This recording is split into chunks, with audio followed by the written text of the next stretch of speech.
medical world is trying on it, so we think it is beneficial for using it, but I think it's the third one that we use for organ donation patients. And its ECMO's usage areas will be widened in the future. And this is on the surgery room. So we think ECMO device can be utilized to buy time for harvesting in a brain dead patients. And it is proved ECMO device can be beneficial for organ perfusion. Thank you for listening. Thank you. Any question? Any comment? Thank you. Please, fifth presentation.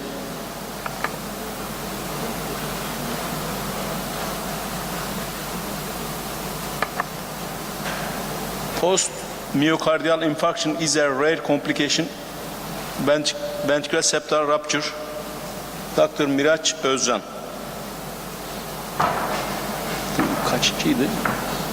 Geldi bunlar. Üçüncü mü? O zaman üçüncü. Thank you. Değil mi? Efendim? Var mı?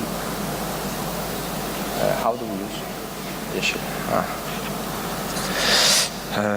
So welcome again. Myocardial infarction is one of the leading causes of death in our country and in the world. As a result of the establishment of coronary care units and the development of the reperfusion methods, the mortality and complication rates due to MI have decreased considerably in recent years. Complications can be examined under the subheadings of ischemic, mechanical, arrhythmic, embolic, and inflammatory complications, such as pericarditis. The majority of MI-related deaths are the result of arrhythmic complications. However, although mechanical complications are much less common, they are more deadly. The most important ones are ventricular free wall rupture, ventricular septal rupture, and acute mitral insufficiency, and they often progress with cardiogenic shock and sudden death. Other mechanical complications include left ventricular aneurysm, ventricular pseudoaneurysm, cardiogenic shock due to severe left ventricular dysfunction, right ventricular failure, and dynamic left ventricular outflow tract obstruction. So in this case, an 85-year-old female patient was transferred to our emergency department after ST elevation was detected in the anterior and inferior leads in the EKG taking at this center where she applied with complaints of typical chest and back pain. The patient's history was unremarkable except for hypertension and the medication she was using for this reason. In the physical examination of the patient, her general condition was fair, she was conscious, cooperative, oriented, her Glasgow Coma Scale was 15.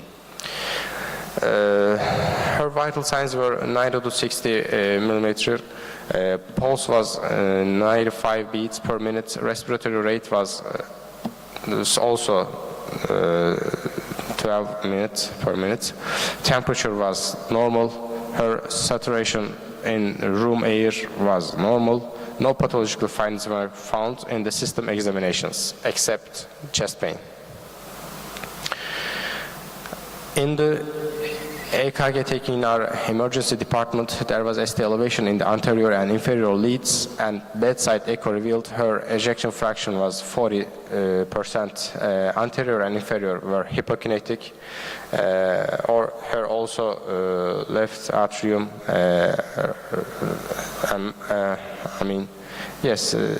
So angiographic performed due to patient's current clinical picture revealed 100% LAD D2 level and 80% circumflex osteal obstruction, occlusion in the distal thin ends, and plaque in the RCA. Since there was no room in the coronary ICU, the patient was taken back to the emergency critical care unit in a stable condition and continued to be followed up. However, the patient who was hypotensive and unstable was consulted by the cardiovascular surgery clinic and was taken to ICU after ventricular septal was observed in the repeated echocardiography. This is a common situation in some of some ER departments around our country.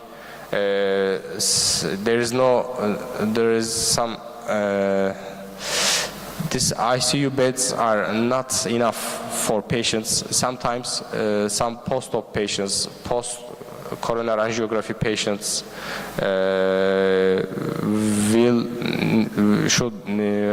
will need it to take care in ER after their surgery. So they are not taking ICU treatment because ER is not like ICUs, but we are trying to do our best. But for example, this patient was taken back to ER after her coronary angiography. So the patient was taken to intra-aortic balloon pump and inotropic aging was started. The patient arrested in the 3rd hour of the follow-up and was accepted as extus as she did not respond to the interventions. Discussion. Transthoracic echocardiography is used to determine mechanical complications caused by acute MI and has a sensitivity and specificity of nearly 100%. Especially with TTE, the location and the size of rupture, ventricular functions, and shunt degree can be determined. In this case, post-MI hypotension was detected and VSR was supported by bedside echo in terms of possible complications. Cardiac catheterization is also effective in confirming the diagnosis and measuring the shunt. Rupture localization can also be detected by left ventriculography. Aggressive medical methods and early surgical intervention are the basic approaches in providing hemodynamic stabilization in these patients. Intra-aortic balloon pump support vasodilatory agents, diuretics, and inotropic agents should be used to reduce left ventricular pressure and provide hemodynamic stabilization. However, since 24 of patients receiving medical treatment alone die within the first 3 days and 75 within first 3 weeks, early surgical interventions must be performed. However, despite surgical treatment, mortality increases up to 70%, especially in VSR that develops after inferior MI. Although coronary bypass performed with surgical repair does not affect in-hospital mortality, there is data that increases long-term survival.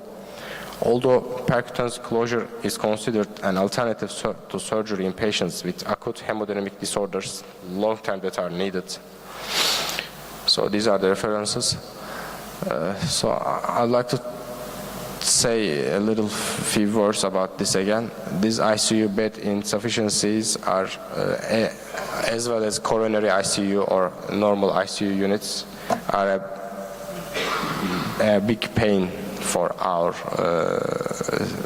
performing our job. Any questions, any additions? Thanks. Thank you, Dr. Özcan. Any question, any comment? Thank you. Next presentation. This is my other presentation. I'd like to talk about a case with superior mesenteric artery dissection. Abdominal pain is one of the symptoms that constitute the majority of the reasons for admission to the emergency department, both acute and chronic.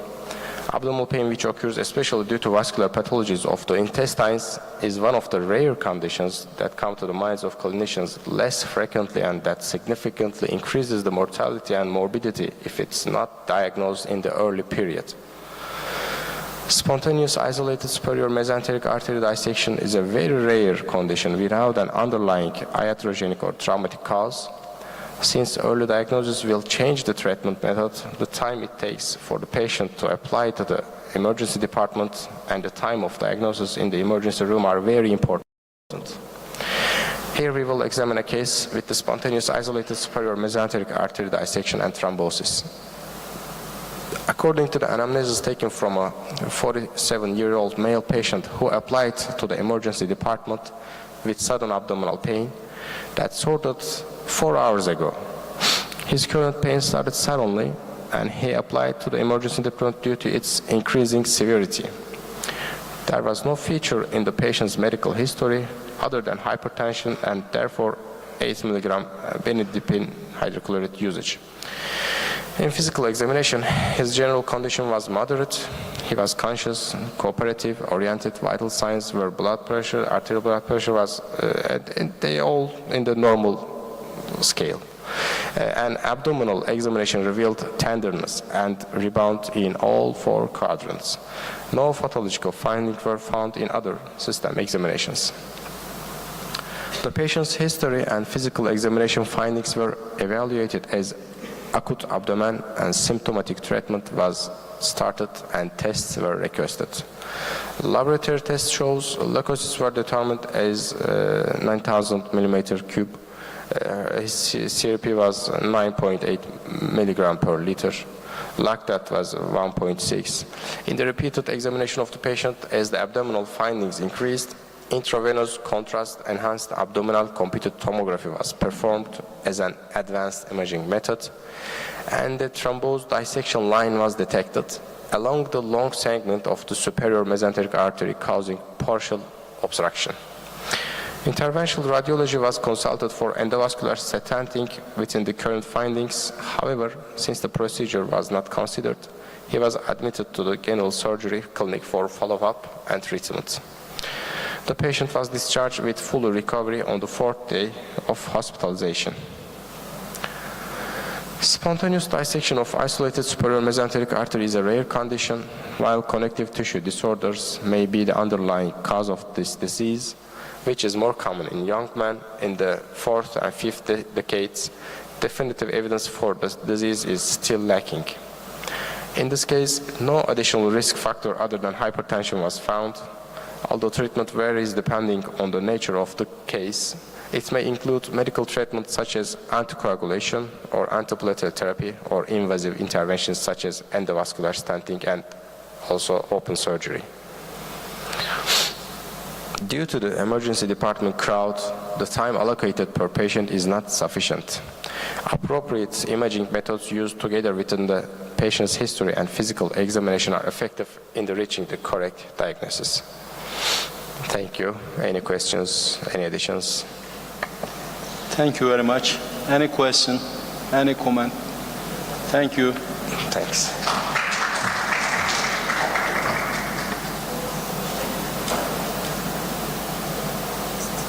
Next presentation, please.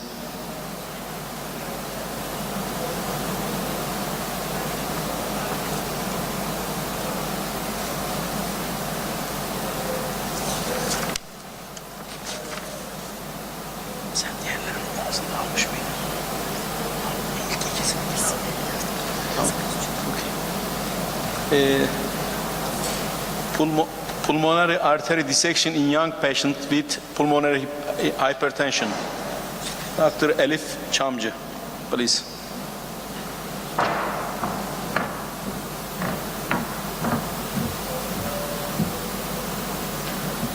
Okay. Good morning, everyone. I'm Dr. Elif Çamcı from Namık Kemal University Medical Faculty Hospital, Emergency Department, and I'll tell a case report to you. Pulmonary artery dissection in a young patient with pulmonary hypertension. Geçemiyorum. Nasıl geçeceğim? Tamam.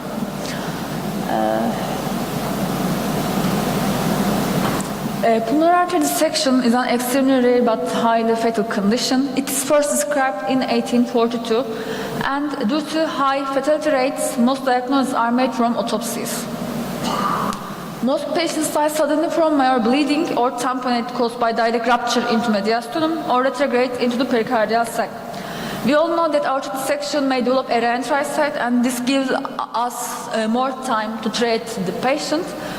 and to diagnose patients than treat patient. But unlike aortic dissection, pulmonary artery dissection progresses rapidly and typically ruptures rather than developing a re-entry site. And this causes cardiogenic shock or sudden death. It's usually paired with a pulmonary arterial aneurysm, mostly due to pulmonary hypertension.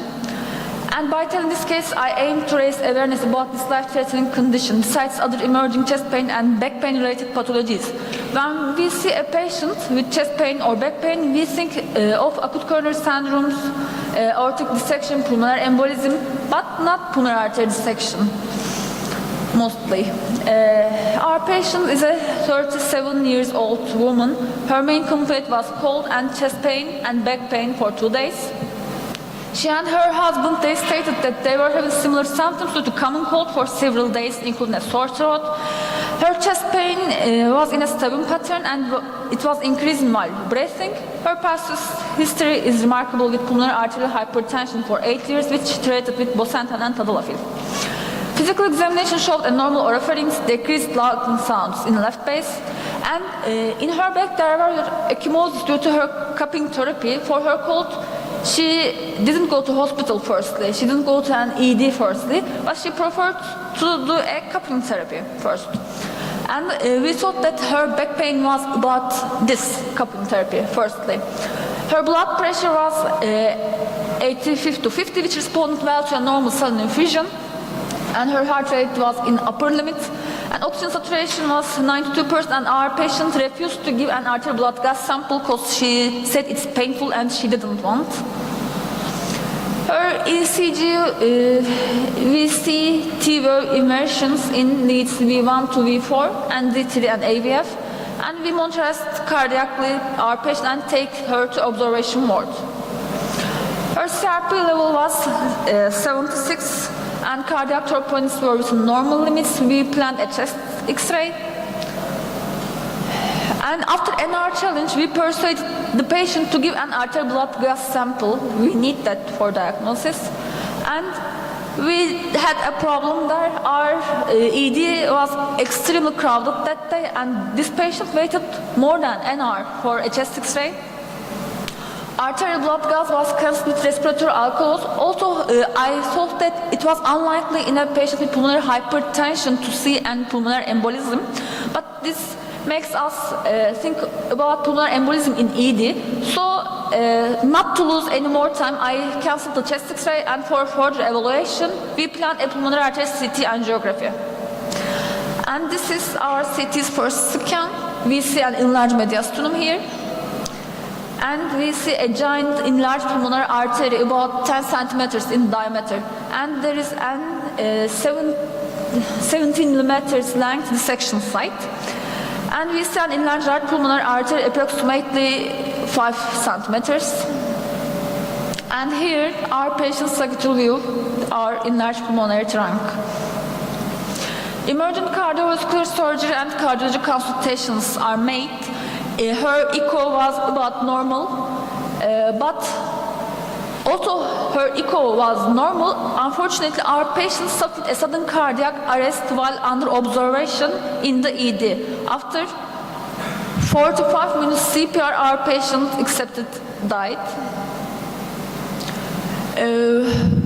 When we see literature reviews, it's first described in 1842, and till 2018, a review of 150 patients shows that the survival rates are really increased till it's first described.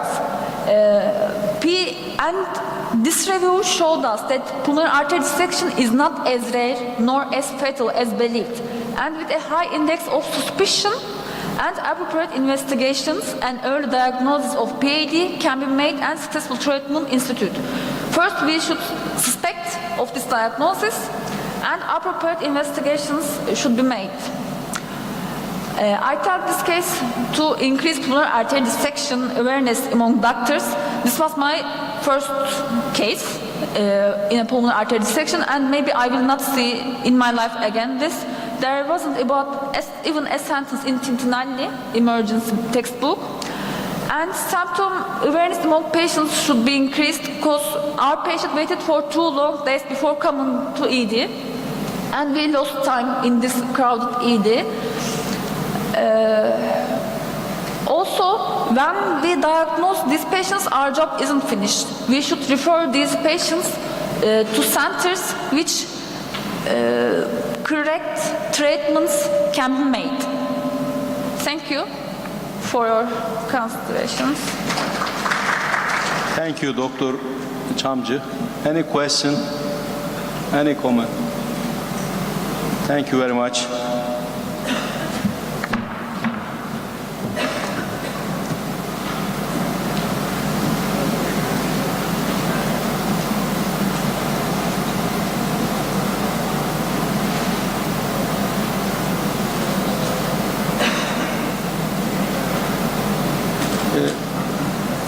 Bullous skin disease is occurring due to bed bug bite case report. Dr. Abdurrahman Yılmaz, please. Good morning, everybody. I will present a case report, bullous skin disease occurring due to bed bug bite.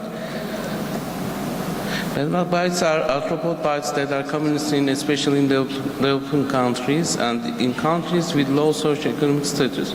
If an allergic reaction occurs due to these bites, urticarial skin rashes, macular and papular lesions can be observed. Its etiology is not clearly known. The aim of this case study to present skin reactions observed in a 40-year-old male patient who came to our emergency service due to a bed bug bite. Cymex lectularis, popularly known as the bed bug, belongs to the Simistae insect family. They feed with the blood of human and animals. A single symptom of bed bug bites for individuals who have not been bitten before can be ictioerythematous macules. This case report presents the skin reactions in a patient who has been bitten by a bed bug previously and has presented with the same complaint again. It also details the management of this reaction using corticosteroid treatment. A 40-year-old male patient presented to our emergency service complaining of bullous and papular skin lesions persisting for nearly a week. During the physical examination, it was observed that the patient had healed ulcerated lesions and fluid retention around his left eye. The patient reported that his symptoms arose after contact with Cymex lectularis, commonly known as a bed bug. Upon arrival, the patient's vitals were stable. The patient's lesions are depicted below. We got permission from the patient, and this photograph was taken. These are skin lesions of the patient. And there is a ödem in his left eye. We learned that the patient doesn't have any chronic disease. Other system examinations of the patient were normal. We evaluated for prednisone, pantoprazole, and phenylmalate to this patient. This treatment continued for 3 days. Simultaneously, the patient was prescribed mepramymalate, lidocaine, hydrochloride, and gel consisting dexpantanol and antihistamine. The change the patient lesions were second day as the picture.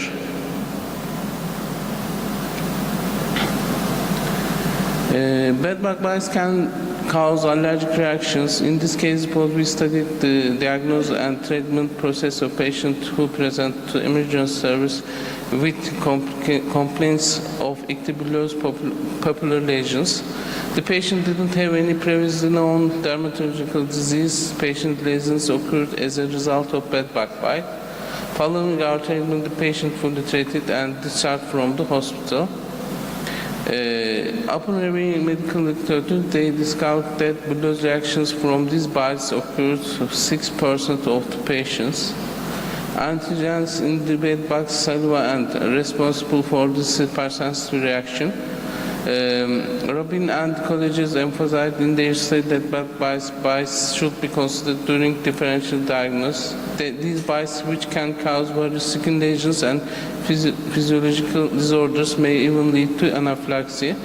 They also suggest that corticosteroids and symptomatic drugs can be used to combat the effects of bed bug bites. However, the primary treatment is the eradication of these pests. Alexandra and her team report that their study that bed bug bites can resemble Bloo's disease, such as pemphigoid or Dunning disease. They note that differential diagnosis of this autoimmune disease can be accurately made using immunofluorescence examinations. As a result, medical professionals should inquire about potential bedbug-related issues when patients present to the emergency department with erythematous bullosis or papillary lesions. This concern should not be overlooked. Conflicts of... Okay. It's the end of that. Any questions? Thank you. Thank you. Any question? Comment? Thank you. Next.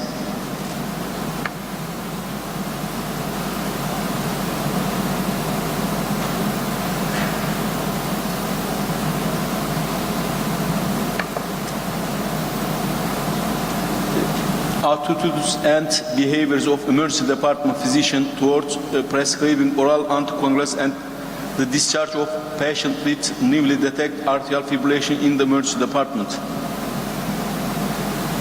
Profesör Doktor Görkem Alper Solakoğlu.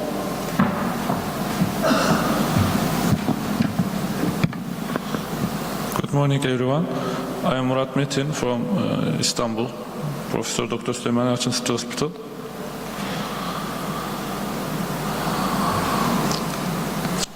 I'll talk about attitudes and behaviors of emergency department physicians towards prescribing oral anticoagulants at the discharge of patients with newly detected atrial fibrillation in the emergency department. As everybody knows, atrial fibrillation is the most common cardiac arrhythmia diagnosed in emergency departments. All clinical guidelines strongly recommend oral anticoagulant prophylaxis to prevent stroke in atrial fibrillation patients. However, only 20% to 60% of these patients at high risk of stroke are prescribed oral anticoagulant medication. More than one-third of emergency department patients diagnosed with newly detected atrial fibrillation do not see a doctor within 30 days, delaying potentially life-saving treatment, as like stroke.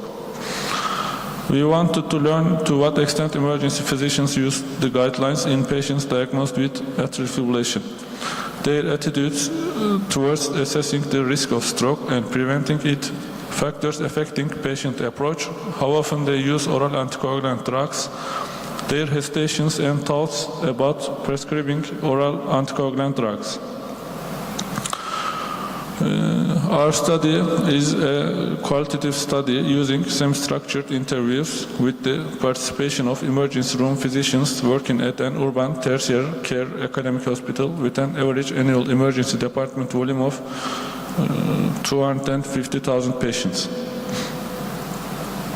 The study group of the research consists of 6 emergency medicine specialists and 20 emergency medicine assistants working in the emergency department. Participating doctors were asked open-ended questions related to the subject of the study.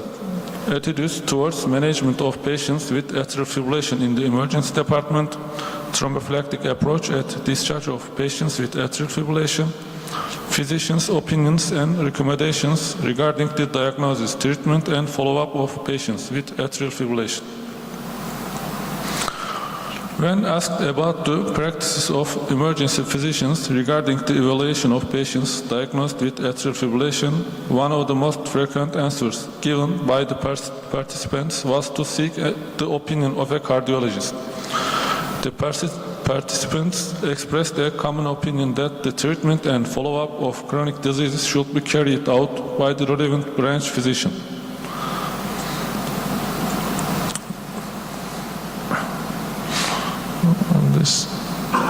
These are findings. When asked that what the known sources are for treatment decisions in atrial fibrillation patients, the majority of participants answered Chaswas score.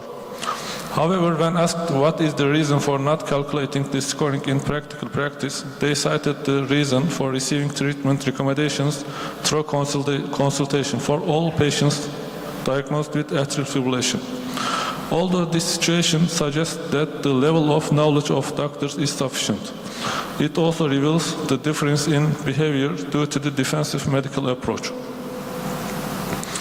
Although emergency physicians can mostly manage hemodynamic evaluation and rate control alone in the first intervention of a patient diagnosed with atrial fibrillation, it was concluded that the reason for applying for cardiology consultation was the concern that newly diagnosed atrial fibrillation patients would not be able to undergo outpatient follow-up if oral anticoagulants were started.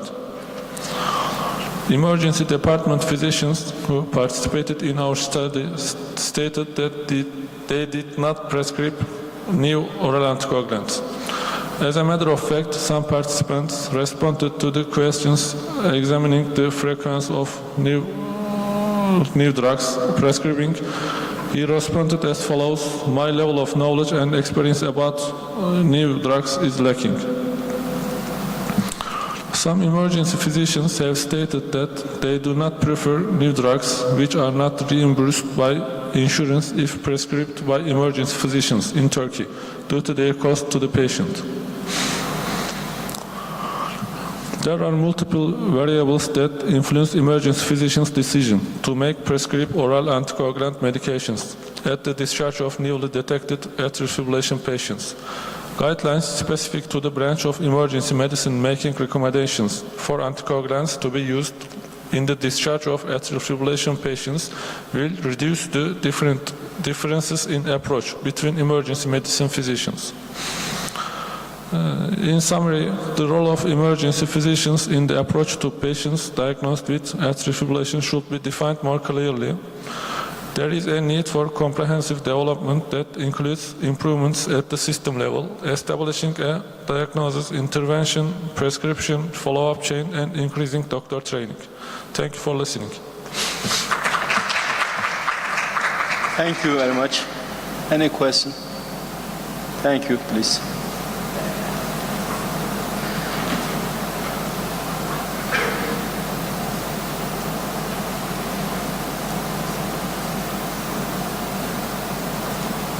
Comparison of demographic characteristics of unvaccinated patients admitted to give COVID PCR test.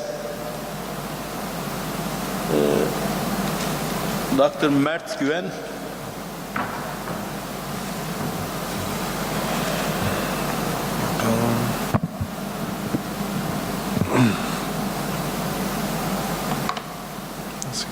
Good morning, everyone. I am Dr. Mert Güven from Süleyman Yalçın City Hospital from Istanbul. I'm going to talk about comparison of demographic characteristics of unvaccinated patients admitted to give COVID PCR test. Nasıl ilerliyoruz?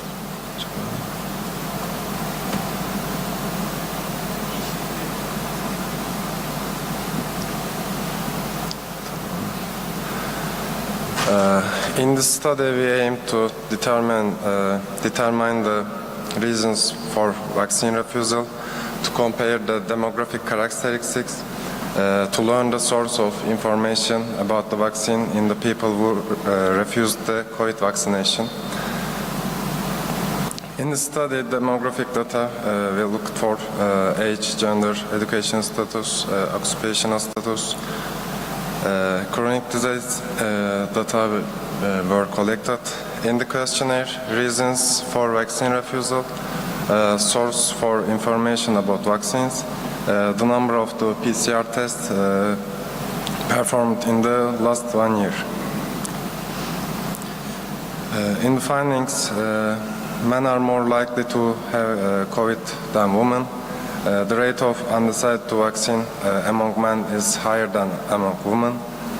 Women are more likely to learn about vaccination from medical publications than men. Men are more likely to learn from social media than women. High school graduates get information about vaccination from their environment and television. Primary school graduates show no interest in medical publications. Social media is effective among the more educated peoples. High school graduates tend to give more tests. Mid-aged and elder are more likely to learn vaccination information from TV and youngs. Youngs have a higher rate of learning from social media than mid-aged peoples. Mid-aged are more likely to have 2 or 5 tests than those aged youngs and elders. In the discussion, increased educational attainment suggests an increase in skepticism toward vaccines. They have to access more resources, exposed to more misinformation. We found that men and young people had a higher rate of COVID vaccine refusal. Individuals who accepted the COVID-19 vaccine were not included in the study, so no comparison could be made with this group.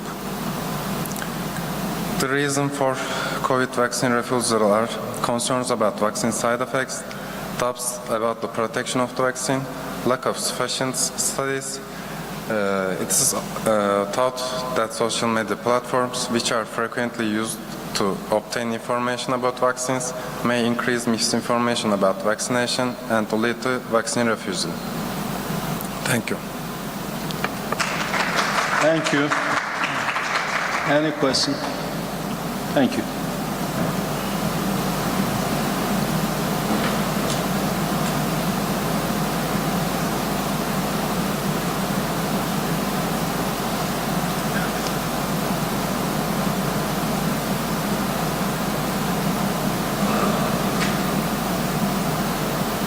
Hematoma in the psoas region secondary to trauma and subsequent renal failure.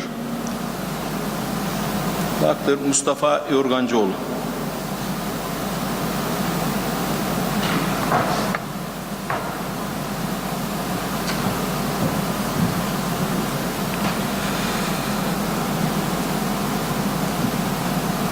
Good morning, everyone.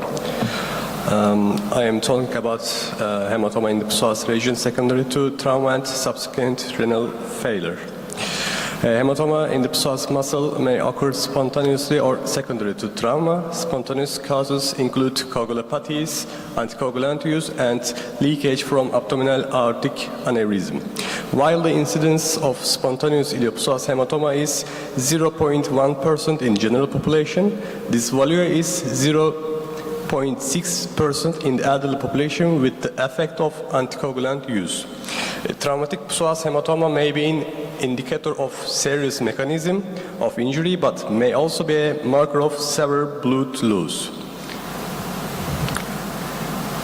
Case report, a 49-year-old man with non-alcohol-related cirrhosis presented to emergency department with complaints of right lower quadrant abdominal pain and anorexia. 10 days ago, while sitting in a chair, he fell on his right side. Vital parameters, we can see hypotensive, the others are normal. Examination, neurological is normal, RALs are heard in both lungs, pretibial edema are positive in 2 legs, tenderness in the right lower quadrant of abdomen, the abdomen appears distended, there is 6 or 7 cm diameter ecchymotic area extending laterally on the right hip, which turn green in color. Tomography, abdominal tomography elevated 10x8 cm hypodense lesion in the right muscle, psoas muscle. Psoas hematoma due to trauma-caused renal failure and anemia. Erythrocyte suspension was given in the emergency room. Urine output was measured as approximately 100 cc in 6 hours. He was then admitted in the intensive care unit, and it was decided to connect his to the dialysis unit. We can see laboratory result. Hemoglobin is 5.1 birim, and we can see creatine. Also, we use hypodense lesion. Result and conclusion: traumatic psoas hematoma is more common in adolescent. After trauma, pain in the lower abdomen, gait disturbances, motor and sensory deficits in the areas innervated by the femoral nerve may be encountered. A significant decrease was observed in our patients' hemoglobin value compared to normal. In a study by Amar et al., it was reported that hemoglobin decrease was detected in 56% of cases. The other in the study, Cavalier et al., these hemoglobin decreases were attributed to the fact that the psoas muscle can collect a volume of blood 10 times its own size. Although surgical methods are preferred in some patients, non-operative treatment methods were preferred in our patient, as in many cases. He was discharged after his clinical condition improved. Thank you. Thank you. Any question, any comment? Thank you very much. Next, please.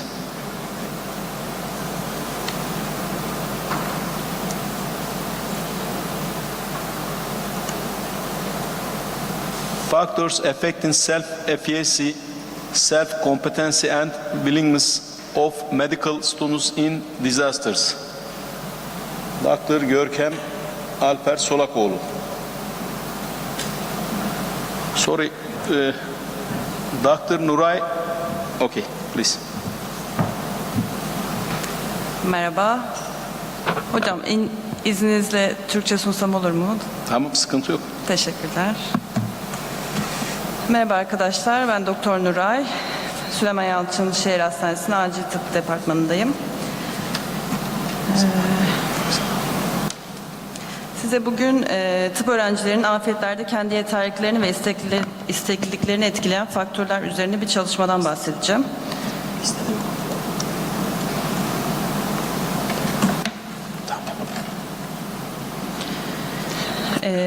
İçerik bu şekilde. Kısaca bir giriş yapıp materyal metotlardan bahsedip çözümle tamamlamayı düşünüyorum. Sağlık çalışanları afet yönetiminde çok önemli bir rol oynamaktadır ve acil durumlarda verdikleri kararlar önemli bir etkiye sahiptir. Ancak afet yönetimi eğitiminin yetersiz olduğu ülkelerde tıp eğitimi almış olanlar afetleri etkili bir şekilde yönetmek için gerekli uzmanlık, bilgi ve hazırlığa sahip olmayabilir ve bu durumda daha da kötüleşmesine neden olabilir durumun. Tıp fakültesi öğrencilerinin afet müdahalesine potansiyel katkısı literatürde özellikle COVID-19 zamanında tartışılmıştır. Türkiye gibi hastanelerin sıklıkla aşırı kalabalık olduğu ülkelerde özellikle tıp fakültelerinin genellikle hastanelere yakın olması sebebiyle tıp öğrencileri değerli destekleri sağlayabilirler bu durumlarda. Aslında yeterli bir eğitimle ekibin parçası olabilirler. Ancak tıp fakültelerinde afet konusunda çok asgari düzeyde bir eğitim verildiği için öğrenciler bu tür rolleri yetkin bir şekilde yönetmek için gereken bilgiye sahip olmayabiliyor. Avrupa Birliği İnsani Yardım ve Sivil Koruma tarafından finanse edilen TİM projesi, acil müdahale ekipleri için operasyonel ekip eğitimi, pilot uygulama ve değerlendirme odaklanan standart uygun maliyetli bir eğitim paketi geliştirmeyi amaçlıyor. 2-7 Ağustos 2022 tarihleri arasında da Türkiye'de gerçekleştirilen pilot çalışmada tıp öğrencileri afet simülasyonu yapan fonksiyonel ve masaüstü tatbikatlara rol oyuncusu, kolaylaştırıcı, tercüman ve gözlemci olarak katıldılar. Bu çalışmalarda tıp öğrencilerinin afetlere müdahale etme istekliliklerini, tıp öğrencilerinin atanmayı tercih ettiği rolleri ve Teams projesine katılımları da dahil olmak üzere karar vermelerini etkileyen faktörleri değerlendirmeyi amaçlıyorum.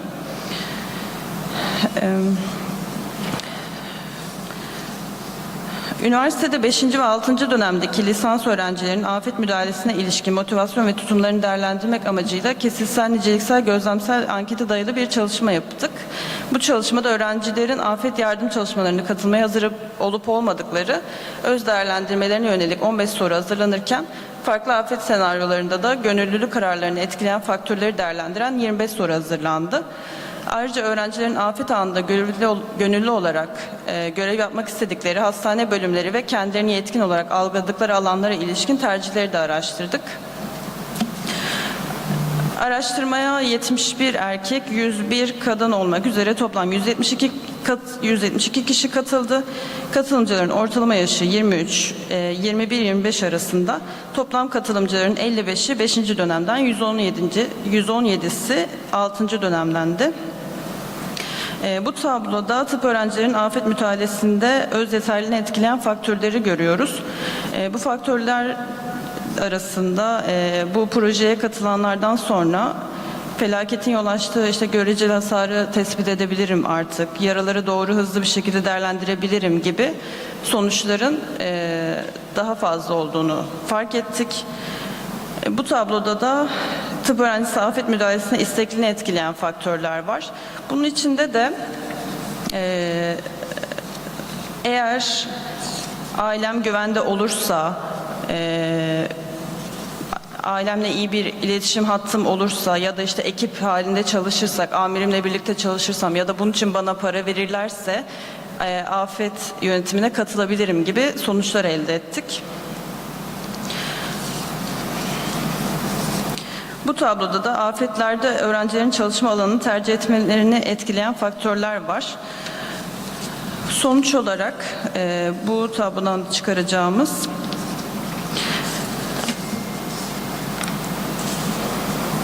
Teams projesine eğitimine katılanlar travma bakımı ve ilaç enjeksiyonu uygulamaları konusunda eğitim almayanlara göre kendilerini daha yetkin hissediyorlar. Afet eğitim alanlar triyaj, travma bakımı, ilaç enjeksiyon uygulaması, hasta takibi ve psikolojik destek konularında kendilerini daha yetkin hissediyor. Erkekler yoğun bakım konusunda daha yetkin hissederken 6. dönem öğrencileri ise travma bakımı ve psikolojik destek, toplum sağlığı hizmetleri ve halka ilişkiler çalışmalarında kendilerini daha yetkin hissettiklerini gördük. Triyaj, hasta takibi ve toplum sağlığı konularında kendini yetkin hisseden öğrenciler triyajda çalışmayı tercih ediyor. Travma bakımı ve ilaç enjeksiyon yönetimi konusunda kendini yetkin hissedenler acil serviste, travma bakımı konusunda kendini yetkin hisseden kişiler ise ambulansta çalışmayı tercih ediyorlar daha çok. Çalışmamız öğrencilerin afet çalışmalarına katılmayı da istekli olduklarını ancak motivasyonlar artırmak için kendilerini psikolojik ve tıbbi olarak hazır hissetmeleri gerektiğini gösterdi. Afet eğitim programlarına stajyer veya rol oyuncusu olarak aktif katılmanın, eğitim ortamında bulunmanın bile öğrencilere kendilerini yetkin hissettiklerini ve motivasyonlarının artırdığını fark ettik. Teşekkürler. Teşekkür ederiz. Soru, katkı var mı? Teşekkür ederiz. Başka sunum var mı?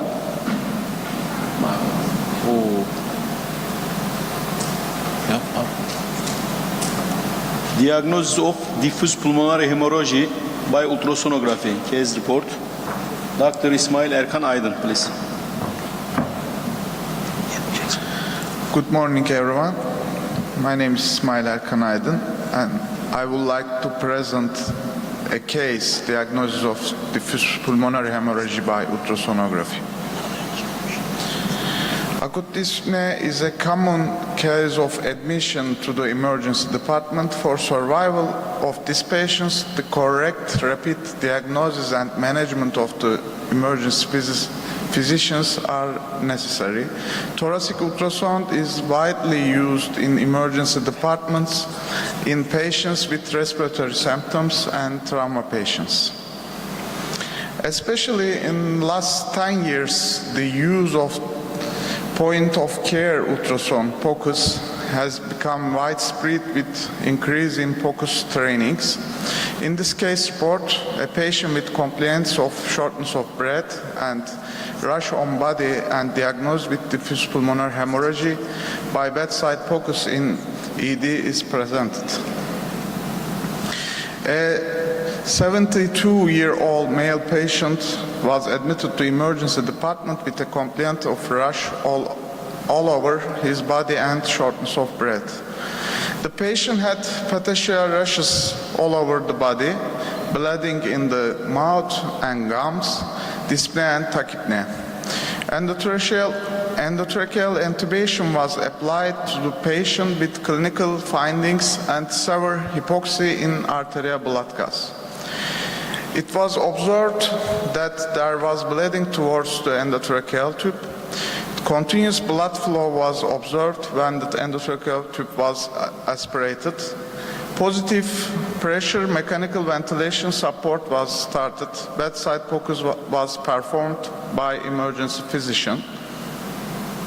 POCUS revealed multiple and confluent B lines, pleural line abnormality, disappearance of A lines, subpleural hypoechoic area, hepatization, shared sign, and pleural effusion predominantly third, fourth, and fifth zones of the right lung and third and fourth zones of left lung. This image shows multiple and confluent B lines, pleural line abnormality, and disappearance of A line. This figure shows hepatization and shared sign. And this image shows subpleural hypoechoic area. And also stratosphere sign were detected in M mode in zones with pleural line abnormality, subpleural hypoechoic area, hepatization, and shared sign. The patient was diagnosed with diffuse pulmonary hemorrhage with POCUS and clinical findings. This image shows hepatization, shared sign, and stratosphere sign, and also M mode. This is our POCUS exam form, right lung and also left lung. Some pathological signs in this table. In conclusion, the most immediate life-threatening complication of diffuse pulmonary hemorrhage is acute hypoxemic respiratory failure, and its mortality rate is high. Chest X-ray and CT are limited value in differentiating diffuse alveolar hemorrhage from infection or other causes of diffuse alveolar opacification in diffuse pulmonary hemorrhage. POCUS contributes to the diagnosis and correct management of the patient in the emergency department in a short time. Thank you for listening. Thank you. Thank you very much. Please, next.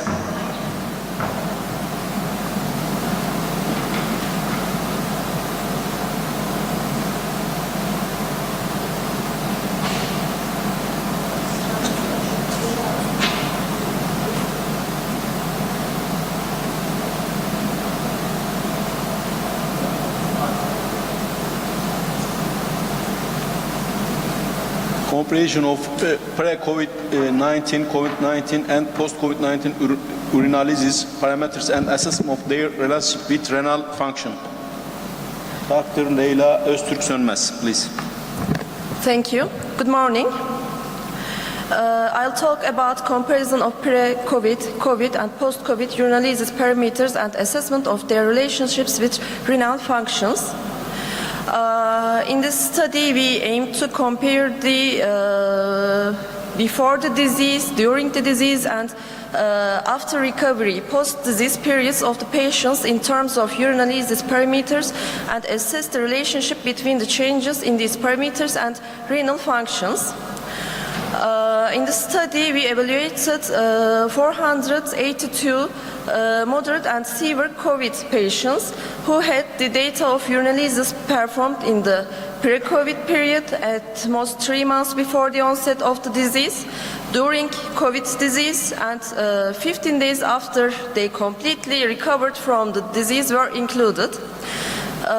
Parameters of bilirubin, erythrocyte, leukocyte, protein, glucose, STT, and density were analyzed in urine samples, and the results were recorded.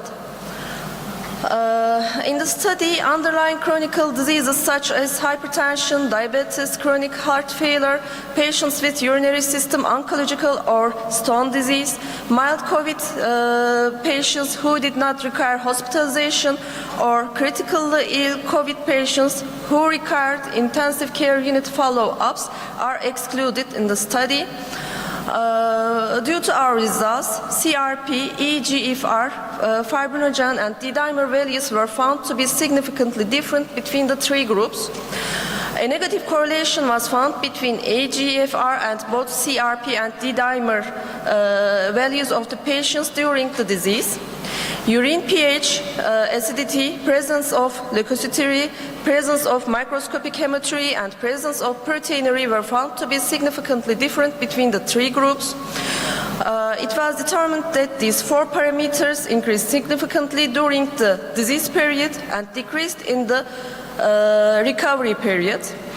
A negative correlation between urine density and eGFR are positive correlation between urine density and CRP were detected during the disease. Here are the tables of results. The details of pre-disease, during the disease and post-disease demographical and hematological parameters are shown. And urinalysis parameters tables are seen in the table. The figure of negative correlation between the eGFR and CRP and D-dimer values during the COVID disease. And the negative correlation figure between urine density and eGFR and positive correlation between urine density and CRP figure during the disease.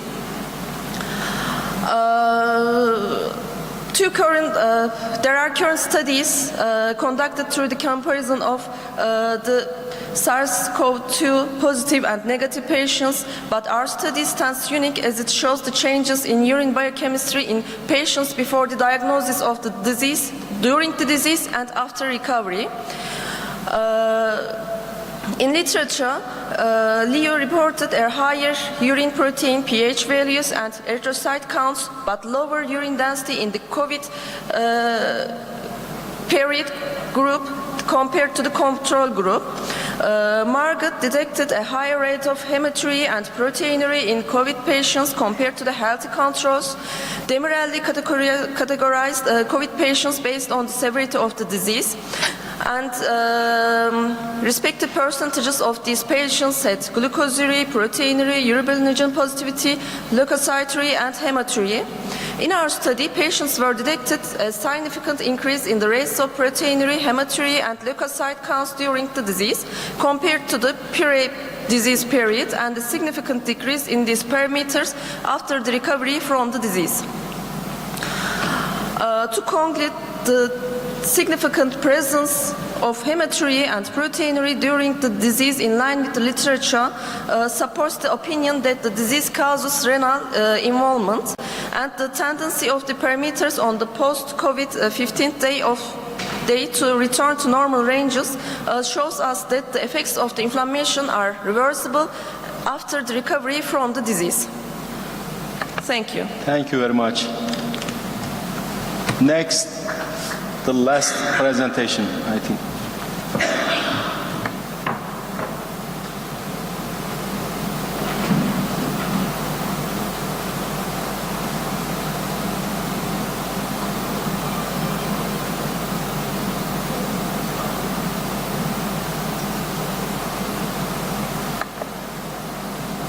The DVT developing after a backache, a case report.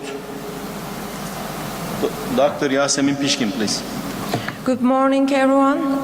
My name is Yasemin. I'm gonna present a case report.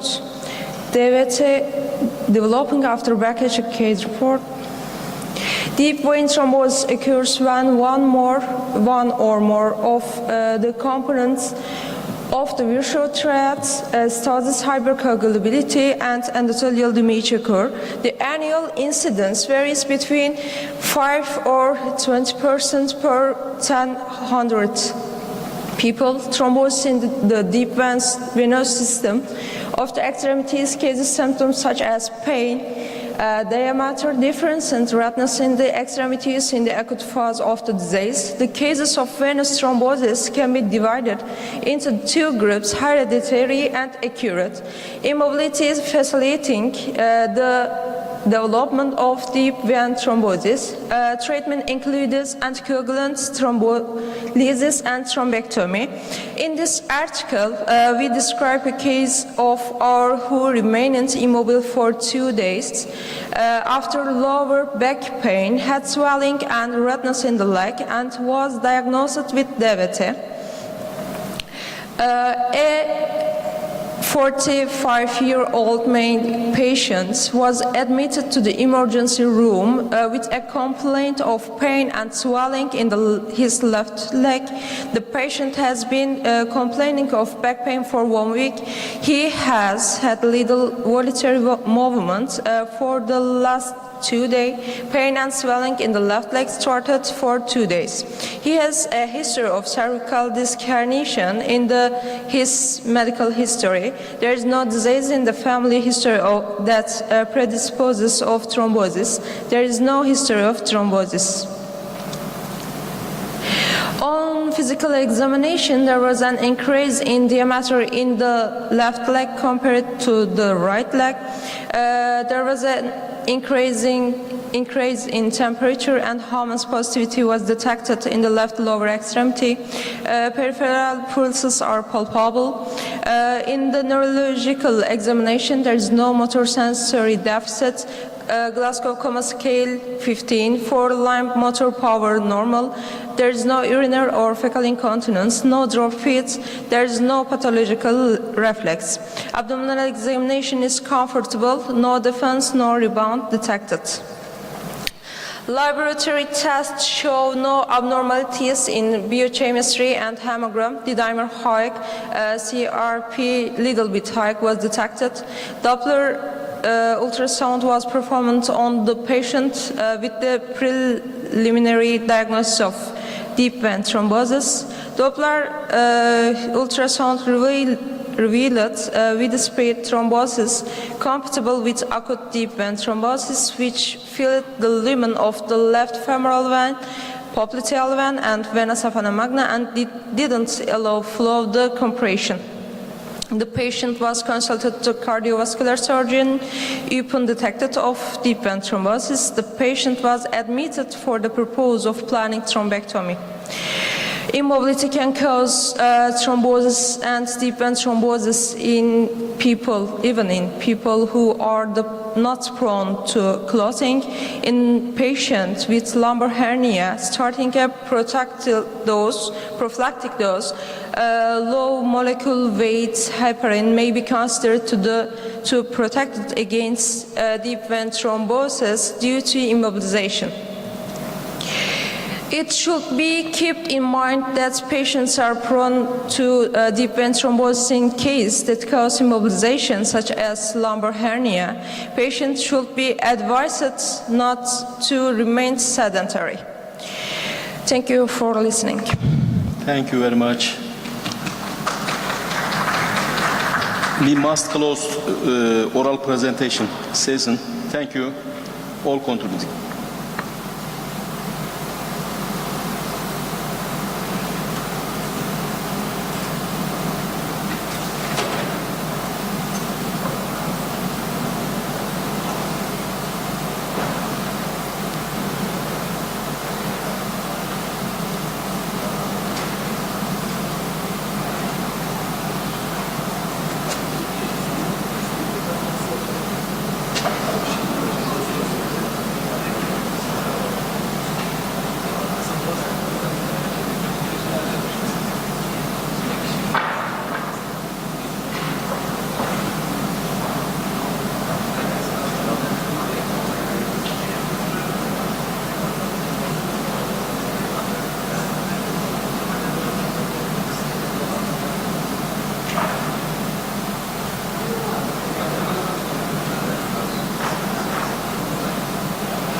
Good morning.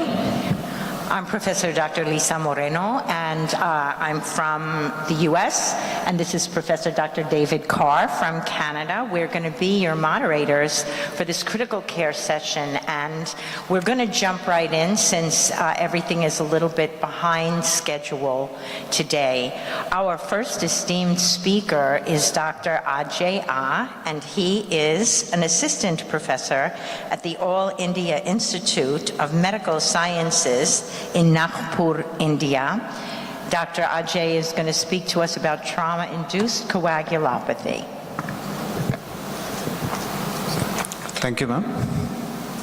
I'm Dr. Ajay. I'm a residency-trained MD emergency medicine physician from India. I have a fellowship in Academic College of Emergency Experts in India. I currently work as an assistant professor in emergency medicine at Indian Institute of Medical Sciences, Nagpur. My areas of expertise include inter-hospital transport, point of care ultrasound, and emergency medicine. Now, coming into the trauma-induced coagulopathy, we will be discussing on these headings, basically history, definition, pathophysiology, diagnosis, and some management pearls. Coming to the history, the first documented evidence of coagulopathy in trauma was found when they were experimenting stress in animals with giving up epinephrine. So it was provoked by the administration of epinephrine, provoked by hypercoagulability, and this was followed by hypocoagulability. This happened in 1916s. In the 1915s, a lot of civilian investigators like McFlaren, Stefani, Hardway, and Rapport found out that the culprit for coagulopathy could be either disseminated intravascular coagulation, platelet dysfunction, or loss of labile clotting factors. The investigation continued, and it continued and accelerated in the 1970s actually, when multiple cases of liver injury, even after attaining mechanical hemostasis, continued to bleed. So this is where the concept of preemptive treatment of plasma started. In 1980, as everyone knows, the lethal triad, now the lethal diamond, which consists of hypothermia, acidosis, and the coagulopathy, was introduced, and then came the concept of damage control resuscitation. In 2001, this was the breakthrough movement in the pathophysiology and also the management of trauma-induced coagulopathy, where the cell-based model of coagulation was introduced by Monroe et al. It had an initiation phase, amplification phase, and a propagation phase. And unlike the kinetic theory, here the cells had a lot of functions to play in maintaining the coagulation.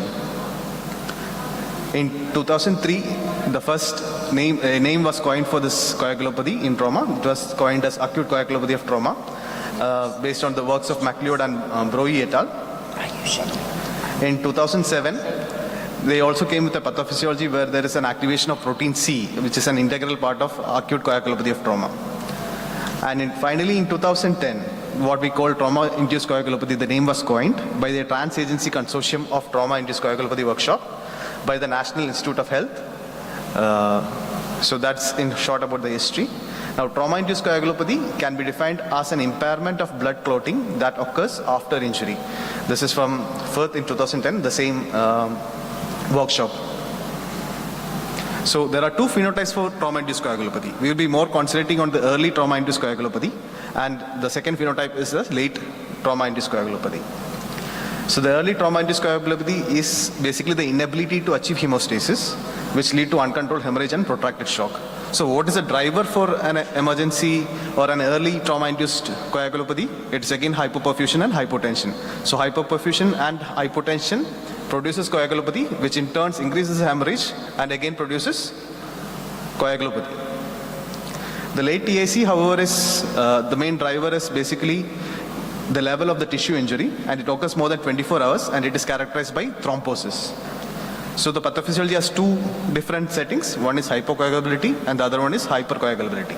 Hypocoagulability is explained by hyperfibrinolysis, platelet dysfunction, decreased thrombin generation, fibrinogen degradation, while hypercoagulability, increased thrombin generation, platelet activation, hyperfibrogenemia, and fibrinolysis. You can see that it's at the extremes of both. Coming to early trauma-induced coagulopathy in detail. First, we have endothelial dysfunction, which will produce tissue plasminogen activator, which will which will convert plasminogen to plasmin and result in clot degradation. Tissue injury also will produce end products like histones and polyphosphates, which contributes to platelet dysfunction, which again results in clot degradation.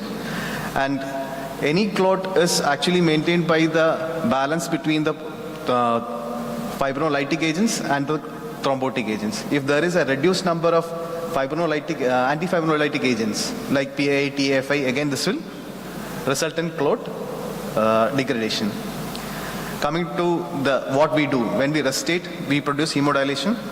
There could be some amount of acidosis, there could be some amount of hypothermia. All these are non-risk factors for decreased thrombin generation. Even though hemodilution up to 50% does not affect the clotting mechanism, acidosis has a very profound effect. Acidosis can decrease the thrombin generation basically in the propagation phase by around 50%, but it does not affect the initiation phase of the coagulation. Hypothermia, any temperature less than 33 degrees Celsius is known to produce coagulopathy. Now, there is always an ongoing debate whether ETIC is just another name for DIC. But if you look at the data, you can see that ETIC, thrombin levels are decreased, while in the DIC it is normal. The factor 5, factor 7, factor 8 activity is decreased in ETIC but normal in DIC. The plasmin activator inhibitor is decreased in ETIC while it is normal in DIC. Now, if you go to the viscoelastic assays, then you can see that if it is hyperfibrinolytic phenotype, the TEC LY30 is increased in ETIC but normal in DIC. If it is a fibrinolytic shutdown phenotype, which is the late TIC, ETIC it is decreased and DIC it is normal. So there is definitely difference between in DIC and trauma-induced coagulopathy. Now, how can we predict early trauma-induced coagulopathy? So there have been multiple scoring systems. One is coagulopathy of severe trauma. Is coming from the Australian system, where there are 5 components, mainly entrapment, systolic blood pressure, temperature, chest decompression, abdominal or pelvic content injury, and the highest possible score was 7. So with a cutoff value of 3, the sensitivity was 60% and specificity was 90%. It's an external validated score. The second scoring system which is usually used is the prediction of acute coagulopathy of trauma. This had a validation and a derivation cohort, but the exclusion criteria and the inclusion criteria and the validation and the derivation cohort was not the same, so the external validity is still questionable.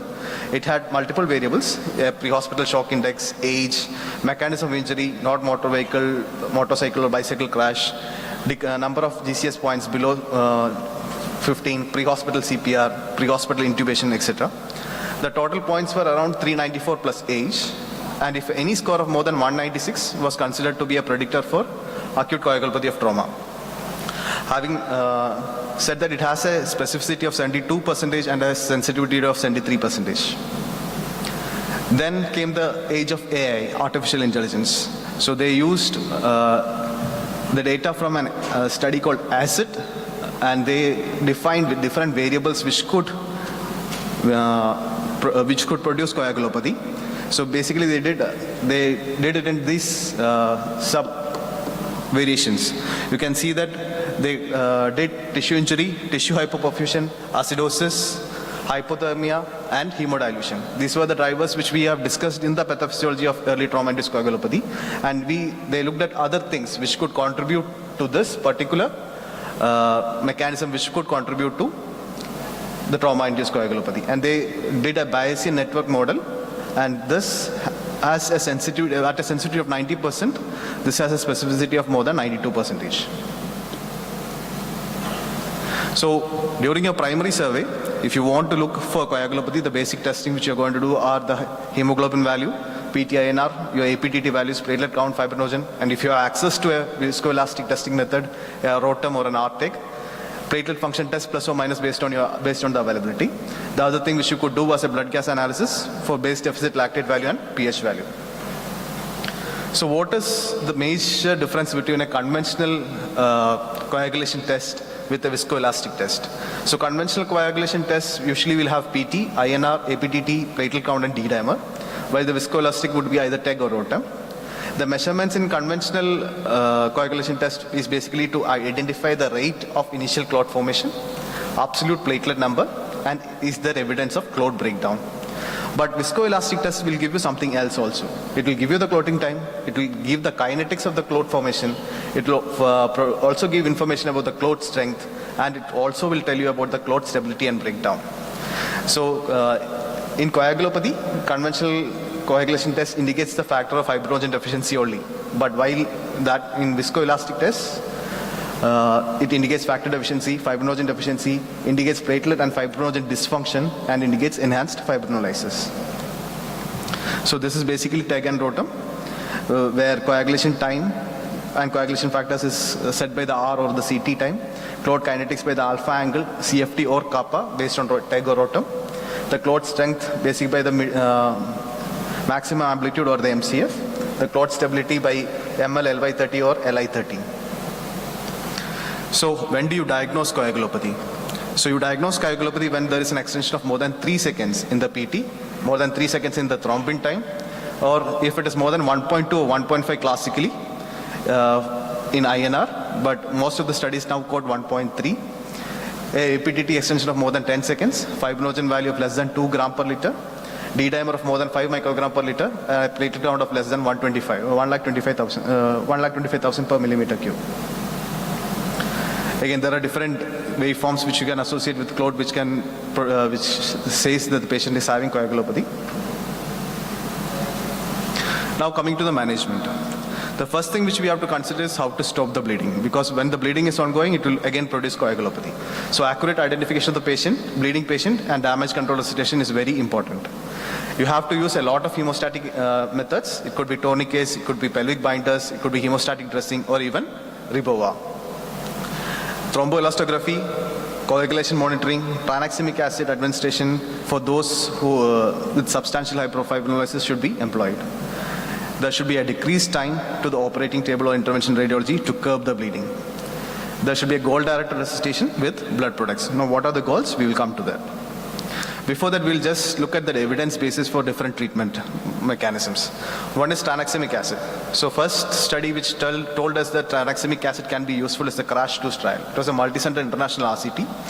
But if you look at it, most of the patients in the CRASH-2 trial did not require large amount of transfusion. But there was a subset of population in which tranexamic acid was very useful. That was the patient with shock.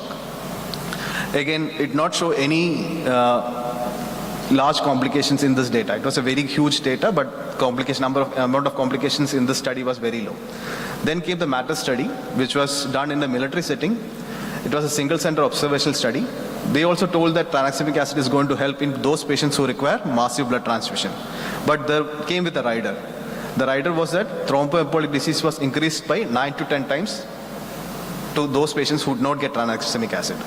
This was followed by MATTERS 2 trial in 2013, where they tried to give cryoprecipitate along with tranexamic acid and found that those two given together has a better chance of controlling the bleeding.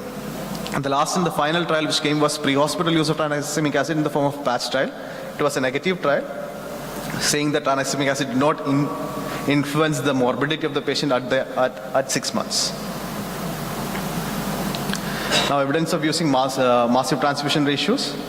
The first idea of massive transfusion ratio comes from the first prospective cohort study called the PROMET study in 2013, where they said that those patients who are receiving high ratio of RBCs to platelets and plasma had a high early death. Within 6 hours, the death was higher in that group. So they proposed a 1:1:1 or a low plasma FFP platelet ratio. This was further emphasized in the proper trial in 2015, which was a multi-center RCT, which compared 1:1:1 to 1:1:2 ratio and found that there is no actual difference, but 1:1:1 is again preferred now. Cryoprecipitate also came into the picture. They wanted to give early cryoprecipitate in the cryostate trial and found out that there is no basic difference. In cryostatic trial 2, again they brought in cryoprecipitate to give 2 pints of cryoprecipitate early in the hemostatic resuscitation, but then it was also found to be not effective.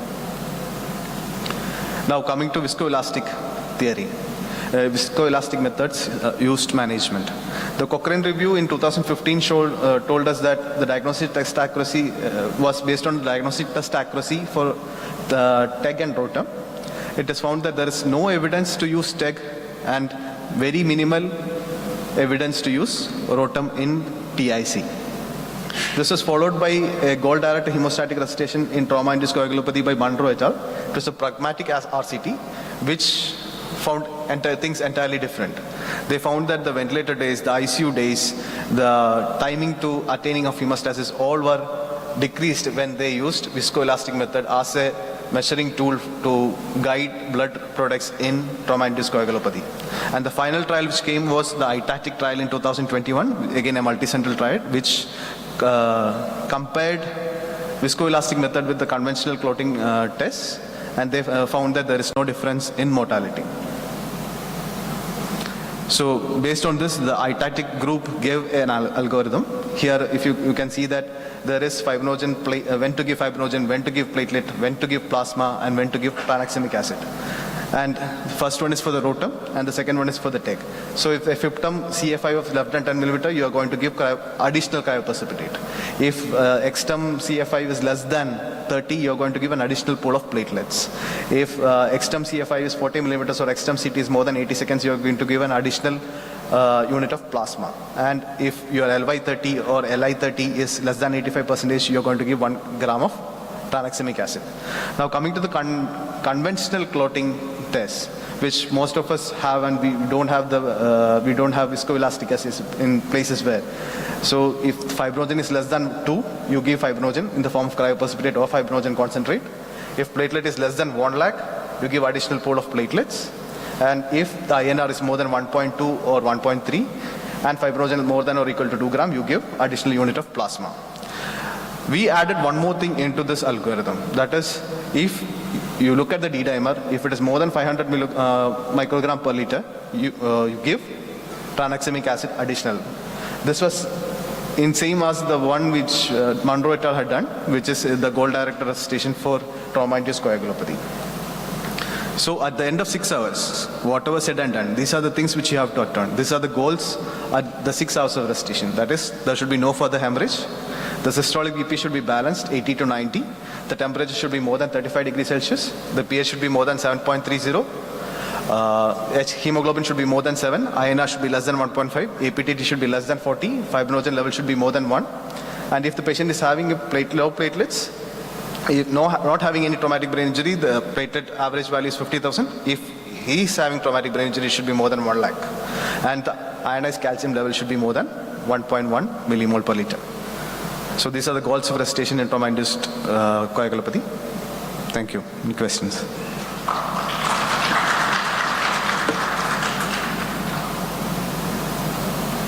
I think we're going to save questions till the end of this. I think we're going to save questions until the end of all the sessions. So thank you, Ajay, for that excellent presentation. Thank you, sir.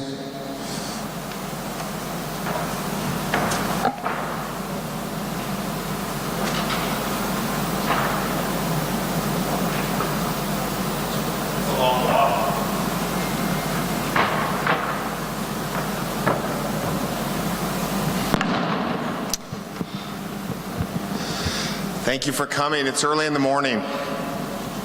And for some of you, I know that it's challenging to hear speakers in another language, so I'm going to try to speak slowly. There is no topic that I like to speak more about than this. Syncope is about 1 to 3% of all emergency visits, and in our lifetime, it will happen about 48%, which means you or I, one of us is going to syncopize. So we kind of have to know a little bit about this, and this is everything you're going to see. What this talk is not about is it's not about a biomarker. It's not about troponin. And I'm going to even try to tell you that it's not about the EKG. For real. What I'm going to tell you is it's really about how you feel. Now, let me give you some housekeeping tips. Here are my conflicts of interest. I routinely lie about seeing fundoscopy or JVP. I'm just like you. During COVID, I barely examined people. But what I do is take a history. And what I want you to get from the end of this talk is the realization that history is queen, that history is everything, and that everything I want you to take from this talk is about your ability to talk to people, to go back to basics. Now, Amal Mattu, who's a very amazing American speaker, he talked about his rule of 15s. And he said that 15% of syncope is cardiac, and of these non-cardiac causes, they can occur up to 15% of the time. But I want you to look at this list. Yes, if someone comes in hypoxic or tachycardic, or severe abdo pain and hypotension, or the worst headache of the life, you're going to know their cause of non-cardiac syncope. I hope you will consider diagnosis, but I hope on the history it will be obvious. What I want to work on today is your diagnosis of cardiac syncope. And if there is one study, I'm not really a literature person, I'm really just a clinical knowledge translator. If there's one study that I think you need to know about, is there was a study in Annals in 2018 that showed 3,600 patients, 1,400 with near syncope and 2,200 with syncope. And these were all geriatric, they were older patients. And they looked at this cohort of old patients for 1 month. And what they found out is whether you have near syncope or syncope, the outcomes are identical. So what this means is if someone almost faints or someone faints, you need to treat them the exact same way. I think a lot of times we say, oh, you almost fainted, you're okay, you didn't actually faint. That is meaningless. You must treat these two groups the same. When I was younger, I used to think that cardiac syncope meant you had chest pain and you had palpitations and then you fainted. Cardiac syncope is this. Boom, you went down with no warning. If you break your teeth, if you break your glasses, you have to realize how important those are in terms of predicting cardiac syncope without warning where you didn't have time to catch yourself. I remember seeing a young woman, she was about 26, and she came into the emergency department, and the first thing she said to me was, "I'm so sorry for wasting your time." Do people apologize to you in Turkey? No. So this was the problem. They don't apologize in Canada either. And what I know is that the nicer people always have worse outcomes. So I was already very concerned about her. So she said, "I'm so sorry to waste your time. I should be at the dentist. I chipped my tooth." Okay.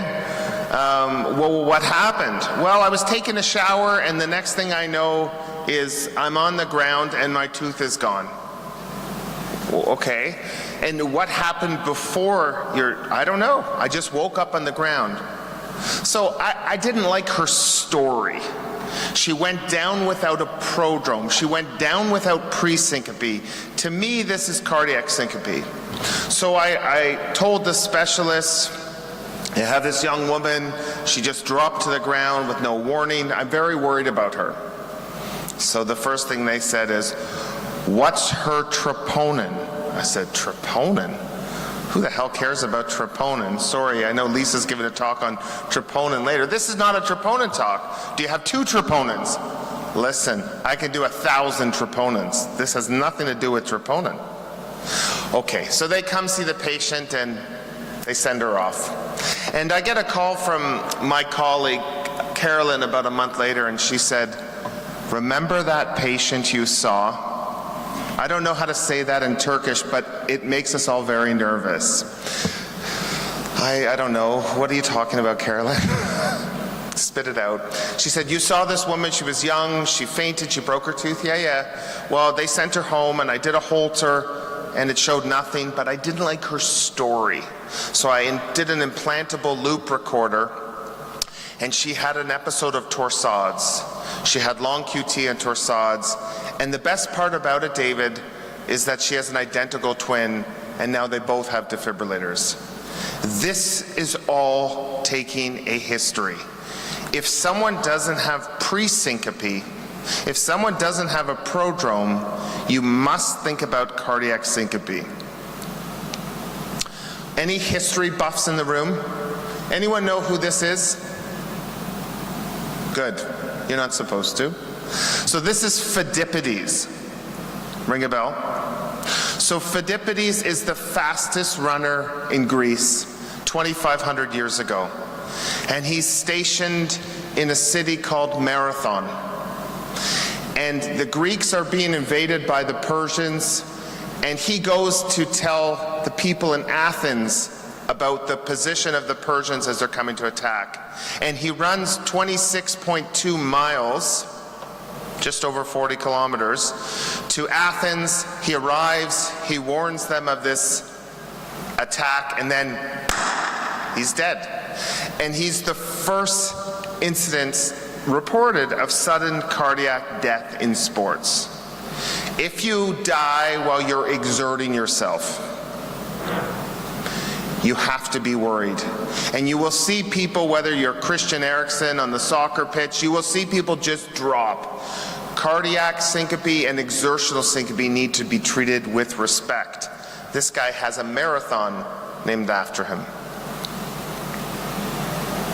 Often patients will have a hard time deciphering, or bystanders, was it a seizure or was it a syncope? 90% of people with syncope will have a few myoclonic jerks. When you drop the perfusion blood flow to your brain, you will have a few jerks. Now, people will look for the following. Yes, if you have epilepsy, you probably had a seizure.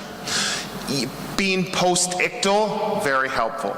People will always look for tongue biting.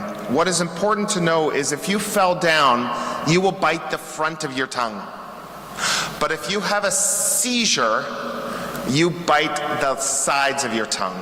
Lateral tongue biting is much more specific for a seizure than central, 96%. So look for lateral tongue biting. Things like incontinence or prodrome aren't that helpful. What I like to use is the 10-20 rule. Has anyone heard of the 10-20 rule? This is a very helpful rule. If you have less than 10 jerks, it's syncope. If you have greater than 20, it's a seizure.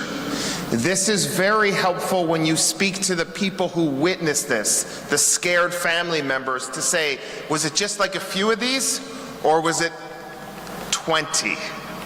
That is an important rule, the 10-20 rule, to distinguish between syncope and seizure. I often will ask about family history of sudden cardiac death. You know, and I never hit it. I never kind of get anywhere with that question. I think what's more important to understand is there's another question you want to ask people who syncopize if they're young. Has anyone in your family had a motor vehicle collision and died for no reason? Or has anyone in your family drowned? If you drown, unless you're drunk, unless you break your neck, if you know how to swim, you have to look at this as an opportunity to do some testing.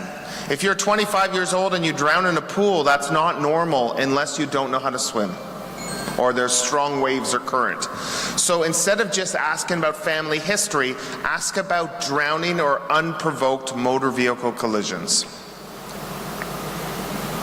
paramedics. Paramedics hold the Holy Grail. They hold all the information that when they leave your hospital, you must make sure that you've seen what they leave with. My grandmother had an episode when she fainted while brushing her teeth. I got a call from her caregiver who said, your grandmother has fainted. They're taking her to a hospital nearby. Her heart rate is really slow. And I get to the hospital and she looks great.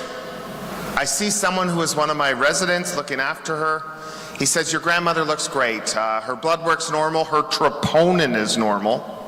Like I care about troponin. Her ECG is normal. She looks great. She's ready to go home. I said, can I see her rhythm strip? What? You know, the paramedics must have a strip, and I heard my grandmother's heart rate was slow. Do you have that rhythm strip? No. Where are the paramedics? Oh, they're just over there. So when you looked at her strip, she was in complete heart block. She got a pacemaker, and we had her for 10 more years. You can't let EMS leave if they have something on the strip. You know, right before I was giving this talk, I don't know if it's the same for you, but whenever I'm giving a talk, always something cool comes my way. I saw this 80-year-old woman about a few months ago, and the paramedics brought her in, crushing chest pain, high-risk ECG features. They tell me the story. Yeah, we brought her in, she was having significant chest pain, and then we lost her for a little bit, and now she's here. Wait, you lost her for a little bit? What do you mean by that? Oh, well, we don't know. We couldn't really get her pulse, but she's back now. Do you have a strip? No. Was she on the monitor? Yeah. Can we look at the monitor? Huh. She had a run of VTAC. That's a little bit different. We just lost her. So that chest pain with we just lost her now went to the cath lab. It's all about the history, and it's all about getting that strip.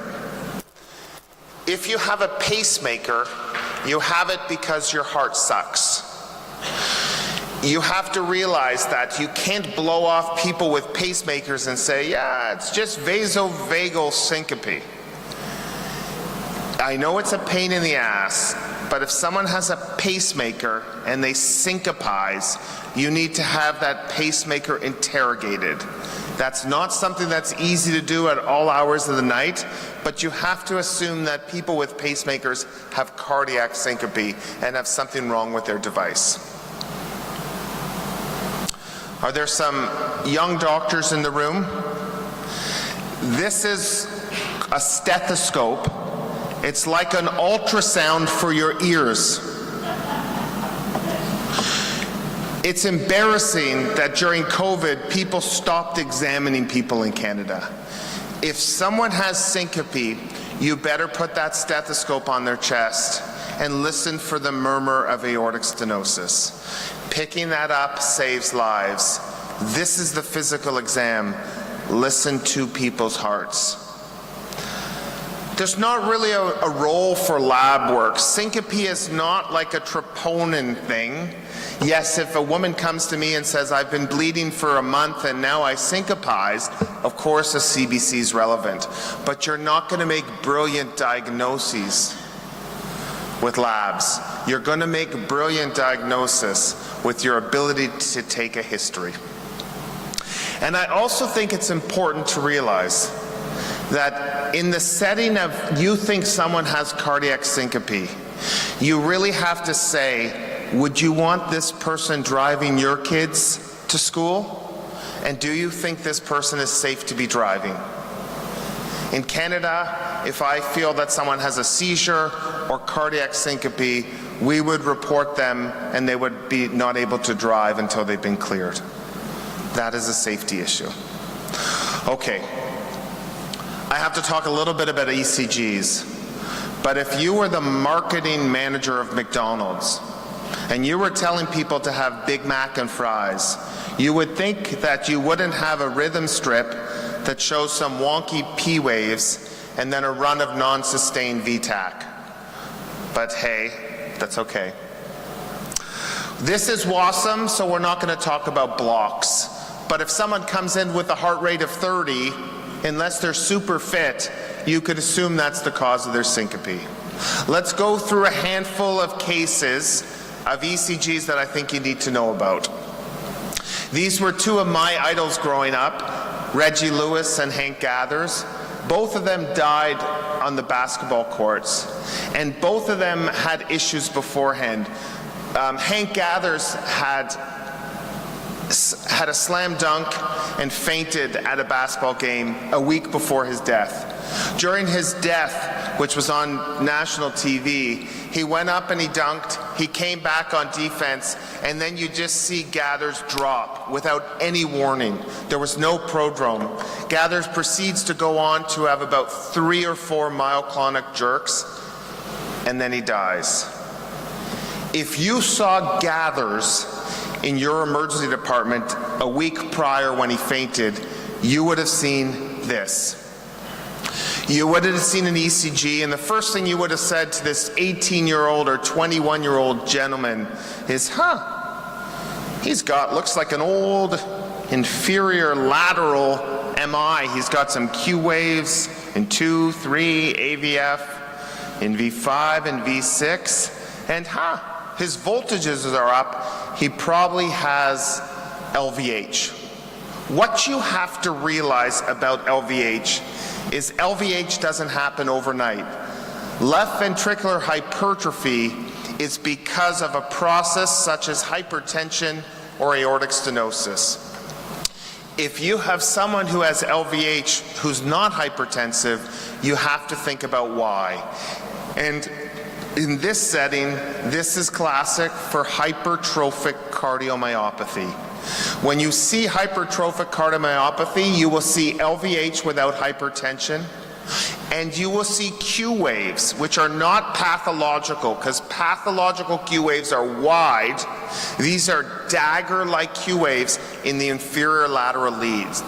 This is the #1 cause of sudden cardiac death in sports, and the most inheritable cause of sudden cardiac death, with 1 in 500 worldwide. Don't miss this opportunity. A couple came to see me. They were paddling in our waterfront. Our waterfront doesn't look like yours, and it certainly doesn't look like this. And in the distance, they saw ice cream. So they biked really fast, really fast. The woman in the front, she got off to get ice cream, and then she drops. You don't even need to see her ECG. She has exertional syncope. In your mind, you're done. She's got a problem. She has cardiac syncope. But what she hands you is a great ECG.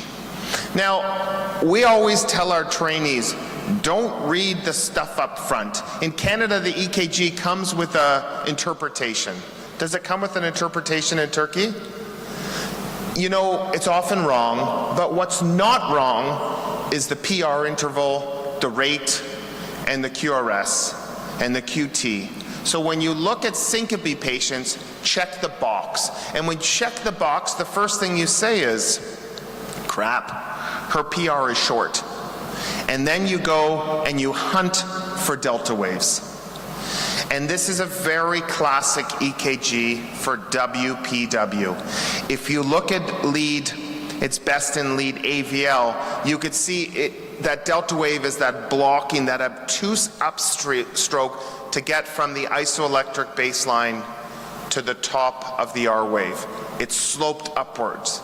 But even without the ECG, you know her story's bad because she had exertional syncope without a prodrome. You're done. I saw this gentleman, he was 34, kind of went to his family doctor. He was feeling dizzy with some palpitations. He got an EKG. He came to me with a fever, and he wasn't feeling well, and an ECG was done. And the top of our ECG said 2 things. It said, this person is having an acute MI, and it also had my name. So I knew I couldn't fuck up, okay? And I looked at this ECG, and he's a young man, and I said, He's not having a STEMI. He's not even having chest pain. But I looked at his ECG. What do people think about his ECG? Yes, Brugada. So this person has ST elevation in his precordial septal leads in V1 and V2. That's downsloping. I'm going to tell you two things about Brugada. One, in the setting of fever, they are a lot more arrhythmogenic. So this is when people will show up, they'll have a fever, and you'll kind of think there's nothing wrong with them because they have a fever and they don't feel well. They might not even get an ECG, but that's when Brugada comes up. Number two,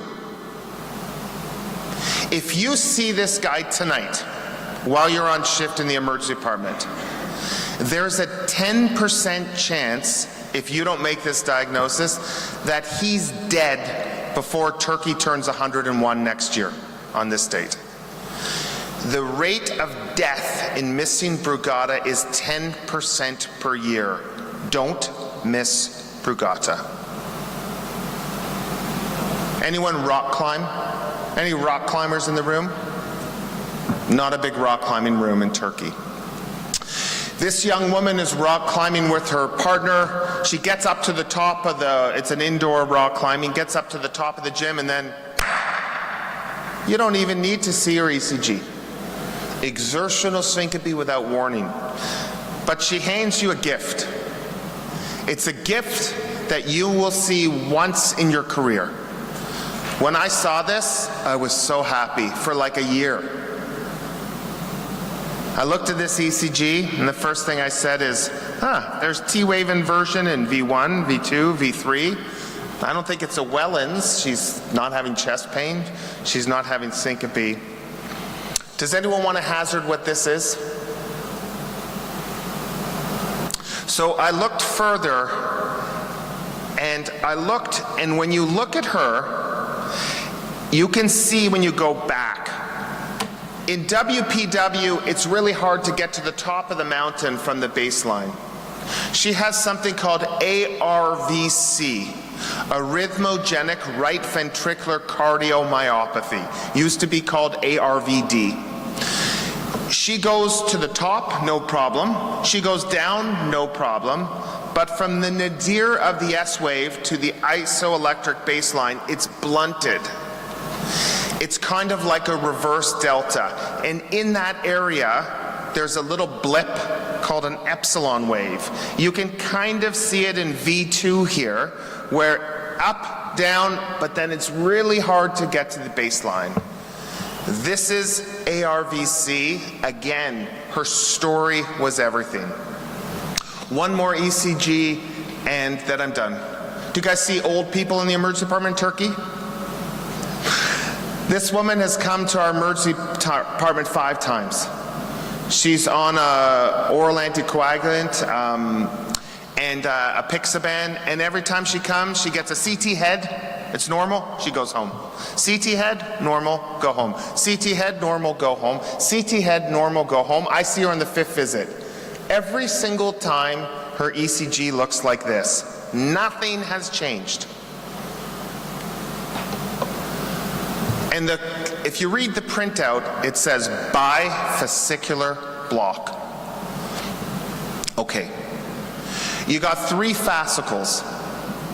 If 2 of them are down and you're 80 years old and you keep fainting, you're screwed up. You have to assume that that has something to do with your fainting. In her case, she has a bifascicular block plus a first-degree hemiblock. She has a first-degree block. If you have syncope plus a bifascicular block, if you have syncope plus a bifascicular with a first-degree block, you and I might have called that a trifascicular back in the day, this person needs a pacemaker or someone to consider that. They don't keep needing CT heads. Use your head. They need to see a cardiologist, not a neurosurgeon. If you like to take pictures, take a picture of this.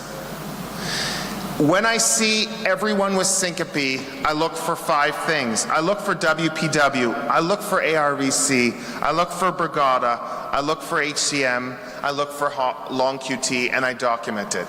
I go into every ECG looking for those 5 things, and then I move forward. But I know that that's my approach when I see an ECG, but I take value in the story. So what can I tell you to end this morning? History is queen. History is everything. Make sure that you ask people what they were doing before they fainted. The establishment of pre-syncope and the absence of pre-syncope should always make you nervous. These people don't need workups, they need you to take a great history and to take an ECG and look for 5 things. The EKGs are gravy.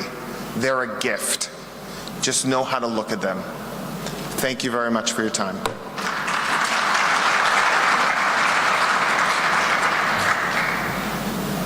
We'll take questions at the end. As Dr. Carr said, we're going to hold the questions till the end because we're a little bit behind schedule.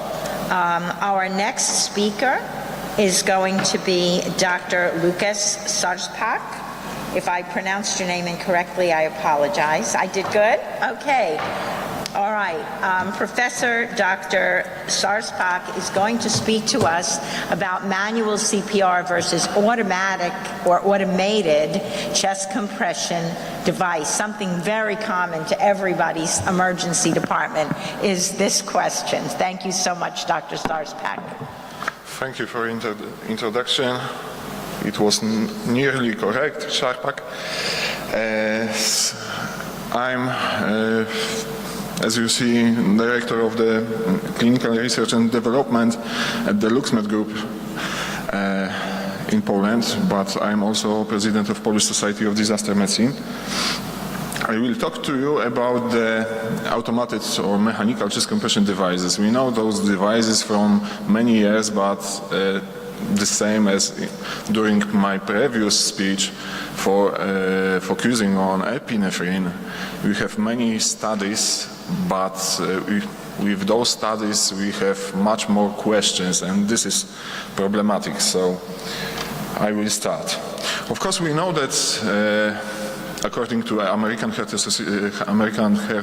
Association, as well as the European Resuscitation Council guidelines, the most important thing during resuscitation is high-quality chest compression. High-quality chest compression composed of the correctly rate of chest compression, correctly deep, full recoil of the compression, but we know that in some cases it's difficult to obtain. And I will back to those situations in the next slides. Of course, currently we have many types of mechanical chest compression devices. We know that we use it in pre-hospital as well in hospital cardiac arrest situation, but the use of mechanical chest compression increased during the COVID-19 pandemic, mostly, for example, in Poland, from my experience, because the pandemic showed us that we have increasing number of the cardiac arrest situation, and different studies show us that, for example, when we know the outcomes of mortality of those patients, 85% of patients died compared to the only 62 in the pre-pandemic setting. So we know that this is most important thing. And when we're talking about those devices, we can talk about each device and we can show some advantages and disadvantages of each device, and I will show you some perspective of these devices. And of course, all of us know the Lucas. Lucas right now has third generation of this device. It's, I suppose, the best recognizable mechanical chest compression device worldwide. The most of studies are focusing on this fact on Lucas. So we have some research background of those devices. We know that this is a piston device. It's commonly used, for example, In the EMS in which I'm working, I'm in the EMS in Warsaw. This is the biggest EMS dispatcher in Poland. We have right now 88 ambulances in our region. About 60% of devices which we have in ambulances are Lucas device. So, as I say, Lucas device in Poland is mostly commonly used, and I suppose in other countries also. What is important, Lucas device we can use only on the adults. It's contraindicated in very obese patients as well as in the pregnant patient. The philosophy of this device is to create the active decompression suction on upstroke, and it's important for this device. The second device is, for example, Zoll. I saw this device also in this area, and this is nice device, but I personally don't use it because, as you know, Lucas is much more better, mostly for me. But of course, we have Zoll device. So Zoll Autopulse device is low distributing compression band to compress the chest, and it can be used only under patients under 130 kilograms. It can be used only on adult patients and can be used only on non-traumatic cardiac arrest, because when we have the problems with the chest, it will be problematic to use this device. When we're talking about other devices, one of the nearest and new device is Corpus CPR device, and this is nice device because we can change many things on it. We can use it even in adolescents, in adult patients. We can change the depth of compression, we can change the rate of compression, so it's nice for us to change the quality of compression of these patients. However, as you see on this slide, I know that maybe it's not good quality, but it shows us the most significantly research focusing on the chest compression devices. And when we talk about it, one of the important study was the CIRC trial published in 2014 in resuscitation. This was a randomized control group sequential trial focusing on the adult out-of-hospital cardiac arrest, where the presumed cardiac origin of the cardiac arrest, and it was conducted in the US and in the European. In this study, authors compared the autopulse and manual chest compression. They create some outcomes such as survival to hospital discharge, and in this study they don't show significant difference between autopulse and manual chest compression. This is important for us because, firstly, the chest compression is important, as I talked previously, but when we perform such a study, we should focus also on some criticism of those studies, because majority of patients were excluded in this analysis, excluded post-random for various reasons. Bleeding was not, for example, possible due to the blinding of the study was not possible during this study due to the intervention type. But for example, 20 minutes CPR fraction was higher for the manual chest compression. And this is possible, we can explain this by the Hawthorne effect. Maybe you know this effect because the Hawthorne effect occurs when the participants' behavior, when they are observed, because when you are observed, your behaviors are changing. When someone observes you during resuscitation, you perform this resuscitation much more better you perform higher quality chest compression. So when we compare on the one side the manual chest compression, on the other side mechanical chest compression, and this is observational study, we probably will perform much more better manual version of chest compression. Moreover, this study was not powered for a long-term period outcome, because such as, for example, 6 months survival rate or 6 months survival rate with the good neurological outcome. We only, in this study, they only saw the short periods. However, in this short period, the difference between those techniques of chest compression, as I say, was not statistically significant.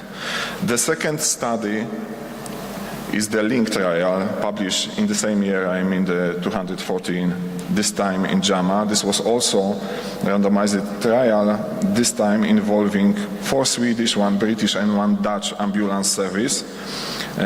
In this study they involve only out-of-hospital cardiac arrest. However, the previous study was focused on autopulse. This study was focused on Lucas, and I suppose it was huge group because to the arm in which the patients were treated with the Lucas, they involved 103,000 patients. Near the same number was put it to the manual chest compression group. The problematic of this study is fact that they, as a primary outcome, focus on 4-hour survival rate, and this is not oriented of the patient outcome. However, the differences between those groups were similar, because it was 23.6 for Lucas and 23.7 for manual chest compression. So the risk difference was over than 0.99. So it was really similar. Besides, no difference in the secondary outcomes. I mean, the good neurological recovery was also found between those groups. As I say, the primary outcome was 4-hour survival rate, and it was not patient-oriented outcome. Moreover, among patients with surviving at 6 months, 99% in the mechanical chest compression group, I mean in the Lucas group, and 94 in the manual chest compression group had the scores of CPC at the level 1 or 2. However, the 4-hour survival rate was not difference between those groups. The next study on which I want to talk about is paramedic trial, paramedic 1, the first one study, because as you know we have two studies, paramedic 1 and paramedic 2, and this study was conducted in UK in NHS ambulance service. Also focus on the out-of-hospital cardiac arrest. This time evaluate the chest compression techniques in 2 groups, in Lucas and manual chest compression. The randomized was 1:2. So in the Lucas group they involve 1,652 patients, and in manual 2,819 patients.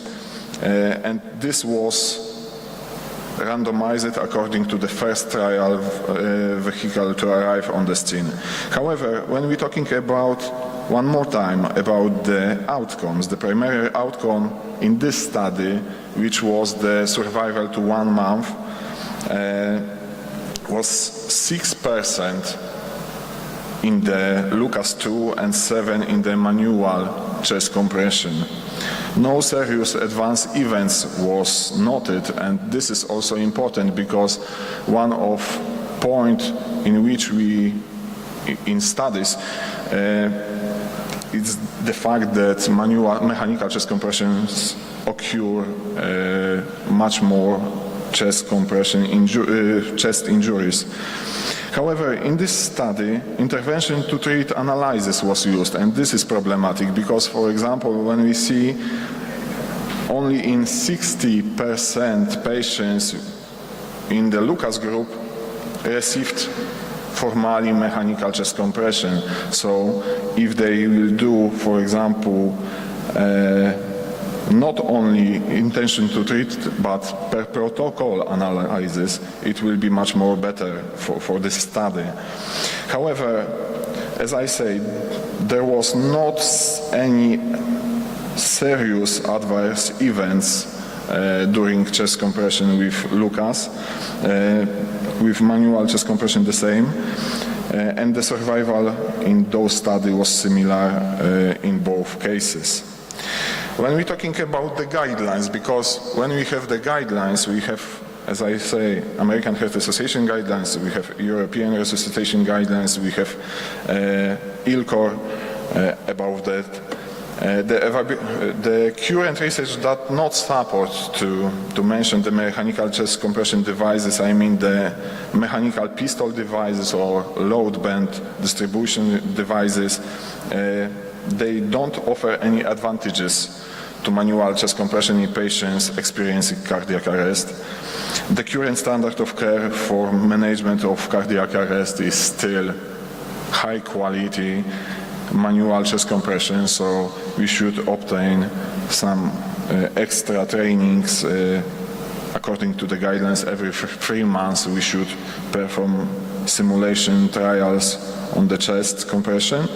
However, mechanical piston devices can be considered in some kind of situation, and for example, such scenarios can be limited to include the limited space for rescuers, incidences of prolonged cardiopulmonary resuscitation, hypothermic cardiac arrest, CPR in the moving ambulances, CPR when we prepare the patient to the angiography or preparation to the ECPR. So in those situations, we should use high quality chest compression performed by mechanical chest compression. However, in the crucial for rescuer is to minimizing the interruptions in the CPR, so it's not depend if we use mechanical chest compression or manual chest compression. We should previously train it to minimize this interruption and perform as high quality chest compression as we can. I want to talk to you about also some meta-analysis, because as you know, meta-analysis are one of the most important type of studies which we focusing. And for example, in this meta-analysis performed by ZOO, they include 15 trials, 9 randomized controlled trials and 6 cohort studies. The results of this meta-analysis showed there was no significant difference in the resuscitation effect of the mechanical and manual chest compression. In terms of the return of spontaneous circulation, survival to hospital admission, survival to hospital discharge, and survival to hospital discharge with good neurological outcome. This study focusing, of course, on the out-of-hospital cardiac arrest patients. The next one study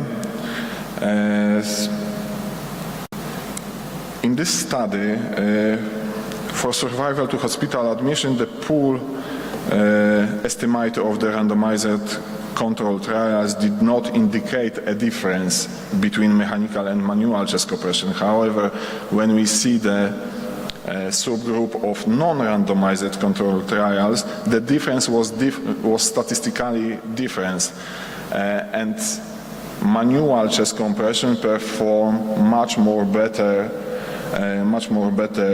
survival rate. So possible we can also talk in this space about Hawthorne effect. Survival to hospital discharge outcome did not differ between those strategies when we summarize all RCTs and non-RCTs trials. And this is also important for us. What the next? When we talking about the consideration of safety context, allow me to act very quickly and shorten the amount of time that the patient is in the ED, and also make my decision about whether I'm going to be able to fix them and get them out of the ED, or whether they may need to be admitted. And again, hyperkalemia, I'm looking at that abnormal EKG. I'm thinking about that in patients who have who take ACE inhibitors, who I think have a heat-related illness or on dialysis, and certainly it could be a new diagnosis of Addison's disease. The ED troponin, again, you had a lot of discussion about that. I'm not going to belabor it, but patients with an MI, of course, can have a normal EKG. And what does a positive test mean? Again, you as a physician understand better than a nurse practitioner or a PA that it's not only an acute MI, but they could have recently had an MI, recently been cardioverted. Some troponins are not reliable in renal failure, but an elevated troponin can allow you to make a quick decision for admission, to call the admitting team even before all your other tests are back, to give them a heads up this patient's going to need to come in. The blood gas, that assists in choosing an oxygen delivery system. Are you going to give oxygen? And if so, how are you going to deliver it based on the results of your ABG, and whether your oxygen delivery system is working or not by following a repeat ABG. It makes the decision for intubation or hospitalization. Hypoxia can explain altered mental status, and you quickly are able to assess your acid-base status, aiding your diagnosis in cases like hyperglycemia. And we absolutely cannot ignore the POGIS. Point of care ultrasound is just amazing.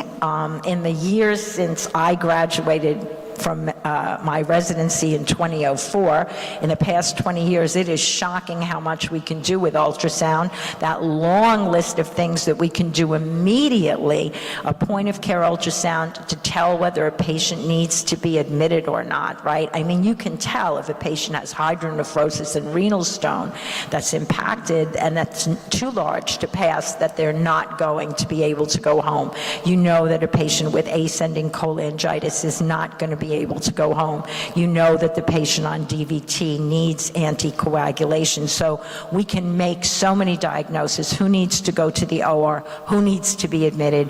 Who can be treated and go home just by using point of care ultrasound?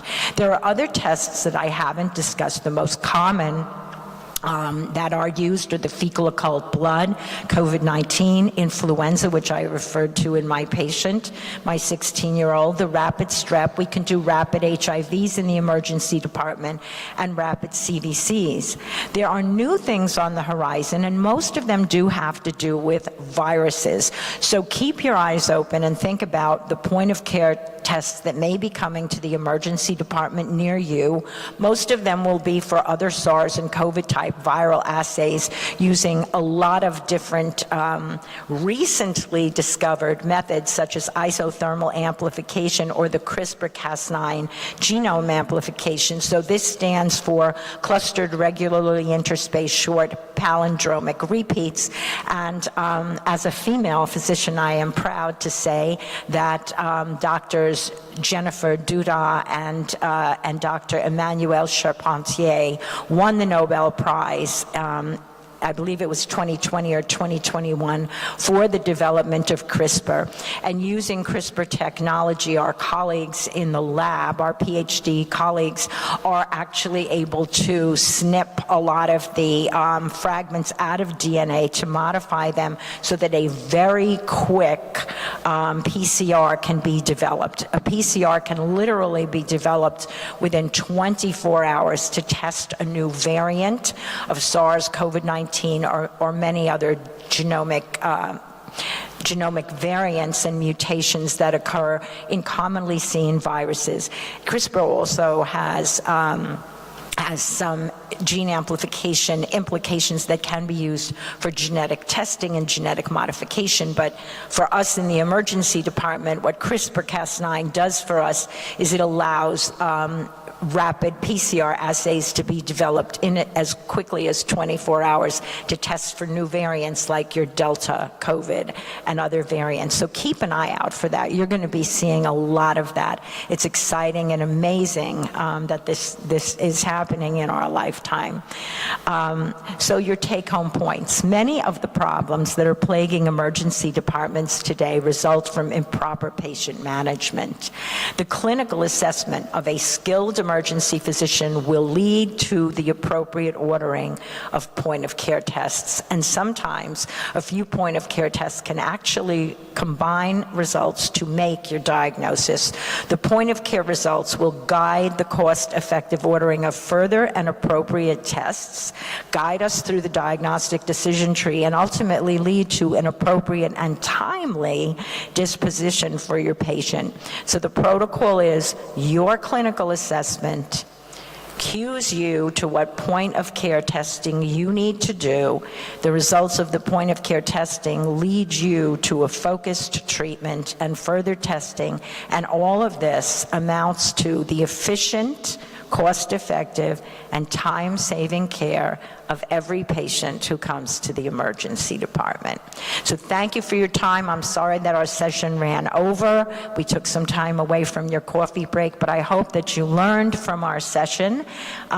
Feel free to get in touch with me at drmoreno@gmail.com, or to just grab me when you see me at the conference for any questions about my talks or about the American Academy of Emergency Medicine. And thank you again for inviting me here to Turkey. I love your country. I'm thrilled to be here on the 100th anniversary of your independence. Thank you.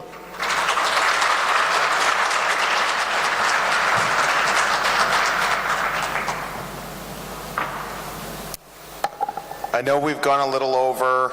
I think what might make sense is if you have questions to come up and maybe ask the speakers, because I know there's a break that is almost on the way out. So maybe get your coffee and get ready for a great afternoon, and I'm sure Ajay or Lucas or Lisa or I would be happy to take your questions up at the podium. Thank you so much.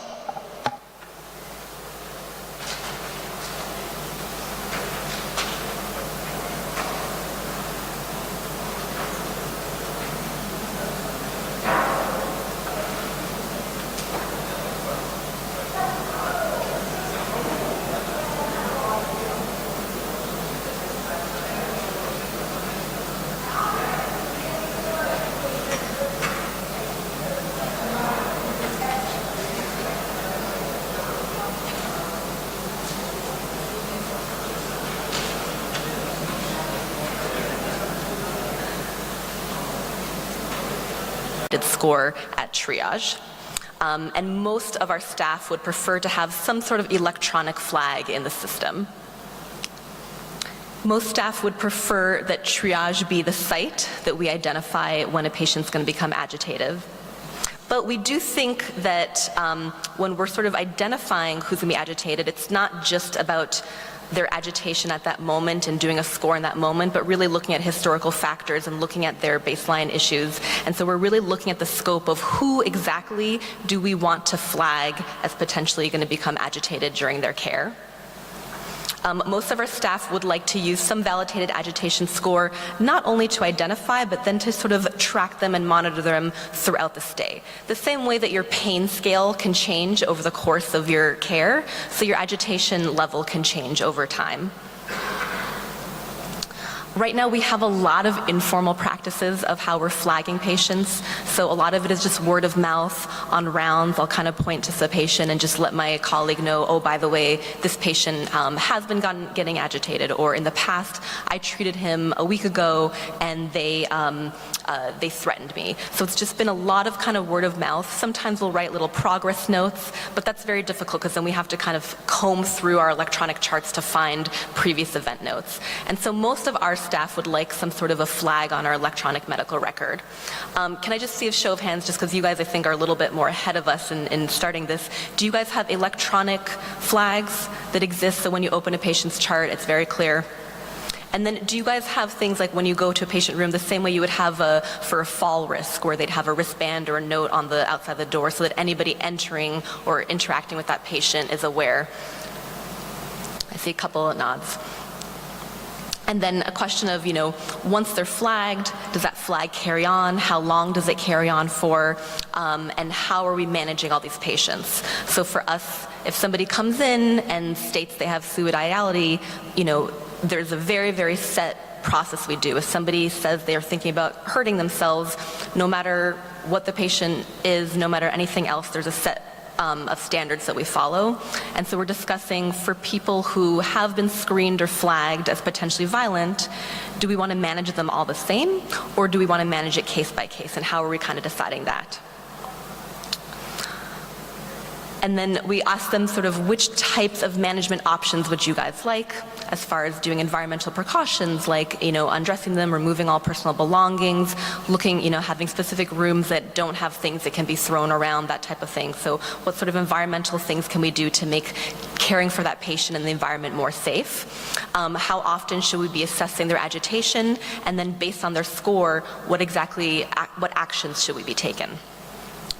So this was brief, and again, part of my reason for wanting to present this is that I understand that you guys are actually much further ahead of us, and so I can't stress enough that I would love to get feedback from you guys just as you see me in the conference, because I am in the process of creating this policy with my team for both our outpatient and inpatient departments, and I'd love to hear kind of what you've seen work, what doesn't work, and again, each area within the healthcare sector is so different, and so I primarily work in the ER, so it's harder for me to help develop policies in areas that I don't normally work in, such as the inpatient care or the clinics or pharmacy or other outpatient services.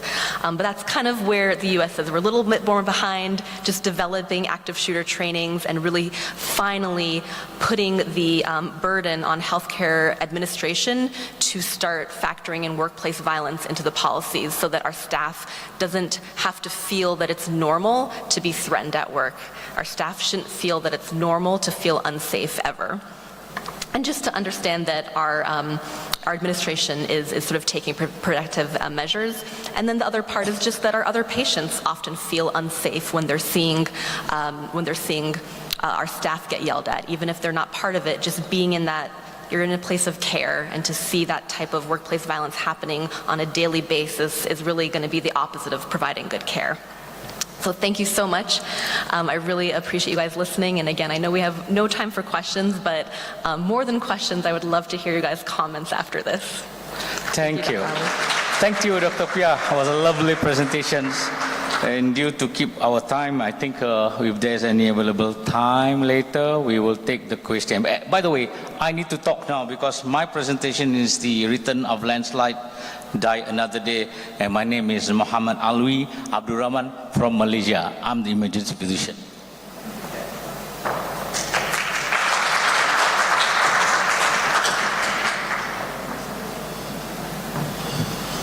So I'm here. Okay, ladies and gentlemen, my presentation is going to be about landslide. Malaysia is part of Southeast Asia, and we have lots of natural disaster. 50% of all disaster that happens in Malaysia, Indonesia, Philippines, and other of our ASEAN counterparts. According to WHO, between 1998 to 2017, they estimated about 18,000 deaths related to landslide. Well, we have cyclones, typhoons, and everything, and we have to blame it all to the change of climate, rising temperatures and waters, and of course, migration, populations, industry, urbanization, and etc. In Malaysia, there has been landslide, more than about 29 incidents dated back 1961. So landslide, beside flood, which is very common in Malaysia, we go through a lot of incidents, and that includes also the aftershock.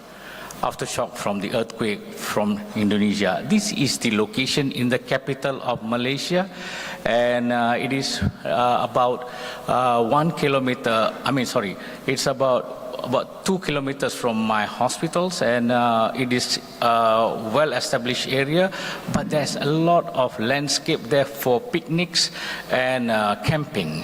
So what happened is during this incident on the 16th of December 2002, my hospital was the responding hospitals, and we received information from the residents that there's a landslide and at 2 o'clock morning, so we have to send the first responder team to the site to do what is best in a remote area which is full of forest, as well as the routes and the communication at that area is very poor, and it's heavy rain later after the incidents.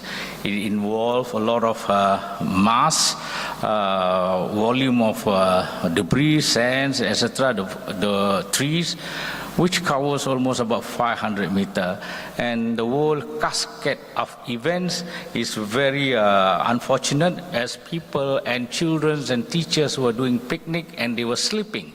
And most of them submerged to the debris of the soil, and they never had an early warning system to evacuate. Now, the moral of the story is this is an illegal landslide camping because it is free of charge, and is the scenarios there, the landscape there is fantastic. So this is what exactly happened.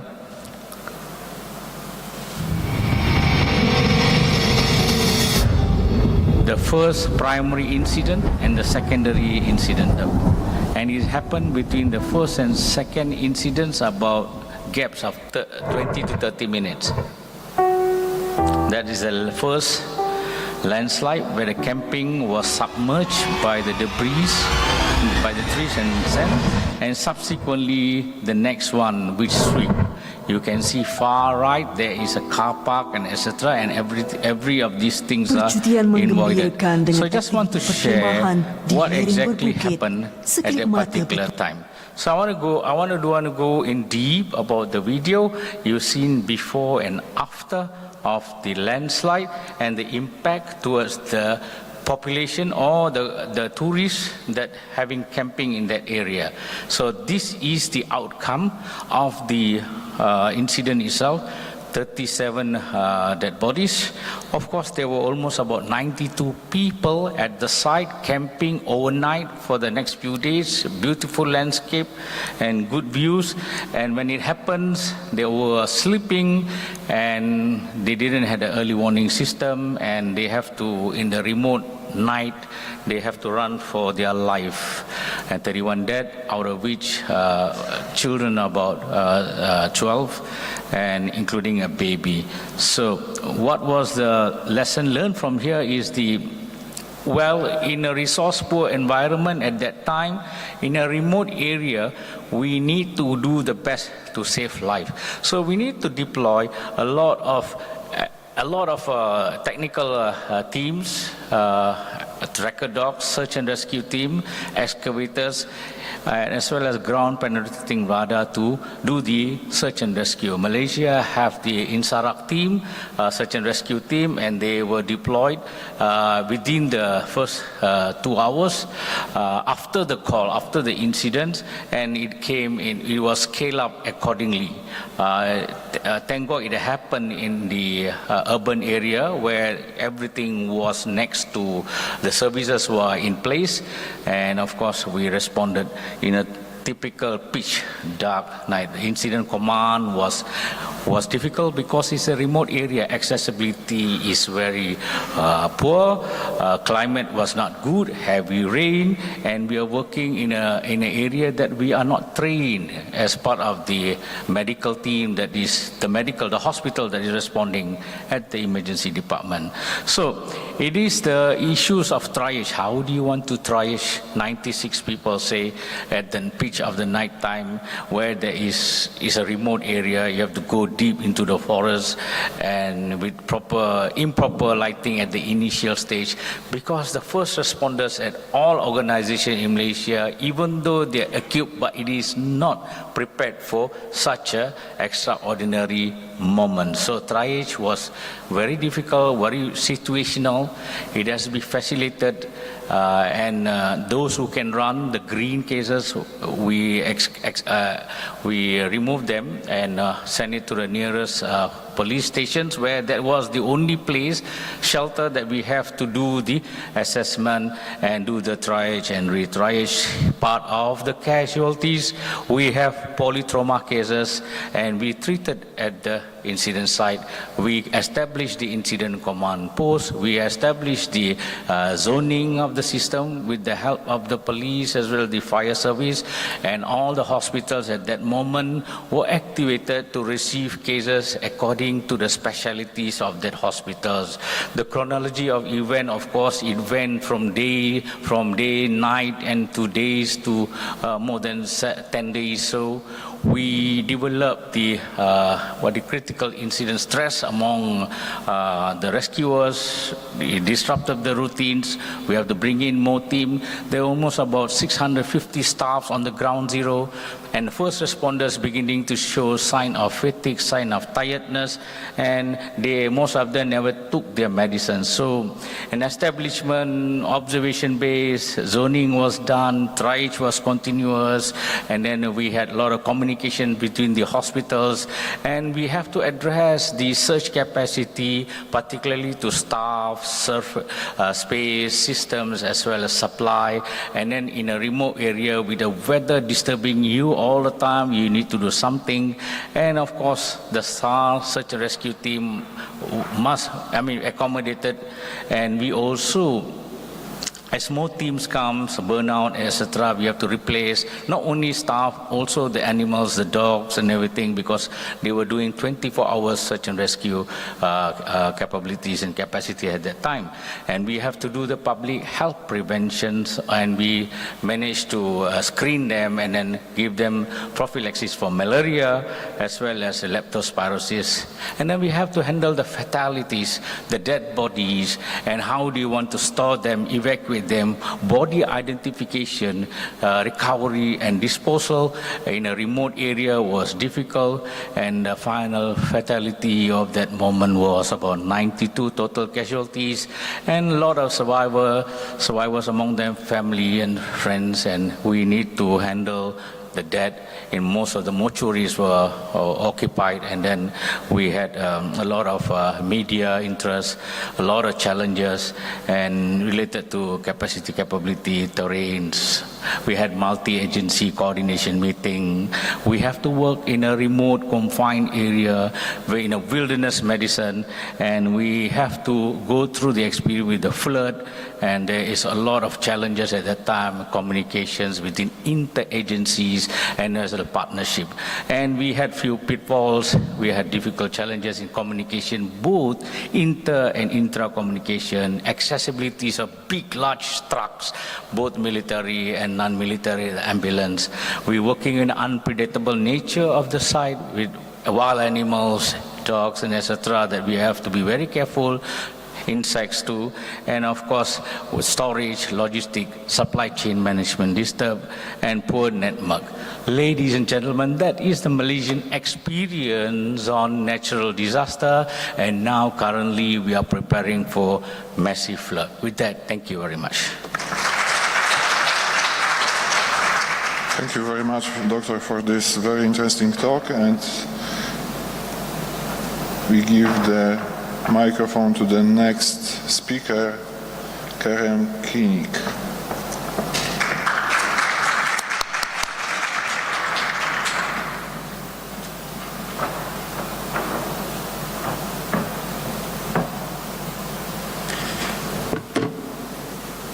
Thank you, Lucas. Thank you, Dr. Mohammed.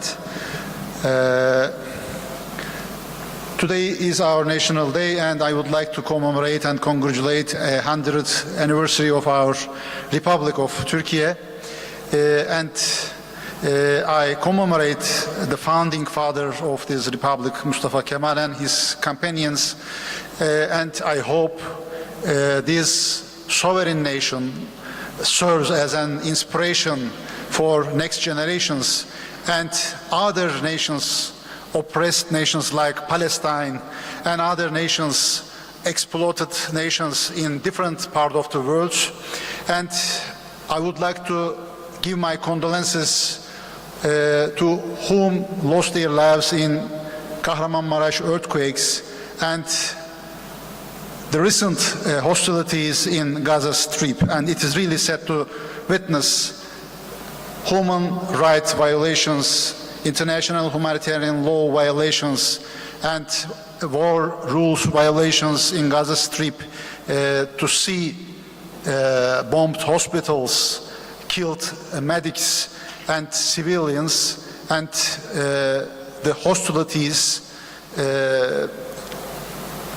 disproportionality of the hostilities. I would like to present a case study regarding our last big disaster catastrophe we faced in Kahramanmaraş, the major disaster response to earthquakes in Kahramanmaraş. Before starting my presentation, I would like to emphasize our discipline is disaster medicine, bridging disciplines. Disaster medicine is a scientific discipline resulting from the joint venture of emergency medicine and disaster management. So we have many nexuses with other disciplines like emergency medical services, hospital services, public health especially, and disaster management. You can see all these topics, and disaster medicine is interesting all those topics during the disaster or before disaster for preparation or after disaster for recovery. In Turkey, we have a well-established disaster management framework. We have a disaster management strategy framework at the strategic level. AFAD, Civil Defense Authority, Disaster Authority, also in charge of this strategy making processes. At the tactical level, we have three different plans: disaster risk reduction plan and country disaster response plan and the recovery plan, who are covering all phases of the disaster life cycle. And we have many action plans between the operational layer and the tactical layer, and provincial base, we have disaster risk reduction plans and response plans, not the recovery plans yet, but we will have. What about the health cluster? We have harmony in chaos. In our health cluster coordination, we have SACOM, Healthcare Coordination, Command and Coordination Center in Ministry of Health in the Ankara headquarter.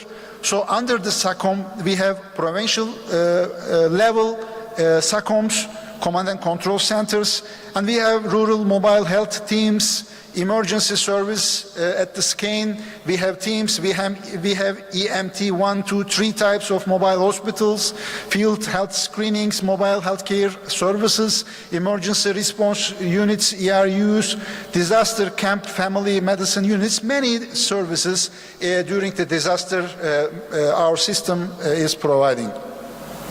At the field level, we have a call center who are recording all calls and orchestrating operations among other institutions like security forces, like army, like other ministries and civil societies and national societies like Kızılay, Turkish Red Crescent Society. As my colleague Feridun mentioned, that we are living on a very active earthquake fault. So this is our earthquake hazard map of the Turkey is updated, and you can see the danger map, the hazard map of Turkey.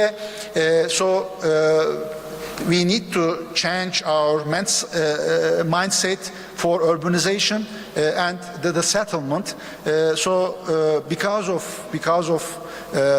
many neglection, we faced this big size catastrophe. So it was not usual earthquakes. On the same day, we faced 3 great earthquakes with magnitudes of 7.7, 7.6, and 6.5.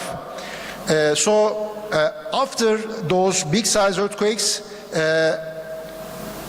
50,000 aftershocks have been occurred, and if we compare with other earthquakes or the man-made disasters like Hiroshima, this was 2,000 times bigger than the Hiroshima in Kahramanmaraş. So after math in numbers, death toll reached 60,000, including the casualties inside Syria. So we have been shaken by same tremor. You can see on the map from Lebanon, from Egypt to Syria, from Iraq to some Caucasian part of the world. So almost 60,000 people lost their lives and 122,000 people injured, and almost in Turkey almost 1 million independent units demolished or heavily damaged after this earthquake, and estimation of the damage almost more than $100 billion in Turkey and $15 billion in Syria. As for the magnitude, yes, we can compare with others, but because of the fault lengths and the depths and the habits of the earthquake, the damage bigger than other same earthquakes. So the total fault length was 500 kilometers, and it was just 7 kilometers close to surface. So it created a huge damage and destruction. So we can compare the total affected areas, 11 provinces, with other countries. This area bigger than many countries. If you compare the population, this population is higher than many countries. So it was really difficult to manage all this catastrophe and the chaos during the disaster. So many personnel and staff from different institutions deployed to the affected areas, and almost 650,000 staff have been worked so far in affected area. And we have unsung heroes, volunteers, and civil society organizations, and our colleagues coming from abroad to solidarity with our nation, and almost 10,000 international search and rescue staff, and from 90 different countries. And we have our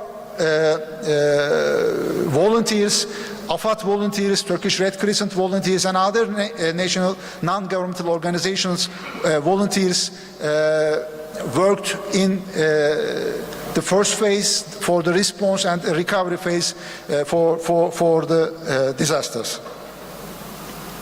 You can see the map, our international solidarity map. Thanks all of the colleagues who came to Turkey and bestowed their hands to affected population. If we look facts and figures for navigating disasters, you can see huge heavy machinery philos and the teams. Just for the sample, medical evacuations, personnel transport, material transport, and firefighting activities have been conducted by aircraft, and almost 17,000 sorties did the aircrafts. it was really tough issue and a tough duty for the Turkish Red Crescent Society that I was leading as a president, and it was the mass feeding duty. So almost 14 million people have been affected, and by the time being, for at least 4 months, Turkish Red Crescent Society and its nutrition platform members provided 500 million hot meal so far, and at the peak time, daily 2.5 million affected people received hot meal and 3 meals a day from Kızılay and the feeding platform. As for shelter, so far almost 900,000 tents set up at the field, many of them dispatched to the villages and the rural areas, but we set up 350 disaster camps, and 2.5 million people also took shelter in those camps. Immediately they moved on to the from the tents to the container style housing facilities. Almost 200,000 container house have been installed so far, and now many of them living in the good, better conditions if you compare with the tents. What about the health infrastructure? Actually, in this area, we have 11 provinces in 100,000 square kilometer area, 124 hospitals, 13 of them damaged severely, and 14 moderately, and 75 minor, and 84 private hospitals and primary health care facilities, more than 2,000. Yes, we could manage, but in collaboration with the other provinces, neighboring provinces, healthcare staff, because all our colleagues who were living in the affected areas became the victim of the disaster.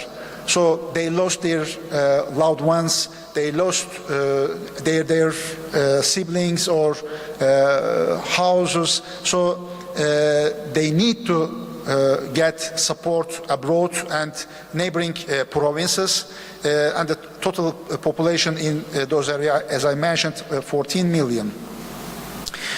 As an operational overview, so I selected 4 provinces, mostly affected provinces in the disaster. Arrival time of the first UMKE, our medical rescue team, from outside the province, 7:15. So arrival time of the first ambulance from outside the province, 7:15 as well. This day was the coldest day of the year, -20 degrees. So heavy snow blocked many roads. The frozen roads and broken roads and bridges closed many highways. It was really difficult to reach affected population, affected areas from neighboring provinces, and it took time to receive search and rescue services abroad or neighboring provinces, so hours and days. So because of this period, we lost many lives, unfortunately. Many UMKE vehicles, air ambulances and land ambulances, and UMKE teams, 15,000 UMKE and emergency health personnel also worked in the area, and the transportation of the patients, almost 2,500 of them transport by the plane, and 50,000 of them by the ambulances, and more than 300 by the maritime. After 2 months, you can see the occupancy rate of the active ward beds and the ICU beds. 200,000 surgical operations have been done by the colleagues and more than 4,000 intensive care cases, 600,000 discharged, and after 2 months still 400,000 inpatients were exist in the wards. According to the experts of the mental health, almost 1 million people, victims, need emergency psychosocial support during the disaster. So you can see the activities of the Minister of Health, psychiatrists, psychologists, and Minister of Family in charge of psychosocial support, and Turkish Red Crescent Society and other NGOs as a member of this platform provided 2.5 million PSS sessions to the affected community. As for the water, sanitation and hygiene, all infrastructure, all utility infrastructure have been affected. Water pipes, water reservoirs, water and wastewater treatment plants, pumping stations, and all infrastructure have been damaged, and it was really difficult to provide drinkable water to 14 million people daily, and we did it, thanks God, alhamdulillah,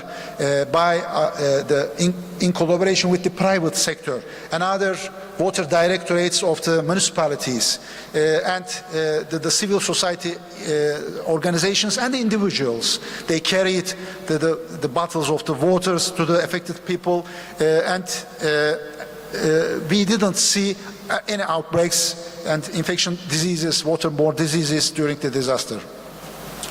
So almost 19,000 mobile toilets have been established, and 10,000 mobile shower and the washing machines have been established in affected areas. Another issue, another challenge for the system is managing the logistics. And supply chain have been broken, then it is really difficult to create a new value chain for healthcare supply chain and nutrition supply chain and other basic humanitarian needs, non-food items and food items supply chain system during these bad conditions. But as having an agile system is important during these disaster times, and health logistics continue to serve the hospitals and small clinics everywhere. Thanks for civil society organizations and our disaster partners all over the world,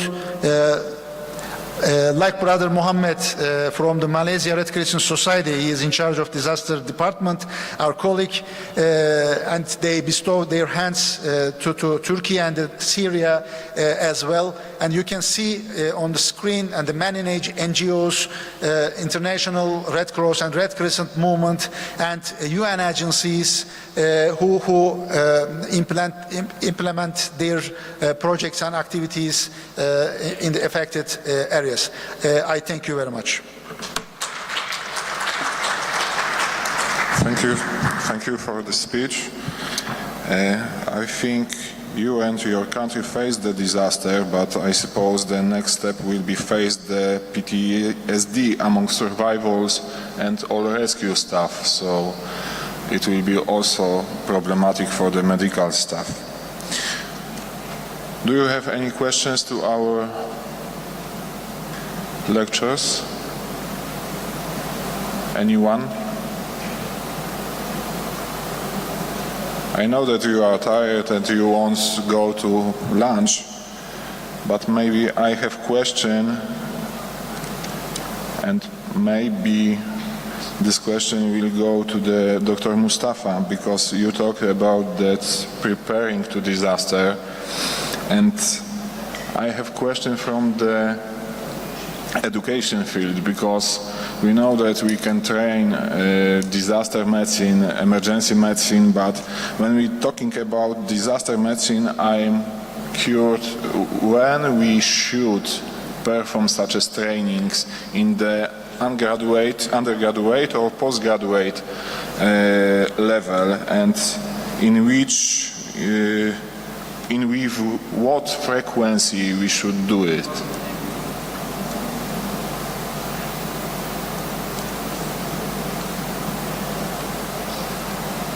Do you have microphone?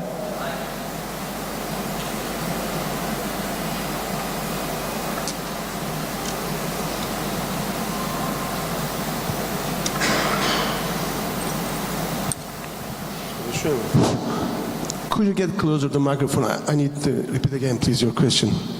I can't hear you.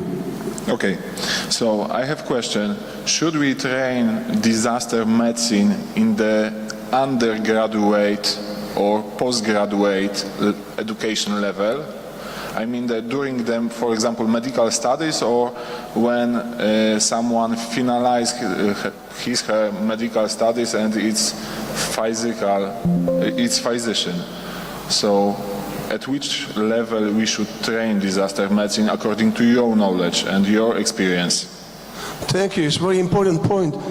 I heard that maybe Pierre knows better than me. In the U.S., disaster medicine is again a subspecialty in the emergency medicine. It must be, because the future, there's lots of disasters waiting for us.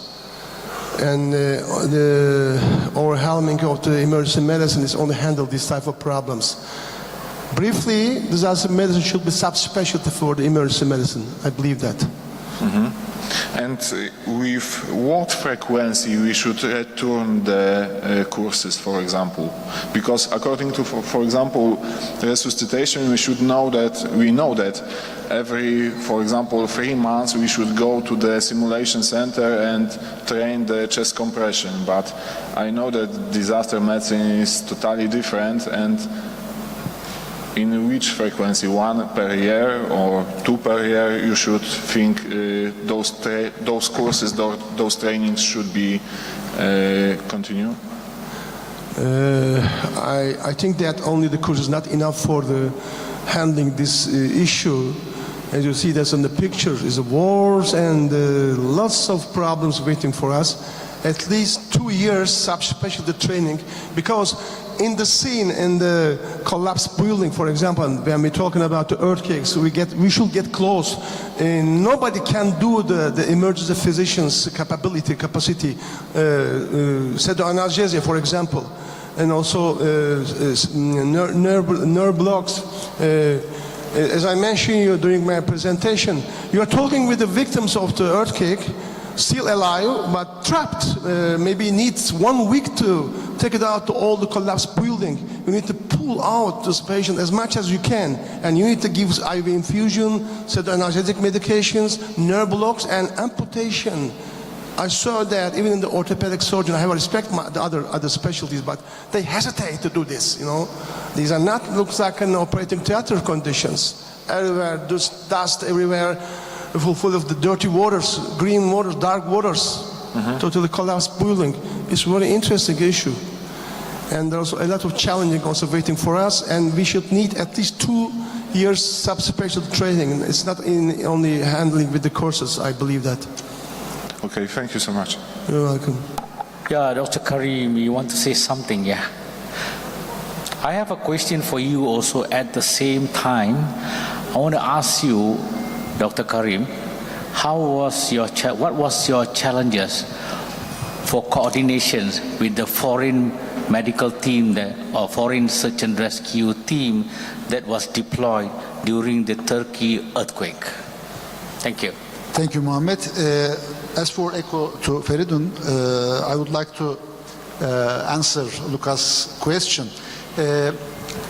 I'm head of disaster medicine department in Health Science University, and I'm head of emergency aid and disaster management program. So we have a disaster medicine course at the last class of our undergraduate. Frequency once in a year, but we have the PhD program in the same time for the post-graduation. And there is still debate, disaster medicine belonging to whom. So disaster medicine as a multidisciplinary area, we have connection, very strong connection with emergency medicine, public health and military medicine, and the disaster management as well. So we have to keep this multidimensional focus, otherwise we can lose some skills. So as for my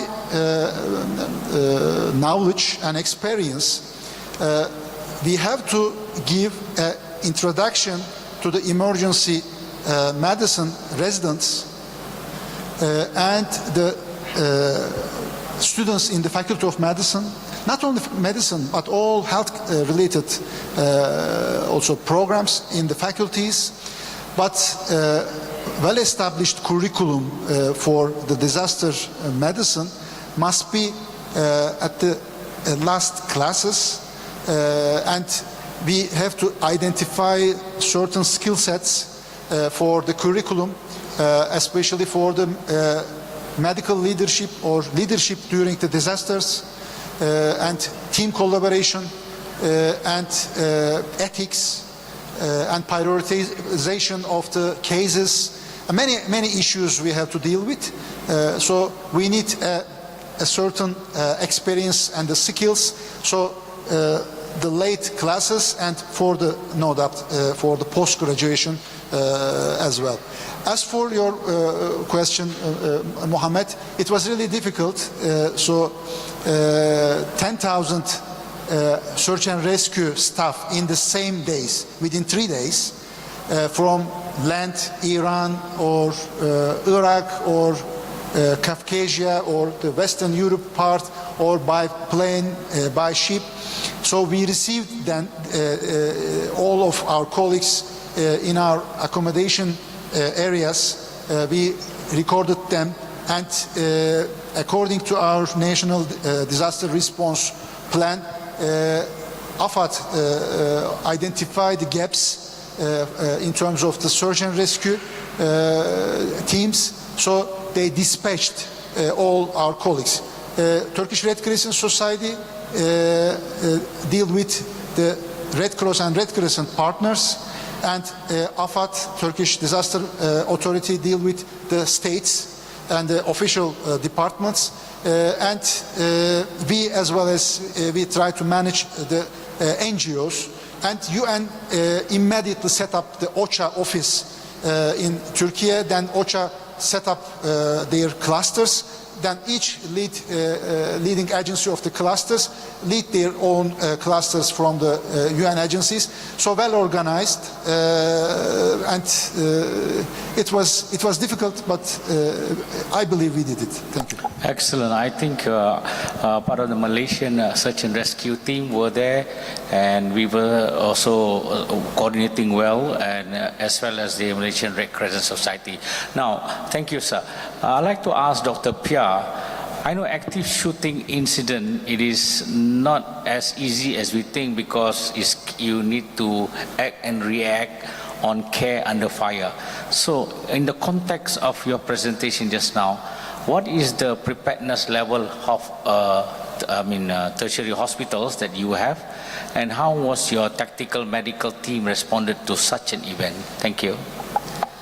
So we have been going and we've created a system where we approach each department, and we bring our university police, our hospital security with us.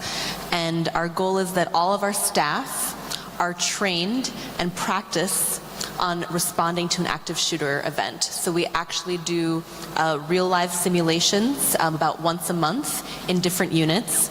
We train our staff in their area, and that's really the key part, is to go to their unit, show them which is the area that they would need to hide, which area, if they hide, they'll actually protect from bullets versus just being concealed where they can't see you. And then we actually do disarming training. So we will have somebody come in with a fake gun, and we will train sort of people without any sort of military or fighting skills, the simple way that anybody can disarm anybody. And there's a couple of simple steps, and we'll usually take somebody kind of, on the smaller side like me, and we'll have the person who is going to be carrying the weapon be somebody physically larger, just to show that it's not about how strong you are, but certain techniques develop. So about once a month, we do different units, and we actually make sure our staff practice hiding and actually disarming an active shooter, so that they at least have the tools in their muscle memory of how to do it. And the idea is that we hit each unit, each staff once a year. That's the training program we developed. We started it last year, and so far it's been really well received. And it's also a skill, it's a life skill that our staff then takes into their daily lives, because these skills, they could be applied anywhere, even outside a hospital. Thank you so much. If there is no any question, oh, I'm sorry, there is one.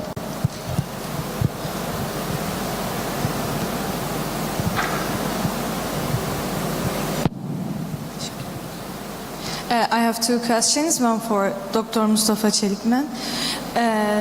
We know you're very active internationally, and thank you for your effort in earthquakes.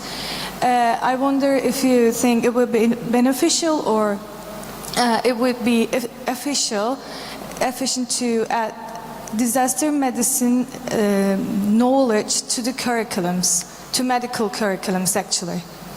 Thank you. Here I.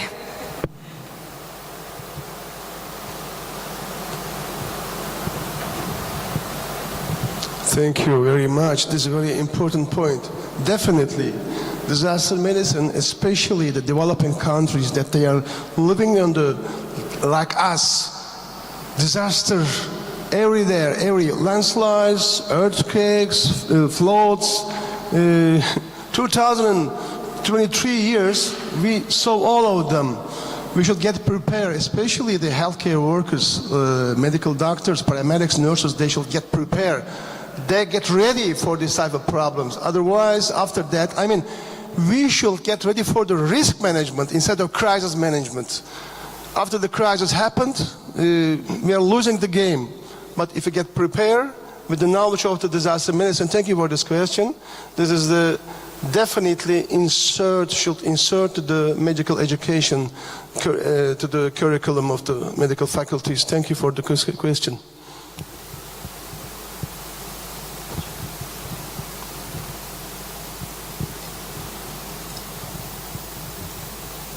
I have one more for Dr. Pia Daniel. Thank you for a presentation in advance. Sometimes when it comes to the violations, sometimes it's not the patient that causes the problem, but it's the come-alongs and their relatives. Do you think it would be ethically or legal or any kind of beneficial to flag these patients as violent, or do you think it would be beneficial to eliminate these patients from the healthcare systems for good? Do you have any studies that based on these cases? Thank you.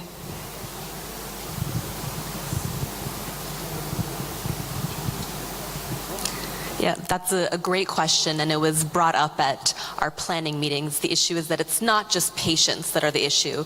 Often family members, I've been meeting with a lot of the pediatric department leadership, it's the parents.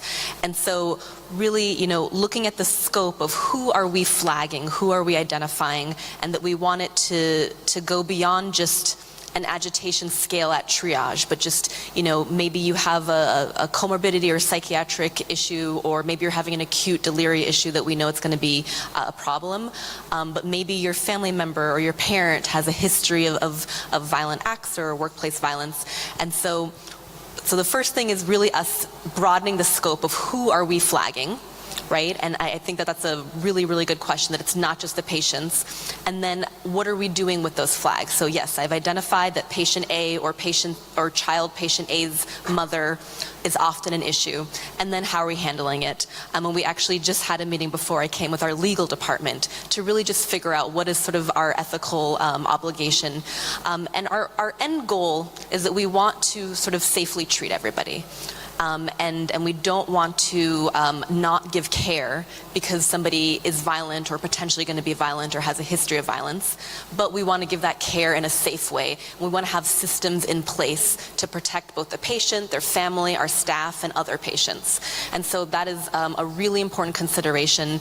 And again, I know that in general hospitals here, you're probably a couple of steps ahead of us as far as flagging patients, but I really recommend that everybody look at your hospital policy of what are you doing once you flag patients? What is the scope of the people that you're flagging, and what is a way that you can manage them?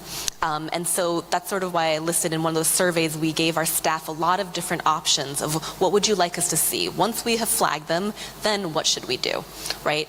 And so maybe it looks like always having a psychiatry consult initially. Maybe it looks like having patient relations, especially if it's not necessarily the patient himself, but a family member, come and get involved early on. Maybe it looks like security more frequently rounding in that area. So the idea is that we don't want to, and even when we are wording the flag in the chart, we don't want it to look like it is that we're biasing people against giving good care. We don't want that perception. And so we want it to be in a very sort of objective, we are putting this in place for your protection and for our protection. So it's never about you're not allowed here. It's more that we understand that this is an issue. You need care, whether it's just in the outpatient setting or maybe you need to be admitted, and you need to be able to visit your child, right? You're the child's mother, but we know in the past there have been issues, so what are the steps that we can start implementing to make it a much more sort of a pleasant visit for everybody? So I think that's a great question. It's a very gray area, and we're sort of getting everybody involved, but the overall idea is that we want to provide care. We don't want anybody not allowed. We want people's families to be able to come. So instead of just barring people, instead of just getting security to throw somebody out, let's take some steps ahead. We know this mother has been aggressive, so let's get patient relations, let's get university police, let's get all this on board early on so that she understands sort of the behaviors accepted. And the other thing we've just established is a patient code of conduct that they need to sign, and family members and visitors. And so in that code of conduct, it states acceptable and unacceptable behavior by patients and family, and that also kind of gives us the reason saying, well, you signed this, you agreed to it, and now you're breaking that code. And so that also is one way that we're kind of approaching that. But it's tricky, but the idea is we don't want people to feel unwelcome. We don't want providers to give suboptimal care, but we want everybody to have a safe environment. So I answer and don't answer your question. So thank you so much. If you have another questions, please talk directly to the speakers.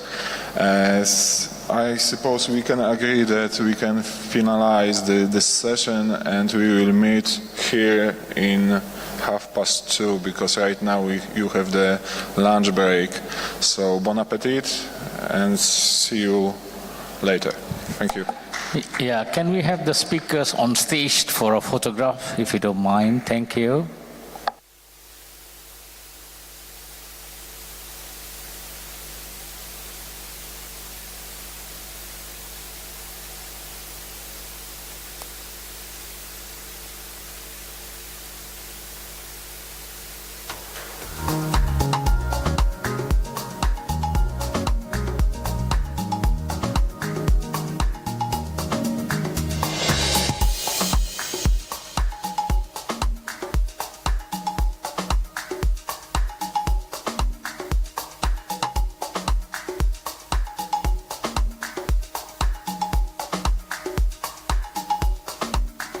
A significant burden, getting financial and other penalties for missing deadlines, and essentially diverting staff from patient care. I was an emergency room physician who was taken out of the ER during the peak of our COVID response for 2 weeks so that I could be in an office helping input this data, because our reporting team wasn't able to catch up with it, and our hospital administration was so afraid of getting penalties. And then when you look at the resources of a facility like ours, where we're sort of independent, don't have a lot of shared resources in the city, and then you compare it with a large network hospital where there's 11 different hospitals across New York City, just looking at the difference in the resources, right? The large network hospital, they had a specific non-clinical 50-person team that could do this reporting. They had a centralized process. It was all automated, automatic updates. Everybody had universal access to it. So the burden for that group was very small on the clinical staff. And then you compare it to the resources that our hospital has, right? We have no dedicated analytic team.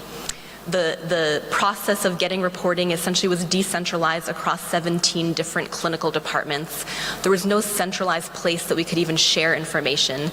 And a lot of the information was not able to get automatic from our electronic medical record. We had to get it manually. And so it ended up looking like using clinical staff. So the mandate reporting, it really leads to reporting, there's significant reporting barriers, and there's also diversion of resources away from the front line. And when you look at the questions they were asking, when you look at the different agencies, there was so much redundancy. But it was just done in such a way that was really, really difficult to create nice processes, right? So the frequencies of when you report constantly changed, and then the definitions of the variables was either very obscure or constantly changing. And so the idea is that the public health needs of a disaster, it requires a more coordinated, efficient system to share information and minimize straining healthcare systems, and really understanding that different healthcare systems have different capacity to do this. And when you ramp up a mandated reporting from 5 to 30 daily reports, you need to understand how that's affecting the acute care facility. And then again, it all translates to the community, right? So the community that we were serving, it had less clinical resources to treat patients because those clinical resources were being diverted to reporting, versus those larger networks, they had the capacity to deal with it. So just understanding that creating these universal mandated reporting is very, very difficult on certain institutions. And really, this is all about the public health sector really needs to have a better communication with the acute care facilities during a disaster, and really kind of prioritize what are the variables that we need from every facility, and maybe what are some variables that maybe we just ask from the facilities that have the capacity to give this without sacrificing care to their community. Thank you.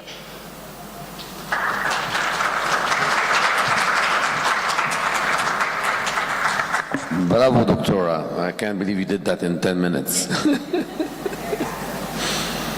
Any questions for Dr. Appiah? She deserves that. Thank you, Dr. Appiah. Our next speaker is Dr. Muzaffar Ahmed. Let me see. Dr. Ahmed, are you here? No, Dr. Ahmed? Okay, so I guess now you introduce me. All right.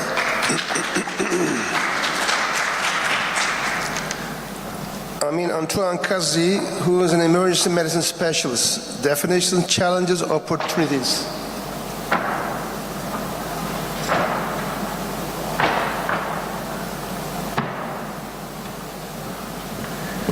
First of all, thank you for having me at WASAM and in Turkey. It's always a pleasure to come and see my colleagues, and to be so proud of Turkey has been able to develop emergency medicine faster and more in a more advanced way than many nations in the world. Bravo. Today, I was supposed originally to talk about some type of challenges and something. But I decided to change the topic to something that's more relevant, because I just came from training more than 1,000 physicians and nurses in Lebanon. On Thursday, the Ministry of Health, the Lebanese Order of Physicians, our National Association of Doctors, as well as the MSF, ISF, ICRC, come together to start preparing our physicians in Lebanon for, God forbid, what may be full-scale war. And of course, not only a full-scale war, but possibly whatever other type of internal strife and civil wars we may have in our own country, especially if the crisis lasts longer. our country has been devastated by a major financial crisis with a nearly total collapse of what we have had before. So we are particularly vulnerable right now in terms of having the resources to withstand an increase in need of resources. So as president of the Lebanese Society and as founding chairman and founding leader within the specialty in Lebanon in terms of developing emergency medicine as a specialty and working with other colleagues to develop the whole healthcare system, we started heavy training in war casualty and ED management of mass casualty incidents. They all come together. There are many aspects of them that go all the way from the field before you get to the mobile unit, from there all the way to the hospitals in the pre-hospital system. And then there is a whole world of emergency department management skills that we developed at the American University of Beirut into an actual set of lessons and principles, which I would like to share with you today.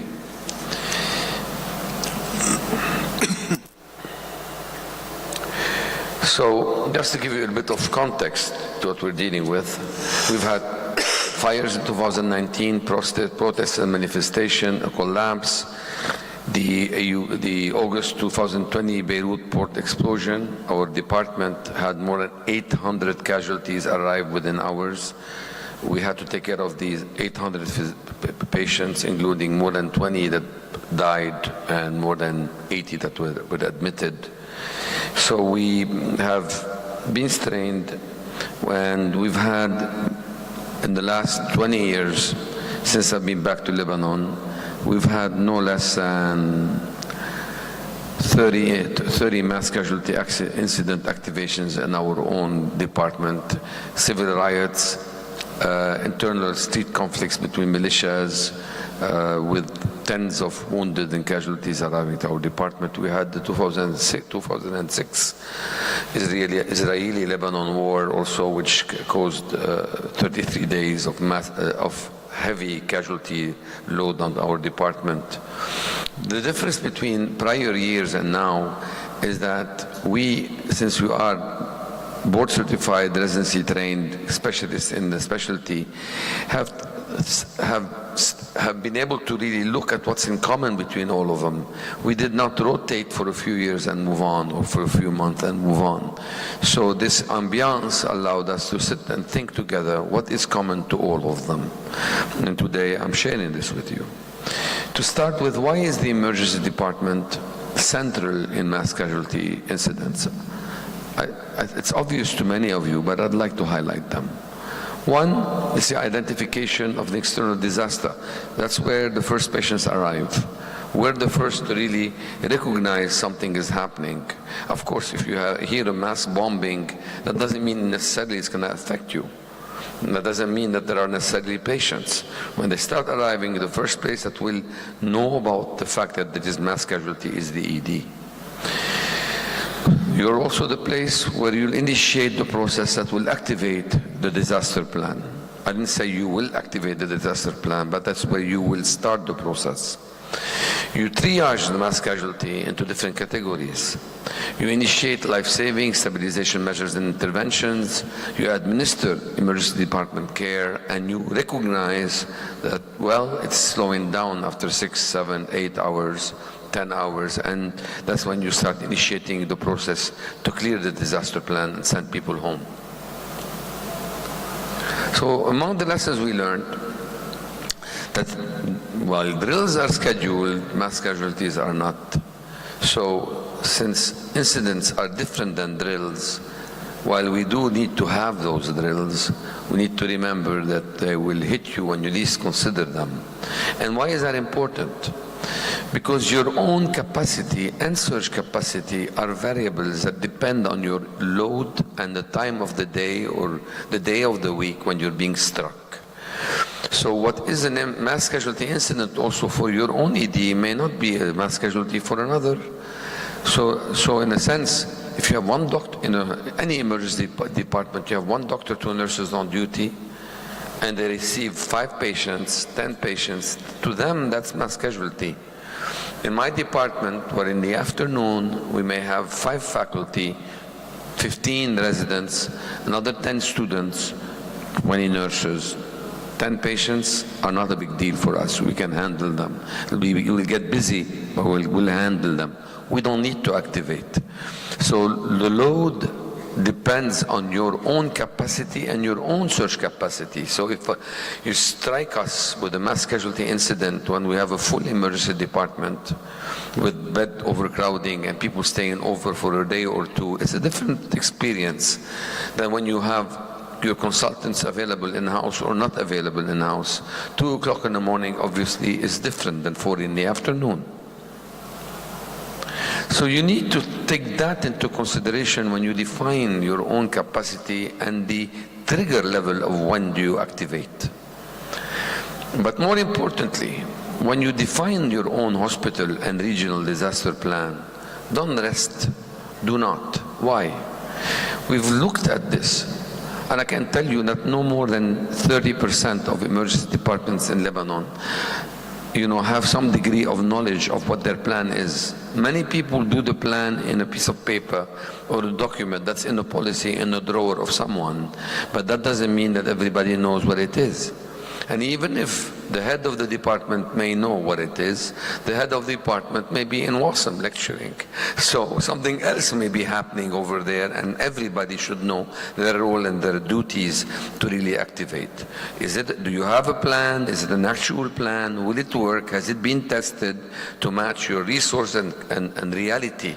Not to really be just principles you advocate for that no one knows about. And do all stakeholders know about it? Have you trained and included housekeeping and registration and security and pharmacy, central supplies? Are they all aware of what their duties are in the case of an activation? So when do you activate a plan? Everyone with a bit of testosterone thinks that they should be. Fortunately, my department is led by my colleague, Professor Evelyn Hitti.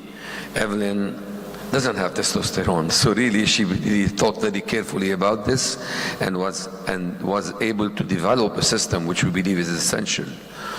We alert the hospital director, but mobilizing a whole hospital should be done by the hospital director, not by you. In 2012, there was a Starko bombing which caused almost 40 casualties, about 5 dead, the rest were wounded. We were the closest hospital. They brought them all to us as usual because they were not, that's what their people tend to go. And that's not ideal, but that's where they tended to go. They had not learned yet to distribute them more properly through a proper dispatch. But patients don't know. They just rush to the closest place. So when we were struck, we realized that if we left the actual activation to the hospital director themselves alone, it may take half an hour to activate, and that half an hour is brutal, because the key element in preparing for the mass casualty second wave of patients, not the first few who tell you there is a problem, the key element is to have these 15 minutes are unforgiving. That's the time when you get ready, set things up, and call people in. You empty the department within this time. So what we realize is that it is essential for the department to retain the capacity to alert the institution for put people on alert. So we have a tiered response. First we go on alert, and 2 we go on activation. The second thing we decided, because we do realize that you have to estimate your capacity, your search capacity, the time of the day. What can you handle? What is the exact number you're predicting of people to come? So you have to assess that before you go to the next step, and the next step is a level 2, not a level 1 activation. A level 2 activation is different than a level 1. Level 1, you activate everybody with the plan.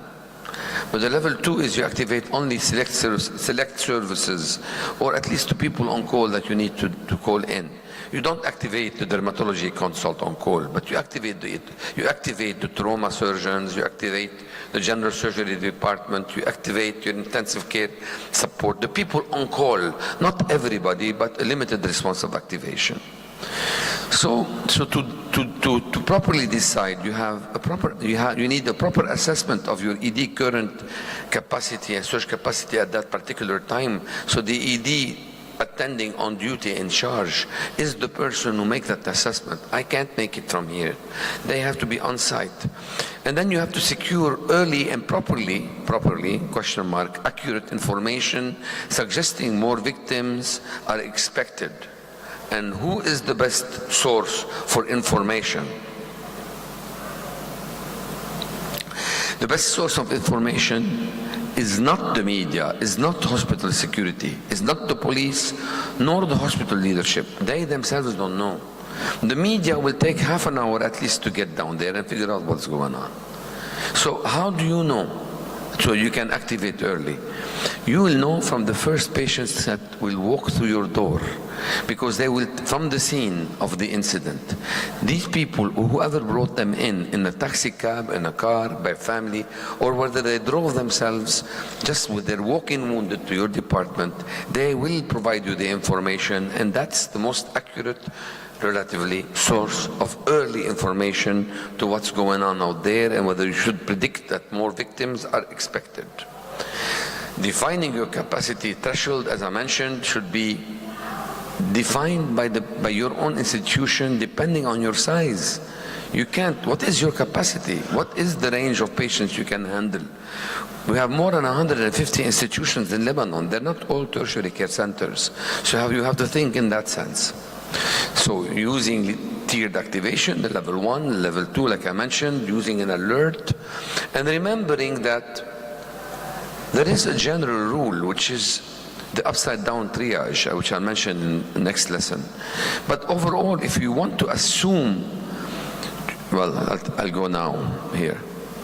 No.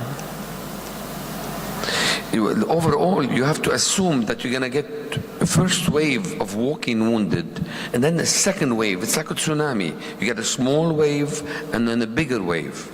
The bigger wave is when the first responders have gotten down there and they're starting to bring to you the sicker patients that cannot transport themselves. So you see the first wave, always predict 20 minutes up to an hour after, you're going to start getting double the number of the first wave you've received. It's almost kind of, I'm approximating, but if I get 20 patients that are walking wounded, I can comfortably assume that by the end of the second hour, I'll have 60 patients in my department. Of course, I'm referring here to single incident like car bomb and blasts. So when one thing happens and you have a lot of mass casualty, a single incident of blast, which is what we're used to in Lebanon, that's what we get.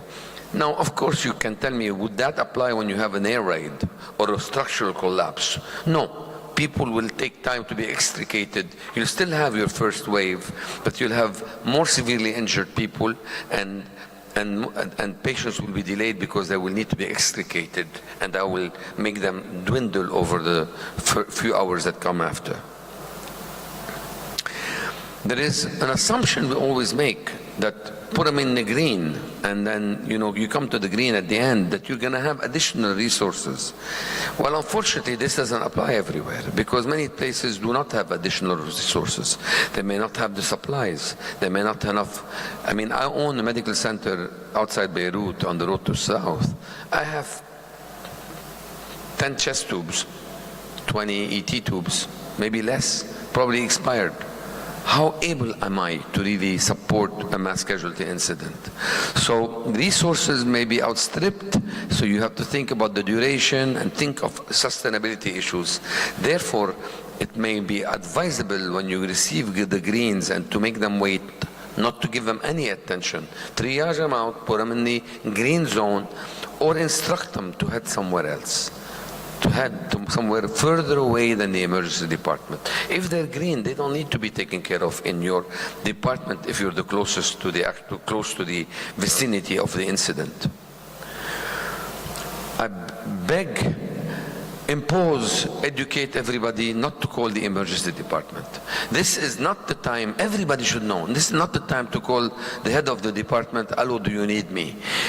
Should I come down? Look, I'm in outside an hour away. Should I really come? Is it bad? How is it like? This is not the time. Already when you have a bomb blast, most phone lines will be overwhelmed and you will have an interruption of communication. Do not burden the ED. Follow the plan. Go to where you need to go when you're supposed to be mobilized. Do not strain what's already strained and distract us. Follow or don't come.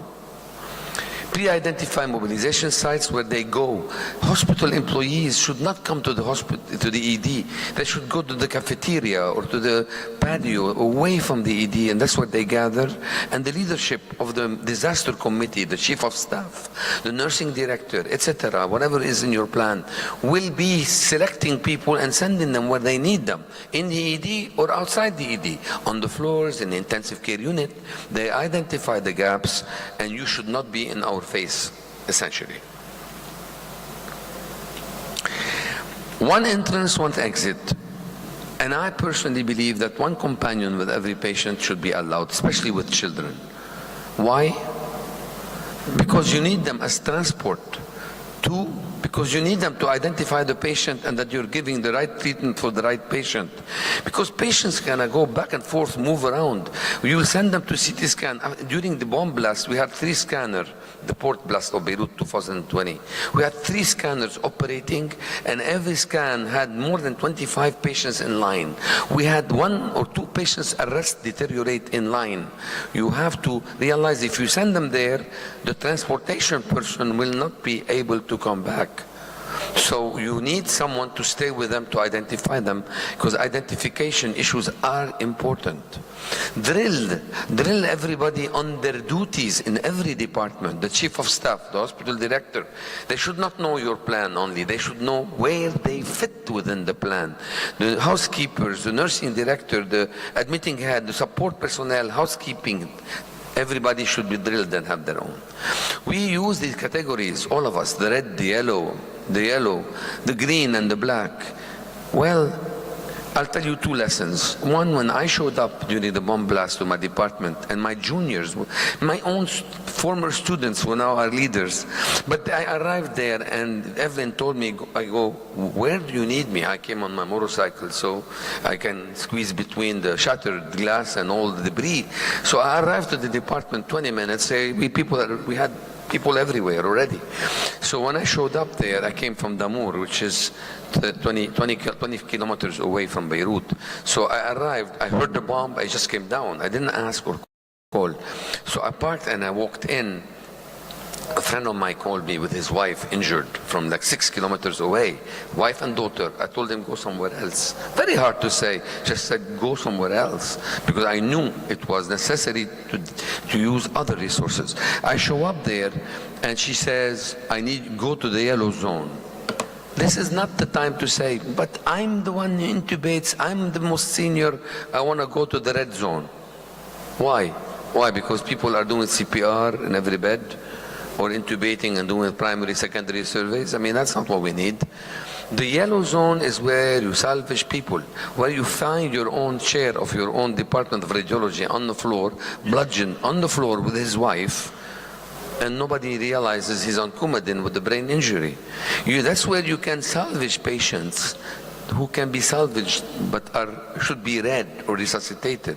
The yellow is a very critical area for assessment, reassessments, and you need the most experience there. That's what you need. Leave the red to the surgeons. They're gonna come down and you know surgeons, they're gonna come down to the red zone. Give them the red zone. 1 hour later, half of them, all of them, will be in the operating room. So you don't have to worry about it. They'll clear up the place. Just send them with the patient and take over. In due time, it's okay. It's just resuscitation, primary, secondary survey. Go use your brain to operate your department the way it needs to be operated. Second lesson I want to talk about. I said send send the green away, send the green away. To send them to a floor that you, in your own hospital, where you send medical students with staples or something. Just, you don't need to have them in your face. And the black, that's in the NATO, you can use black. Black, he's dying, he's gonna die, he's celebrating, we're away, just let him die in a palliative area, and let's just, or send him to the morgue, or put him in a corner where it's quiet with his family so they can pray together. That you cannot do in Beirut. You cannot do I mean, yes, obviously they're black, right? These shouldn't be brought in the department in the first place. Rescuers should know. But when you see the local mayor of Hamra in Beirut next to AUB carrying his own son with a gunshot wound in the eye and brain coming out from the other side, you don't say, hey, he's dead, take him to the black. You say, come my way, and you take him to the resuscitation room, and you just do barely enough to make sure the father knows that his son has been assessed and that some has been done to really heal them. Otherwise, you will be the next target, and they will blow up in your face. If you want to avoid turning black, do not say black. Do not say black. Use colors to tag your nurses if you can. In Corona it was hard, everybody was blue. But you really need to tag them so that people know where your nurses are. And it's time for nurses to understand that the junior nurse in my department is their zone leader. Because the junior nurse knows where my medications are, where the supplies are, where the chest tube is, where the phone, how they know the plan of the ED, and they should lead. If you don't have enough people, first thing you need to take care and make sure there is somebody who's a disaster medical officer, also a disaster nursing officer, to clear the department, bring the stock, bring the supplies that you already have on the side, move the chairs out of the rooms, put them in the zone, green zone, clear the ED from every patient, over-admit them or send them home immediately for delayed care. Make decisions. It's not time to charge, just empty your department. That's your first step. Put somebody at the door to do triage. The triage is a different type of triage. This triage is just to look at the patient. This is the triage. You look at them. Are they mentating? Are they posturing? Obviously, are they not?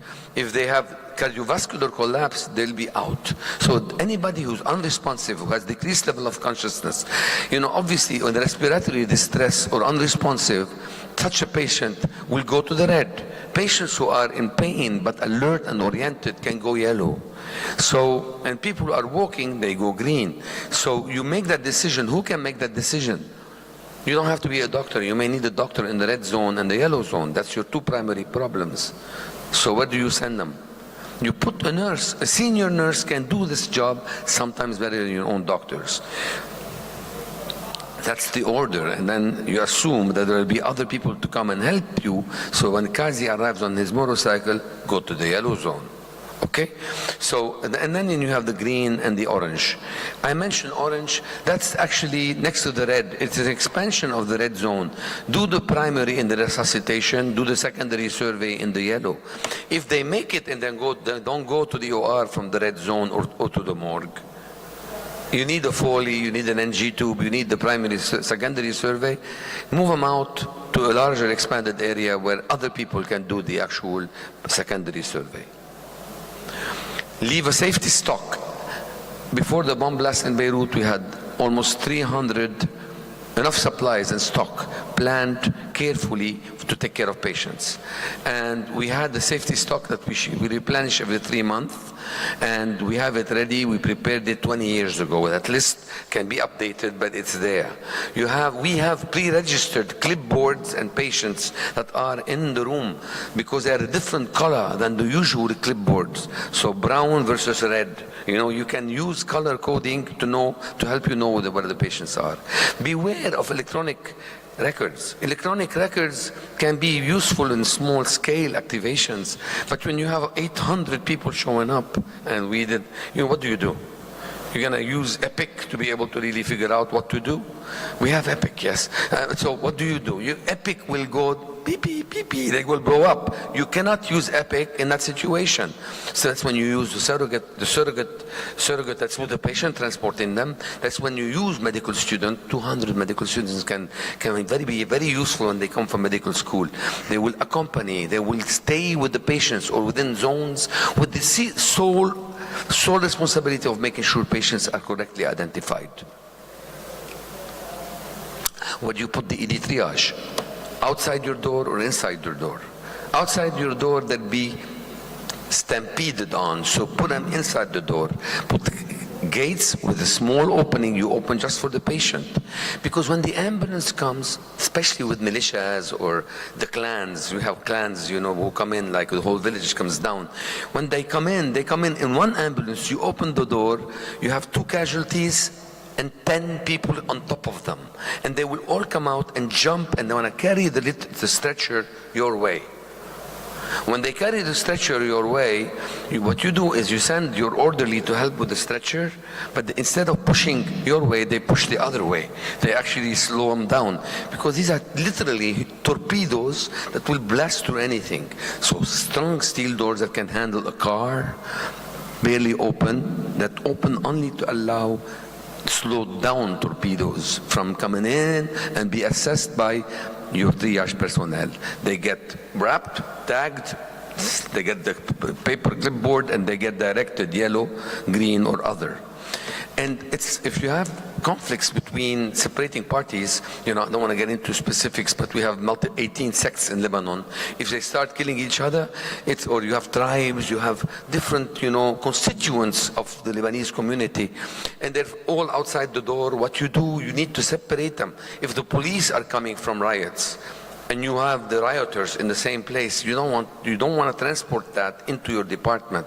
So think about separating them or taking their clothes off. And even better, before bringing them in, agree with the pre-hospital personnel to try to separate them to different hospitals. That doesn't work all the time, but if you can do that, it's a good trick. Zero tolerance for non-medical questions. If you find people asking questions, where were you shot, how were you shot, who was there, who shot you, get them out of the department. That's your priority. Zero tolerance for non-medical questions. Secure the perimeter. I have started something that is considered probably unethical, but when people show up in my department asking me whether I need them and they're not on my list, especially with the hospital directors, what I do to them, I say, welcome, thank you for coming. Please, can you help the people outside, the security outside, hold the crowd outside? So I use them as actually body shields against the torpedoes and against the 400, 500, 1,000 people trying to walk into the department to see if their family members are inside. Remember, no phones, they cannot reach them, they can't find them. Everybody thinks that their family members is injured and they want to check every patient you have. So to prevent them, you put the steel barrier and a barrier of humans, your own security if you have any, but also your own volunteers who volunteer when you don't want them. Send them out, they want to smoke, and they're there because they're curious. They're happy anyway. Then they never say no. They are very agreeable to go out there. Consider the fact that police and security and army may not show up. They usually show up 6 hours later. They're usually in the field. They're occupied. And sometimes you don't even want them because they may be the ones who shot the people you have in your own department. So think about that and get smart. What's getting smart? It's first of all finding Mr. Smart. I have an expertise in that. I go outside and take a look around. I see somebody, my height usually, wearing a suit. That's why I don't like wearing suits, with a tie. They're a bit more stocky than that. They typically have a mustache, not always. But you go out there behind the security and you shout, "Who's in charge over here?" And they point. Typically it's the guy who looks like that. "Thank you for being here." You hold it. If he has a gun, that's the guy. So what you do is you say, "I need your help." The moment you say, "I need your help," tu'mur hakim. Yes, what do you want, doctor?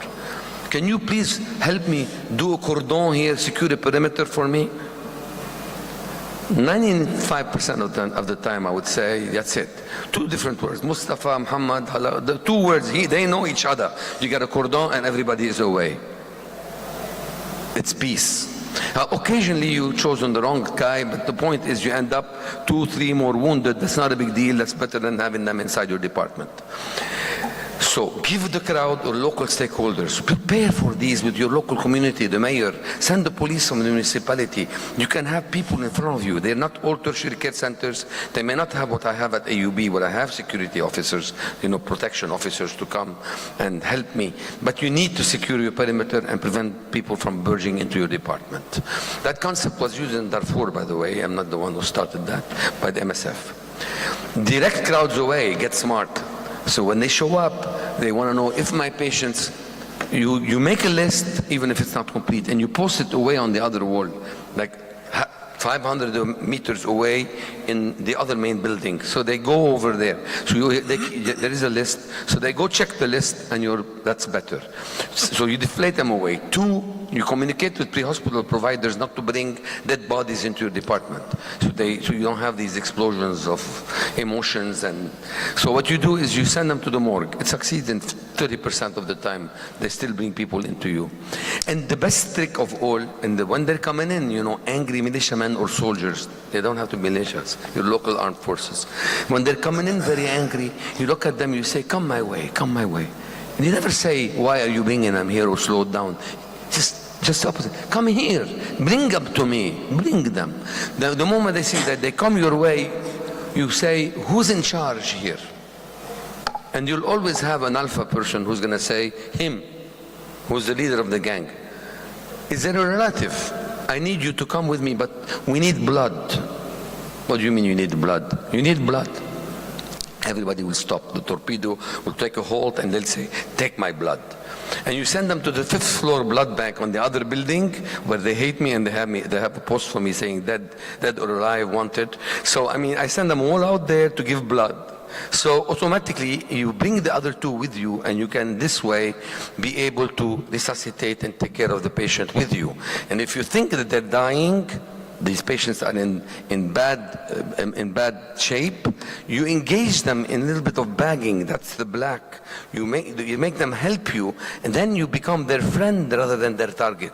This issue, he lives or you die, doesn't happen with me, because I'm part of the team. They always think of you as part of the team when you engage them as members of the team that's doing the resuscitation. Patients will look like each other, keep the ED records with the patient, keep the actual clipboard with the patient so you can know, check and recheck, because they will locate. No media, don't talk to the media, no media. Whatever you say, even if you're in control, they're going to say, Hammock, it's a disaster in the emergency department at the UB. They don't want to hear everything is in control. Okay? So it's not your business to talk to the media. You have no time for that. Let the hospital disaster committee and director do that. And have a deputy from that director with you, so that they take the information without you having to answer the call all the time. Remember to have shortwave radios, Wi-Fi, use WhatsApp, because cell phones will be down, SMS will be delayed. You really have a hard, beepers aren't being used. So remember communication is going to be challenged, and think about that. Think about preventable field mortality during transfers. Train people to properly transfer patients. So if you have a pneumothorax, don't intubate and send. Put a chest tube first. Make sure you have no unwanted volunteers, and think about working in austere environments. Be ready to use ketamine and other things like that.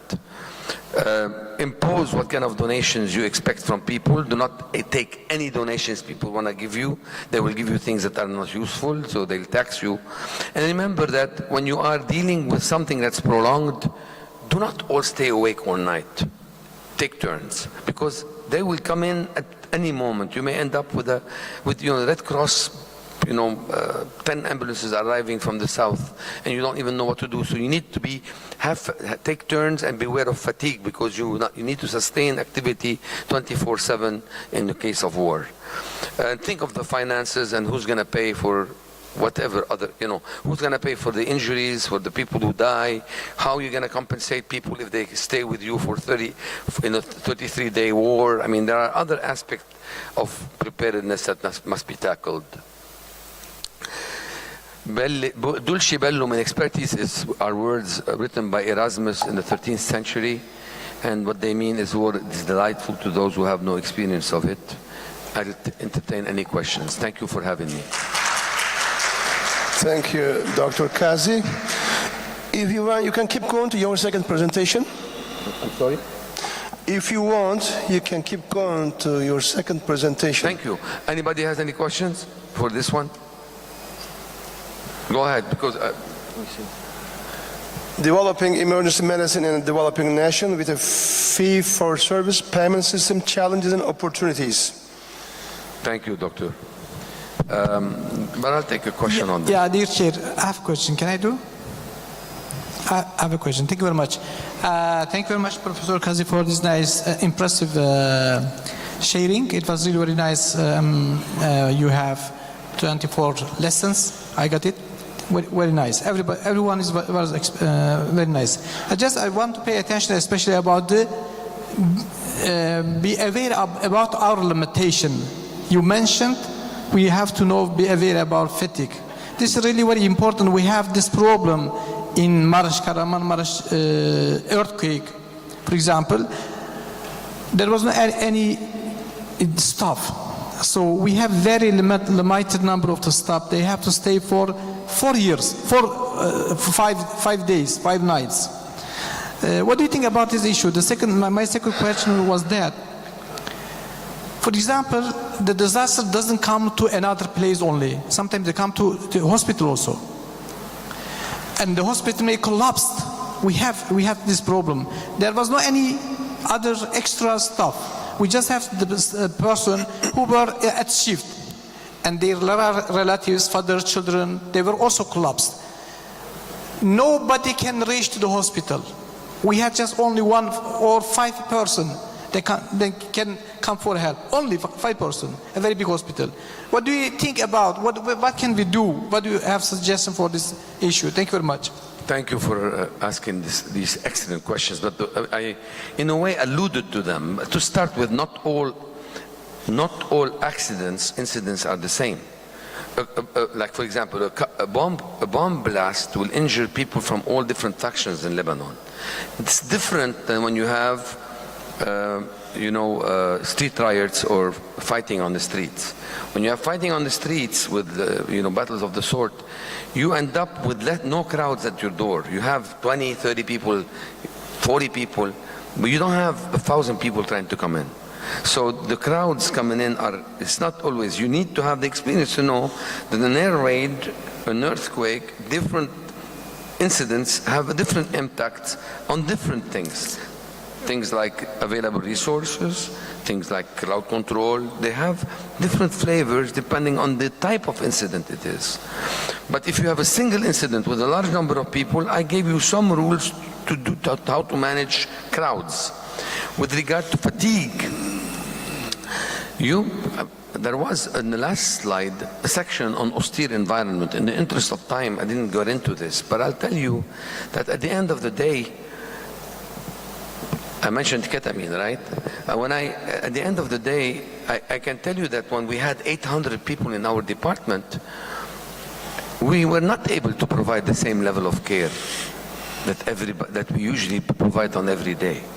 So the first rule, we have even published an article, some of our own residents, literally talking about how hard it was for them, how much they cried, because they couldn't do the things they do normally for patients.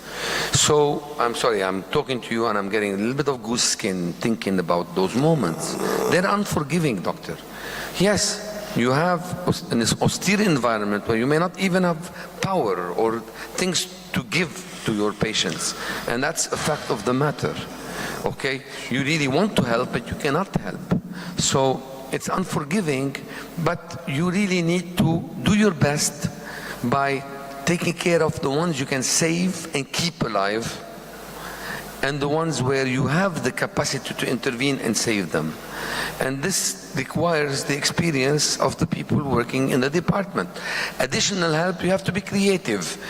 I mentioned how you can use the local policemen, local community volunteers, who will many times just show up. I have not had at any time a shortage of people willing to help me. But the people who were willing to help us from the community, often were not qualified. I mean, did I not see people who needed cervical spine immobilization be brought by blankets or carried on their back? I mean, we all see that. Is it ideal? No, it's not. Have we stapled wounds that had glass in them? Have we told people with glass injuries to go home and come back the next day to be repaired? Have we have medical students taken care of faces the way they should? Have we repaired and re-repaired some of these injuries later? Yes, we do. You have to be creative, doing the best you can with the resources you have. You mentioned to me families. In my department, we have 8 board-certified physicians. 3 of us had direct injuries in our families. Mazen was taking care of his wife and child. Gilbert brought his own son. He was just next to the airport, who was injured. He was 200 meters away. This whole apartment was injured. The head of our pharmacy and risk management were injured. The chair of radiology was injured. I can tell you, and no one knew he was on the floor. I mean, it wasn't his wife. I couldn't even recognize him. So, in the yellow zone. So we get injured in our families, of course, and that's very harsh and hard. But, I can tell you that's the best we can do. So I don't know how to answer your question 100%. Fatigue, yes, fatigue. Why did I mention fatigue? Because I have been exhausted staying up all night with the staff, and then I get hit with people who arrived unannounced from another hospital, evacuated unannounced to us from the south of Lebanon, arriving. It was the Red Cross. They had no communication. They just arrived. 12 casualties. I was too exhausted. I know that I could have been a better doctor that day. So, nevertheless, that's what I could do. So we accept those models. Okay, thank you. Hope I answered you right. The next talk I want to tell you is really about reimbursement models. I think I have maybe 10 minutes, right? 10 minutes. I don't have the answers to everything, but because I came to Lebanon and I was able to succeed in establishing the specialty in Beirut, for many of you who may not know me enough, I'm the past president of the American Academy of Emergency Medicine. So I trained at I'm a UCLA graduate who trained in Detroit and spent 16 years as a faculty at the University of California and in Detroit at Henry Ford Hospital. So I'm used to the American model, and I came to Lebanon and started alone with residents and developed a residency program that's ACGME accredited. So we are Joint Commission accredited, Magnet accredited. So it's we transplanted the place into Beirut. And from that, we ended up with another 3 or 4 residency programs showing up in the country. Now, when I arrived there, I had to deal with the fact that we had a fee-for-service national model, and was dealing with a situation where in many countries, I'm sure Turkey had to face those same issues, and maybe facing them still. But the emergency department is an undervalued service by institutions, by administrators, by patients, by authorities, and the rest of the medical staff. They all were undervaluing the service, just complaining. They want more, but they give it less value and less support. They don't give them equipment, they don't give them staff, and they don't give them any adequate access to hospital resources. This was the way emergency medicine started in many countries, including Turkey, I'm sure. So we had limited ED leadership, limited support for them. They were part-timers who were given, usually the worst surgeon or the worst internist was left there to take care of it because they had nothing else to do. They would assign them something and not give them any resources to work. There was little effort to capture true expenses or generate revenue out of the emergency department. And nobody was out there to properly secure support and resources. The EDs needed support for their structure, for operations, for coverage by attendings, by physicians, by nurses, and needed people to run the place. It's a full-time job when you have 30,000 patients a year. It's a full-time job. When you have more than that, you need assistant medical directors. What if you have an academic responsibility also? Here we go. You have 3 leaders you need for a department. Then there are pre-hospital services that may be deficient. You may not have a proper space, proper design. And you have difficulty with providing proficient, qualified, trained, credentialed staffing by nurses, by technicians, phlebotomists. There is no adequate continuing education, and there is no true citizenship or stewardship. There are no stylets, there are no yank hour suctions, you have no suction, no proper tools. In Egypt, I remember touring with the Minister of Health in their biggest institution. They had no defibrillator in the emergency department. They had to take the patient to the 5th floor. So today, I'd like you to start thinking, what are the models of reimbursement and reimbursement regulations in your own country? Have they helped advance the specialty or impeded its growth? Is reimbursement competitive in emergency medicine with other specialties? Are you being compensated the same way? Is it undercompensated and reducing interest by excellent students and physicians to practice, train, or stay in emergency medicine? What are the strengths, weaknesses, and pitfalls of the compensation system that allowed your specialty to grow? And what are billing regulations that you think that will protect the specialty and you would like to see advanced? These are good points to start to think about. In general, remember, you think of people either paying or somebody else is paying for them, right? That's a simple way. Either they pay or someone else pays. So in Lebanon, we had cash self-pay. We had people with private insurance. You had employees who had developed their own plans of like a cooperative that they administered themselves. And you have then cooperatives of national groups or special industry groups. And then you have the labor ministry has something known as National Social Security Fund, which is almost a third of the population of Lebanon. And what they do is they also set rates and determine what and how many people can be paid for every admission, who gets paid and who doesn't. You have then Ministry of Health coverage. So the Ministry of Health coverage is when, for example, people have no money.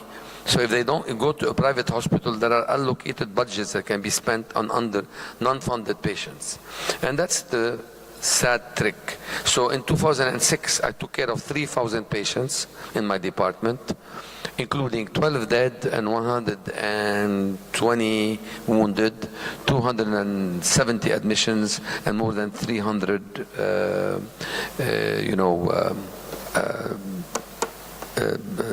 injured patients admitted. The Ministry of Health paid the whole department for 33 days of work, $260 for 33 days. That's like 8 cents per patient. How can you provide coverage for 33 days? How can you pay people to take care of patients if you're going to give them 8 cents? So obviously it's not, we need to know the details because the devil is always in the detail. It's easy to go on national TV and say everybody's covered, but de facto people aren't. And they hide behind rules, like things like, oh, the Ministry of Health covers only inpatient admissions, they don't cover outpatient.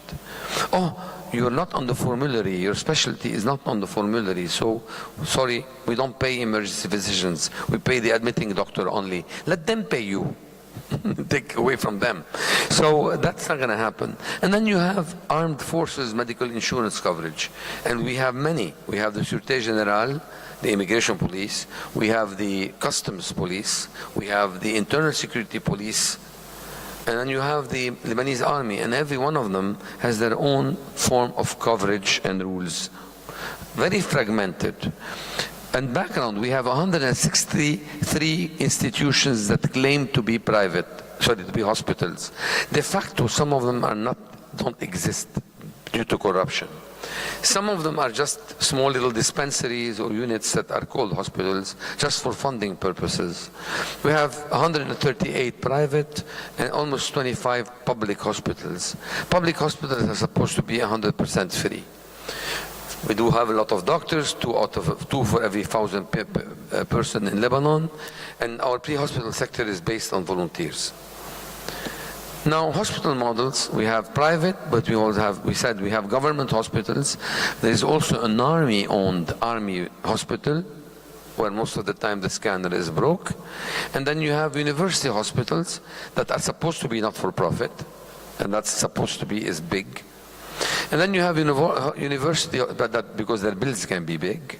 And then you have hospitals that convince universities to call them affiliated. So they do exchanges. They provide students, residents that rotate between the two, and they have accordingly affiliation. They work somewhat for profit still. And there are government hospitals that have established affiliation. Again, fragmentation that leads to a lot of chaos in reimbursement models and reimbursement activity. So let's start with everybody wants affordable emergency care. So if you ask people and administrators and policy leaders, politicians, what do you want for patients? Every patient is entitled to affordable emergency care. Ideally, affordable to them means free. Somebody else should pay for it, not me. To insurance patient, affordable means how can I coerce facility and providers to accept the least reimbursement for providing excellent care or care. To the government, affordable becomes restricting access to resources, to limit utilization, to only when it's most needed, and when it's difficult to say no to patients. Outcome, fragmented, heterogeneous, overlapping, where people in the same family or the same person may have national coverage by the fund and have private insurance, where patients have to pay out of pocket in addition to insurance to be accepted for certain specific procedures that are negotiated. A lot of, you go into a private government hospital, but the surgeon will not operate. They'll have their students operate unless you pay them money tip outside without telling anybody. So there is a lot of overlap and a lot of confusion and corruption. The terms of coverage and benefits also change. Pre-existing injuries, pre-existing diseases, illnesses that occur within the last month, there will psychiatric issues, dental complications. There is coverage that varies from one to the other. And then you have accreditation requirements by heterogeneous entities. So you have a Ministry of Health accreditation, you have Magnet, John Commission. There is actually an agency from Turkey that comes and accredits also institutions in Lebanon. And you have diagnostic centers that usurp that, where doctors send patients to do their labs other than their own institutions. And they do that so they can get the kickback later. You have corruption. You have 5,000 GPs in Lebanon, people who wanted to be doctors. That shouldn't be a lot, these 5,000 GPs, except they're 5,000, but they're more than a third of our doctor population who are still practicing in Lebanon. They're almost 40% of our population of doctors. Some of them are excellent, some of them are not at all. Some of them cannot handle health care or medical care or acute care. Yet there is political activity that puts them in certain positions where they can do that. A lot of bad habits among healthcare professionals who can bill patients while traveling, who can bill patients they haven't seen, who don't come to see their patients where they do overbilling for private insurance. And you come in there trying to fix something, and they all tell you, look, follow the NSSF, National Security Fund. What are their rules? NSSF was established in 1960. There was no emergency medicine. They pay only for inpatient care. You're outpatient. And they don't pay for you because you're not existent yet. And when you are existent, they tell you you're not everywhere. Why should I pay here and not there? And if then they go to, why should we pay you for care? Let them pay you. Why should we? And then you're not on the formulary, or we don't know that they should. So, and then private insurers use that as an excuse not to pay you. Why should we pay you if the national fund doesn't? In 1960, there were no defibrillators. 1960, there were no CAT scans. There were no thrombolytics. People did not do laparoscopy. So sometimes you have to upgrade your laws and rules and regulations to match the reality. They cap the number of consultants. They chop you off. Your colleagues will conspire to take your bill out. They are all happy with collecting together, but you're the new kid on the block. They don't want you. There is bundling. There is also issue of coverage. Are you really covering the department or not? This is the American University of Beirut, we're a 200-year-old university, and this is my hometown where I live in Damour. Any questions? Thank you, Dr. Kazi. Any question? Not only for Dr. Kazi, also Dr. Daniels. Please. You have a question, audience? Thank you for presentation. I have a complicated question about these solutions about the payments of us and emergencies. What do you consider to act behavior to the other administrators, specialties, or chief physicians of the hospital to solve this? Do we act rigid or hard or is friendly or soft? What do you think?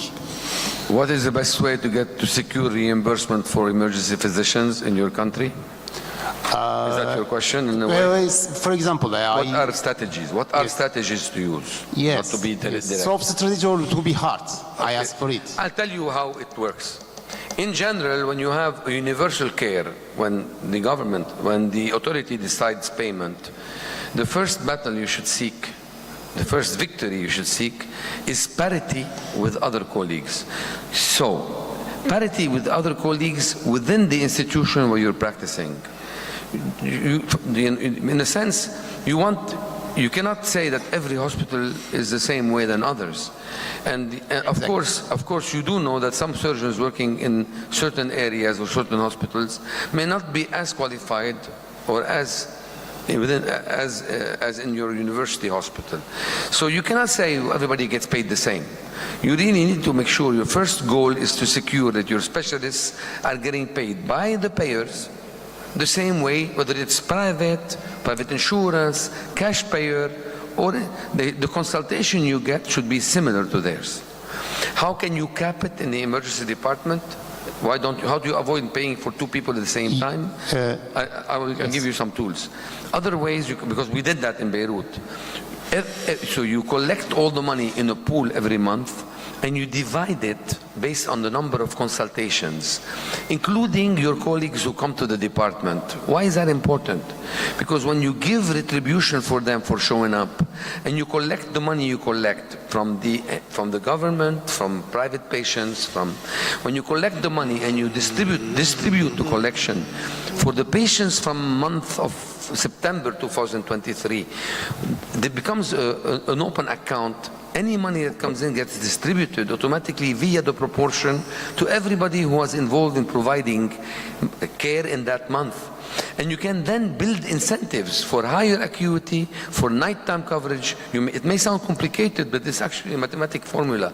I've done that in Beirut for the last 13 years. We never had a problem. So you incentivize people who come from home. You incentivize people who come at night, weekends, holidays.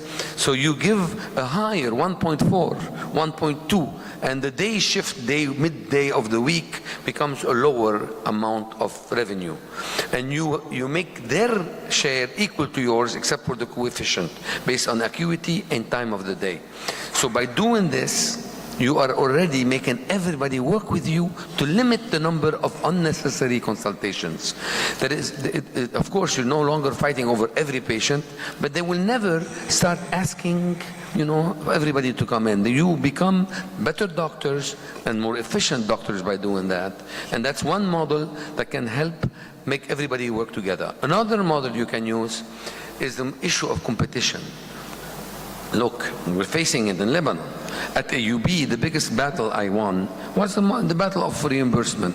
When I was able to get the money because the trustees said, give them the money, the government of my university said, give the money to the department, they're your equal. When I won that battle, trust me, I made a lot of enemies. I had cardiologists making money all the way from France. Hello, on the phone call, then the resident or the fellow will come and put the bill. And they were putting an emergency bill. So, and then, there is only one emergency bill. You cannot have many. They are consultants, not primary.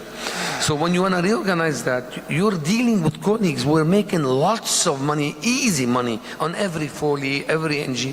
So to avoid that, two tricks to do that, because they said, first of all, you stand firm. We want parity with colleagues. And that cost me my position at the time. I was offered the job, but I had to sign what they wanted. I didn't. I refused the job. So they had to find an alternative, and they had to fight with all my colleagues. I may be bad, not everybody is bad, because when you are fighting for something that is fair for every one of your colleagues, for the welfare of the specialty, your colleagues will be there with you. So we won it a year later and got what we wanted. So this is technical, because what is going to happen is sometimes the institution is going to want to take the money and give you a salary, a very small salary compared to others. No, you're specialists like everybody else. You must win the battle of parity in your institution. How do you do that? What are tools to avoid? Why, Kaiser is an HMO in America.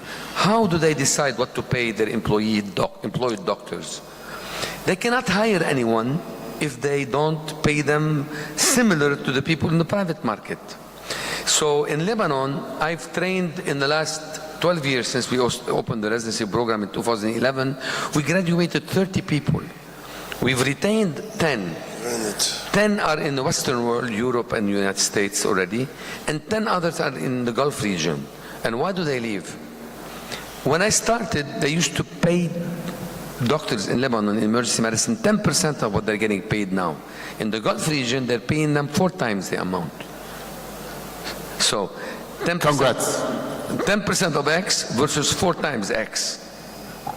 So the market, the competitiveness will resolve this issue.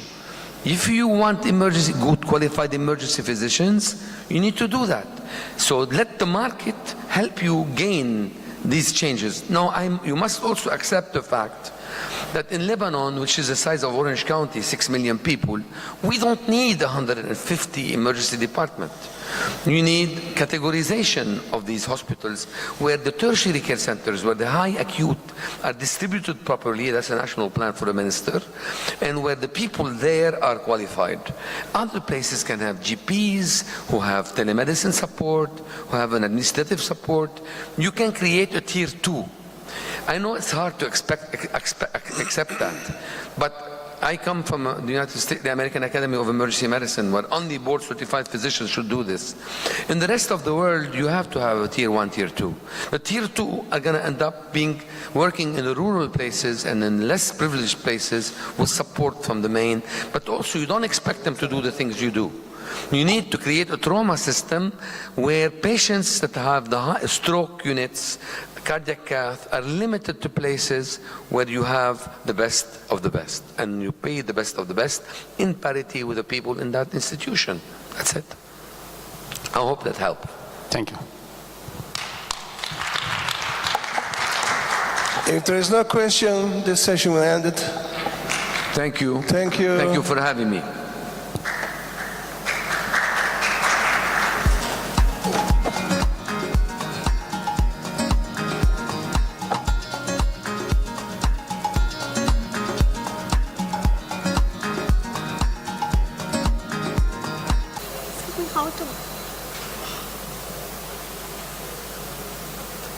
Next slide. Sorry? Next slide, we have to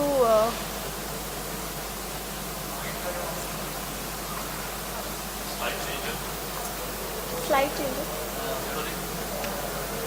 Here, this one? Okay. Green next? Green is next, ma'am. Okay. Thank you. A very good afternoon, everyone. I am Dr. Indulata from India, and basically I am an obstetrician and dealing with high-risk pregnancy. And today's topic of my talk is emergency transfusion in pregnant trauma patients. I think you all are dealing with pregnant patients in your emergency department. So there is nothing to declare, and I would like to thank YSM team, organizer, to give me this opportunity to have here.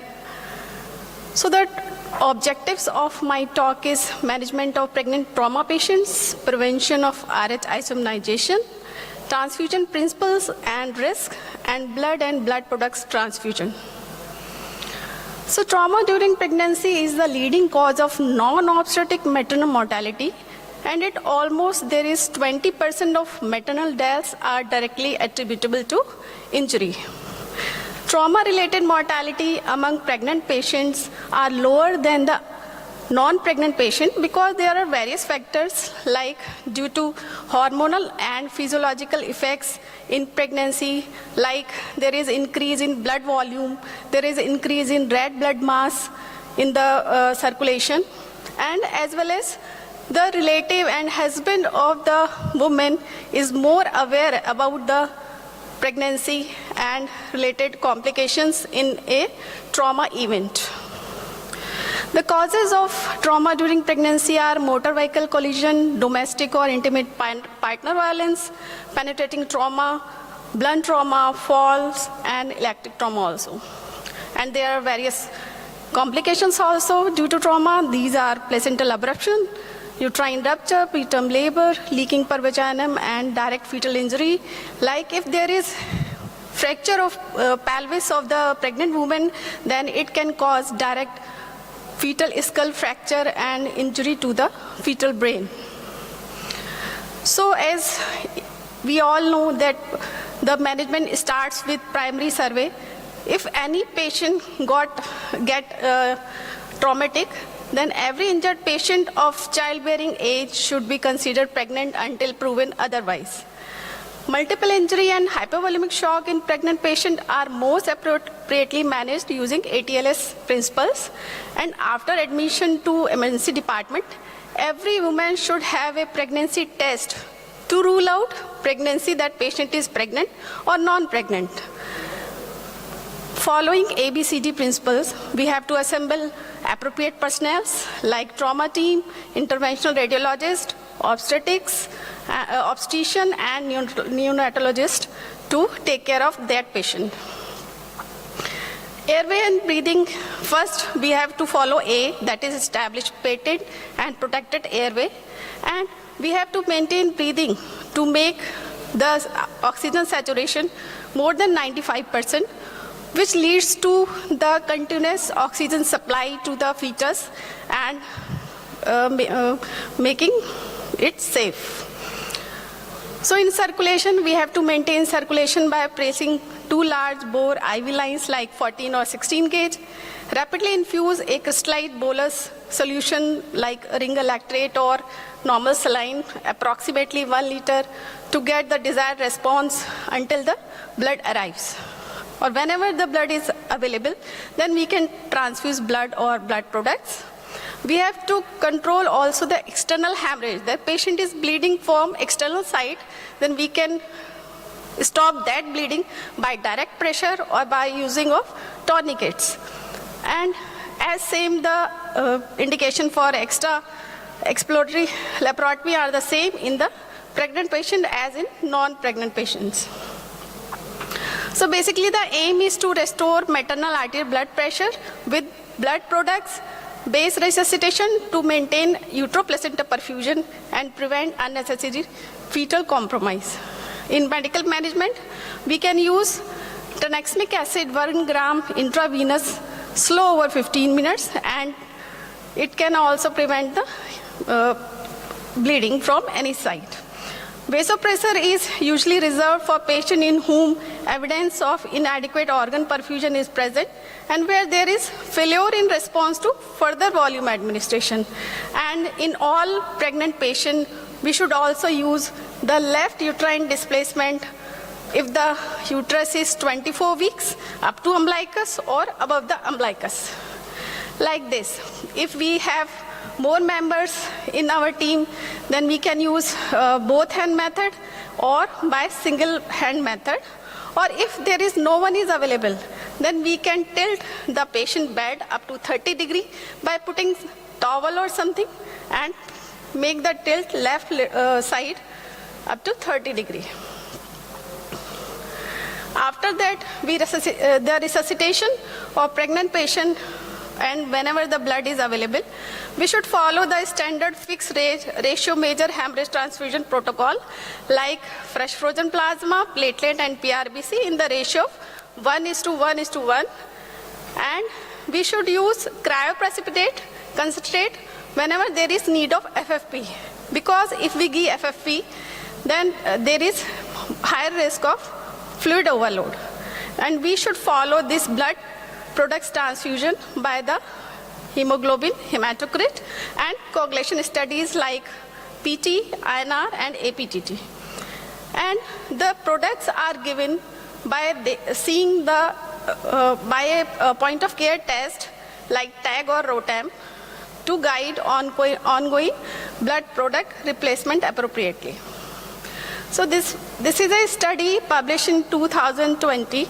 In this study analyzed the two trials like CRASH 2 and WOMAN trials, in which they have seen that the patient with the traumatic hemorrhage and with postpartum hemorrhage, if the time from this event to admission to emergency department is more than 3 hours, then there is need of transfusion, blood transfusion. So we can decrease this blood transfusion related side effects by decreasing this time interval between the event and the hospital admission. So after ABC triage, we have to take thorough history of the patient about the mechanism of injury and possible damage. Previous obstetric history, like if there is previous cesarean, previous myomectomy, or previous bad obstetric history, or in present pregnancy, what are the complications like preeclampsia or diabetes. After that, we have to physically examine the patient, general examination, systemic and obstetric examination to see the condition of the pregnant patient. Maternal assessment also done by the laboratory tests like hemoglobin, hematocrit, white blood cells, coagulation profile, and the imaging methods like abdominal ultrasound, plain radiograph of spine, chest and pelvis, and CT scan. But these all should be done as per local protocol and need to know extent of injury in polytrauma or severe hemorrhagic shock. Fetal assessment can be done by monitoring of fetal heart rate and uterine activity, and evaluation of maternal fetal hemorrhage and prevention of RH isomnization should be seen. Like if there is a patient of injury or trauma and she is RH negative pregnancy, or patient is not known, the RH status is not known, then we should give a single dose of injection anti-D immunoglobulins, 300 microgram within 72 hours of any injury to protect the maternal fetal hemorrhage. And in condition where we predict that the maternal fetal hemorrhage is more than 30 ml, then we have to perform clear Bedke count, and we can quantify this maternal-fetal hemorrhage, and we might need the additional doses of injection anti-D immunoglobulins. So this is the mechanism of development of RH isomnization. When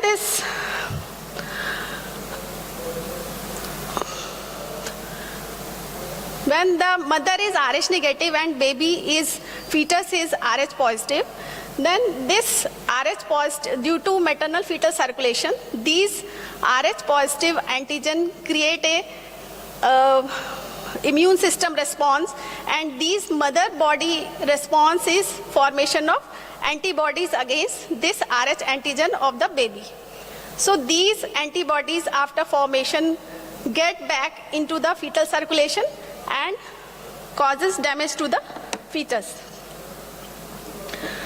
So the principle of transfusion in pregnancy should be, there should be a valid consent, and if the condition is not feasible at that time, then we can inform retrospectively to the patient and patient relatives. Documentation of reason why we are transfusing the blood, we should mention in patient record.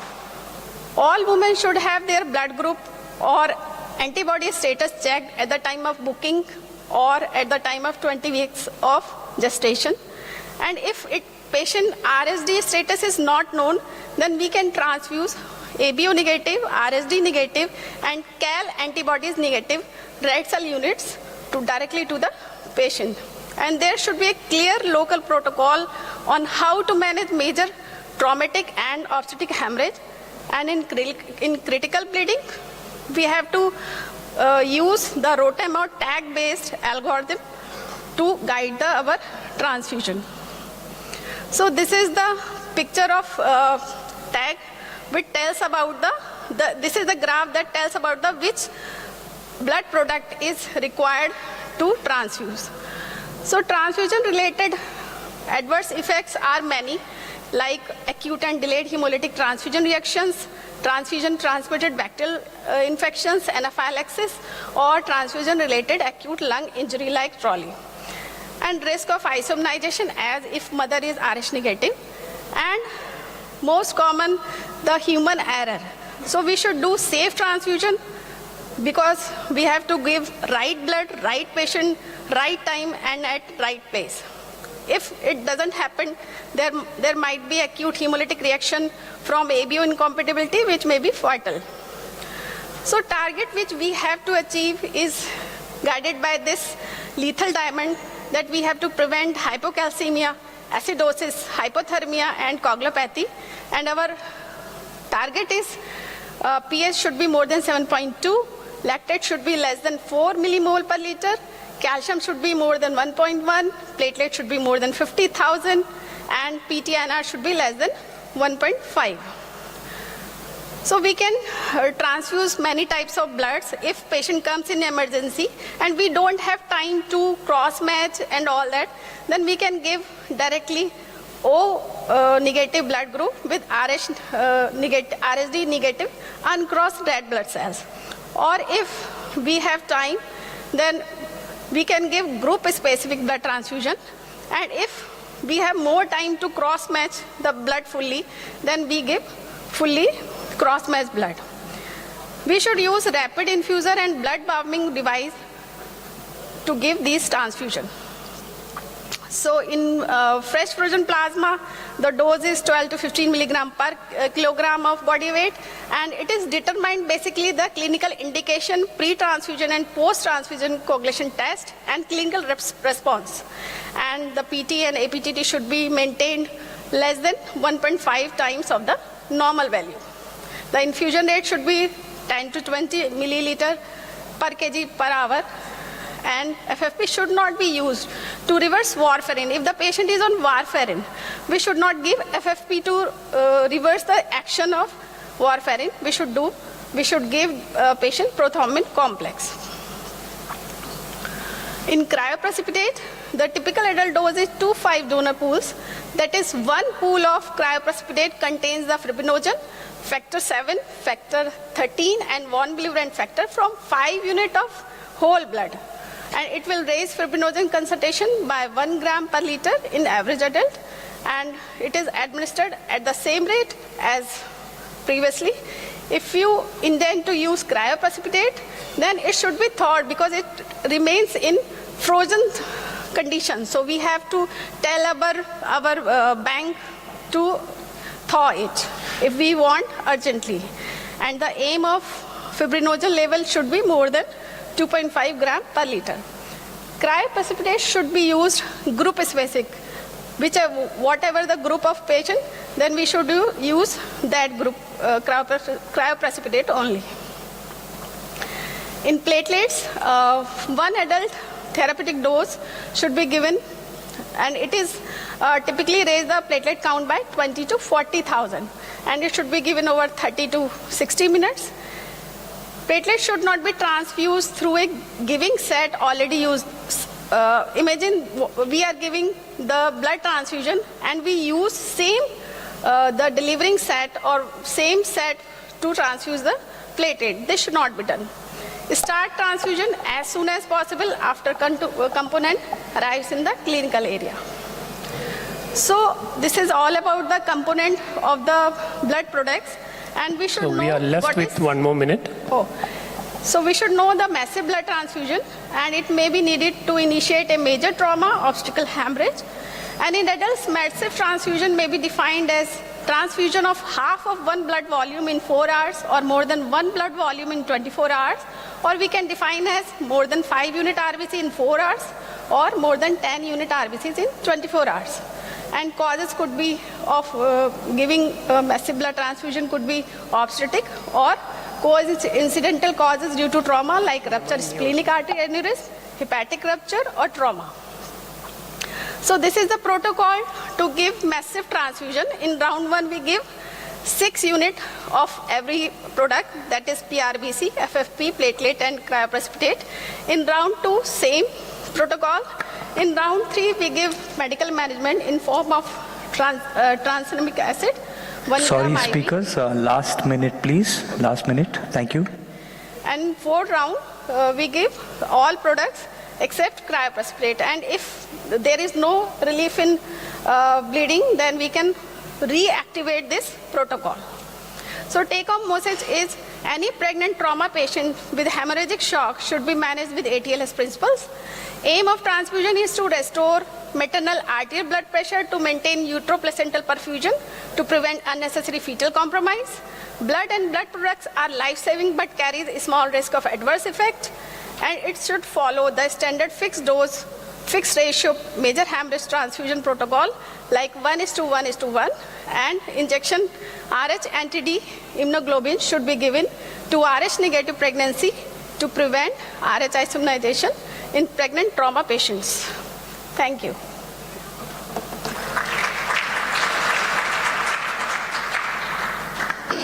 In the interest of time, we'll be taking questions right at the end of the session, if that's all right with everyone. Right? Thank you. Thank you. Thank you very much. Moving on from a vast and general topic to a very specific, specialized, super duper specialized topic, cardiac oncology in the ED. It's Dr. Katia M. Lugo. Thank you. Thank you. And thank you, everyone. It's really an honor to be presenting at WASM 2023. I got appointed with this topic, cardiac oncology, right? Why we're, sorry, which one I used to?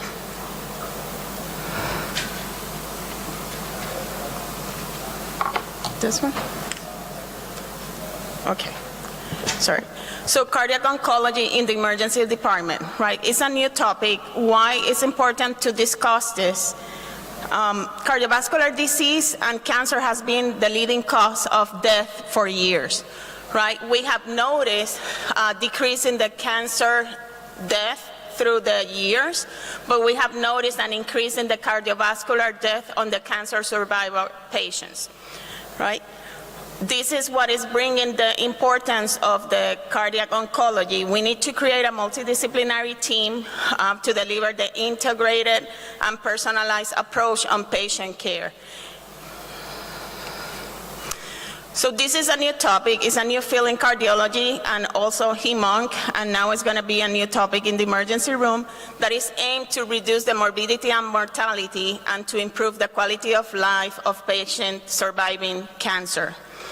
They concentrate in preventing, diagnosing, and treatment in the cardiotoxicity and that result from chemotherapy and radiotherapy, right? It's how we're going to identify these patients earlier to start the treatment, the prognosis, and the prevention. And if they develop the cardiotoxicity, to identify early to also minimize the deterioration on their cardiac status. The most feared complication of the chemotherapy or radiation is the cardiotoxicity, but it's not the only complication that you're gonna see. So cardio-oncology is, as we talk, is a whole treatment plan, right? The patient gets diagnosed with cancer, they're gonna get the evaluation to re-stratify the cancer to select what is the best treatment.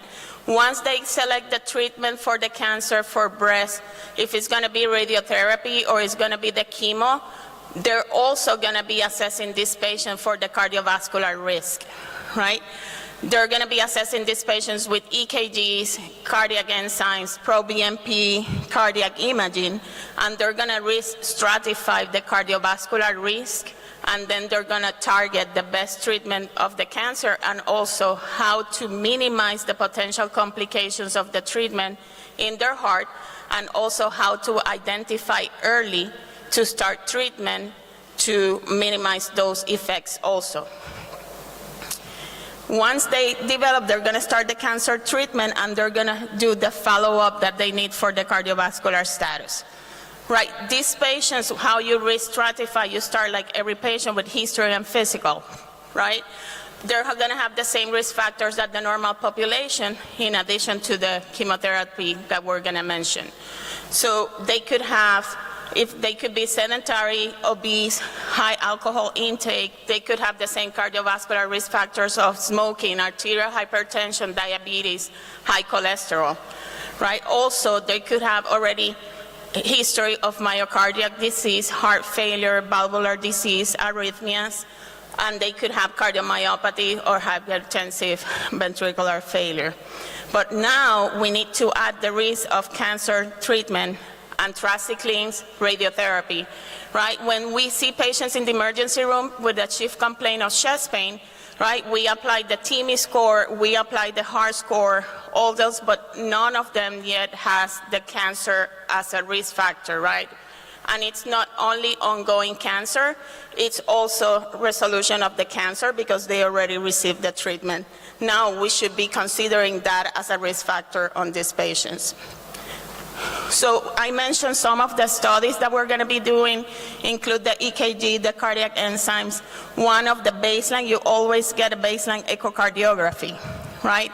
What you're going to be seeing in the emergency room, not all the time we do echoes in the emergency room, but you could compare if the patient comes with chest pain and has history of cancer, previous cancer, and they got treated or resolved, they have, now they have that increase. And if they have a echo done about 3 months ago, and we're going to talk about that a little bit later, and you notice a decrease in the most recent one, and no one is adding those dots together, it could be you identifying the risk of cardiotoxicity. If they have a sudden decrease in the ejection fraction, or the ejection fraction in less than 50, that's highly concerning for cardiotoxicity. Other factor that they're looking is the global longitudinal strain in the left ventricle. The studies have shown that that change of more than 50% is going to be even earlier sign compared to the changes on the echo in the ejection fraction. So if you notice the global longitudinal strain to be increased, that patient should be evaluated by the cardiology early and also in combination with the hematology oncologist. So this is an example of some of the medications that are related to cardiotoxicity. Mainly is the anthracyclines and also the radiotherapy and the HER. Why they cause the cardiotoxicity? Because they have affect the DNA double strand breaks, and also it could cause damage in the mitochondria. Also, the HER causes direct damage to the cardiomyocytes. Some of the examples of the surveillance that they plan with these patients, right? Once you classify this patient as low, moderate, high, and very high risk, mainly the low and moderate is going to be very similar to screening, and the high and very high are going to be also similar in their comparison. So you're going to have a baseline of the troponins and the proBNPs, and every 2 cycles for those low and moderate risk, you're going to repeat those studies. That's while they're on the chemotherapy. And this is going to vary with the medication that they're receiving for the chemo or that they receive. That's why it's important that it's a combination with cardiology and also hematology, oncology. For the high risk, it's going to be a baseline, but also they're going to be follow-up with every cycle of the treatment. Now, once they finish the chemotherapy, they're going to be, for the low risk and moderate risk, it's going to be within the 3 months after the treatment that you're going to start the enzymes follow-up, and also 12 months for the echocardiogram. What is going to vary with the high risk and very high risk is that you're going to do the echocardiogram sooner, and also more frequent the enzymes. This is another example with another of the medications that I'm not going to go over, but you see the difference on the on the surveillance. Other pathologies that you could see with the cardiovascular effects of the chemotherapy and radiation is aortic disease, right? You're gonna get the porcelain aorta. Also, you could have what we mentioned, heart failure and cardiomyopathies. You could have pericarditis and restrictive pericarditis, microvascular disease, valvular disease, rhythm and conduction abnormalities, cardiac ischemia, and arteriosclerosis. So going to also, in addition to the cardiotoxicity, when you see patients that they started the chemotherapy and suddenly they were having normal blood pressure and suddenly they're having elevated of the blood pressure, you need to consider that that could be a reaction due to the chemotherapy. We should not take or tell them that they need to stop the chemo. Many times what they do with those medications that is causing this is to decrease the dose of the chemotherapy until they start getting better, because some of these cases could be reversible. Or they could be started in ACE inhibitors or calcium channel blockers. Right. Also, when these patients present with arrhythmia, that the most common are AFib, and also they could have QT changes. But when you're seeing AFib and they need also anticoagulation, these patients are prone to more complications due to anticoagulation, so the recommendation is to start with the low heparin as much as possible, and if it's needed, then to do a short course of the IV heparin. The patients also could develop valvular disease, as I mentioned before, and these valvular disease complications can take almost 10 years to start presenting, right? And it could go from regurgitation to also, they could present with infective endocarditis. So you need to have a high suspicion in an immunocompromised patient after cancer treatment, and it could take even 10 years because they could be, the valvular presentation could be due to infective endocarditis. So the interdisciplinary approach with including cardiology and hem-onc in these patients that are presenting to your emergency department with chest pain with a previous history of cancer or current history of cancer. This is a more complex graph of what happened after. That is mainly you re-stratified. That is how we see the patient with chest pain in the emergency room and the follow-up that they're getting afterwards. So why is important cardio-oncology in the ED? It's, they have the consensus and also how they make the diagnosis of the cardiotoxicity. As I mentioned before, a change of the decrease in the left ventricular ejection fraction more than 10%, or a global decrease in the ejection fraction less than 50 that they mentioned, that is mainly 40, the goal, and the global longitudinal strain, a reduction of more than 15%. It has a high possibility. So what is important to take a good history in the emergency department, knowing if that patient has history of previous cancer or current treatment. If you notice any sudden change in the blood pressure and this patient, consider that it could be due to a new medication that they're receiving as a chemotherapy and they need to be treated immediately. And also, if you notice some increase in the baseline troponin or BNP, consider that it could be that this patient is going in the cardiotoxicity, and the early detection, the better for these patients. And always involve early cardiologists and oncologists in the ED. Thank you very much.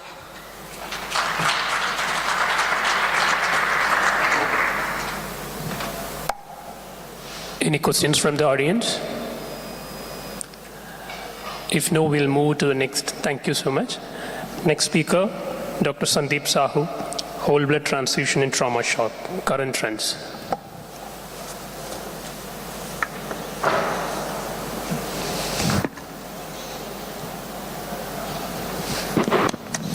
It usually doesn't hurt to applaud, so let's do that. Yes, cheers. Thank you, chairpersons. I am thankful to the organizer from the Turkey, especially Dr. Basar and Beshet, and it's really a privilege to speak in front of Professor Vincent, because a lot of friends from India, and we are listening him for years. So this whole blood transfusion in trauma shock, I'm going to present the current update or trends that is evidence in last 3 years.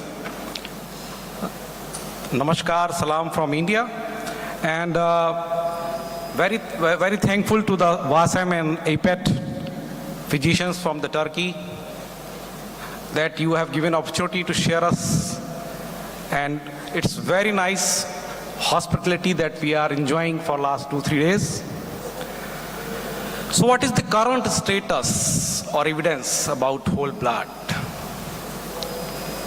Whether it's true that old is gold and old wine or whiskey is definitely good as compared to new things, or I am speaking of new things, or it's already a debate is already clear which came first, because definitely here this is not the question here, is because whole blood comes first, then the component comes. And when something comes first, we already have seen maybe our seniors and other colleagues who are senior to us, they have already used this. And what is the current status in trauma? Because in emergency, other condition, there can be things that one patient needed only, like in dengue. Like in India nowadays, a lot of fever, and this is because of now dengue shock syndrome and dengue, and where we have to transfuse platelet and isolated component. But in trauma, that everything is losing. We are losing PRVC, we are losing platelet, we are losing coagulation factor, and we want to definitely give 1-1-1 so that we get everything, so that we have a good clot. So the first, as history says, blood transfusion started in 17th, and the blood banking started in 19th, and the hypothesis that all patients need not the component, because not whole blood, they given the concept that as per the patient need, it's good that we give PRVC or cryo or plasma or platelet. But what is the real thing now? Because in trauma, we are talking about 1:1, then we are talking about massive blood transfusion, and we want to have all the coagulation factor, platelet, and a good clot. And good clot needed a component. So you can weigh that the day-night is changing, the time is changing. It's not the day and night different, it's only a difference in the rotation.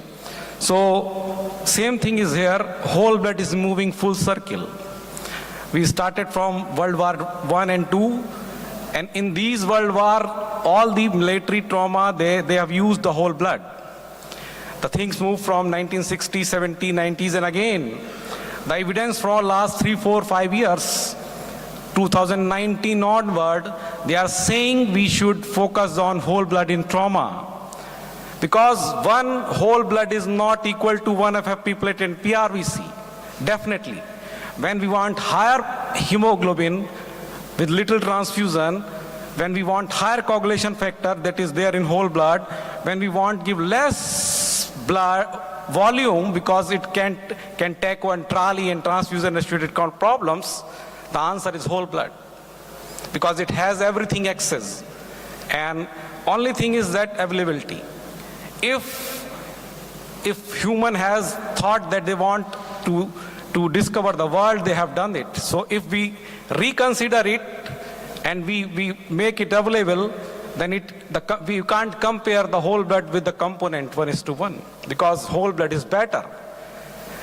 Definitely there is advantage and disadvantage of both things, but there is advantages of whole blood.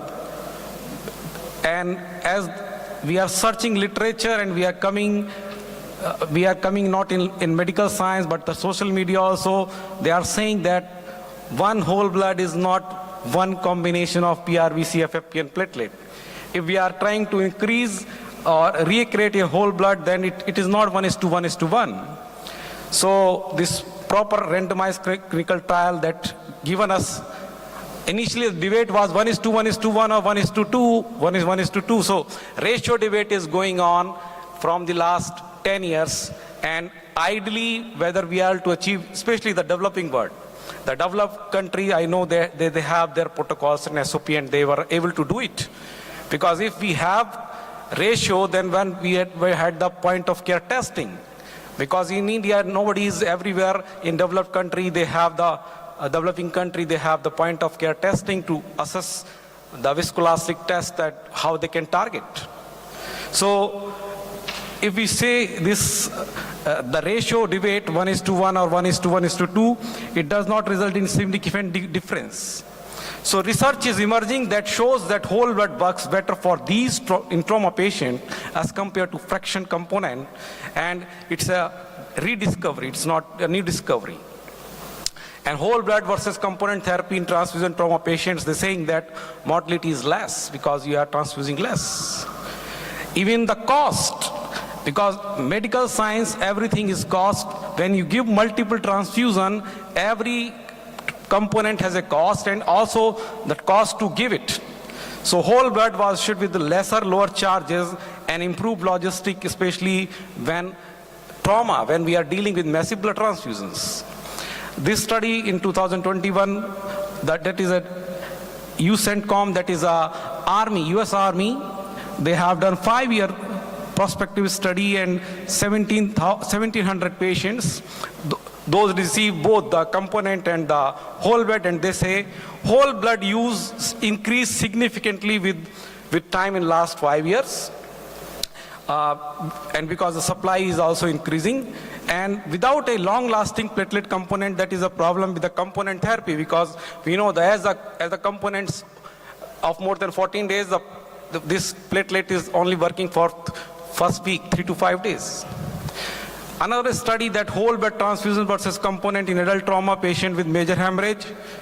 So more than 3,000 patients that is compared in database, and more than 1,800 records, 6 studies. So what this study says, no study reported worse survival with whole blood. However, there is significant evidence to support or reject the use of whole blood transfusion as compared to component therapy in trauma with massive hemorrhage. Another study, whole blood transfusion versus component therapy in trauma resuscitation, a systematic review and meta-analysis, and in 2020, and this says that on this meta-analysis, whole blood transfusion was not assured with 24-hour mortality, the odds ratio as compared to the component therapy, whether it is 24-hour mortality or 30-day mortality. Another study by this Brill Jason, that impact of incorporating whole blood into hemorrhagic shock resuscitation, analysis of 1377 consecutive trauma patients receiving emergency uncrossed blood products, and they say that it has improved survival because odds ratio is saying this. They have decreased need of overall transfusion amounts, 60% less component products needed in whole blood group, and effect of survival are good, especially in severe trauma patients. So this published in JCS, that is American College of Surgeons.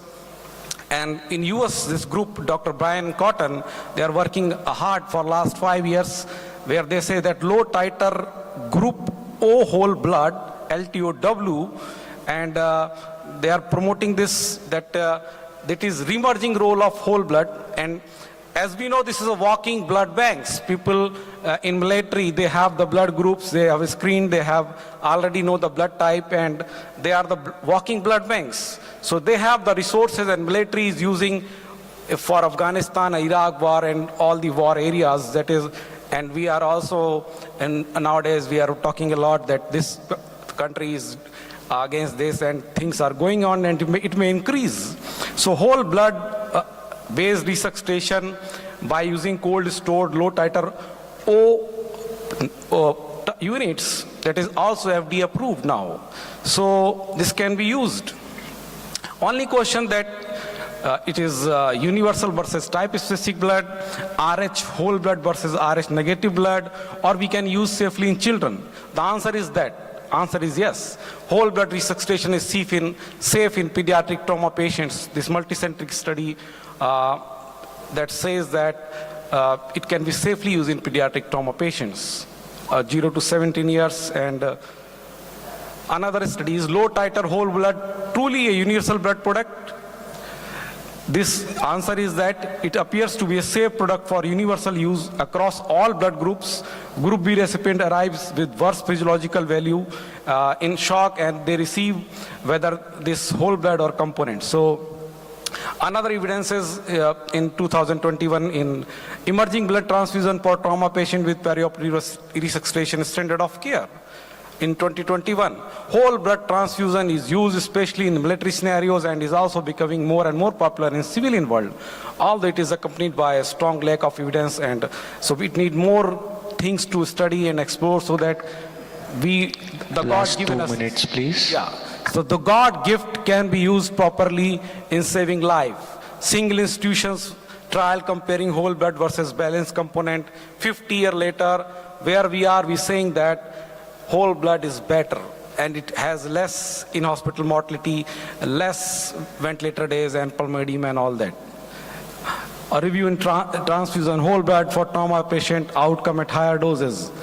So they say that we are now moving from 1:1 transfusions to the low titer group O whole blood transfusion, because the additives in the component therapy, they are also not increasing the oxygen carrying capacity, and they dilutes the coagulation factor.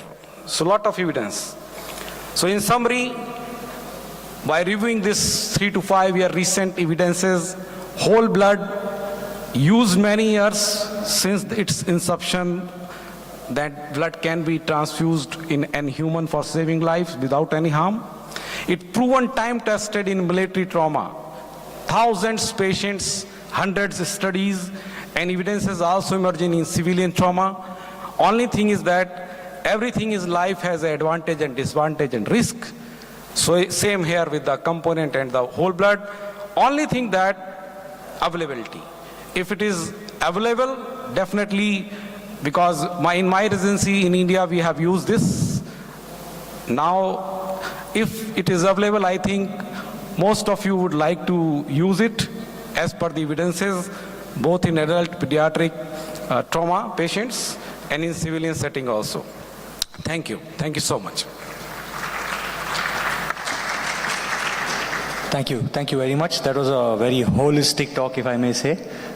Thank you. Any questions at all, or shall we take them in the end? Right. Okay. Thank you very much. If anyone in the audience has any form of backache, headache, heartache, any of those things, please do not leave this hall. The next talk is on newer analgesic drugs by Dr. Rahul Balasubramaniam.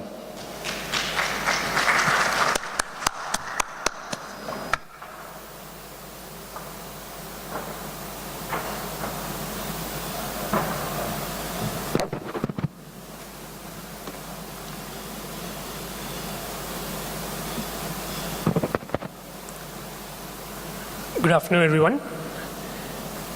First of all, I thank WASM team as well as EPAT team for giving me this opportunity to talk on the topic new analgesic drugs.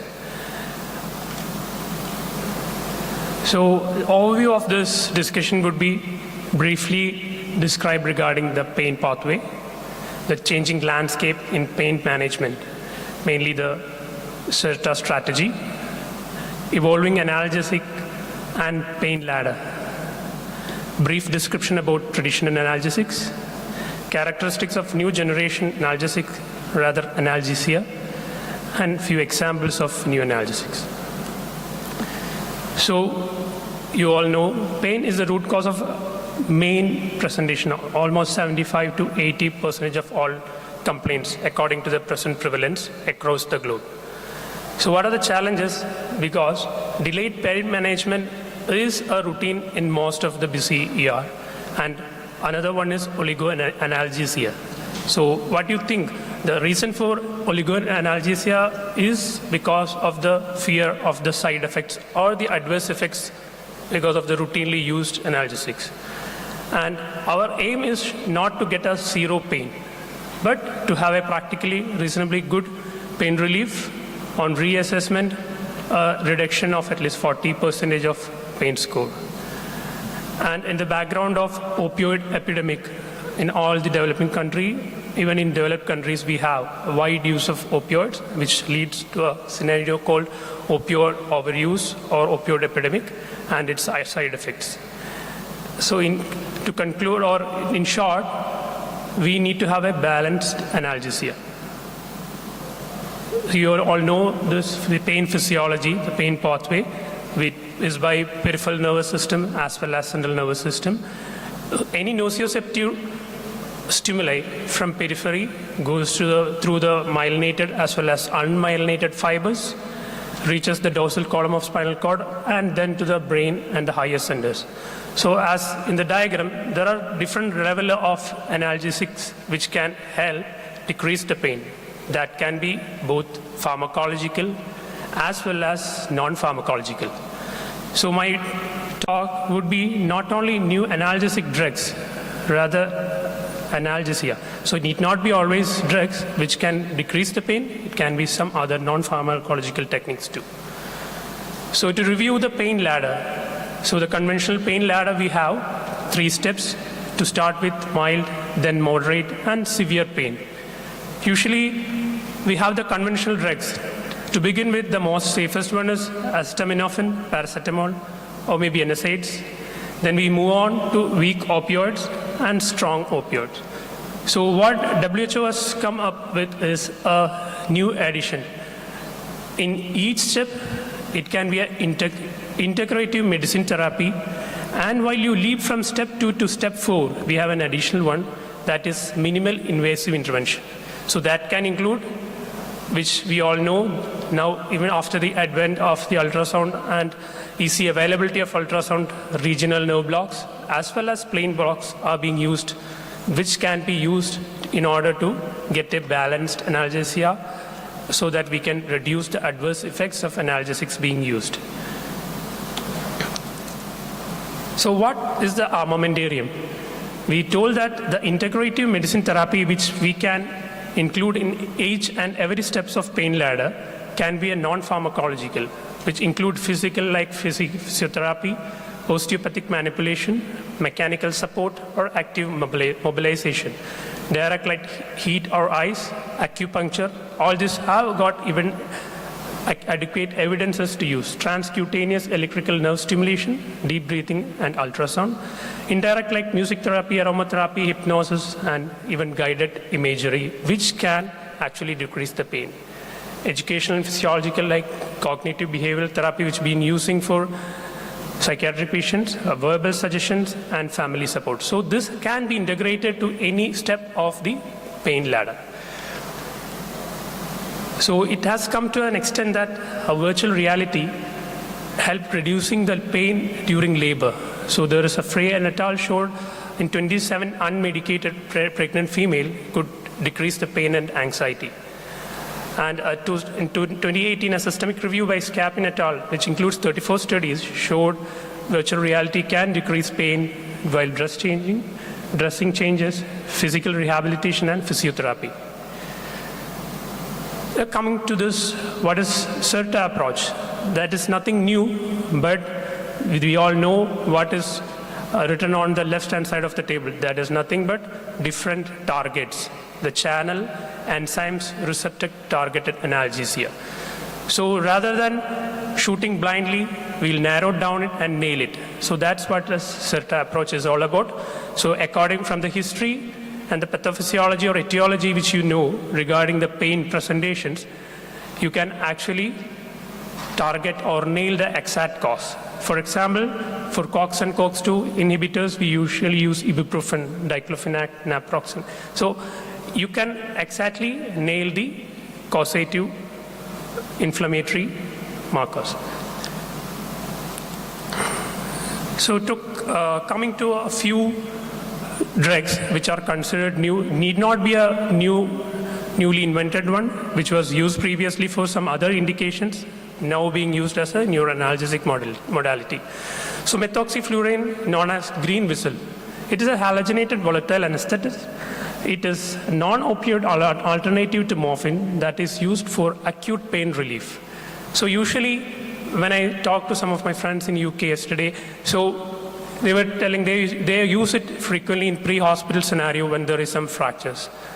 So now this is being used widely in New Zealand as well as Australia, but it is banned in United States because of the nephrotoxicity, which was there when used in higher doses. So basically it is used with a puff. You can take 3 ml of the methoxyfluorine in a charcoal container and take the puff 1 or 2 times to decrease the pain. And it is marketed in UK as Penthrox.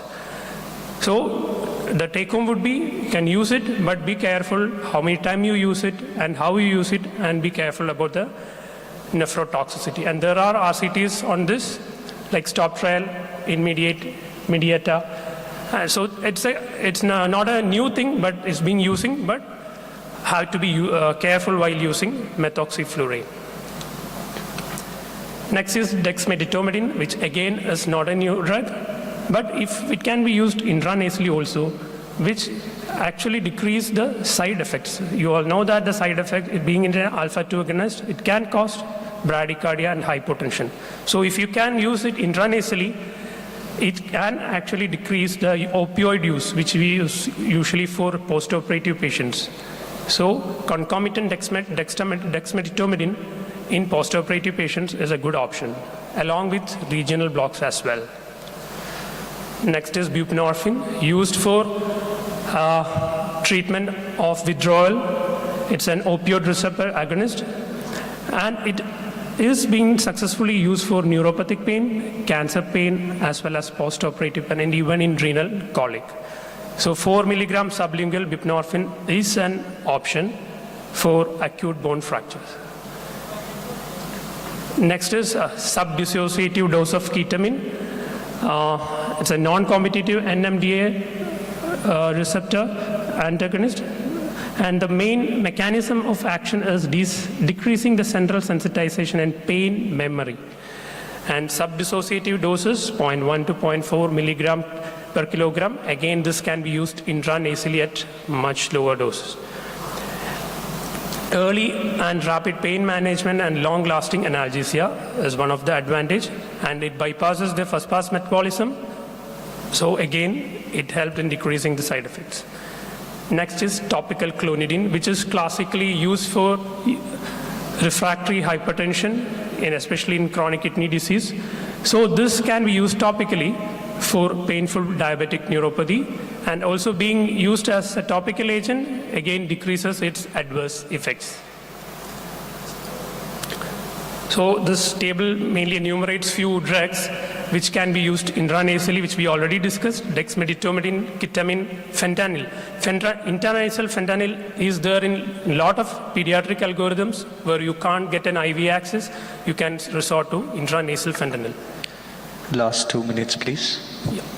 Next is intravenous lidocaine, which has been, it can't be used routinely for a renal colic, but refractory to other drugs like diclofenac and opioids, you can consider giving intravenous lidocaine for renal colic too. Desmopressin in renal colic, again, its analgesic effect, it's due to its antidiuretic property. Decrease the renal pelvis pressure, and it is causing decreased pain. Next is tapentadol, a synergistic mu opioid receptor agonist and noradrenaline reuptake inhibitor. Doesn't have an active metabolite, so the risk of accumulating and producing overdose or adverse effect is less, and is metabolized by cytochrome P450 enzyme. So it has got less side effects like nausea and vomiting compared to opioid, but be careful about respiratory depression when you're using it. So alternative to morphine and oxycodone.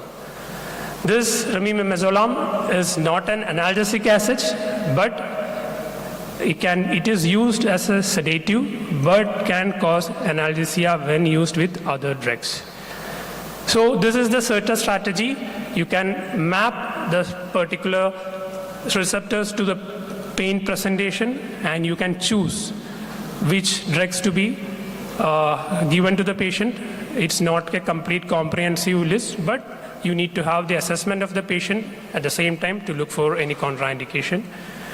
So what is the challenges when you talk about a new drug or a new therapy? It is always the cost, the accessibility as well as the potential side effects. So being said that, these are the challenges, we should work on it, and the future prospect. So we already discussed the pain pathway. The sensitization occur in the dorsal horn of spinal cord and the higher centers of the brain.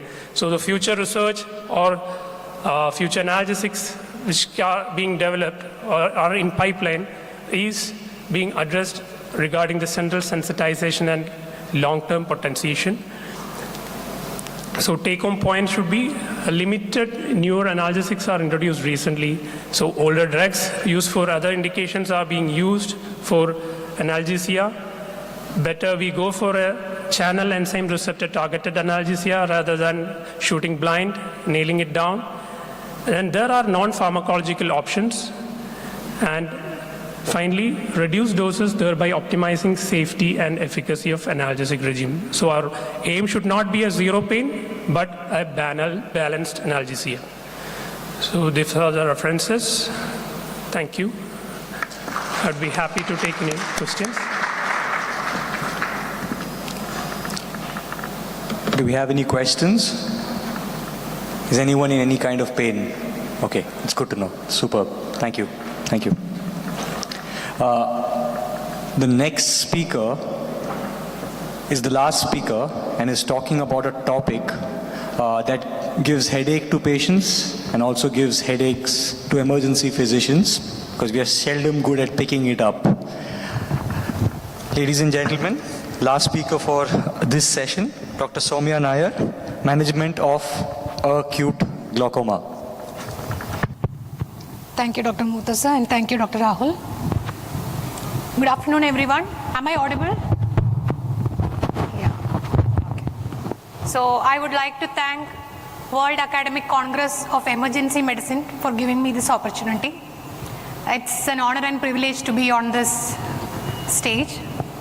My topic for today, I'll just quickly introduce myself. I'm Dr. Soumya, Assistant Professor of Ophthalmology, Kasturba Medical College, Manipal Academy of Medical Sciences, Higher Education, Manipal, India.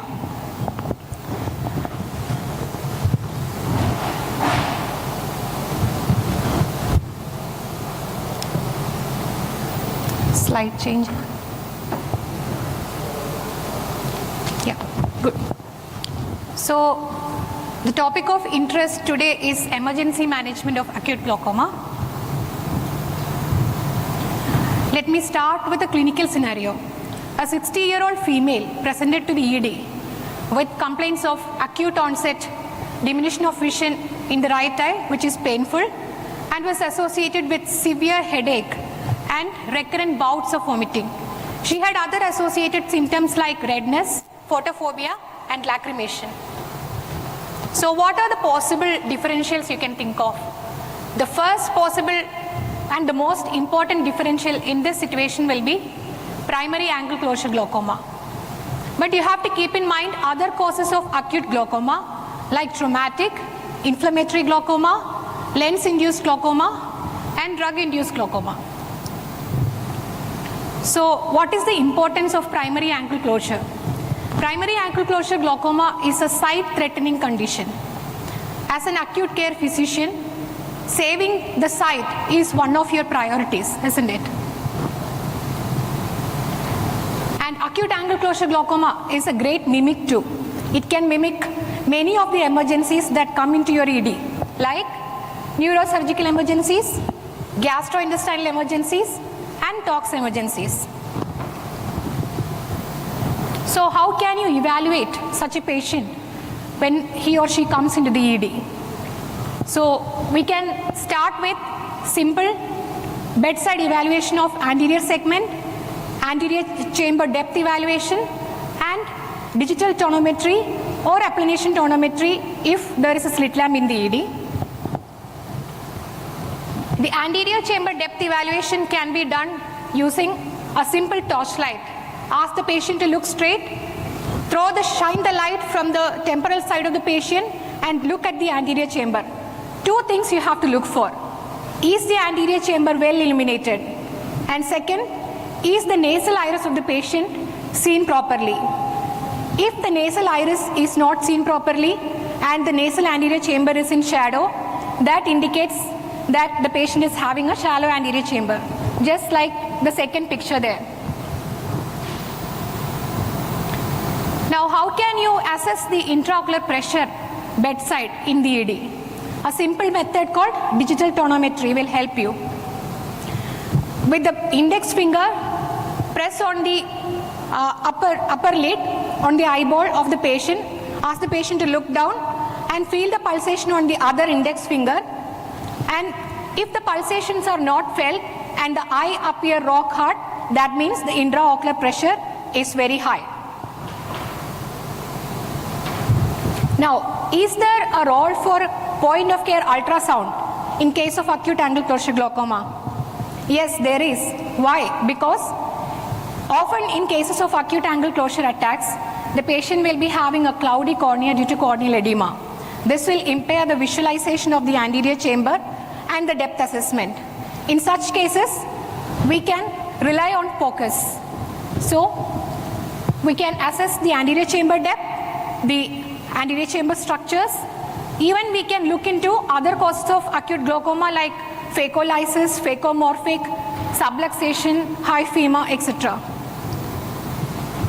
Now, while doing focus of the eye, we have to use a linear probe, a high frequency linear probe, and it has to be kept transversely over the closed eyelid of the patient after applying a lubricant, and the pointer should be towards the temporal side of the patient. And we can see the whole globe, then the cornea. The anechoic area beneath the cornea is the anterior chamber, and then the anechoic area beneath the anterior chamber, this is the anterior chamber, and this is the lens, which is the anechoic area beneath the anterior chamber. And the line between these two anechoic area is the iris. And the large anechoic area beneath the lens area is the vitreous cavity. Now, coming to anterior chamber depth assessment, in the first image you can see that the anterior chamber is very deep and the angles are wide open. While in the second picture, the anterior chamber seems shallow and the angle seems narrower. Now, this image, the first image, shows the pupillary block. The iris is opposed to the lens at the pupil, and there is an iris bombe which is causing complete closure of the angle. The second image, you can see an anechoic lens, and above the anechoic lens in the anterior chamber, there are hyperechoic areas which is suggestive of a hyphema. We can also evaluate lens changes using focus. In the first picture, as you can see, the lens appears hyperechoic and bulging forwards, which is pushing the iris diaphragm forwards, shallowing the anterior chamber. This is suggestive of a phacomorphic glaucoma. While in the second image, I hope you can make out that the lens in one area is pushing upwards or subluxated anteriorly, and it is pushing the iris in that area only, causing a shallowing in that area, shallowing of the anterior chamber in that area. Now, coming to the treatment of acute angle closure glaucoma in the emergency department, what can we do? So, the first and foremost priority is to bring down the intraocular pressure immediately. As long as the IOP remains high, the more damage to the retinal nerve fiber layers happen and irreversible visual damage will occur. So we have to prevent that. The drug of choice is always hyperosmotic agent mannitol. We can give 20% mannitol 100 ml IV over 30 minutes. Also add on IV antiemetic medication and stabilize the patient. Once the patient is stabilized, we can switch to oral anti-glaucoma medication such as acetazolamide, oral hyperosmotics such as sorbitrate or glycerol. When the patient is in the ED, avoid prone positioning because it will exacerbate the angle closure. Also, if there is a traumatic patient with high FEMA, advise head and proper positioning. Avoid mydriatic cycloplegic medication, which will also worsen the angle closure. And in certain cases, we have to have a high index of suspicion for drug-induced angle closure as well. So my take-home message from this session would be, if a patient walks into your ED with headache, take a second to look into the eye of the patient. Clinically evaluate the patient in the ED and judicious use of POCUS if there is a suspicion of angle closure glaucoma. And immediate reduction of intraocular pressure should be done to prevent irreversible damage to the vision of the patient. So, say this lady walks into your ED. I hope you will keep these points in mind and you will be able to pick up the angle closure attack and manage to bring down the IOP at the earliest, so that the patient won't have a scotoma but will have a clear, good vision and a good quality of life in the future. I'll be happy to take questions. Thank you. I think that was an eye-opening talk. Does anyone have any questions? Yes. I see some redness of eye in the audience. Where is that? Sorry, there. Yeah. Yeah. Yeah, the digital tonometry. Yeah, it's a very simple test. Ask the patient to look down. Use the pulp of your 2 index fingers. Okay? Place the fingers above the tarsal plate, at the edge of the tarsal plate. Press with 1 finger so that you can feel the pulsation on the other finger. You can feel it on your eyes itself, can't you? So that is indicative of a normal intraocular pressure. Normal. If it is very high, the eye will appear rock hard and you won't be able to do these pulsations. Okay? Is that clear? Yeah. Thank you. After this talk, you can meet her. She'll do a free examination for you. I'll be happy to. Yeah. Any more questions? Thank you. There's one more, sorry. There's one more from... Thank you. I have a question, actually. The setup in your hospital, is it based on ophthalmology present in the ED or emergency physician providing the care for acute glaucoma? Acute glaucoma, both actually. When the patient walks in, emergency physician can start the IV monitor, but of course ophthalmology team will be the ophthalmology team will be notified and they will be taking over the patient at the earliest.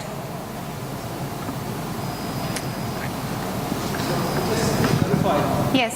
In-house or home? Yes, sir. The ophthalmologist will be in-house in the ED, or he will be called to come. So time is a factor here. Yes, yes. So what is actually the time factors that will require for ophthalmologist to be in-house to provide the care for this patient? Yeah, so it will take at least 10 minutes for the ophthalmologist on duty to come, but we can save that time also if we are trained to look into the eye and understand that this is an angle closure attack, then no need to wait for the ophthalmologist to reach. We can, that much amount of time can cause that much amount of damage to the retinal nerve fiber layer, so that can be prevented. Yes. Okay. Thank you. Does anyone have any questions for the first 2 speakers? We rushed them because of keeping interest of time in mind.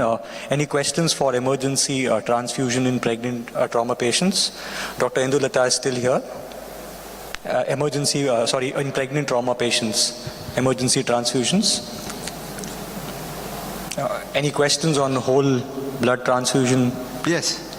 The question on whole blood transfusion. So, Dr. Sandeep Sahu is here. If it's okay, Dr. Sandeep, I have a question regarding actually your protocol. You said in your hospital you do have whole blood transfusion. So what is the setup and how this impacts on massive transfusion protocols?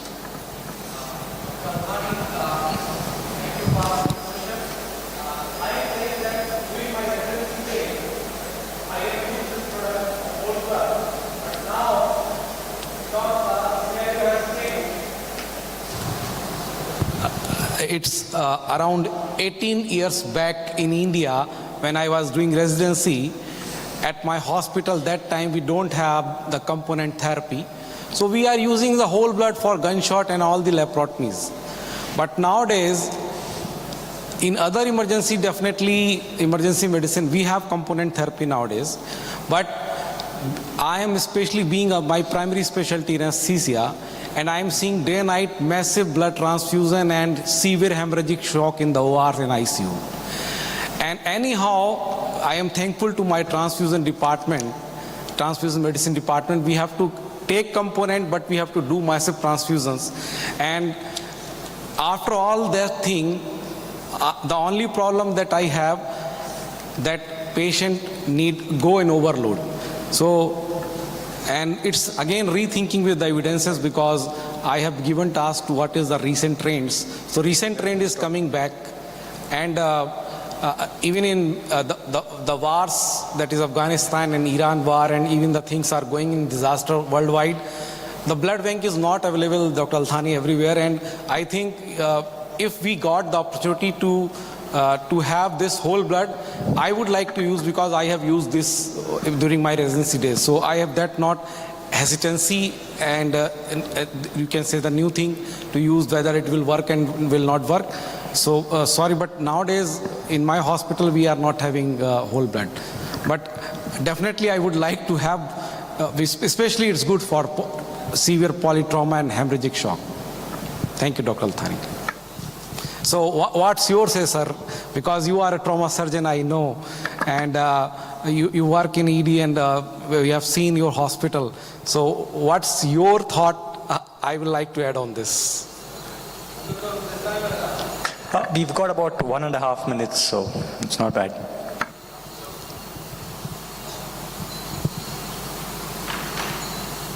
Thank you. Regarding actually whole blood, the resistance comes usually from the blood bank and hematology. And in our setting, we managed to have whole blood, but that actually has two sides to it. One, you have to have availability of point of care. So in the trauma setting, we have point of care for all actually the point of care required. So we have TAG, ROTAM, INR within the trauma recess in our setting. We have a fridge also, which we have one shipment of massive transfusion plus whole blood sitting in the fridge in the recess. In the OR, we have also a fridge which is connected to the blood bank, and we have this whole setup. The issue is the algorithm that required to run these protocols. And we are actually cautious in these patients because they have, to be taken in consideration their reaction in the future and so on. But we currently have it, and we are discussing this on a regular basis with also a pre-hospital setting possible to have whole blood for this patient. Thank you. Ladies and gentlemen, just like many commercial flights, we've landed our session 8 minutes before time. So I'd like Dr. Beshet, if he's got anything to say in conclusion. Okay, I think the conclusion is this is concluded. Thank you very much. Thank you.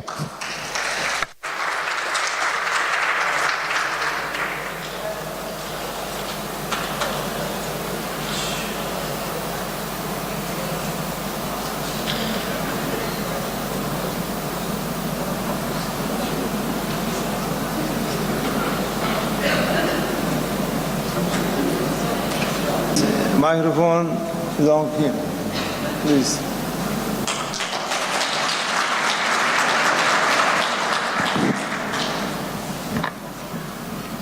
Thank you very, very much indeed for your kind invitation again to this World Congress, and many thanks for these very kind words that certainly please me and honor me very much.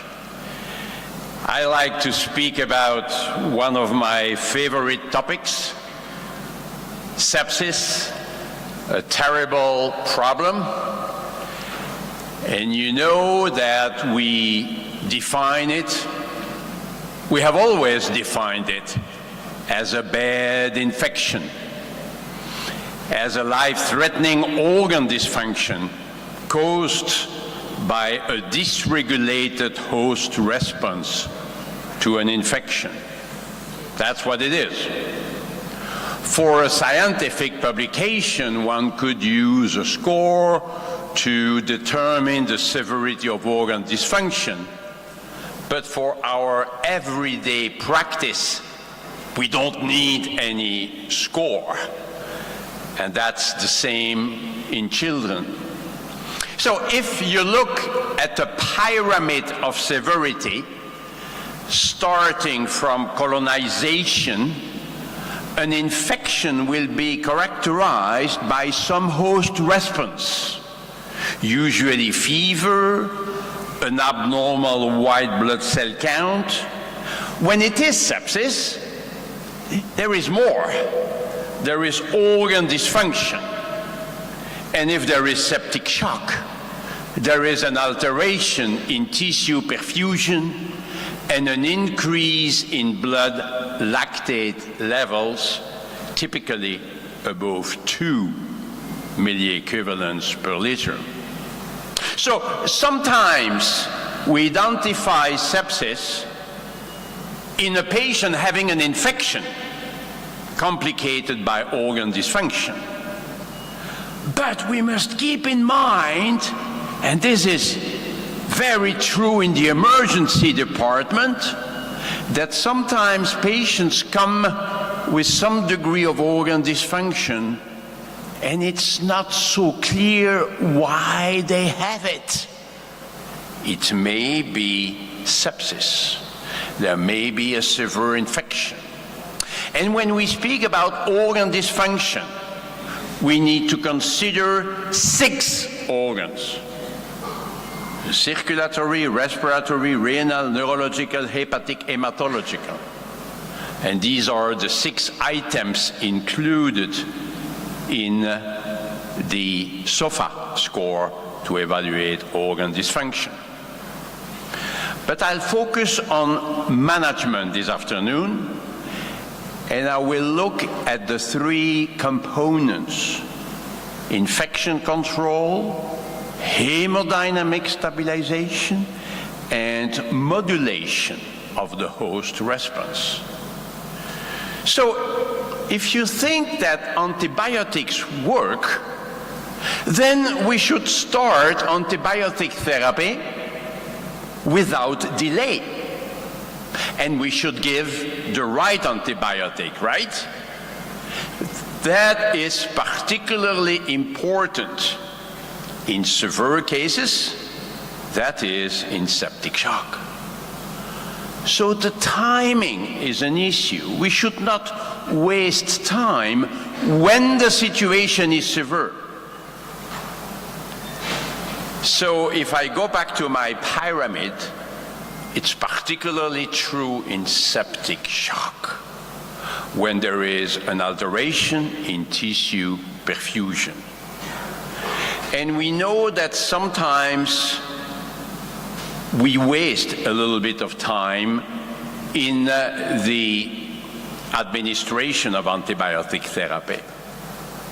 This is a nice recent study emphasizing at the bottom of the slide that this is particularly true in patients with septic shock.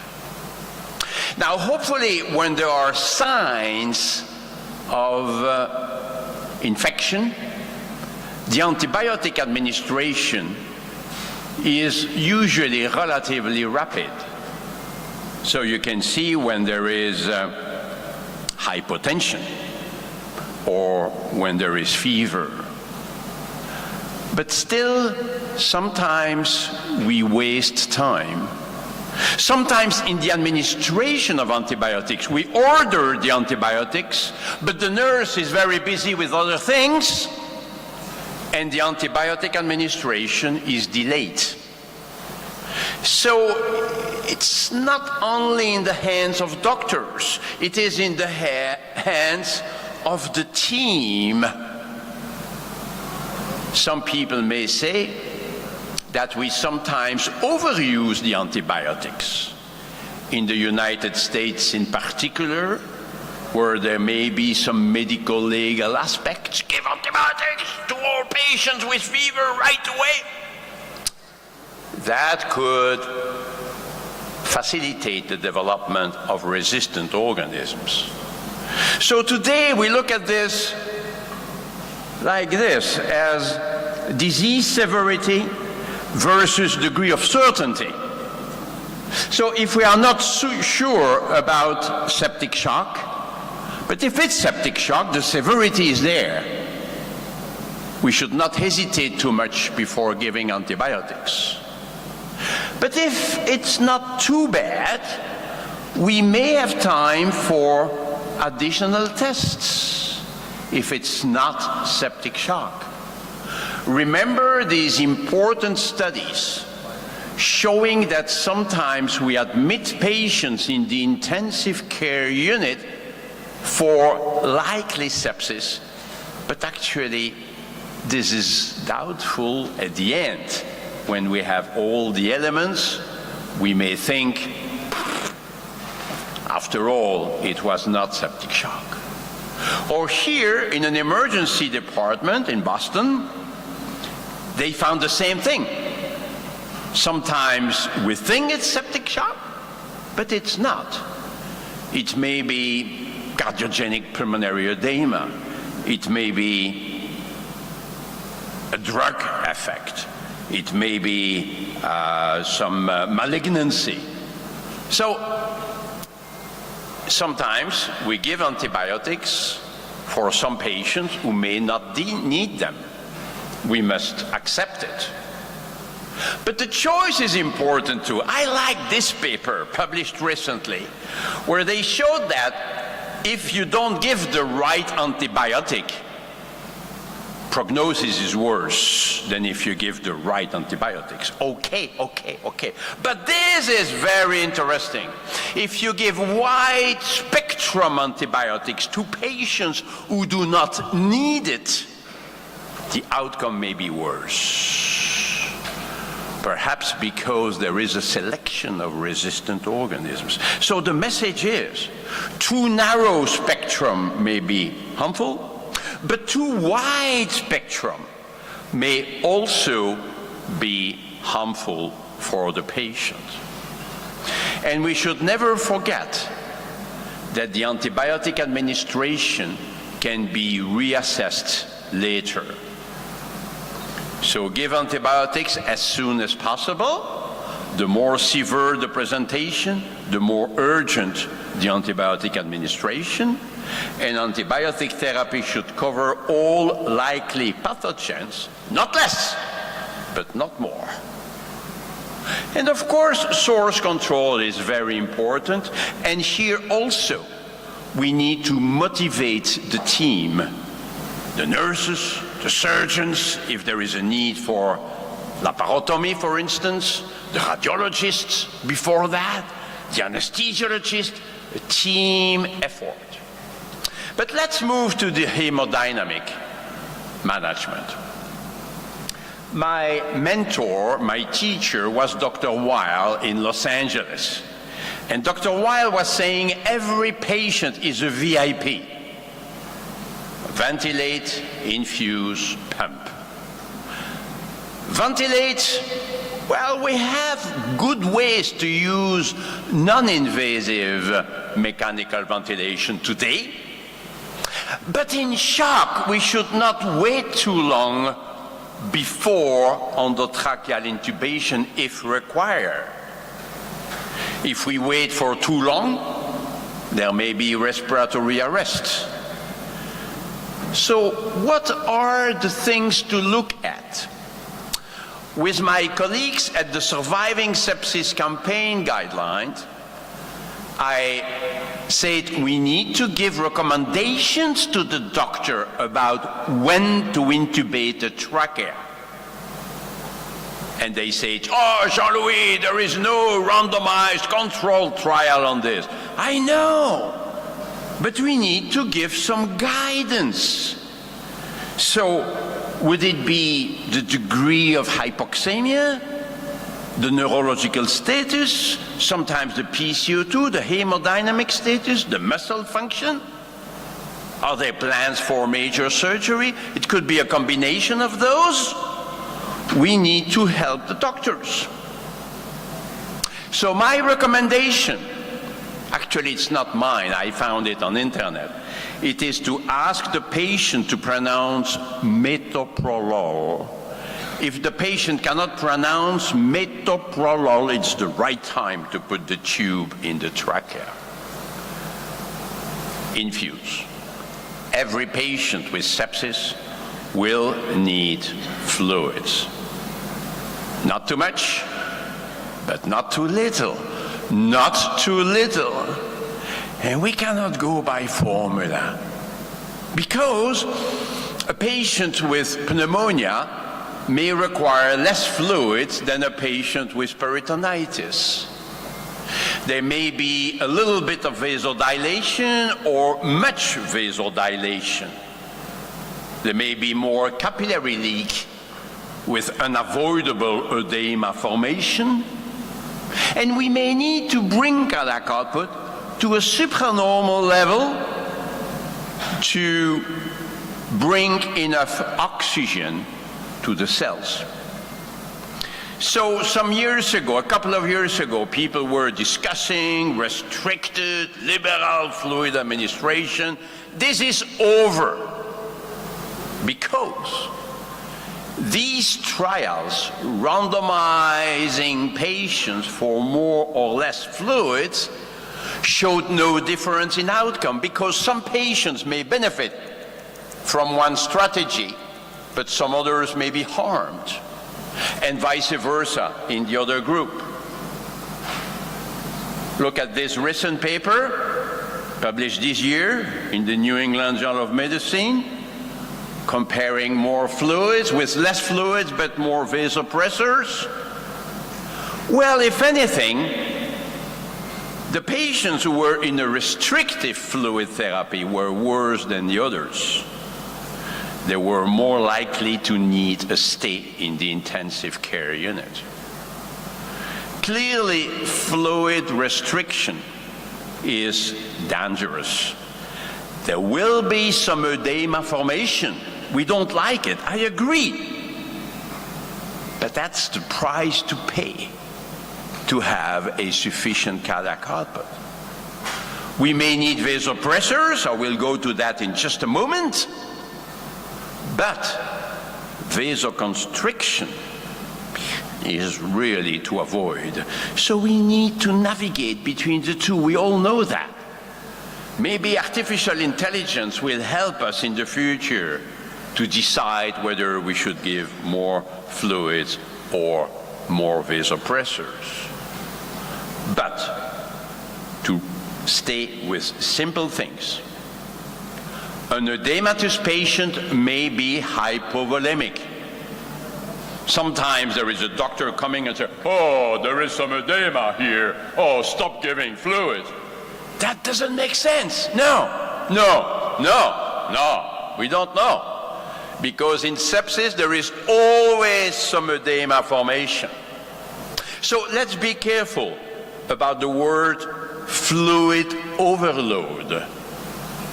Because sometimes we say the patient is in fluid overload when there is edema. But edema does not exclude hypovolemia, especially if there is hypoalbuminemia, which is associated. So let's be careful. Likewise, the fluid balance doesn't help very much. The patient may still need fluids even when the fluid balance is positive. So we all agree now that we need individualized therapy. Initially, in the salvage phase, when the patient arrives in the emergency department, we could just pour fluids initially, and we try to bring a monitoring system at the same time. You cannot do without a monitoring system. The studies in Zambia or in countries where they couldn't get any monitoring system failed. But hopefully today we have echocardiography that could help, at least initially. We don't need to be experts in echocardiography. In every single emergency department, there must be an echography machine available, not only for a septic shock, but also for trauma, for heart failure, for other problems. So that helps us to go into the optimization phase, where any single variable taken alone will never tell us if the patient needs fluids or not. We actually need to combine variables. We need a dynamic approach. In the operating room, when the patient is anesthetized, we could look at the effect of mechanical ventilation on the blood pressure tracing, on the pulse pressure variation over time. That would indicate that the patient is still responding to fluids. But in the emergency department, no, because we want to avoid sedative agents in shock. Sedative agents today are better avoided because they can decrease vascular tone, decrease the myocardial contractility, increase the risk of delirium, and they induce long-term weaknesses. So today we try the ECASH concept. We try to explain to the patient what's going on when we can. Of course, we control pain with analgesia, but the patient may not need sedation. And of course, the basis for our evaluation of the response to fluid remains the fluid challenge, where we look at an improvement in tissue perfusion and the risk of edema formation. This is based on the Frank-Starling relationship. Every patient is represented by one of these dots and is on one of these lines. So we need to give a bit of fluids and see if cardiac output increases or not. And if we want to assess the risk, we want to have a central venous pressure measurement. Oh, that's invasive!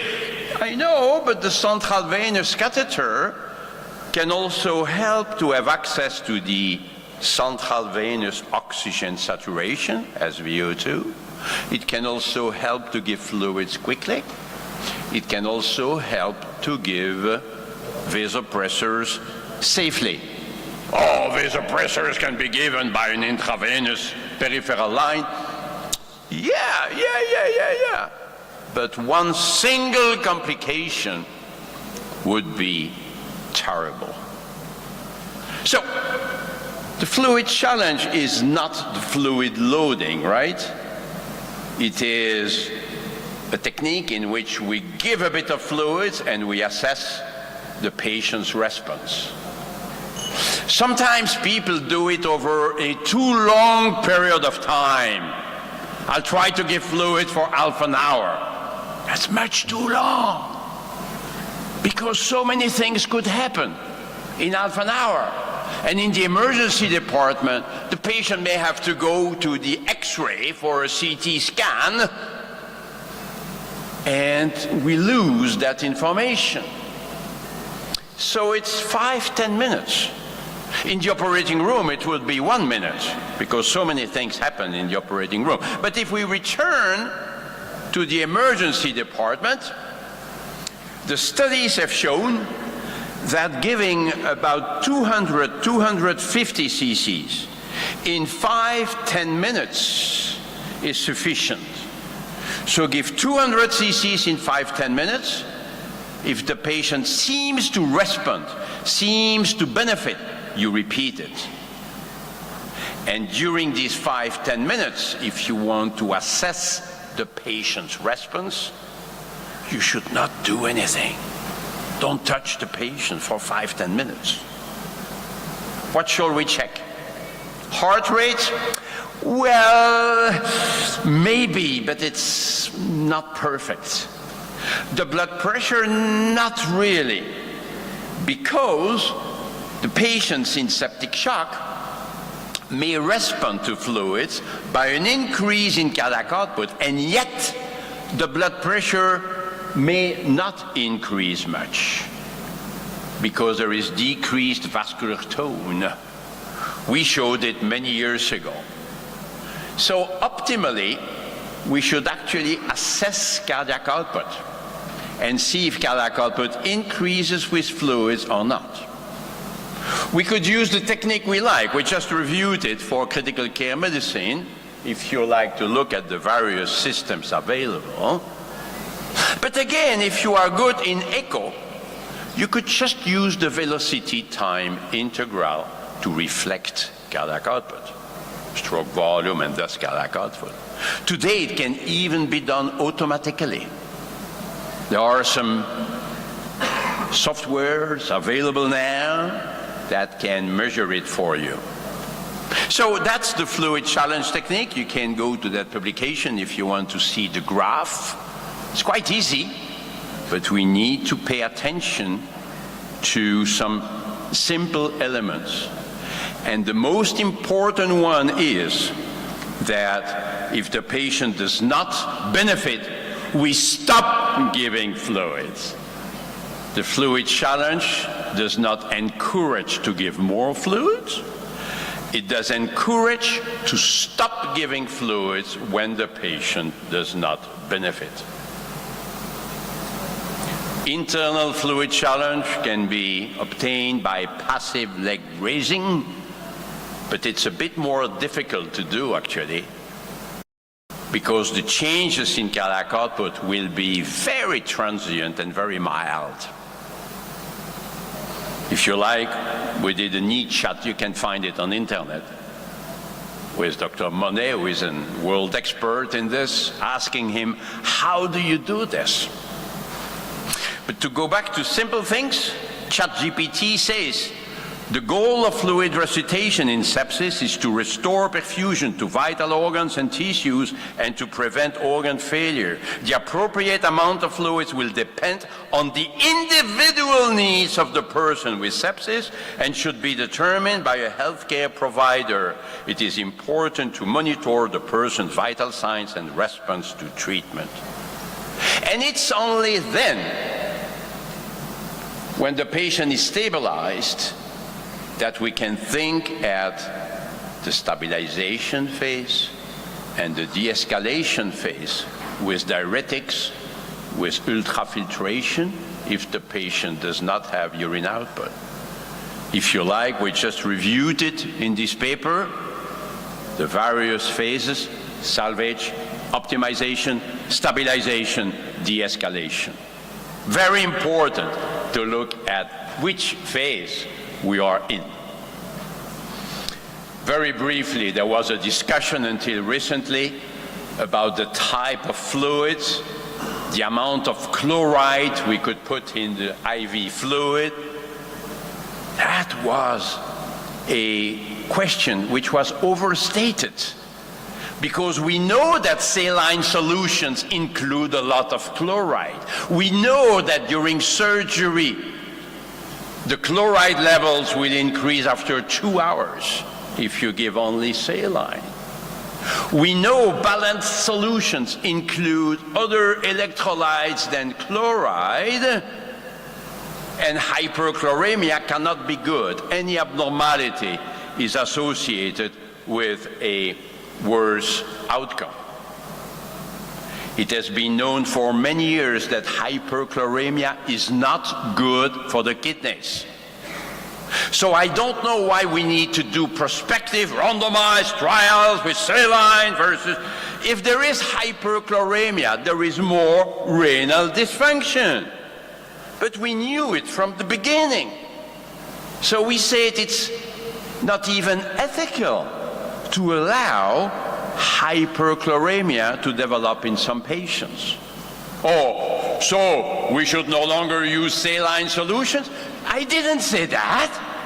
I said we need to monitor chloride. Look at that, 112 as a mean value in these prospective randomized controlled trials.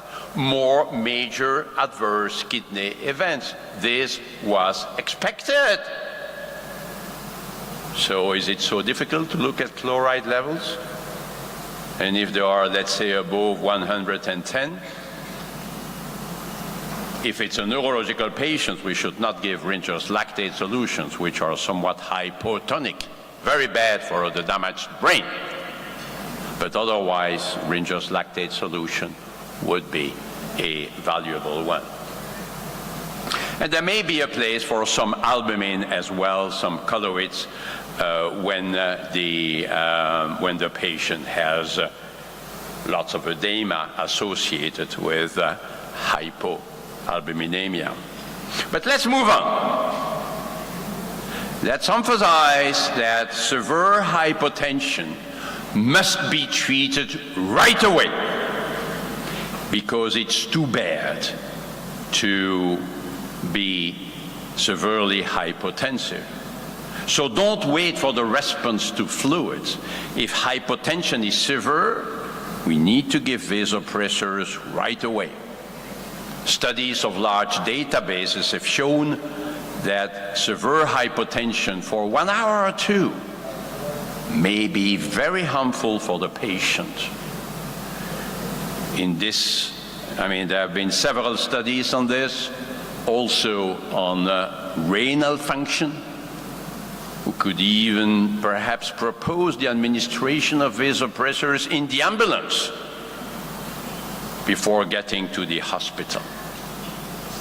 So VIP, the 3 elements, must be managed concurrently. And we know noradrenaline is the first agent of choice. Adrenaline should not be a first agent. This is a small study, quite old now, showing that the trend is going in the wrong direction. Mortality is somewhat going up when you go for adrenaline. And if you go at the target, we usually say that it's 65 as a mean value. But this is a mean value initially. The trials were the randomized patients for a higher or lower target, of course, showed no difference in mortality. But look at the targets, it was even 75 versus 85. Oh-ho. That's how it is. When we target the blood pressure, we tend to overshoot. And yet, in patients with chronic hypertension, 75 was not sufficient. So let's go to a higher mean arterial pressure, right? Well, some patients maybe. But then you have this other trial where they allowed in patients to be below 65, and there was no difference in mortality. So does blood pressure not matter? Of course it matters, but we need individualization. That's physiology, autoregulation of blood flow to the organs, well known. Now, the most recent recommendations of the Surviving Sepsis campaign rightly said we recommend an initial mean arterial pressure of 65. That's correct. But what thereafter? What should we do thereafter? And people drop the word initial. In our previous guidelines, we wrote If initiated, vasopressor dosing should be titrated to an endpoint reflecting perfusion. And this sentence disappeared, unfortunately, in the most recent guidelines. So we said in this paper, wait a minute, we need to individualize this. We need to look at the patient. We cannot assume that one single blood pressure level will be good for all patients. Let's look at diuresis, consciousness, skin perfusion. That's what we call the noradrenaline challenge. With vasopressors, we need to be very careful about the risks of vasoconstriction. It's easy to increase blood pressure. We have a number of agents to do that. But the problem is when we increase vascular tone, cardiac output may go down. And that's actually the main reason why noradrenaline is our agent of choice. Because it has a little bit of inotropic effect. It can maintain cardiac output to some extent. There is a lesser risk of decrease in cardiac output. Because if there is a low blood flow, then vasoconstriction can become very harmful. The vasopressor therapy could harm. Maybe good to look at the diastolic blood pressure. If it's very low, maybe there is less risks than when the diastolic pressure is already high. And of course, we can look at peripheral perfusion. We can look at skin perfusion, because there are other options if the patient is vasoconstricted. We could look at it by the capillary refill time. I'm not sure we need to spend much time on this, but let's examine the extremities of the fingers. We may not need a particular device for this. In the past, we were measuring the toe temperature with Dr. Weil. Now, with our team, we look at laser Doppler to evaluate peripheral perfusion. The point is that if the patient is too vasoconstricted, it may be hypovolemia, it may be a poor myocardial function. We can look at it by echo. We can look at it by measurement of central venous oxygen saturation.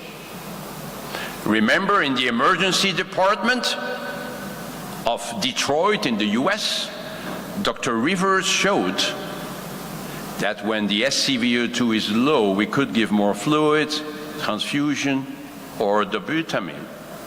And this action may result in lower mortality rate. 3 studies subsequently were negative. They could not confirm it, but the patients were already resuscitated. They didn't have a low SVO2. So the point is that when SVO2 is low, it could be good to do something else to increase oxygen delivery to the tissues. Fluid, dobutamine, perhaps a transfusion. We can even look at the veno-arterial PCO2 gap, but the time is running. I will skip these slides. You could read it. This is our paper in Chest showing that if the patient does not improve quickly, we could actually find valuable therapeutic interventions to increase flow. Patient says tachycardia, pacemaker. No, we cannot afford vasodilating agents in patients who are already vasodilated naturally. So it's either fluids or inotropic agents. That's the dobutamine challenge. We could give a little bit of dobutamine in addition to the noradrenaline to try to improve blood flow to the periphery, and this is quite safe. In septic shock, we have known it for many, many years. Oh, dobutamine induces tachycardia. Yes, it does. Because any inotropic agent that we know will increase heart rate if it increases the myocardial contractility. Wait a minute. Tachycardia may be bad. Perhaps in some patients we should use beta blockade in septic shock. What do you think? Well, you could find this paper from Dr. Morelli and collaborators 10 years ago now, with very surprising results. A reduction in mortality rate with beta-blocking agents. But the control group has a mortality rate of 80%. 80% in the control group. So we and others wrote letters saying, you know, no. Last week, in the latest issue of the JAMA, you can find this paper where they used the same approach and they had to stop because it was harmful. But wait a minute, they looked only at heart rate, nothing else? I actually went to the microphone and I said, you know, this is unacceptable. Okay, it's published, okay, it's randomized, controlled. But when you have a tachycardia in your patient, you need to think at why this heart rate is fast. And if it's because the stroke volume is too low, because there is hypovolemia, cardiac pump problem, or maybe an obstruction, giving a beta-blocking agent may be very, very harmful. It's only when you have a supranormal cardiac output that you could do that. That's individualized medicine. So that's something of importance. We spoke about transfusions earlier on, and there may be a place for blood transfusions in patients who do not improve, but my time is really, now I'm reaching the end. Lactate levels in the emergency department, yes, of course. It's not a sepsis marker, no. It's a marker of altered tissue perfusion. Any form of shock will be associated with a high lactate level, typically above 2 milliequivalents per liter. And we can now measure it everywhere in the world. If you cannot do it, go to your hospital manager and say that in Antalya they said we need to have a lactate analyzer. And we could repeat the measurements. After 1 hour, the changes in lactate levels are relatively slow. But the idea is that we would like to see the lactate levels going down with time, not going up. Can it guide therapy? Well, it depends what you mean by guide. It helps to tell us whether we are in the right direction or not. But that's all. We should not wait for the next lactate level to decide what to do. Lactate levels change slowly. I will skip the part on vasopressin, which is not another vasopressor agent. We don't know really when to use it, but it's hormone therapy. Vasopressin is a hormone, right? So there are some interesting effects, limiting edema formation, helping the kidney. So there are some arguments to give low doses of vasopressin early on in septic shock, early on. But we must make sure that cardiac output is normal or high. Once again, beware of vasoconstriction. So maybe if you are sure that cardiac output is not significantly reduced, you use small doses, especially if you are concerned about kidney function, especially if you are concerned about edema formation. Hopefully the doses are fixed. We should not really titrate the doses. Angiotensin II is also coming up. maybe it will have some beneficial effects on the kidney, but it's very costly. It costs about 1,000 euros a day. So we need to have more evidence for this. Last minute, hydrocortisone. Should we give it already in the emergency department? Rarely. Only if shock is very, very severe. We have one study from Australia showing no improvement in survival, but we don't know much about the patients. Many patients were not in septic shock. We don't know the lactate levels, we don't know the degree of organ dysfunction.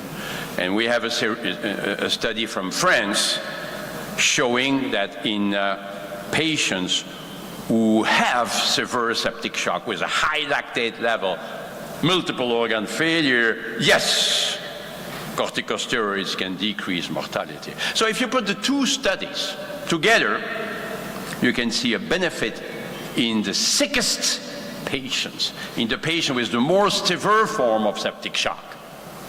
That's where we are now. We should find some better biomarkers. Right now, it's only the severity. So at the end, fluids, vasopressors, inotropic agents if we fear that the cardiac function is altered. Let's look at skin perfusion, urine output, mental status, the three windows of acute circulatory failure, respecting the four phases: salvage, optimization, stabilization, and then de-escalation. And for this, it's quite a bit to do. Infection control, hemodynamic stabilization, modulation of the sepsis response. In trauma, we have a trauma team, right? With a trauma leader giving orders here and there. There is the captain giving orders. There are many things to be done. Insert catheters, call the surgeon, call the radiologist, etc. But in sepsis, it's the same thing. We also need the 5 tubes, the diagnostic techniques, the blood tests, microbiology, monitoring, noradrenaline, other agents, antibiotics. Yeah, antibiotics. Don't forget the antibiotics. Oh, there are so many things to be done. I agree. That's why we need sepsis team at 3 o'clock in the morning as well as at 11 in the morning. In our emergency rooms, we need to have teams taking care of these patients for whom time is essential. When every minute counts, it's the same team perhaps for sepsis and trauma and myocardial infarction. Okay, but we need to have these people ready 24 hours a day, thinking at these 3 parts of the sepsis management that must be conducted together. And that's how we can save our patients with this terrible problem of sepsis. Thank you very much.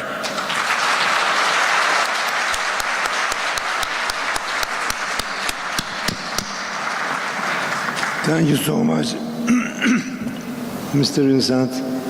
And first of all, I want to say I want to revise my sepsis information after following this presentation.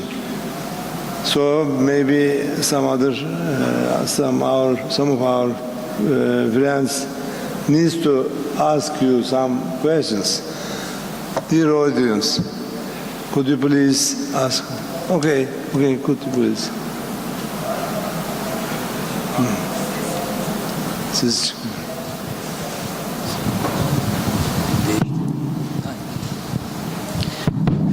Dear Professor, thank you very much for this great and wonderful and excellent presentation. You explained and summarized the topic in a very short way, and you made me to love this topic. Thank you very much. I'm very grateful about it.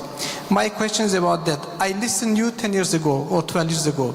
If I listened to you 20 years ago in 2020, perhaps I may listen different thing. So it seems that in recent years there are so many changes. My question is that, 20 years later, what kind of change do you expect to be done 20 years later? Thank you very much. Ooh, thank you very much for this question, which is an excellent one, but it's another talk. If you give me another 40 minutes, I can discuss it. But, you know, I think that we would like to be less invasive, but at the same time, we want to be accurate. So at least for some years to come, we will continue to be invasive. The arterial catheter, the central venous catheter will continue to use it for a while, but maybe not in 10 years or 15 years from now. Echocardiography will be automated, as I say it, with AI programs, with artificial intelligence programs. We will see the heart on the screen and the variables being displayed on the screen, and that will help us to treat the patient in a better way. We will have better methods to identify the microorganism more rapidly, and this will help to orient the antibiotic therapy from the very beginning. And even sepsis itself will be better identified by biomarkers. We already have the C-reactive protein, the CRP. We already have the procalcitonin, the PCT. I think what we will do is first to bring other biomarkers, but also to combine them so that we will have a more accurate recognition of sepsis in our patients. I believe that we will have a better understanding of the type of fluids to be given, in particular when to give albumin, when to give red blood cells. Because right now we are in an era where we say, no transfusion, no. But, you know, if the patient has alteration in perfusion, the cells need oxygen. And oxygen is provided by the red blood cells. You cannot change it. So that will be another development. And of course, there will be many developments in surgery, radiology, better antibiotics or newer antibiotics, etc. We will benefit from the progress made in other fields. And above all of this, artificial intelligence or augmented intelligence, AI, in any case, AI will help us to better identify the problem and better treat it. We will remain in charge. We will not be replaced by an AI system, but the AI system will provide a very effective help to the team. I'll stop here. Thank you so much. Please. Would you please bring the microphone here, the second line here.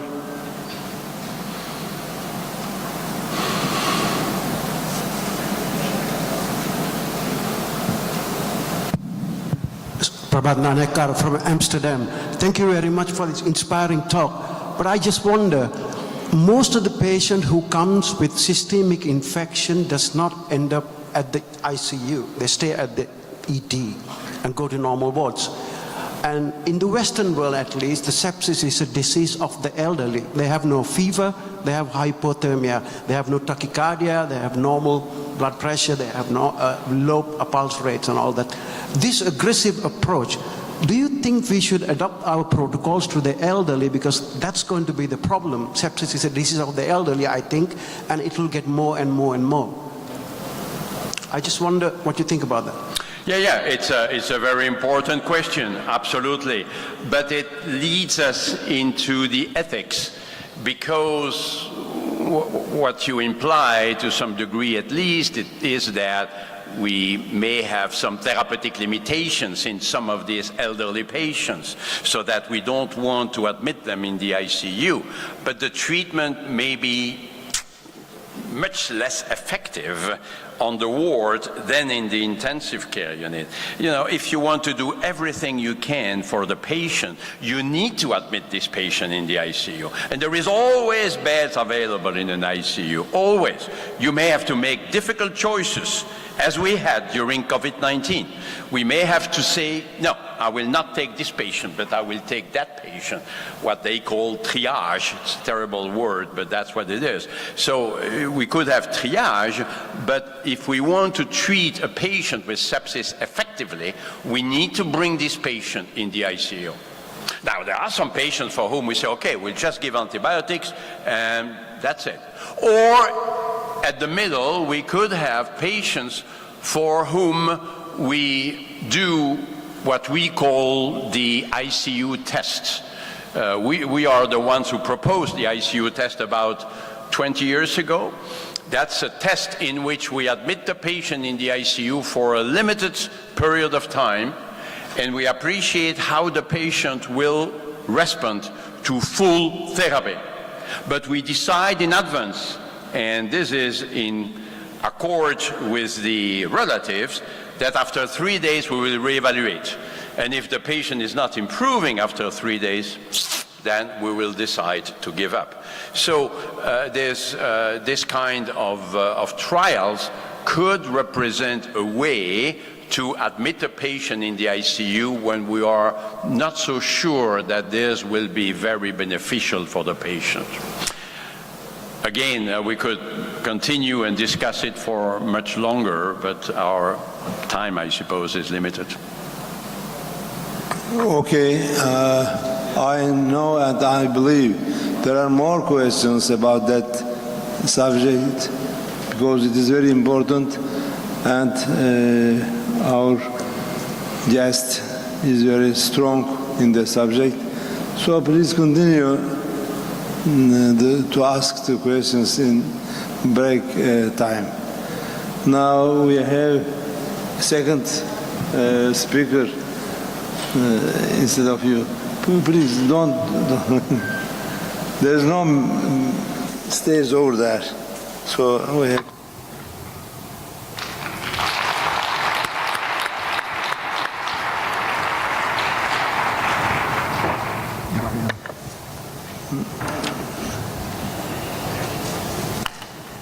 Now, a reflection on 20 years of practice. David Kerr will tell us about that subject. Please go ahead. Okay, everyone take a breath in. I'm not going to teach you anything clinical. That was clinical. This is not clinical. I want to start with just asking a question. How many people in the room have been practicing for less than 5 years? Put up your hand. You got to raise your hands high and tall. How many have been practicing for less than 10 years? How many of you have been practicing between 10 and 20 years? 20 and 30 years. The people in the front are starting to get embarrassed. 30 and 40 years. Has anyone here been practicing more than 40 years? Okay, so this is 20 years of my practice. This is year 20 for me, and I designed this talk to tell you what I've learned. The stories, the patients that have shaped my career, and this is not clinical. It's just what I've learned. And when I started working, I work in a large academic center in Toronto, Canada. Things were really easy. We didn't see patients in hallways. We used to get sleep on overnight shifts. And now we see patients in waiting rooms. And things have changed so much in the last 20 years. And when I was starting, about 10 years ago, I approached one of my colleagues and I said, Joel, things are getting bad. And he looked at me, he was older, he's probably about 80 years old now, and he said, David, until I'm dead, you're screwed. You're going to need to take care of this generation of baby boomers. And 10 years ago, Joel couldn't have been more correct. And I think whether you practice in Turkey, in India, in Singapore, in Canada, we are seeing this effect now. So what I want to do is to take you through my first shift to my last shift and to tell you what I've learned. So I remember my first shift. Does everyone remember their first time doing a night shift alone? Like totally. And I remember that shift so clearly because I was waiting for that last person to leave and thinking about how many hours I would be stuck by myself and hoping nothing bad would happen. And what was amazing was I was killing it. I was doing so well. It's 7 in the morning and my shift ends at 8 and there's no one to be seen. There's no one to hand over. And I have to say, I was feeling really good about myself. I knew I was good. I just didn't realize how good I was. And at 7:15, a patient was wheeled in, and I remember thinking to myself, crap, the board's not perfect, but you know, he's not going to be registered for till 7:30, 7:40. I don't really need to do anything. I can leave it for the morning guy. I said to the nurse, as I was just cleaning up some stuff, what's he here anyways? Is there anything wrong? Oh no, he was here last week with DKA. He's been vomiting. He's back. Don't worry about it. And I looked at him from the distance. I had no intention of seeing him. I was handing over a near perfect board. And then I get called to his room stat. Oh, crap, I don't really want to see another patient. I'm super tired. It's now 7:40. My shift ends at 8. And I go to see him, and he's unconscious. He's 21 years old. He's a type 1 diabetic. So what do you think? You have a 21-year-old who's difficult to rouse. What do you think? So I start to think maybe he's hypoglycemic. I can fix this in 20 minutes. What's his sugar? Oh, we don't have a sugar yet. Okay, well, do his sugar. Okay, I just sit there, just, you know, twiddling my thumbs, point of care sugar, and it says high. And I said, crap. And I said, check his pulse, and he's PA. So it's 2003. And I start CPR. And CPR in 2003 is different. I gave him all these amazing drugs. I got him into PA, and then he went into VF. I gave him amiodarone. I gave him lidocaine. I gave him magnesium. I gave him bertilium. Anyone remember that drug? I gave him procainamide. I put in a central line, a triple lumen catheter, because that's what we were doing. I intubated him. I put in an art line. I gave him some bicarb. I gave him some insulin. And 40 minutes later, he's still got no pulse. And I get his gas back. And he's hyperkalemic. And I give him some calcium. And I pronounced him dead. And I remember after that case, I felt gutted. How could I have not given calcium right out the gate? And I spoke to my friends, and they said, oh, Dave, you gave him bertilium, amiodarone, lidocaine, you intubated him, you did everything right. But in my mind, and I know what this guy looks like today, I know there's something I needed to do that I didn't do. And I learned that day 2 things. I learned that when I started practice, I used to be afraid of what walked in the door that would scare me. Throughout my journey, I've learned that the more important thing to get comfortable with is to get comfortable with those who walk out the door and not be afraid of them.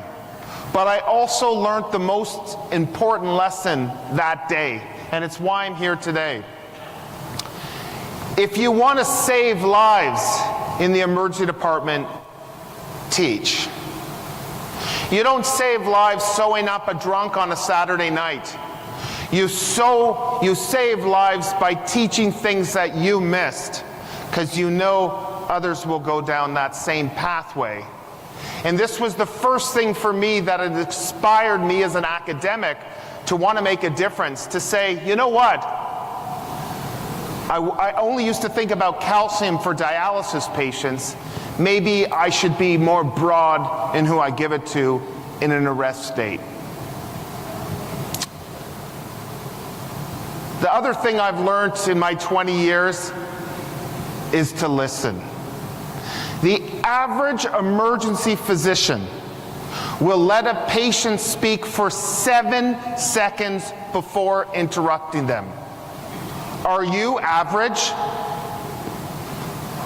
I'm certainly below average. I'm more like a 3-second.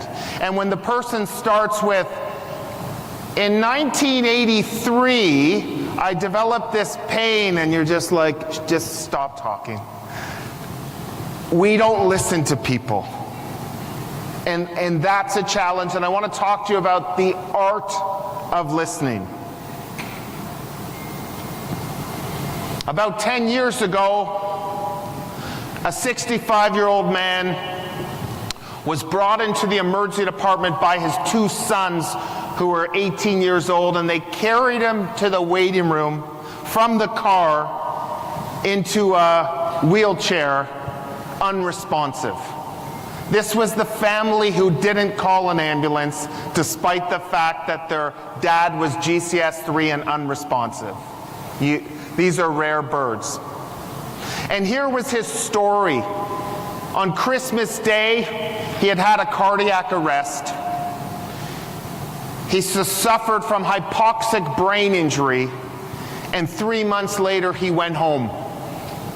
This was his first night at home.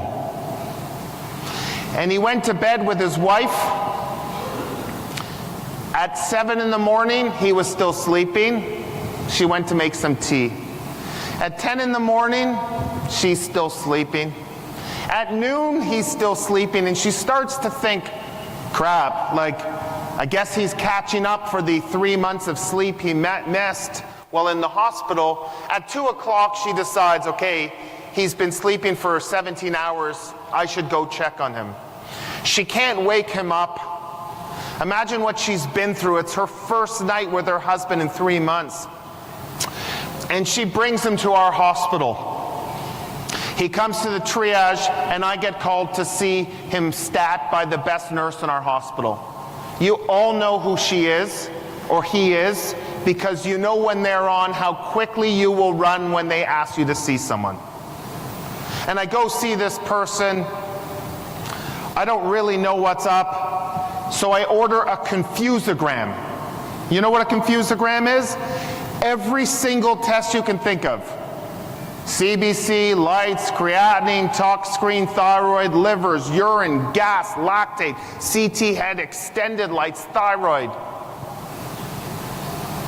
It's all normal. The family doesn't want anything done. And the nurse, Ella, she walks over to me and she says, "What's wrong with the patient?"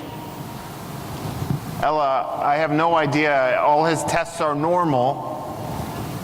The family doesn't want anything done.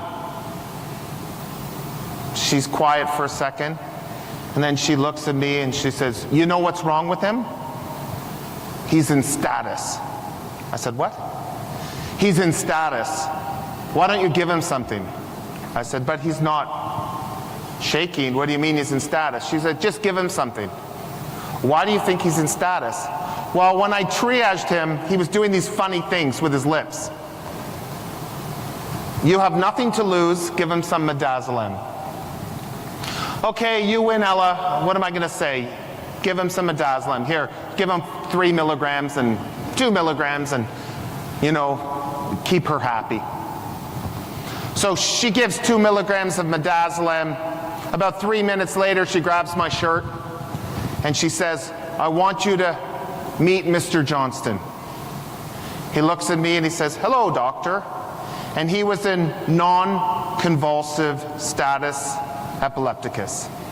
I had never seen it, I had never diagnosed it, and it's a big problem in people who've had hypoxic brain injury, of comatose patients in the ICU. This is incredibly common.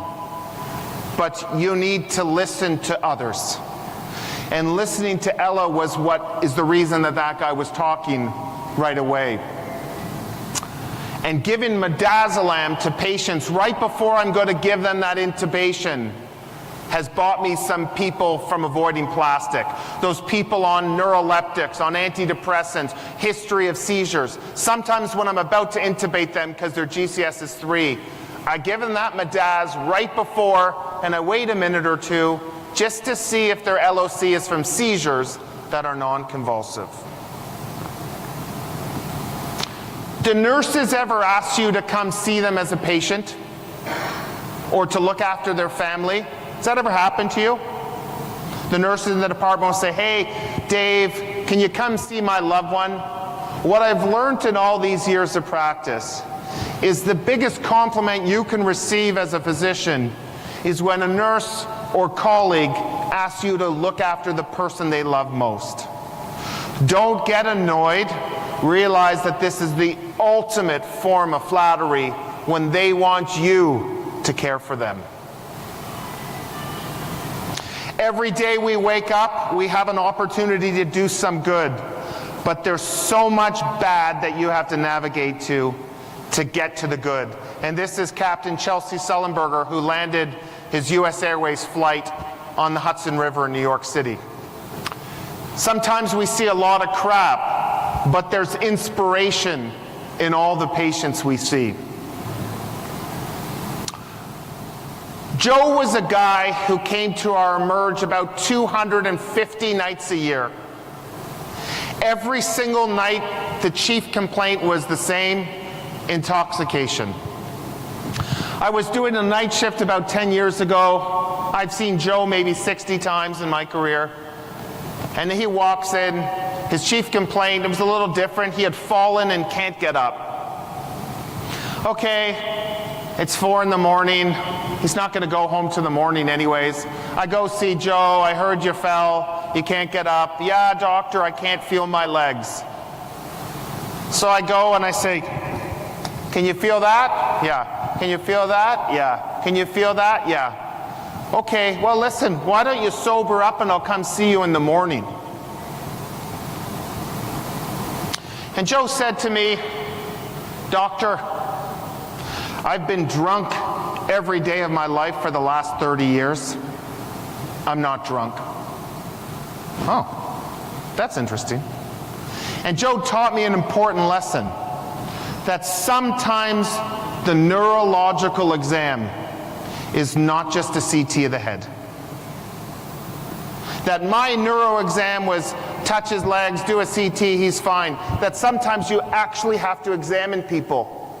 And I said, you can't feel your legs, Joe? He couldn't feel touch. So I took my fingers, do you feel that? So he could feel touch. So I started with pain. No pain to about the belly button. So then I went to temperature, and he had a sensory level of pain and temperature loss from T10 down. And Joe, who had been drunk in our Emerge for 35 years, 60 nights a year, had an anterior cord syndrome.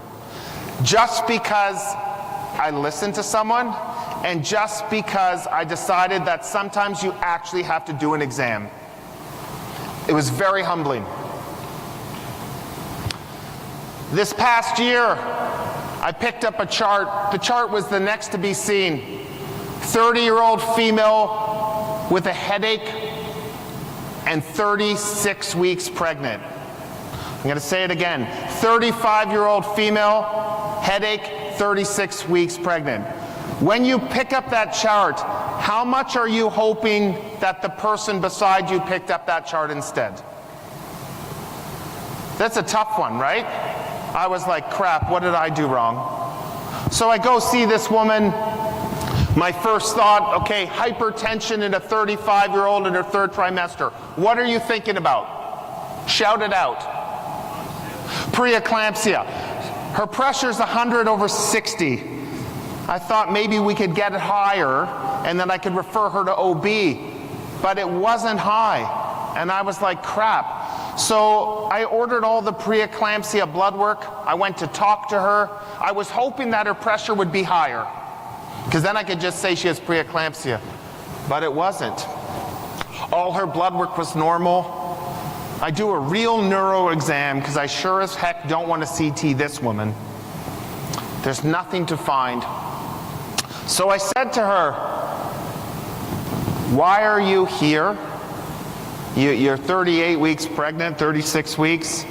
Have you had preeclampsia? No. Are you sure you haven't had preeclampsia? No. So I said to her a question that sometimes I ask people, and sometimes it's snarky, but sometimes it's helpful. Do you come to hospitals often? She paused, and she had like a 2 out of 10 headache, occipital. And her husband says to me, doctor, can I say something? So polite. Polite people always have bad things happen to them. Of course. When my wife had an appendicitis, it perforated for 4 days before she came to the hospital. And you know how much that made me nervous.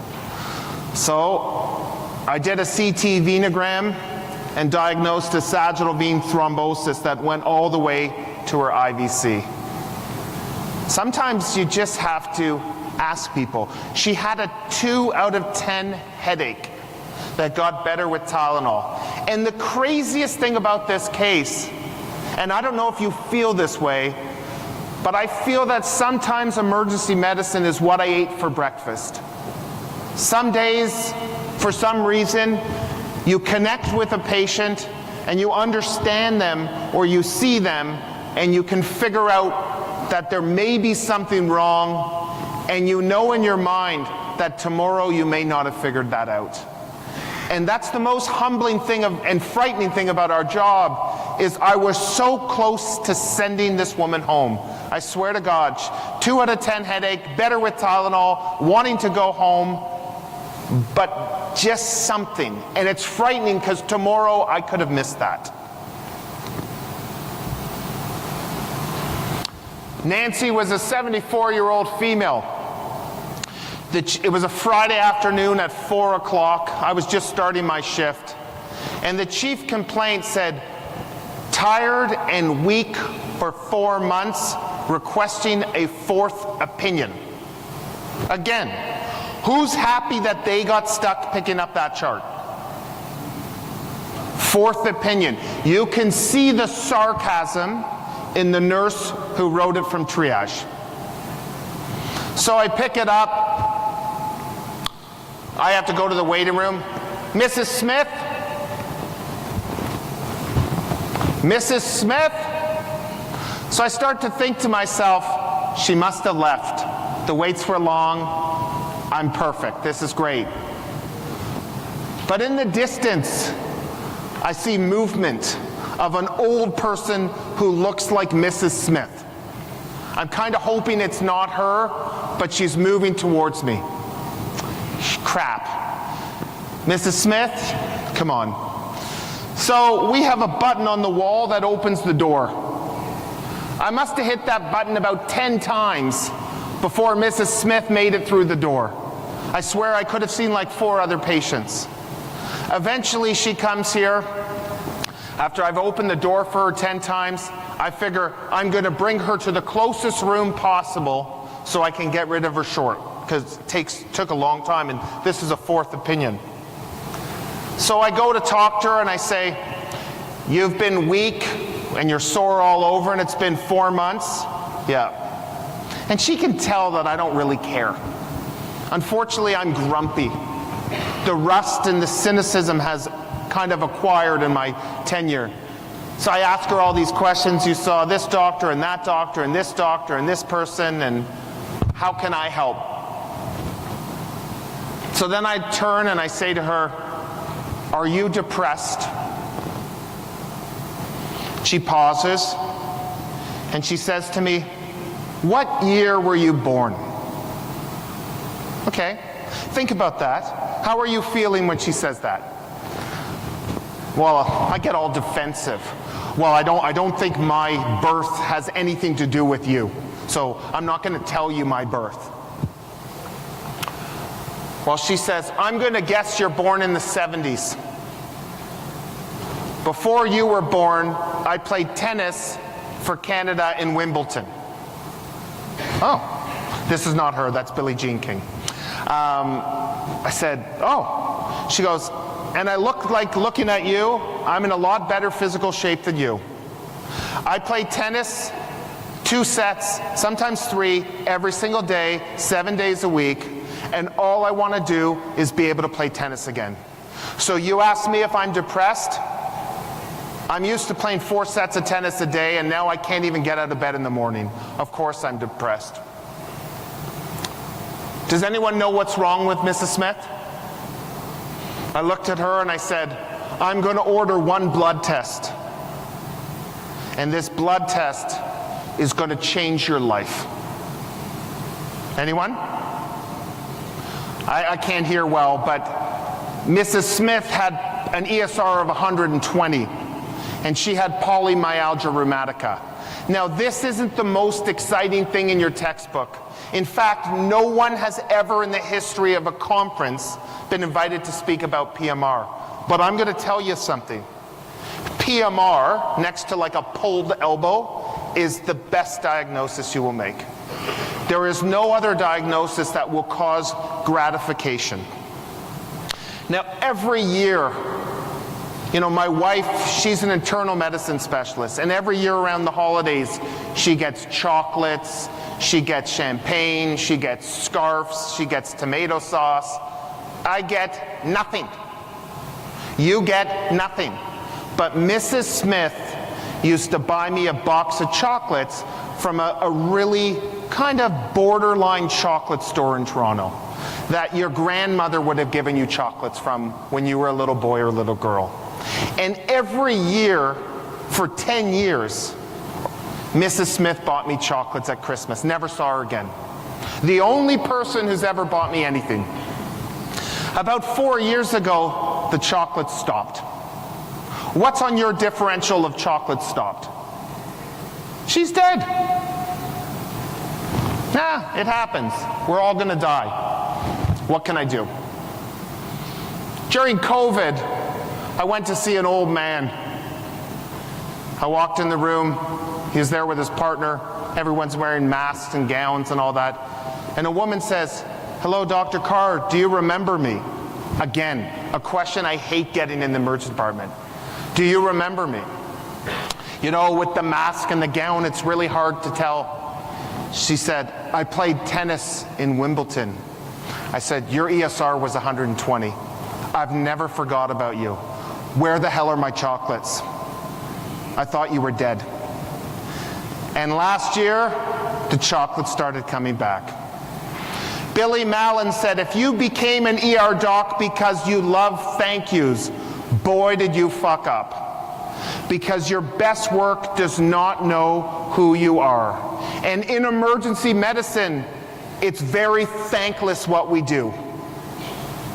It's very thankless. You make the diagnosis of an aortic dissection, the patient is going to think the surgeon is God. But you're God. And you have to realize that you need to celebrate yourself in this job. When you make that diagnosis, go home, have a nice meal, buy yourself something special, do something fun that you wouldn't be, because no one celebrates you. Celebrate yourself. It's the only way to succeed and to survive in this business. So my interest clinically is hunting for zebras. I have spent my career looking for diagnoses that other people struggle to make. And people will say, Dave, you see all the cool cases. Okay? I want to tell you a story. A young woman comes in to me. The chief complaint is rash with their period. So, you know, I'm an emergency doctor. So rash during your period, I'm thinking she's got toxic shock. Really cool, really excited to see her. But she says to me, yeah, I get this with my period every year for 18 months. Every month. So I said, well, you can't get toxic shock every month. You're no longer exciting to me. Every month you get a rash. Yeah. Can I see the rash? Oh, I don't have it anymore, doctor. So why are you here? Well, you know, every month for 18 months, I get a rash right before my period, and then I get my period and it goes away. And you don't have the rash now. Do you have a picture of it? No. But you're here anyways and you have no rash, just so I understand. Yeah. Okay. Do you care about this woman? Do you find her interesting? I see an honest reaction, which is a lot of us couldn't care less. She has no rash, her vitals are normal. This has been going on for almost 2 years. Why are you here? Now, Michael DeBakey would say, no physician can diagnose a condition she never thinks about. DeBakey never had the internet. So what I did, because I thought she was interesting, is I go to Google and I type in rash that occurs before menstruation.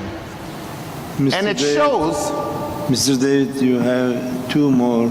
I'm going to go a bit longer. Okay. It shows that she has something called autoimmune progesterone dermatitis. Have any of you heard of this? No. So I walk in the room. I said, oh, sorry about that. You have classic APD. It's classic. Once you see it, you'll never miss it.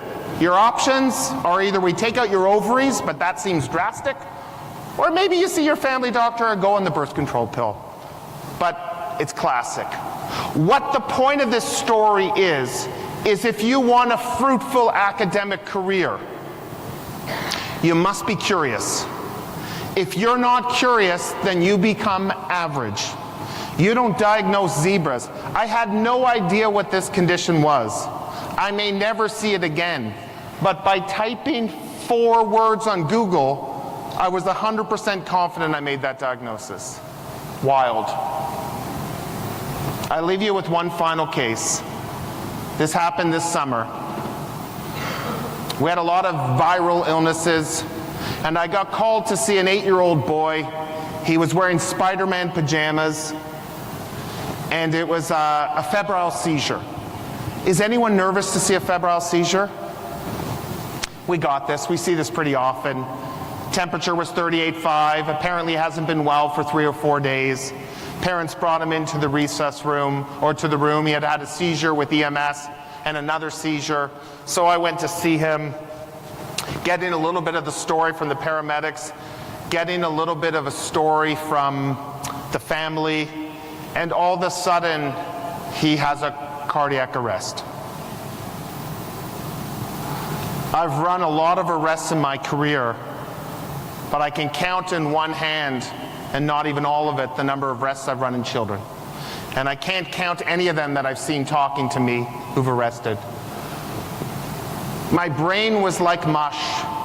There are all these formulas you knew for ET tubes and chest tubes and medications. My brain was nowhere. I pulled out this Breslow tape and I ran this arrest. And, you know, with adults, we take so much pride. We don't ask for help in a cardiac arrest because they're kind of supposed to die if they're 90 and have a cardiac arrest. But the pediatrician came down. I was running this arrest, and she said, why don't we call the intensive care pediatrics at the other hospital? Because I didn't have pediatric ICU at my hospital. And they walked me through that arrest. And I did everything I could. And we did everything we could. And I knew where this was going. And I looked at the wall for something that I've done so many times in my career, and the parents were in the room, and I couldn't say the time of death. I couldn't say that number, and I still can't say that number. I didn't know what to say with these parents of this 8-year-old here. So I just kind of said, you know, I didn't say the number. I just said, okay, we can stop. I didn't know what to do. And then, you know, you haven't seen a patient for an hour and a half. Someone comes to you and says, I've had back pain I've been here for 9 hours and I've had back pain for 2 years, and somehow you have to smile and you have to pretend that that didn't affect you. And then a nurse says to you, Dave, our nurses are really upset about this situation. Do you think you could do a debrief? And it's as if we're supposed to be immune to this. Because we're doctors, we're not supposed to be affected by an 8-year-old boy who dies. But the nurses are. And I said, I'm the same as you. Hug your child. I don't know what else to say. Everyone did well. Life is very short. It's very tragic. You will never forget this kid. I can think about every kid I've lost. I know all their faces. It's just what we do. And how do we get through 20 years, 40 years? Is you need to have a team of support. Sarah Gray, who's the one who is in the front, came up with this concept of having failure friends. You need to know people in your group that you can call when life's crappy. And you might need a failure friend for your marriage. You might need a failure friend for your divorce, for raising children. I have so many failure friends.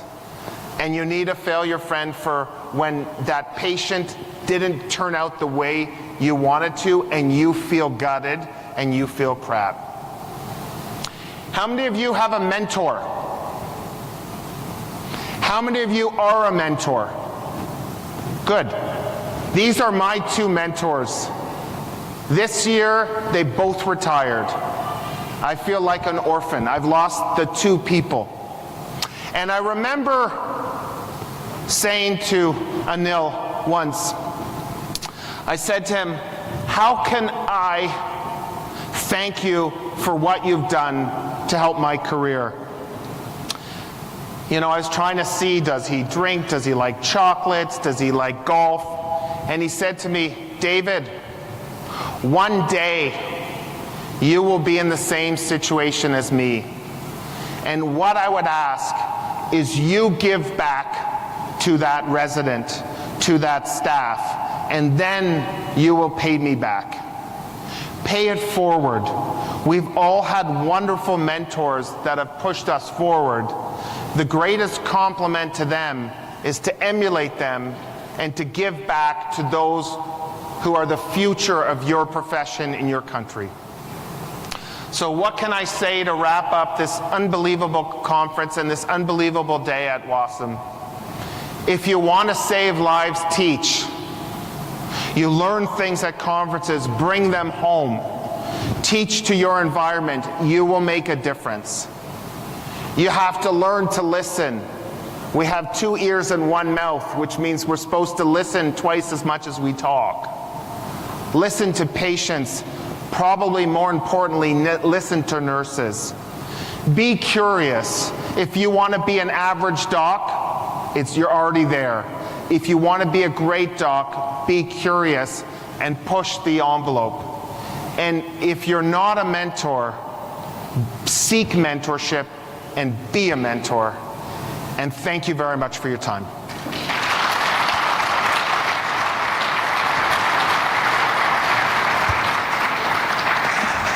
Thank you so much, Mr. Kerr. And they were, all the slides almost, were very nice reflections about life. It looks like there's a big party tonight, a big gala. Right here, 2015. What's the dress code, Bashar? Do we have to dress up nice? A tuxedo? Everyone come celebrate tonight, 10:15, 8:15, and we'll see you all later. Thank you.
trauma drill in December between Singapore and US.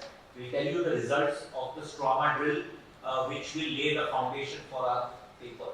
So we are going to do the experiment of trauma alert and see where we fell off course, and then we will start building the evidence, and we plan to, before the next meeting, have the trauma alert published out. It will be published at the same time in 2 journals, so Eurasian Journal of Emergency Medicine, which is now a WASM journal, it will be going to PubMed next year, and our Journal of Emergency Trauma and Shock will publish those papers. We'll ask JTEC whether they would publish it, so more the journals publish it simultaneously, the more it will look nice. So JTEC can also consider this is the Qatar Emergency Trauma and Acute Care Journal.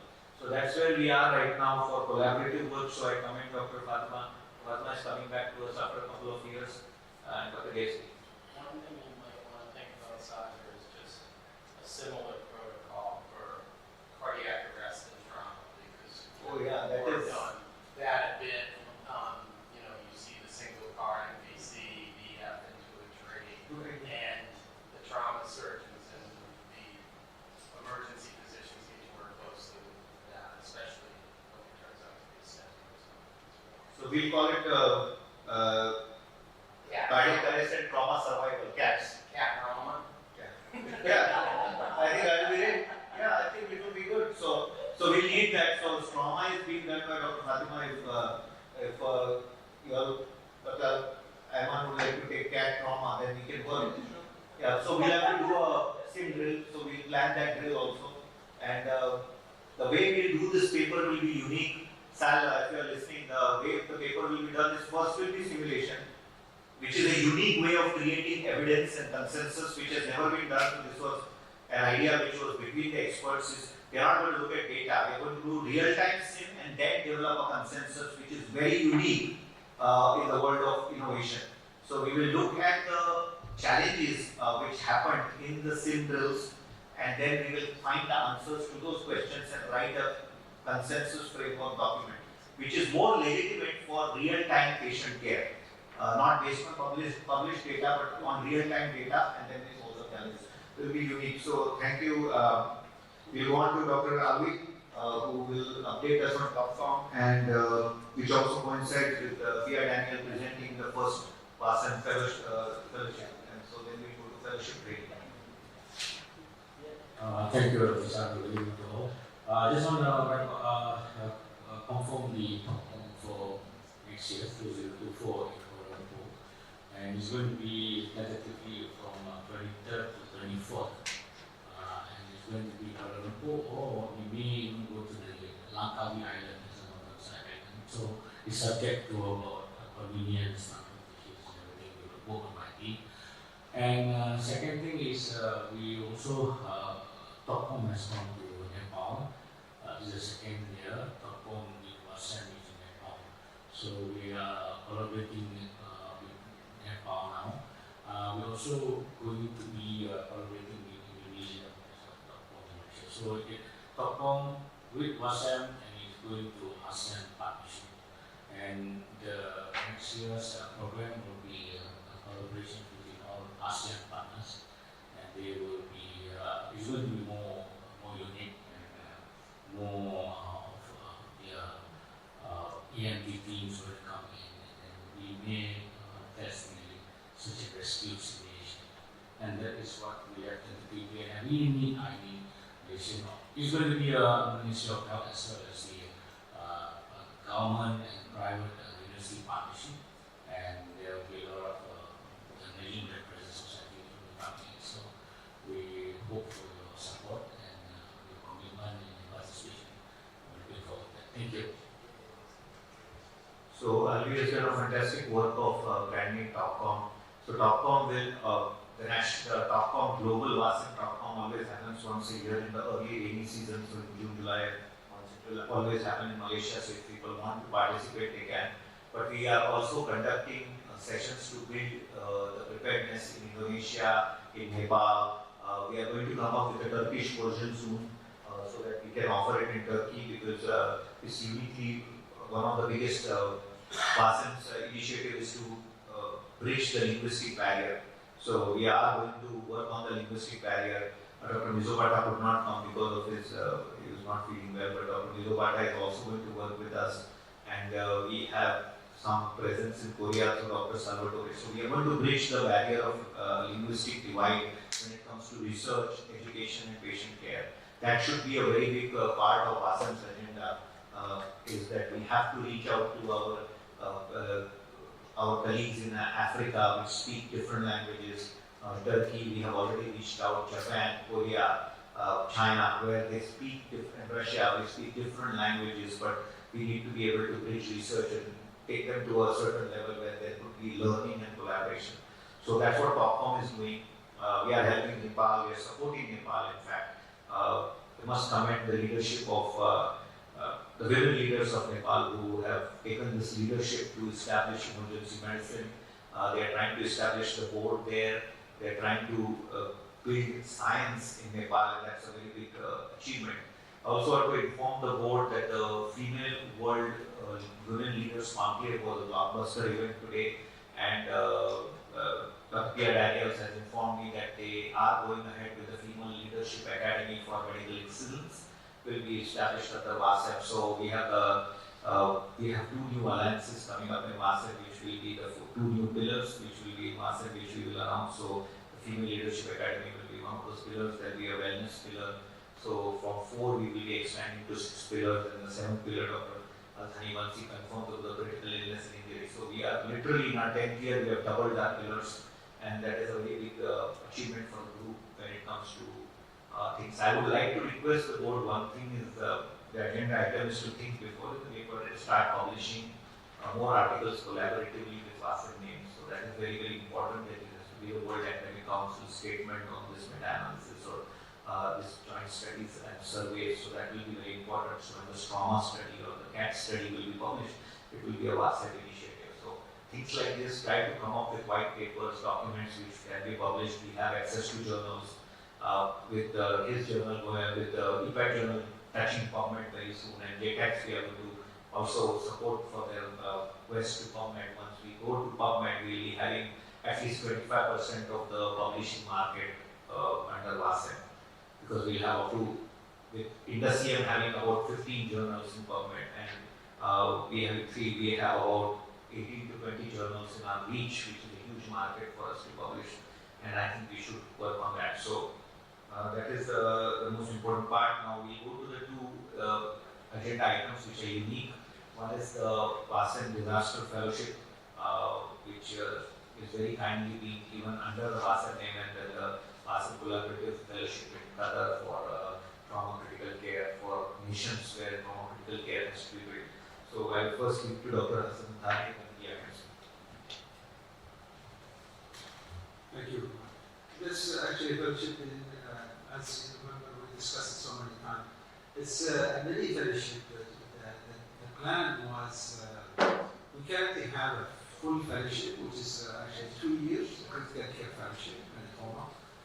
But that's a different fellowship. This is a fully paid and sponsored fellowship.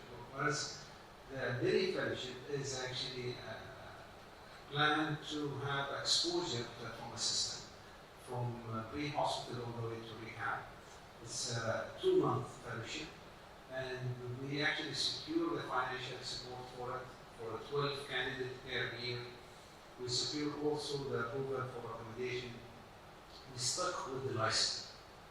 The license is an issue, and we try to see if we can get a license that allow observership rather than a full training. So we are negotiating with medical education for observership rather than full fellowship, and that's the hurdle that we're trying to come over. But the others are already aligned, the curriculum and everything is set for more than 2 years now. Unfortunately, it's just the licensing issues which is we're trying to solve it, and hopefully if it's solved, we're trying to education, then we should start soon. So, thank you. Thank you, Doctor. So, Dr. Althani, once the fellowship is announced, we will work on the agreement that WASEP, the conduit that WASEP will publicize it on the website, and the selection will be jointly done to make this happen, because I think exposure to an American-style trauma system, which is so uniquely and Joint Commission approved, ACGMI approved, existing in Qatar, will be very big for Asia and Africa. I think that is very, very important, because we need the support also to develop emergency and trauma system in the whole of Africa. That is also a very big area of need right now, and a very big area of growth where we could make a difference. We have our partners, Dr. Joe Boni in Ghana, Dr. Boten, who could not get a visa to come to Turkey. They were trying to get a visa because they have to, there's a process, a paper visa. So we have our presence in Ethiopia, Kenya, and I am going to have a meeting with the Kenyan health minister soon, so we are going to have a presence there in a very big way. And I think that many fellowships like this, and that's when what PI is going to present is going to make a huge difference. So I think observer model also will work. Tomorrow, if it works out to be a clinical model, that also works. But we are just getting exposure to the research division led by Dr. Alminia and seeing what you do and understanding the processes is very important. Clinical skills they can do in their country, but the process management, operations management is very, very important. Before I go to Dr. Qazi, I'll tell you, in my experience in our studies conducted across the world, we realized that the greatest problem to developing emergency medicine was the lack of understanding of operations management. Everybody knows how to manage a trauma, everybody knows how to treat a chest pain. They just didn't know that ER has something called, and trauma has something called operations management.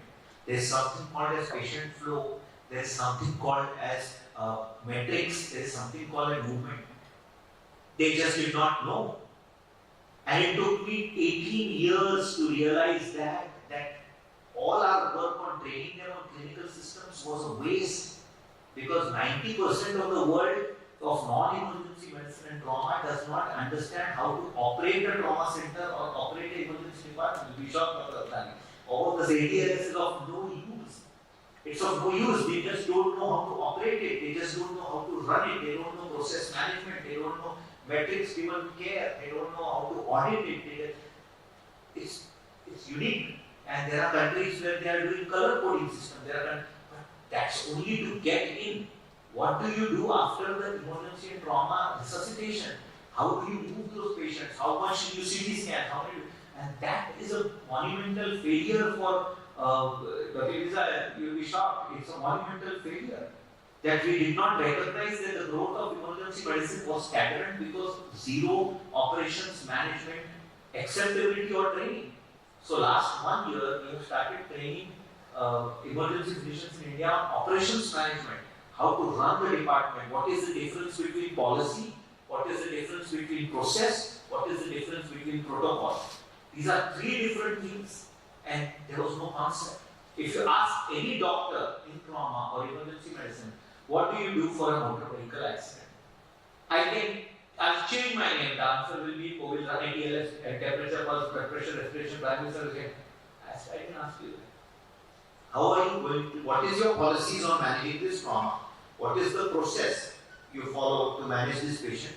And what are the protocols? So you will only know the protocols, but that is very different from the policy, that is very different from the process. And that was one of our greatest failures, which I humbly accept, is now we have quickly moved away to that, and now we are focusing on operations management. So that should be a part of the fellowship. Thank you, Segar. Thank you, Lisa. Dr. Azani, I actually had two items to talk about. One, I'm talking about the new agenda items. I think it's very important to discuss. It's going to be a little bit of bomb in this meeting, so I will have to come back to it. There are some questions about the Azani, which is that limited amount of information I am hearing right now raises one concern and a lot of I can tell you from my work in Lebanon, one of the main issues that I've been working on over the years, and I finally now have a minister who's busy and wants to make a reform with limited resources versus others who are more with corruption and selling and buying and importing equipment and medications and commissions. So now we have different minister. The minister we have is actually, because he needs to train the GPs to become staff is fully funded hospitals. So he's willing to actually work with me on reforming the system. I've asked to reform includes many prongs, many elements, a handful of elements, not so many. But two main ones include the categorization of hospitals across all the acute care facilities. Categorization based on trauma, critical care, and emergency capacity. Who has a blood bank? Is the blood bank really a blood bank, just a license? What is the trauma preparedness? Do we have surgeons who have the responsibility? Or are we able to really take care of these unique needs? Are we going to listen to all about this kind of system, along with the issue of residency review committee, is something I met with all 7 deans, all 7 medical schools in Lebanon.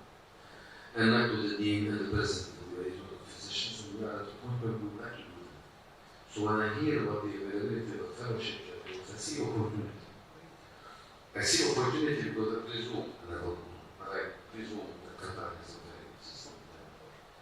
And I can tell you one of the things that came up in my meetings was the fact that who are we to go to another university and tell them the hospitals are not at the level of being 1, 2, 3, 4, 5.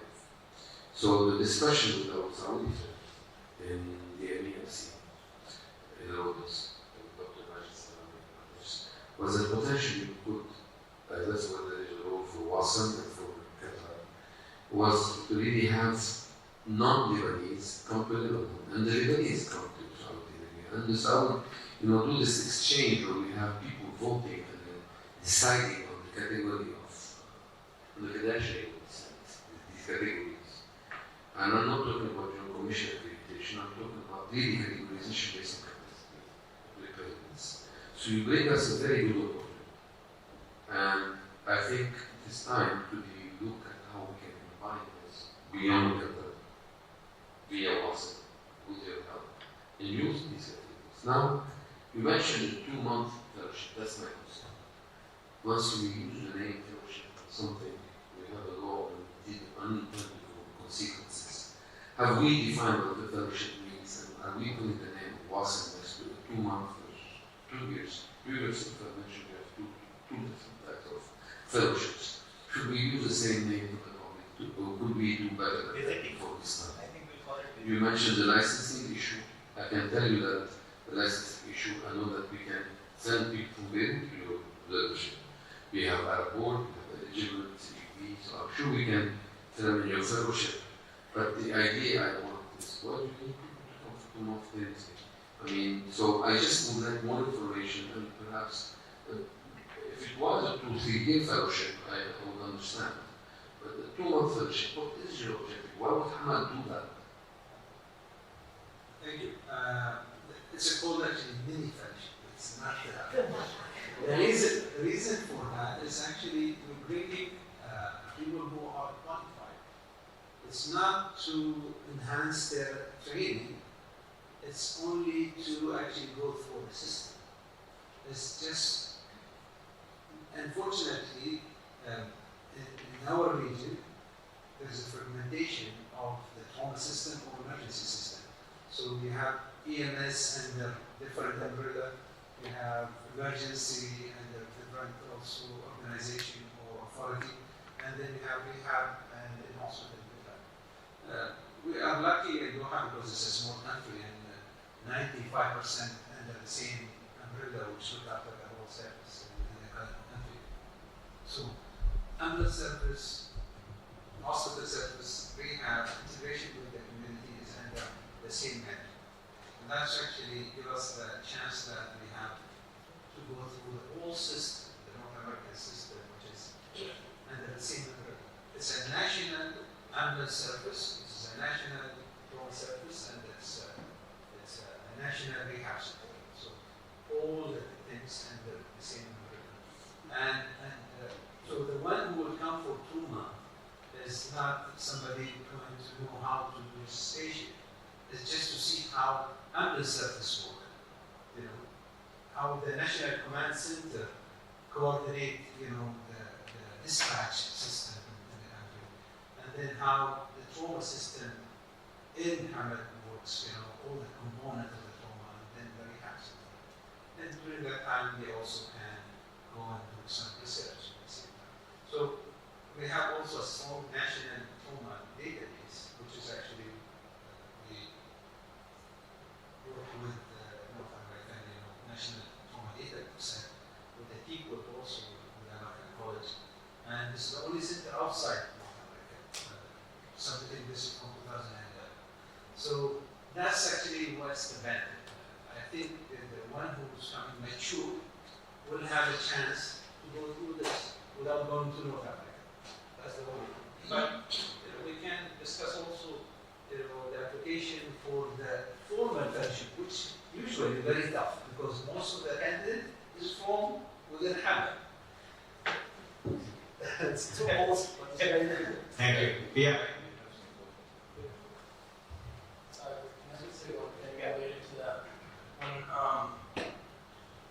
Before I went to Jefferson, I was at Penn, and they had an observership, and it was doctors from Sweden who came over, and I believe they stayed for 2 months, and they were trauma surgeons in Sweden.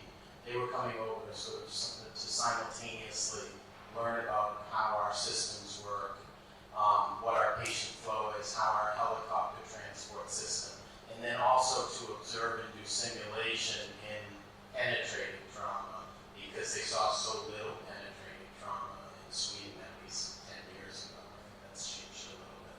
So it's just something to think about. And Bill Schwab or John Pryor, I'm sure would be willing to talk about just some logistics in their experience. Maybe PI speaking. So I'm the fellowship director for the Disaster Medicine Fellowship at SUNY Downstate Hospital in Brooklyn. And what we did is I adapted the fellowship, the one-year program, and initially really designed for emergency medicine physicians, but we've actually, the director of our PQ has done the fellowship, so we broadened it to other specialties. And we adapted it so it could be remote. So essentially the exact same curriculum that the fellows who come train with me in person, we adapted it so it can be done remotely. To give you an example of how it's worked, we tested it out about 2 years ago. So I had a fellow who was a doctor in my facility, an ER graduate. And then I had Dr. Joe Rani, who was an ER attending in Ghana. And then I had a critical care doctor in India. And so the three of them were doing this fellowship at the same time, following the same curriculum. And so the beauty of doing it this way is that every sort of assignment they would do would be tailored towards their facility. So for instance, when we were on the block of disasters, each of them would have to review the plans or policies for their facility, or if they didn't have one, create them. And then they would have to develop training, and they would have to train at least 50 people in their facility. And through that block, we would meet once a month, and each fellow would then present sort of what their institution was doing. So not only were the fellows learning the knowledge, but the institutions they worked for were benefiting, were getting a new plan, were getting staff trained, and they were learning from each other and seeing, okay, what's the difference between the policies in New York, in Ghana, and India. And then as part of the fellowship, all of the research, some sort of research abstract, paper, and I gave them the option of actually if they wanted to do any collaboration. And so each of them did their own academic project, but then we started to look at creating databases that kind of included all three facilities, and sort of looking at doing joint IRBs between them. So it really, it's a one-year fellowship. The curriculum is accredited by my academic institution, SUNY. It's the exact same curriculum that the U.S. doctors say when they rotate with me, but it is always directly applicable in real time to the facility of the participant.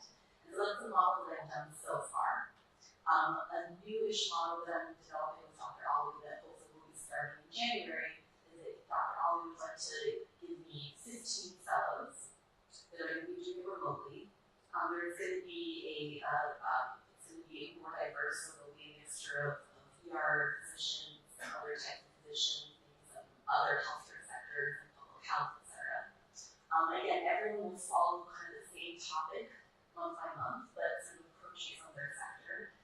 the beauty is that we meet virtually once a month. We kind of review things so by having sort of one country with multiple sectors, now they're going to be able to kind of see what other sectors are doing.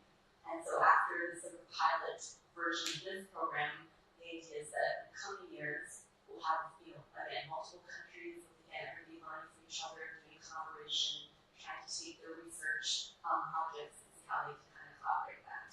So far we've tested it with just, one fellow from 3 different countries at the same time, worked really well.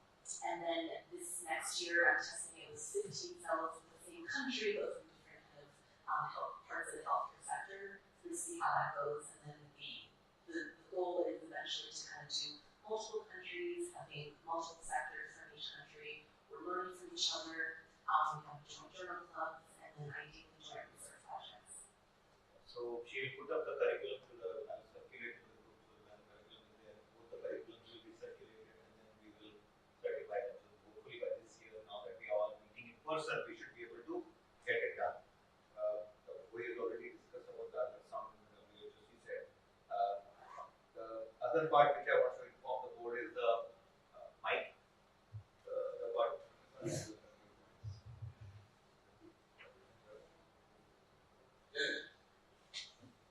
So for point of care ultrasound, so few things is we got first is networking of the focus leaders of each country. I think we need to identify from each country and we can make a network within the WASM which can be strong. Number 2 is developing a common agenda for working on education, training and research on focus. At least the participating country, after we meet the networking of leaders, we can develop that. Third is the scope of practice, which is very important for doctors, nurses, and also how we can bring sonography to undergraduate medical education. These are the 3 things because there is availability across the world. If you see developed, if you see US, they already brought into undergraduate medical education when you're learning sonoanatomy, sonophysiology. When you go to clinics, they are learning point of care ultrasound. So these 3 things we also can adopt quickly, and work towards it. I think this can be done so that in future, because of smaller machines will become like a pocket, ultrasound, we can do adaptation of the technology to bring it in regular use. The next big point is doing regular networking meeting of focus leaders virtually. We should do, this is a regular phenomenon, which we can do through our WASM, arm. And developing a fellow program, like we're discussing our fellowship in simulation, fellowship in disaster management. Similarly, fellowship in point of care ultrasound. This can be discussed and we can work towards it, this common agenda in developing a global fellowship on point of care ultrasound under the banner of WASM. That is what I think Sarah also yesterday was talking about that. So this can be some of the agendas.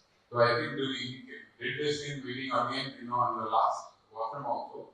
But I think the next immediate step will be, identifying within the country the focus leaders among you, and we can develop that over the. So we published a document under the leadership of Dr. Canlı on developing the focus with India through a framework. That framework is available on government. Developing the focus programs. Every pillar now will soon have a fellowship to offer in some country or the other. So disaster has one, critical illness in the patient care. Focus has to develop it. I've submitted an idea to Dr. Bowie, should be able to implement it and be WHO certified. We're going to do it digitally. It's a unique model which I'm developing. We have a lot of digital strength. Because of InduSCM being a partner, InduSCM was very digitally driven. I try to explain to all the members as we open this discussion for a quick discussion on the research part. We are welcoming Poland group with Dr. Spack is joining us. He is one of the we have 2 big scientists in the group who are mega-published, Prabhat, Salvatore, Dr. Spack with over 400 publications in literature. I think the research agenda has to be developed. I want the research leaders to understand, which in the last 5 years of me working with Prabhat, is at which your work, Dr. Gay's work is here, the world is not yet there. So if we really want to do hardcore research, we have to make way for them to really understand what we really want of them. So small studies which are achievable, will have more power if they are done. I understand RCTs are the strength of everybody, which America can participate, but when it comes to countries like India, where IRB is a challenge, Malaysia, Turkey, where IRB is a challenge, we may have to go with 5 patients, 4 patients, 3 patients. Can I say something about that, Sada? We discussed about 5 years ago in Dubai about the flash mob design we have developed in the Netherlands, where we do take a simple clinical question, sometimes a logistical question, and collect data from many hospitals in one day. And we have done it about sleep in the hospitals in 8 countries, including 2,000 patients in one day. Another study with capillary refill time, including 3,000 patients. We were planning to do that, but then the COVID came. And I think we should really discuss about that flash mob research where you collect data in one day, where it doesn't cost much time. We have enough experience to share with you our knowledge. And you were talking about, funny you said, when you talk about research, you said big data. We also are a big data unit now with new PhDs, and we are working on the first randomized controlled trial using big data in the world that we started on the 1st of December. So I would very much want to introduce the flash mob concept here. We should come up with a small group of researchers, come up with a question. We will give you all the necessary preparations and also background. I got enough PhDs to help me. So I would suggest that we just take it seriously and do a flash mob study. And what we noticed when we do the flash mob study was we had lots of media coverage. Lots and lots of media coverage about the study. Because we have even patients coming during the day wanting to take part in the study when we do a study. So I would seriously consider that. I would like to do it with a few group of people. Think about it. Yeah, I think it's a good idea, and maybe a small question, one case study could be done. And also what Dr. Boyd said, when it comes to WHO, the gold standard method of giving emergency care is not clear. In Europe, we have done studies on Netherlands, Denmark, UK, Belgium, but it would be nice to do a study in one day, ask everybody what kind of patient we use, how long did they stay, how many patients were admitted, what's their presenting complaint. That will give us a lot of insight into the method. So I would suggest that we do that. And maybe we can do it next year, couple to Vaasa, 1 week before we come to the Congress. The next venue, we can do that. Just one short point responding to your response. Excellent idea, sir. And this study we did it in 2019-20, the 24-hour study in the ED across 100 facilities of India. Both at the tertiary care, 50 tertiary care and 50 district hospitals in the emergency department, and that is now published in the planning commission document. So that helping our government to make the policy national. Second point that we can say is that regarding emergency cases, not something in LMIC, we're doing right now doing a adaptive modeling of facility-based emergency care in India, right? So we're doing what can I say? I should given a grant by the Indian Council of Medical Research. I think we should talk. We should form a small key group and talk about it and come up with a plan. I think we should do platform modeling is a very good modeling.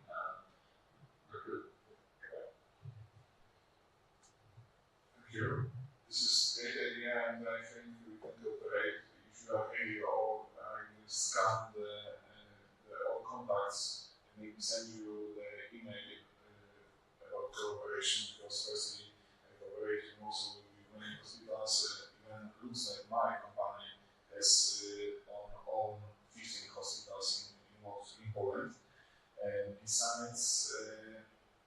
besides, I think I'm good in meta-analysis, so if you, in future you will have some ideas for meta-analysis, I can contact it together with you and then, for example, send to you to create some draft, and it will be also fast way to increase the number of publications. And I think, as we sitting here, if we publish any articles, maybe we will agree that from today we will also sign the affiliation of us and our names. And for example, after the full name of the list, we should put that this is the team of us. Yeah, it's like what we do is we have lots of collaborators. We give them all collaborators, so they will all get the publication of format. We'll be doing a flash mode in a couple of months in the UK and Denmark. Maybe after that, next year I would say we'll prepare well. We'll talk about a research question. We need to have ethical approval. We have enough experience with doing this multi-center study. We could do something nice together, and then we can propagate it through us and flash mode. Almost what I want to say very simple. I think that the research effort will be very good unless we have a dedicated research task group led by somebody and has a team with him to distribute the work, to organize the work. Nobody will work as a solo from scientific. And also this will be dedicated to have at least every 6 months one paper published, and it will be, the author will be on the Western reader and will be seen by the whole Western task group. And this will open the gate for the future. Fellowship and data research will not need license, and it will be easy if this task group of research can be the fellowship and fellowship. It is a good idea. But first, we need to have a dedicated group to be committed to have this. So I'll create an email group between the three. Anybody who wants to join can join, and then we'll distribute the work. And we can offer PhDs also. In our institute also, we can offer PhD to students who want to come and do research. So I will create a research group. So we create a filler is already there, so we can have a team of top people who are good at data analysis, good at processing, and maybe one meta-analysis a year and one real-time study a year could be, or once in 2 years. It doesn't matter. We have a meta-analysis team also. So I suppose one meta-analysis will be not problematic because I publish a lot of about 100 publications. yeah, but for the Vasan's sake, Yeah, but from this day, each publication will be also publication of Vasan. Yeah. If we increase and we cooperate together, the number of publications will increase diametrically. So, and we have a full portal where we list the publications. We could do that. We should send a research letter around once in 2 months when we start something new. So if you want to collaborate, we can collaborate. Okay. And I think we should do that. And all of you have the email, so you are all on the group email, the readers. So you can email back to the group. Just change the title so that the stacking of the email doesn't happen in the emails and doesn't get lost. We have a group email. Yeah, group email is there. So we put you in that. Yeah. So yes, Aruna, we have to move fast on the agenda. So please. I just want to say, actually, your whole words about process management, this which you have been doing in Sri Lanka, this will start, right? And the other thing is about this focus. Although we could not come there physically due to our economic position, but we have enough expertise and we can train many people from different parts of the world, provided you allow you give them some scholarship and some other side. Because Sri Lanka money is very cheap now, right? So in that case, you can organize many training programs from throughout the world for people from many institutions throughout the world. And the biggest thing is that new house administration as a doctor, which we will do every, and he knows manager to use next to the large manager bureaucracy that you go. So in this we can have a very nice solution. thank you very much for your offering trauma and the other fellowships to Dr. Azali. Hope that we can work collaboratively in the future. Our organization will be over by 3 months time execution. So after we can work together, and besides time, I am willing to gain as many people as possible from other countries, provided that we give them some kind of respect. That's what I would say. And you are again emphasizing the process management principle, which is a must. And actually on this business management as well as some entrepreneurs. And that must be incorporated into curriculum or emergency or trauma care or whatever the evaluated system or whatever. And my friend Professor Babala's concept of national can be incorporated in training focus as well. Thank you. I know Sri Lanka, I'm Sri Lanka too. So, Thanks. So we go back to the most important point is the global competition corridor. So this year we are going to work on introducing new competitions in Turkish, the simulation, the sonography, and the CPC was a blockbuster. So the gaming section will also start this year in Wasem, where we are going to do global level games. The CPC was held over 9 time zones. It was the 19th CPC with 20 games, the highest ever. So basically, 39 presentations were done with Zoom and in person in this very room. And our Sono games, which are unique in India, which is called the Whirlpool games. So we have a model of Whirlpool, which goes down and then the winner comes at the depth of the Whirlpool that game. And the first ever Sono Sim crossover competition model will be developed. We are developing the simulation with sonography will be introduced. So in a sim format. So we are working on these 3 games. We are going to work with Turkey to give a Turkish version to those games, which will be the first time we will be having a Turkish version of the gaming system, which will be a unique copyright, which will have mixed methods and a methodology of crossovers. So that will be one of the big things. Move on to Dr. Lisa Moreno. We welcome the American Academy of Emergency Medicine. They are president but she's the immediate past president and sits on the executive board of AEM.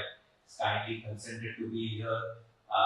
We are on the verge of AEM joining WASEM. So this is I think the last step towards AEM bringing their full 15,000 membership to the WASEM board, which is a very big benchmark in the history of development of WASEM and for an American organization of that standard. So over to Dr. Lisa. So thank you. It's an honor for me to be here. I am representing the American Academy of Emergency Medicine as the immediate past president, and we have had, I've had personally relationships with many people who are involved in WASEM, and this is something that is part of the mission statement of the American Academy of Emergency Medicine. We are committed to the development of emergency medicine globally. We are committed, however, to a very specific model of emergency medicine, and that is physician-controlled emergency medicine. So that we believe our first mission statement pillar is that every human being on the planet, it doesn't say on the planet, but every human being who has an emergency medical or surgical condition is entitled to the highest level of emergency care by a person who is board certified by the standards of their country. And so, because that is our vision, which of course is not going to be accomplished in our lifetimes, every person on the planet will get that level of care, but that is our goal, because all life is precious.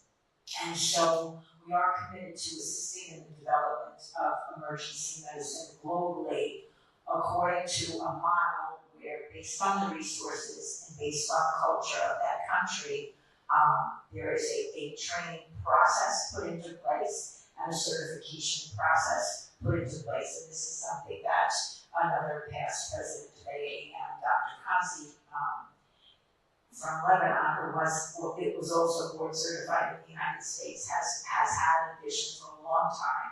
And this is something that we've also been talking with Dr. Sagar about. We believe that WASM has several advantages for us. Number one is the fact that WASM believes in the dignity of all human life and the entitlement of all human beings to have the highest level of emergency care when they experience a medical or surgical emergency. We also know that WASM is committed to scholarship. It is an academic council. And so WASM is committed to training, to learning, and that's what's been going on at this meeting the whole time. We at AAM are vehemently opposed to the corporate model of emergency medicine. It's interesting that you mentioned earlier, Dr. Sagar, that all these years you didn't understand why the teaching that you were giving wasn't taking hold. And the reason it wasn't taking hold was because in many countries they do not understand the operations management portion of emergency medicine, which is a critical part of running an emergency department. The absence of that understanding creates a gap into which corporate medical groups predatorily enter. So it is the fact that there's an absence of understanding that there is an organization management piece that is critical. These predatory groups come in and say, we know how to do this. We're not physicians, but it doesn't matter. We have experience in medicine, in emergency medicine, and other hospital-based practices, and we can step in and do this for you. And what ends up happening then is that it becomes a for-profit model, which is completely opposed to the concept that every human being, it doesn't matter whether they can pay, it doesn't matter who they are, it doesn't matter what value society places on their life. Their life is valuable and they deserve the best care. And so AAM is extremely committed to these values and extremely committed to the fact that we do not want to see the predatory behavior of corporate medical groups that has happened in the United States to happen in other countries because of the gap that is present. Not every emergency medicine group in the United States feels the way we do, believes the way we do, and so it is critical for us in forming an alliance with WASM that alliance would be unique. So that if we form an alliance where we support WASM and WASM's meetings, and WASM supports AAM and AAM's meetings, and then we also go forward with other plans for global training, global board certification, that the relationship be exclusive with AAM so that we can ensure the absence of corporate, non-physician-led groups stepping in and having an influence in other countries. So I am actually flying from here to a board meeting of the American Academy of Emergency Medicine, and I would like to present a proposal to them for a formal memorandum of understanding, a formal collaboration with WASM, where we share resources, we share training, we work together for the global development of emergency medicine in a physician-led model. And that's what I want to propose. And as we have had discussions, I'll brief the board. We have been discussing the AEM partnership for a couple of years now. AEM has exclusively remained as an organization with accreditants, board certified residency trained emergency physicians. That is their local responsibility towards the United States. But AEM also was the pioneer of international emergency medicine in the world. Embracing international emergency medicine and conversation in the world was pioneered by Dr. Antoine Kazi, after whom the Kazi Award, which is reality-wise the Nobel Prize of International EM, highest award named after his legacy. He wrote the first script of internationalizing emergency care through emergency medicine. So that is their international responsibility. The way AEM wants to propose their partnership in MASEC is AEM holds 15,000 members. It's a standard national organization, state-of-art, high-quality CME credits.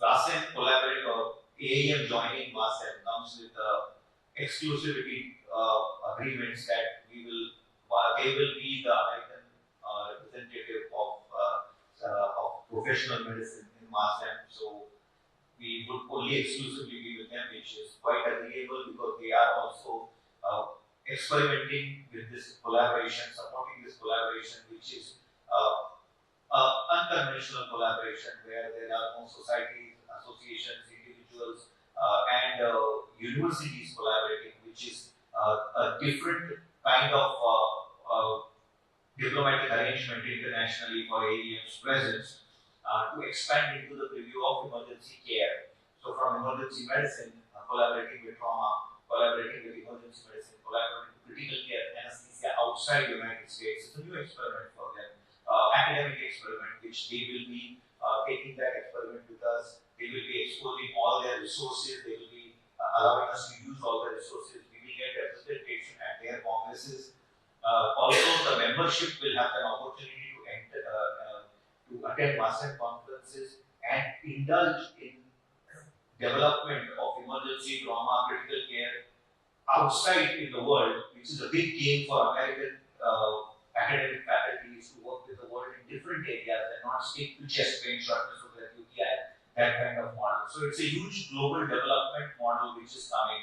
But there are some non-negotiable clauses which have been put, which Dr. Lisa wanted me to highlight.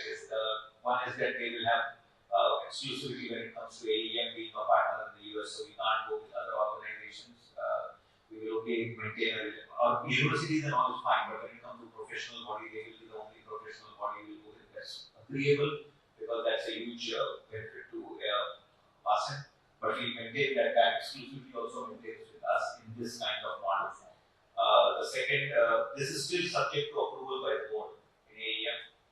The second model is, which will come, which I want the board to know, is that they would like us to bring resources. So they do an annual Congress at NEMC in the Mediterranean, in the European regions, which is a big congress. So they do it in the odd years. And they want us, which is a good idea, which is quite acceptable to me at least, is that we save resources of doing the World Congress every year, and they will brand it as a World Academic Congress and NEMC Joint Congress. So it will be a WASEC and NEMC Congress every year, every odd year. But they stick to Mediterranean, so they will European Mediterranean region. They don't mind if we go to another European, but they will stick to their tickets, which they have a full-scale workforce. They have established attendance of 400 to 500 people every alternate year. Sometimes they touch 1,000, which allows our faculty and to attend that meeting. But then the odd year, in the even years, we do WASEC at our location, where that will open it to AEM members to attend our meeting. So every year, AEM will be able to offer them an international destination, an international meeting to attend. Whenever they attend, we attend their meetings. We come up with a joint agreement on the rates and the registration process, which should be discussed. And when they come to us, of course, we will all get registration the way it is done. So that will be a very big benchmark for us. Once the board approves, we will decide which year we will take it in. I don't think this model will kick in till 2025 or 2026. So 2024 will run according to the WASEC format. They will change presidency this year, so I think that will also come in the new president's agenda for next year. So the board meeting will come to know more. But I think till 2024 we are all fine. And 2025 also, Prabhat knows that if this model comes, so the board is quite okay with that. But this year also we are going to start a backup site model. So there will be a first site and there will be a backup site, so that we all know that the WASEC will happen come what may. So Poland has happened as a way to be the backup site in case it's a problem. Like we had a problem in 2023 of COVID happened, then we had to literally change all the contracts, and then Malaysia was kind enough to move the site. And it was the first time where the Malaysian Congress was held without the Malaysian president because of the whole mix-up of COVID. So they were kind enough to do that. So we have to do that as a big organization. We have to do that. I would like the board to again understand we are a very easy, less red tape organization. We don't like fights. We don't encourage arguments. It's all for the patients, and it's all about research, education, and patient care. The reason why Vasan has grown is because it has ideologically maintained that to compete in a sector, we are not going to decrease anybody's length, we are just going to increase our strength. So don't decrease anybody's length, just increase our strength. That is the mission which we have maintained, and that's what we want to maintain. So all the new leaders who are joining, please understand that it's a very easy, flexible organization. There are some partners who are weak or not so strong, some partners are extremely strong, and that's where the balance is maintained. I think that is where it is. So the board will inform us to do what we have to do next, and then we'll take that. So, give it to Hello everyone. Again, so sorry that for the first time after many years I was not able to join you because I was anticipating my comeback from my teaching period in 17 during the flight. Anyway, again, all of my kind salutation to all of you. Just to briefly introduce what will be my idea of having also a role next year is just to make the opportunity to also join Great Network. As you know, I was asked to give a talk to the European Emergency Medicine Barcelona recently on the Emergency Medicine Research Organization, and I got the opportunity to show that the Great Network was able to publish more than 350 papers during the last 12 years. So basically, the main message of this Congress next year will be research and publications. And in this field, the period will be September 26 until September 30. So the first 2 days will be a great young research meeting, and it is only to accept from the young people from all the Muslim countries to participate in submitting abstracts of all the publications. We have not so many lectures, just 1 or 2 by seniors. And then the other 3 days will be again talks about innovations. So this is the week we agree to adding some hot topics that are either in emergency medicine and telemedicine and emergency medicine.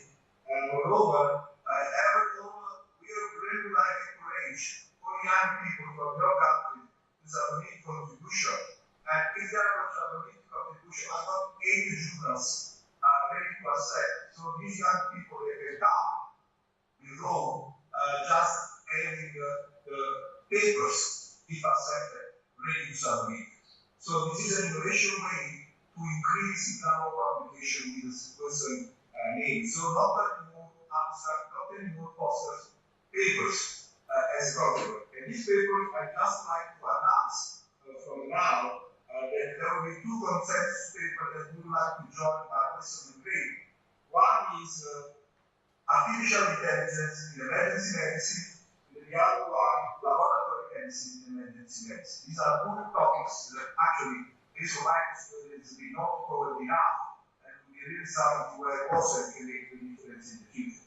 Just to conclude my presentation, I would like to say that from now, I need Sagar to send me immediately the name of the speakers that I have to include from your side, from the day from 28 to 30.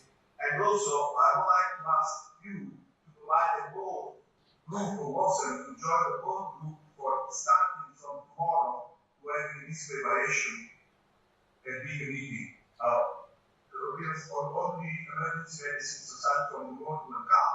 I am not sure that I will be able to 1,200 people like in Turkey, but I hope that there will be really a more global presence on the rest of the world. So this will be an opportunity to increase the safe participation of other countries. We mentioned already Korea and US and definitely now moving also more in the Asia Pacific area, that these people are more likely to meet for publication. Last part would be that we have a monthly Zoom meeting to prepare this conference. So I hope that you will enjoy Rome as an opportunity to have, I think this will be the first European meeting, right, Sarah? Yes. Of course. Yes. That is really something that I hope that all the people coming from so many countries will be happy about that. So waiting for you to, not from now, just up to this most of 2024 with the great network. Thank you, Sarah, for the opportunity. So I want to put a word to the board. This has been on my mind for a long, long time. Dr. Salvatore has given a career to publications, the existence of BNP in our work that he has done in BNP, procalcitonin, the biomarker circuit, his legacy is there. I would like to propose to the board that he's God gave him a great life, but I think time is soon coming that Sal is going to love sailing and enjoying his life from science. So the 2024 meeting should be dedicated as a legacy to the research of Dr. Salvatore as he hosts his last global meeting. He has told me that he is hosting this, and this will be his last global meeting before he leads a life after this. So I would ask the board to support me with the board whether Masem approves that the 2024 will be a legacy meeting dedicated to Professor Salvatore. And I would request him that the first 2 days workshop should be on longevity, where he has started research on living beyond 100 years. And he has got funding. So we would like you to work with Dr. Fatima also, because she has launched the Wellness Alliance for longevity. If we can get the Global Alliance in your study, where you are collecting blood on all the people who are 100 years old and who have no disease, to find out how they are living at 100. So we would like you to please include that, and we will share. So we have a research committee. Dr. Zampek is there from Poland. I think you know each other through publications. He has joined WhatsApp now. Dr. Prabhat is there, and Dr. Ayman, you know very well. So I think the whole team should be there, but a unique design of everybody should bring some study they have done to be a presenter. I think will be a phenomenal benchmark. And if the AEM comes through, then I think that opens up the doors to all their members to be presenters. So I think that will also be a help. So the invited faculty will have a different path, and open access faculty who can apply will go through the registration process. So I think that will be great. Sal, I hope you get well soon. And I was a little shocked that you got COVID. So yeah, it was great because I think I took my flight from San Diego to London and to Rome 4 days ago, and I got fever and throat pain. But anyway, I'm really that I'm recovery soon. And as you say, you're ready for a new life, but not without science. I can some science. So, longevity, that's your new science to live a life. So I know what you're doing. So that's good. And we would like to taste your Mediterranean diet also, which you propose a lot, right? So Dr. Kazi, please. Thank you. I just actually want to take a moment to raise some comments and observations. I see the dynamics that have gone on in the meeting in Malaysia here. I've seen the conferences and the successes of the conferences, and compare the experience we've had in the organizing international meetings through AAE and across the world. We've done in Argentina, we've done in the Caribbean, some in the MEMC, the American Academy has done a lot of international activities, and we've gained experience the last 20 years. You mentioned the Nobel Prize, and these, that's a bit too much. So, what I can tell you is a word that carries my name, and perhaps 8 years long to be dead to join Giorgio Salvatore is Mediterranean diet. The point is, when you usually give a diet, name an award after someone, you tell them they shouldn't be alive anymore. Anyway, so I don't know why they tell you did that, but I actually know why they did that, because went to very big beach in Rome 9 years ago, and Salvatore was there. We did a very good coup over there, with its own impact and damages. Anyway, since I don't have a lot of experience in international business, looking at this great esteemed body of individuals over here today in Malaysia before, I'm going to give you a little more that is important at this junction. We've been at least 10 years now out. So, and I see the caliber of individuals over here. I can tell you from the outside, I'm inside now, and from the outside, what I see is a potpourri, a conglomeration of institutions, nations, societies, and institutions, and individuals. You're all coming together without rank, without any, but you're all committed to scholarly activity and to what's right for your institution, your nation, and sometimes more. I think it is time for WASM to start redefining itself in the sense of trying to understand you can always be a potpourri of institutions, national societies, and individuals. And that's what you want to do, that's your choice. But that limits you in a sense, but empowers you. So the internal dynamics at some point will be important. Choosing one of the big successes, the reason for your successes in our meetings, is I remember now, is because you always do your conferences in the nations that have already a strong national society and or institution. That allows you Malaysia to succeed, that allows you Turkey to succeed, that allows you Qatar to succeed. And etc. It will allow you to succeed also at Rome, where Salvatore is there with the great network. Those things are successes. In the academy, our meetings, since the time when we had our divorce with the European Society, our meeting has been about bringing Americans and their associates from other countries to a country where sometimes emergency medicine isn't strong. Greece, etc. No, I don't want to criticize, but when you go to Germany, what do you expect? There isn't a lot of strong emergency medicine there. If you came to Lebanon, emergency medicine there are 30 of us left out of 90 who are registered as specialists. There are 30 there left. So, how can you bring masses of people? So, those are things that if we measure the success of meetings by the number of attendees, you are forcing yourselves to go every 2 years to a country where you have a strong national society and to append yourselves to the national meeting. And that is the reason of your success. You bring industry, bring support, and you mobilize, let's face it, you mobilize the people who come to the meeting to come to you. We are moving a meeting that is other than our national meeting. This is the next meeting. And defining the schedule of meetings is critical. In the sense of, at the end of the day, when AAEM is having the AMC, it is a WASM meeting. We are going to be hopefully a member of WASM. Vice versa, when WASM is going to the AMC, it's going to a WASM meeting. And when we promote a WASM meeting, we're promoting to our members a meeting to a federation, to an agglomeration we are members of. In the past, there was something known as international taxation that occurred, and they ended up with one of the biggest challenges now is the $7 million loss that they had actually in Argentina due to COVID. I understand it's because they didn't have insurance for the meeting. We actually have always had insurance, fortunately.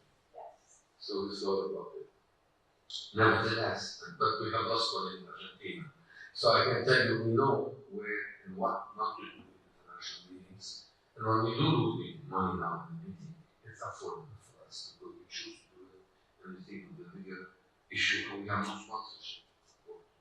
Industry is not willing to go fund meetings that are outside the nation where they're based.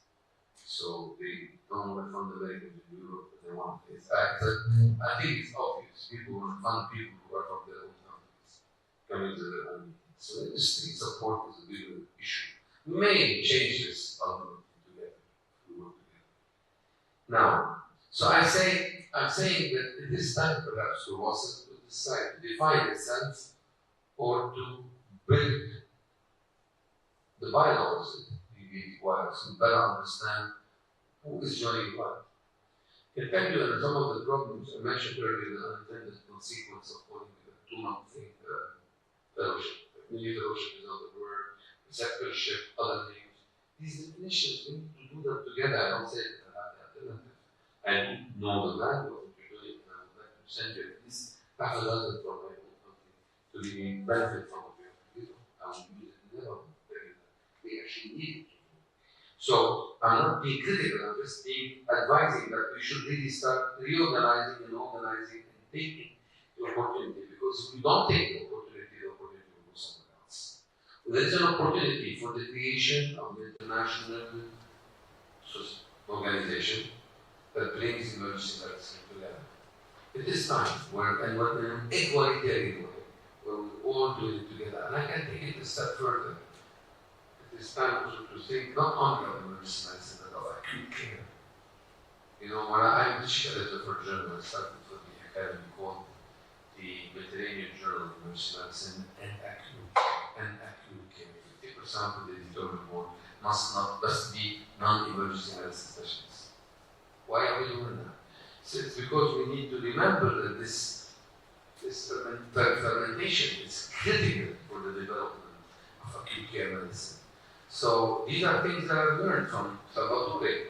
I've learned them from my colleagues. I've learned them from Dr. Alfano, the surgeon who could do this. No, he chose to do it with us, to help us. So how to retain and bank on this to make us stronger is an element that really requires some retreat time, some 5-year, 10-year, 20-year strategy. I know we will not be there, probably, unless we eat the diet of Salvatore. But the point is, we need to start recreating ourselves and thinking where we're going. What's awesome? You really need to think, where will it be? And where will you be? What if you are in a Malaysian society, Dr. Ali, and someday somebody in the Malaysian society will replace you? What happens to you? One of the things we need in the academy to retain value of people like me. I'm a past president from 20 years ago for the academy. I'm called that the president council. We created an actual council which we tap on physicians, clinicians. You may want to create the same model because you need more at some point to create value for new blood. Yet retaining the value, the respect, and the courtesy for your older blood. It's time to create awards. It's time to create, more products within WASM than just conferences. These networks are not very obvious sometimes. So you talk about the journals you have. I can tell you, they're not very obvious to many of us. So how can we promote ourselves better is also important. Part of what I recommend to be more than just an hour meeting or 2-hour meeting every year or two. I think we need to have Zoom meetings. I think we have to have task forces that are dedicated for to do a retreat. Maybe we go to Qatar, where we will go somewhere down and think what can we do for the global development of acute care under the leadership of WASM. I think those are fantastic points, and as the relationship evolves, we will progress in that direction. I think, the awards, we have the Last Leader of the Year awards as we grow. As you know, the system by which WASM was developed was a very different system, and it will evolve as we move along, as more and more members come, more and more hands come, more and more brains come. We will develop that further. I think developing a relationship with AEM is a very big step for our evolution. It is a very big step for AEM's evolution because I am myself an AEM member, and I am also a recipient of the Canlı Award. So I value what AEM has done for the world, but I think their understanding of extending the conversation to include emergency trauma, critical care, anesthesia in the international market with a huge out-of-the-box thinking for American medical model, which is more like a focused model, segregated model. So taking the silo is what AEM is doing now. I think this will open the doors for AEM to have a better understanding of the world. They will be doing things which they have not done. So I think that is a very big thing for us. I would like Dr. Zalbek to say quickly a few words about his society before we change the call sign from Turkey to Italy. Sal would have been there, he would have had the handover ceremony, but we will replace the chairman's seat with the Italian flag. And the flags are already here after your brief comments. Okay. So one more time, I'm happy to be with you here. I represent, I think, 3 organizations, because as I say, I am president of the Polish Society of Disaster Medicine, and we are working in the field of emergency medicine. We have even our own journal, Disaster and Emergency Medicine Journal, to which I invite you all, the editorial board, if you want, of course. The secondly, I invite the director of the Polish Society, the EMS dispatcher in Warsaw, and we have 88 ambulances, so this is the biggest EMS dispatcher in Poland. My third position is the director of clinical research and development in LuxNet Group. As I say, we have our own 15 hospitals and 270 private clinics. And the last, not least, I think, I'm vice rector for science and cooperation and Secretary Medical Academy. This is private medical university in Warsaw. And I try to combine all those positions to increase the number of research, increase the knowledge of the emergency medicine and disaster medicine. And I think it's going forward because, as I say, I publish a lot. I currently have over 700 scientific publications, and I hope the next publications will be with your authorship. Thank you. So thank you very much. We come to the end of the meeting. The call sign has changed from Turkey to Italy now. Dr. Salvatore is the new Secretary General of ASEM starting his term. The Turkish parade starts for us. A special parade has been arranged for us on their 100th Republic Day. A full command guard of honor is starting now, so we have to all proceed there. We'll quickly stand here, please, everybody, so that we can take a picture. Please take a picture from there so that the whole board meeting is covered. And the whole board is seen. We missed Dr. Salvatore, but we have the Italy flag here. So, let's go to the chair. Down there, get sound. Oh, yeah, we can stand there. Yeah, we'll all stand there. That's exactly it.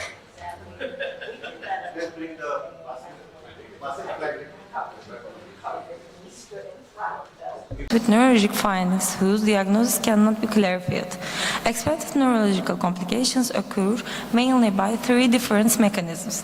These neurological complications due to opportunistic infections developing in an HIV-infected person are neurological complications secondary to HIV-related intracranial mass formations and neurological conditions due to the direct effect of the virus. Complications to the direct effect of HIV virus can be listed as acute aseptic meningitis, chronic meningitis, HIV-associated encephalopathy, vascular myelopathy, peripheral neuropathy, and myopathy. Thank you. Thank you for your presentation. Thank you. Any question? Okay, then thank you again. Thank you. The next one is giant stones in the bladder. Yeşilmişler. Okay. The next one, a case of the patient with delayed diagnosis of testicular rupture due to blunt trauma. Sabri Sekme.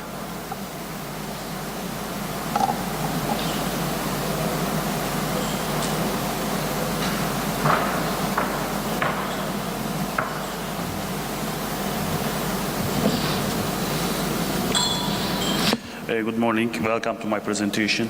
I will talk about a case of the patient with delayed diagnosis of the testicular rupture due to blunt trauma. Testicular rupture is negative affect fertility and the patient's social life. It's an important urological emergency. It's mostly seen in young adults and adolescents. Blunt or penetration scrotal trauma can cause testicular rupture and testicle be painful, ecchymotic and ödematosis like the other acute testicular pathologies.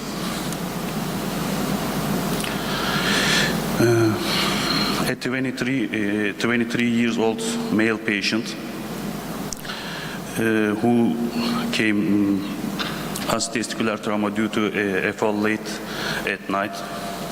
He presented to our emergency department with sudden swelling, redness and severe pain that's starting in the morning.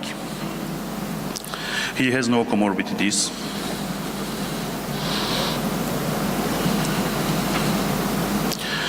His right testicle was edematous, painful and ecchymotic. The cremaster reflex of the patient, whose testicular pain was not revealed by elevation, was normal.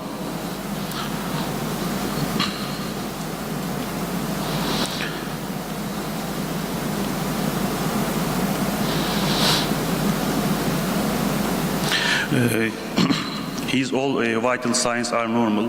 There is no pathology. Our preliminary diagnoses are Orchilis epididymitis, testicular torsion, hematoma, and testicular rupture.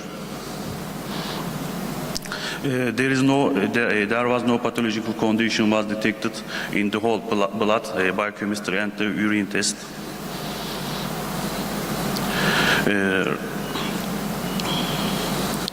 Right testis had increased herniated testicular tissue with a diameter of approximately 2 centimeters was observed in the upper pole of the right testicle. No blood supply was observed in the herniated testicular tissue. Compatible with testicular rupture in scrotal color Doppler USG. Patient was consulted the urologist and underwent emergency surgery with the diagnosis of the testicular rupture. Urologist planned emergency surgery. Patient lost his right testicle. If the diagnosis and treatment of the testicular rupture is delayed, it can cause conditions such as testicular atrophy, infertility, gonadal insufficiency, and they may result in loss of the testicle. For this reason, testicular examination should be done carefully and in blunt traumas of the genital area. Further examination should not be avoided when it necessary. Thanks for your interest. Thank you for your presentation. Any questions? I have one, actually, not a question, but mostly a thought. I think you need to use a radiological picture or image to make your point clear. Because right now it's just a sentence that we need to understand, but maybe you can use a picture so we can understand better. There is a problem for this. Our hospital, the USG pictures, we are not see it. We just see the reports. And you didn't collect your picture, right? Yes, but I decide this case report after that pathology, and I can't find their pictures. Okay then. Thank you.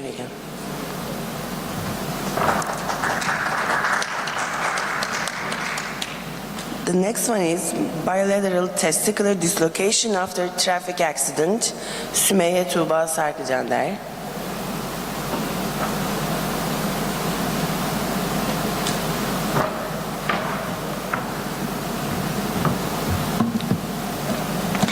Bilateral testicular dislocation after traffic accident. Traumatic testicular dislocation was first described by Claubre in 1818.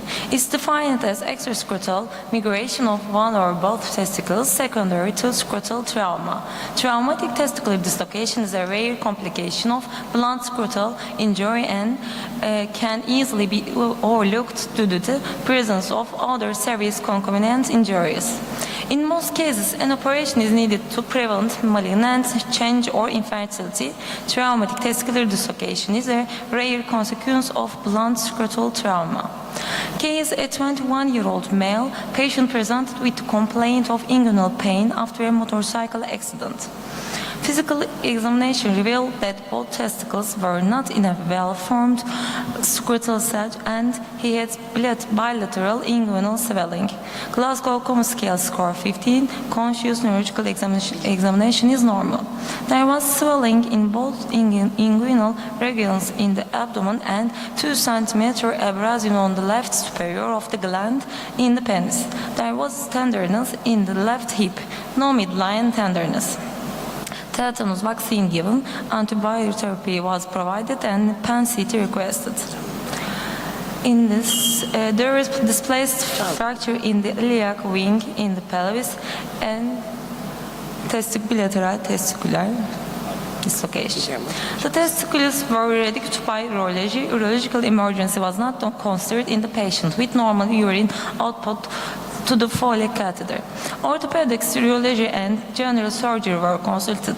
Intensive care follow-up was recommended by orthopedics. The patient was admitted to the intensive care units. Traumatic testicular dislocation is rare and can be difficult to recognize.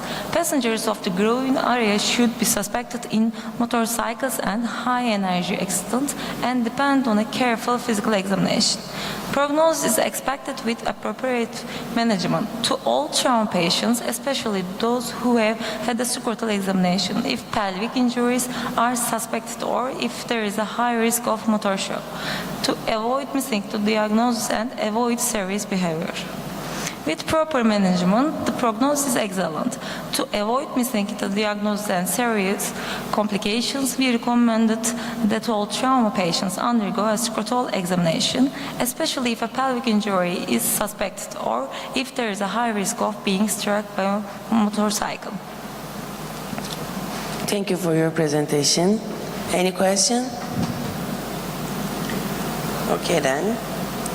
The next one, complications of dorsal split circumcision as one of the reasons for admission to the emergency clinic. A retrospective cross-sectional study. Tugay Aksakal. Okay then. The next one, a rare case of ovarian torsion.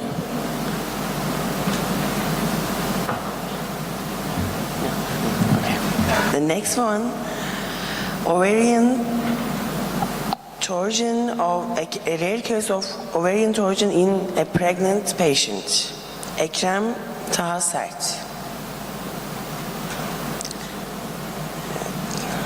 Dilek Atik. Comparison of maternal inflammation scores, NLR, PLR, SII, and Syria in abortion imminence cases admitted to emergency department. Good morning, everyone.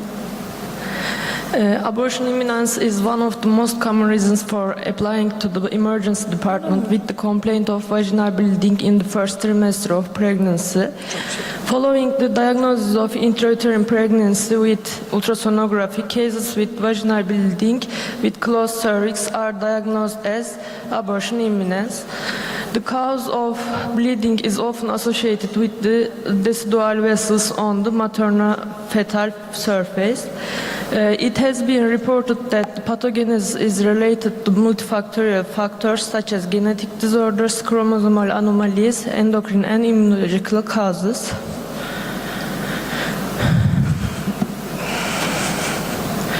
Between 2022 and 2023, 60 abortus imminens cases admitted to the emergency clinic who were hospitalized between 7-12 weeks, and 59 pregnant women of control group who were followed up in the obstetrics outpatient clinic were participated in the study. Cases that presented with infections and inflammatory diseases with multiple gestations, mother under age 18, were excluded from the study to avoid confounding factors. Other exclusion criteria was the use of anti-inflammatory and corticosteroid therapy.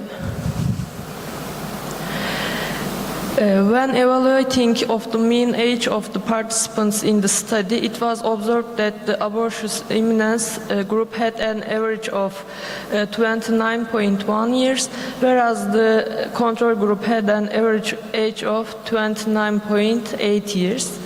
There was also no statistically significant difference between the groups in terms of parity, body mass index, and elective curettage numbers, as shown in Table 1. But when the previous abortion histories were compared, a significant difference was observed. This is the table of the demographic and obstetric variables of the pregnancy. In addition, leukocyte and neutrophil counts were found to be significantly higher in abortus imminens cases, but no significant difference was observed in lymphocyte and platelet counts, as demonstrated in Table 2. When we compared the neutrophil lymphocyte ratio and platelet lymphocyte ratio values, we didn't see any difference. This is the Table 2. ROC curve and AUC cutoff sensitivity and specificity were analyzed to differentiate the leukocyte, neutrophil, and systemic immune inflammation index parameters of abortion imminens patient to guide the clinician about the patient's condition in patient follow-up. And this is the ROC curve. This study aimed to compare pregnant women who presented to emergency department during the first trimester of pregnancy with complaints of vaginal bleeding and were diagnosed with abortion imminens with those who didn't receive this diagnosis. In another study, 121 abortus imminens cases were followed up, and 60% of them ended with abortion, and 39 of them continued until the 24th gestational week. In a study conducted an evaluation of the impacts of systemic immune inflammation index and systemic immune response index on the maternal-fetal outcomes of cervical circlage in a cohort of 374 pregnant women. The study examined the duration between the placement of the cerclage and the subsequent birth in the group of 2,068 pregnant women who had successful cerclage. The findings of our investigation also demonstrate that the levels of inflammatory markers seen in abortus imminens cases are consistent with the findings reported in the previously mentioned studies. Thank you for listening. Thank you for your presentation. Any questions? Okay, thank you again. There was a presentation before, missing presentation. Now we're gonna announce him, Kurtuluş Açıksarı. It's gonna present it by Bilgehan Ahmet Cumhur, I guess.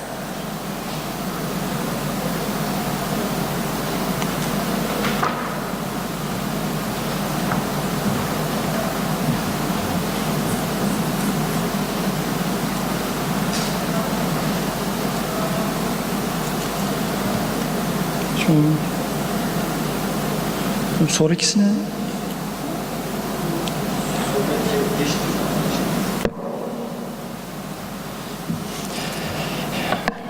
Good morning, I'm Dr. Ahmet. Thank you for your attention firstly. and I'm working in Istanbul Medeniyet University Medical School Hospital.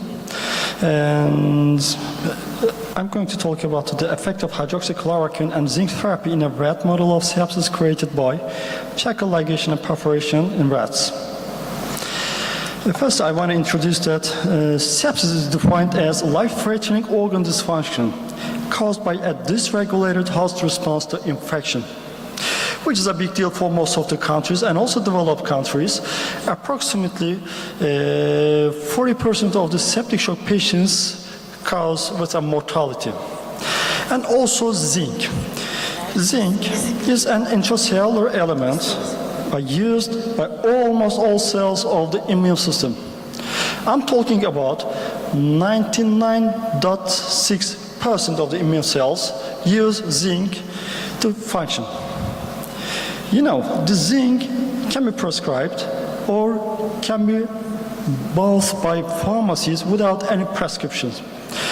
It functions as modulation of production of inflammatory cytokines, production of pro-inflammatory cytokines by monocytes, presentation of MHC class II molecules on dendritic cells, formation of extracellular neutrophil traps by neutrophil granulocytes.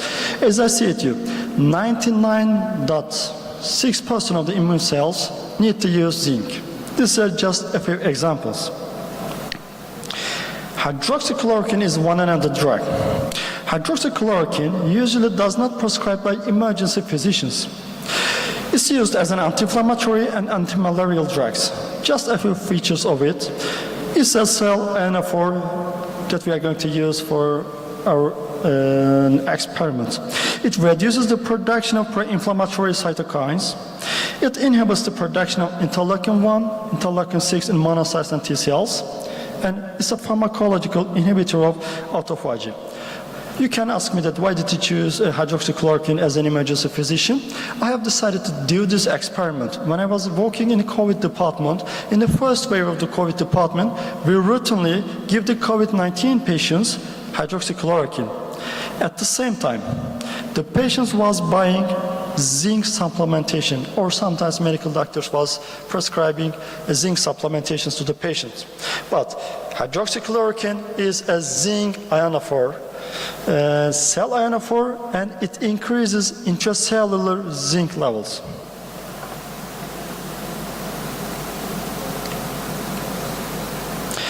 Aim of this study: hydroxychloroquine is a cell ionophore. In the previous studies has been shown that hydroxychloroquine increases intracellular zinc levels. Zinc functions intracellularly. If intracellular zinc level is normal for a patient, if we supply zinc extracellularly orally with oral intake, and the immune system does not need such a zinc, so we can't see so much effect on the immune cells. But if there is intracellular zinc deficiency, when we supply zinc, we are going much more better benefit during sepsis, during functioning of immune cells. But we don't know that. If we increase intracellular zinc level more than normal, is it a good thing for a patient or a bad thing? Now, we are going to give the patients hydroxychloroquine, and we are going to perforate the cells. The intracellular zinc level is going to increase, and after that, we aim that what's going to happen. Because, as I said, during the first wave of the COVID-19, hydroxychloroquine has been prescribed routinely, and most of the patients start to take zinc supplementation with a prescription or without prescriptions. We have used a sepsis model. We have used spectrally male rats. For all procedures, we have given analgesics and sedatives. We opened the cecum, tied it 1 cm distally, and perforated with 2 needles. And after that,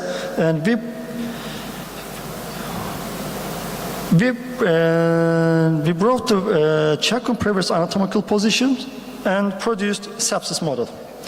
And we have 5 groups. The first group was sepsis group, and sepsis introduced in the 6th day, and rats sacrificed in 8 days.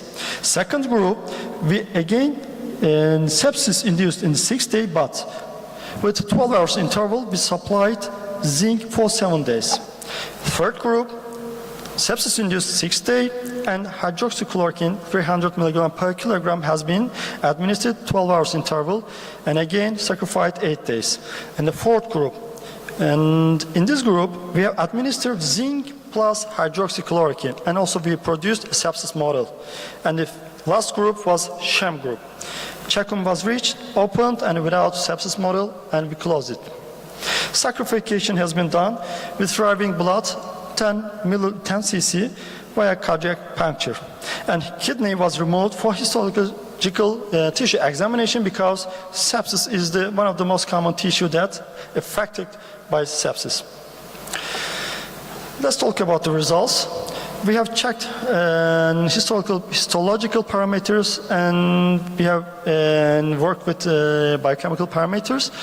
And interleukin-6 and procalcitonin, one of the two of our biochemical parameters, but unfortunately our biochemical kits didn't work. As you can see the results, there is no difference between the sepsis and the sham groups and also treatment groups. All the results were the same. This is a failure of a kit. But we have also checked white blood cell neutrophils and lymphocytes. As you can see the results, in the sepsis group, we can see the elevated white blood cells, neutrophils, and lymphocytes. And in the treatment groups, both three groups was much more better and has benefit from the treatment. And with these results, we can say that sepsis model has been established successfully.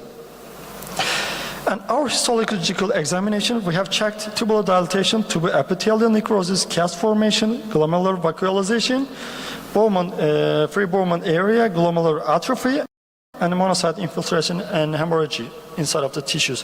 And also this was the parallel to our biochemical parameters, and we can see that in the sepsis groups, we can see much more damage if we compare with the sham group and also other treatment groups. Discussion. We have checked histological examination and biochemical examinations. In the whole sepsis groups, in the whole histological groups, we can see that sepsis damage on the organ or the tissues is higher than the treatment groups. But if we check the treatment groups, means that hydroxychloroquine, zinc, and hydroxychloroquine plus zinc group, there is no significant difference between each treatment groups. But sepsis group, as expected, P lower than 0.01. I can say that there's no statistical difference between hydroxychloroquine, zinc, and hydroxychloroquine and zinc groups, but numerically we have seen that, we have observed that the tissue damage higher than hydroxychloroquine plus zinc group. In the examination made by biochemical parameters, white blood cells, neutrophils, and also lymphocytes was parallel to the histological examination. Numerically, we can see the difference between hydroxychloroquine plus zinc groups. There were higher damage on the red tissues and red biochemical parameters, but this was not statistically important. This can be because of we have used 9 rats per group, and 3 of our rats died. Because of this, we have resulted this experiment with 6 rats. Maybe if we do this experiment with a much more higher number of the rats, maybe we can find statistically important results between the hydroxychloroquine plus zinc group and with the others. Although it was not statistically significant in the histological and biochemical examination, inflammation and organ damage were high group in the group in which zinc and hydroxychloroquine given together, in the group which hydroxychloroquine or zinc were given alone. If the amount of zinc inside of the cell increases, tissue damage is higher in both histological and biochemical examination results, and it's not significantly statistically important. And it is parallel to the older groups, older experiments. Zinc level increases inside of the cells, inflammation increases, and hydroxychloroquine also suppressed our inflammation and with the treatment groups. Thank you. Thank you for your presentation. Any question? I have a recommendation actually. Your presentation is a bit longer than normal time, so maybe next time Okay. you Thank should. you. Thank you so much. Okay, the next one, results of a 12 years old clinical experience in cases with fournier gangrene. Tunç Ozan. Okay, there's another presentation. It's going to be presented by Beliz Öztokten. We don't know the name, so thank you.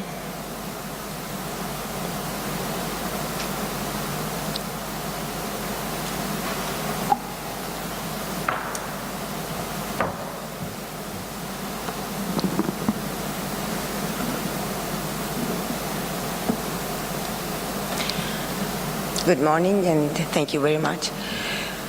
I'm Beliz Öztoktek'ten. I study in Bolu İzzet Baysal University in medical department. I will talk about a case report we have seen in emergency department. It was invasive fungal sinusitis.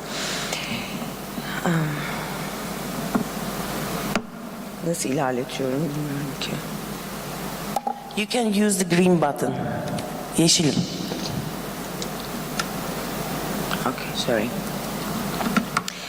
Fungal sinusitis are rare infections caused by fungal organisms and in nasal cavity and paranasal sinuses. There are fungal sinusitis are divided into two groups, invasive and non-invasive. Invasive fungal sinusitis often cause, generally we see that in diabetic patients or having corticosteroid treatment or immunosuppressed patients. Generally, they have non-specific symptoms like bacterial infections, fever, headache, or epistaxis and nasal congestion. And fungal, especially invasive fungal sinusitis, have a high mortality rate, 85.100%. For early diagnosis in emergency department, we can use only three ways: endoscopic examination, computer tomography, and magnetic resonance imaging. And we can see the sinus cavities, opacity, the thickening of the sinus walls, and bone construction and destruction in the computer tomography especially. For definitive diagnosis, however, it's not so possible in emergency department. We can use both histopathologic examination and microbiologic examination. For treatment, we have two choices, systemic antifungal agents and surgical approaches. Our aim in this presentation, we have to talk about a case report who had recurrent admissions to the emergency department with complaints of epistaxis, and he have finally diagnosed with invasive fungal sinusitis. He was an 81-year-old male patient, and his history was recurrent admissions to the emergency department with epistaxis. He was a chronic alcoholic and 55-pack year for smoking history. He had hypertension, but no regular anti-hypertension agents using, and he didn't use any anticoagulant or antithrombotic agent use, and he hadn't a history of trauma of all admissions with epistaxis. And we had after our first examination, we had otorhinolaryngologist consultation, and they had nasal endoscopic examination. They saw the mucosal erosion, purulent secretion, and fungal hyphae. And then we both think about seeing a computer tomography, and we saw paranasal computed tomography, and we saw left maxillary sinus walls and soft tissue had destructive lesions, as you can see here. Şuradan gösteremiyorum herhalde. Left maxillary sinus walls destruction, an invasion from left maxillary sinus to the left orbit and left middle cranial fossa. He was interned in otorhinolaryngology service and was started systemic antifungal treatment as voriconazole. Fungal sinusitis should be considered in the paradiagnosis of patients presenting to emergency departments, especially with recurrent epistaxis and who has risk factors. We have to think about these fungal organisms, especially having diabetes or immunosuppressive patients.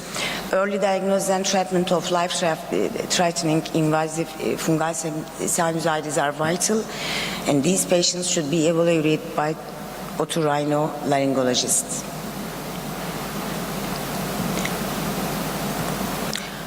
Thank you for listening.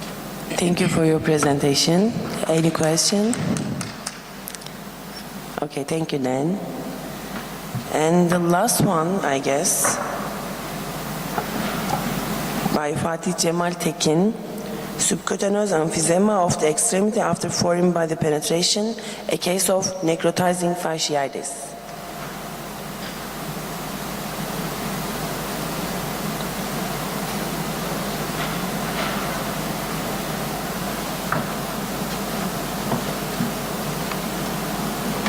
Good morning. Thank you for your attention. Foreign body penetration is a prevalent cause for individuals seeking medical attention at the emergency department. Superficial traumas, particular case of nail penetration, are commonly found within this context. In these circumstances, dressing, tetanus vaccine, analgesic, and antibiotic therapy are typically considered adequate treatments, unless the patient has comorbidities. The purpose of the presentation is to highlight the potential development of severe complications in patients who present to the emergency department with nail penetration, and to underscore the significance of doing a comprehensive physical examination.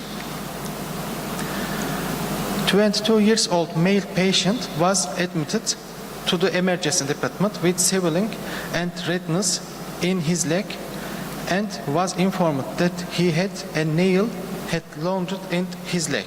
On examination, diffuse heat increase in the right leg and redness around the area where the nail was inserted were noticed. In addition, crepitation was felt under the skin from above the knee. The tetanus vaccine was administered 3 months ago, and antibiotic therapy and analgesic treatment was started in the emergency department. In the image examination, diffuse foci were observed around fascia and vascular structure of the muscle in thigh, extending the right iliopsoas muscles, and were evaluated as necrotizing fasciitis.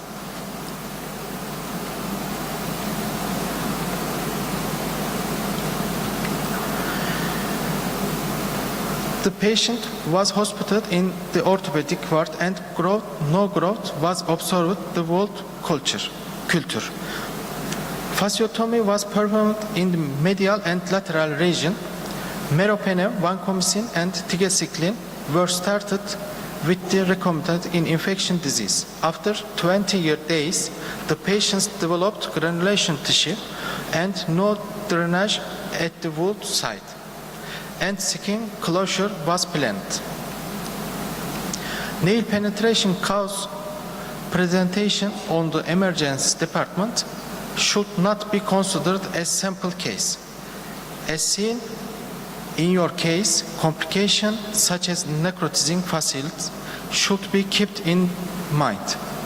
For this reason, The initial examination of the case should be done careful and treatment to prevent this complication should not be forgotten. Thank you for your presentation. Any question? Okay, thank you. Is there anyone behind left? Okay, thank you then. Have a nice day.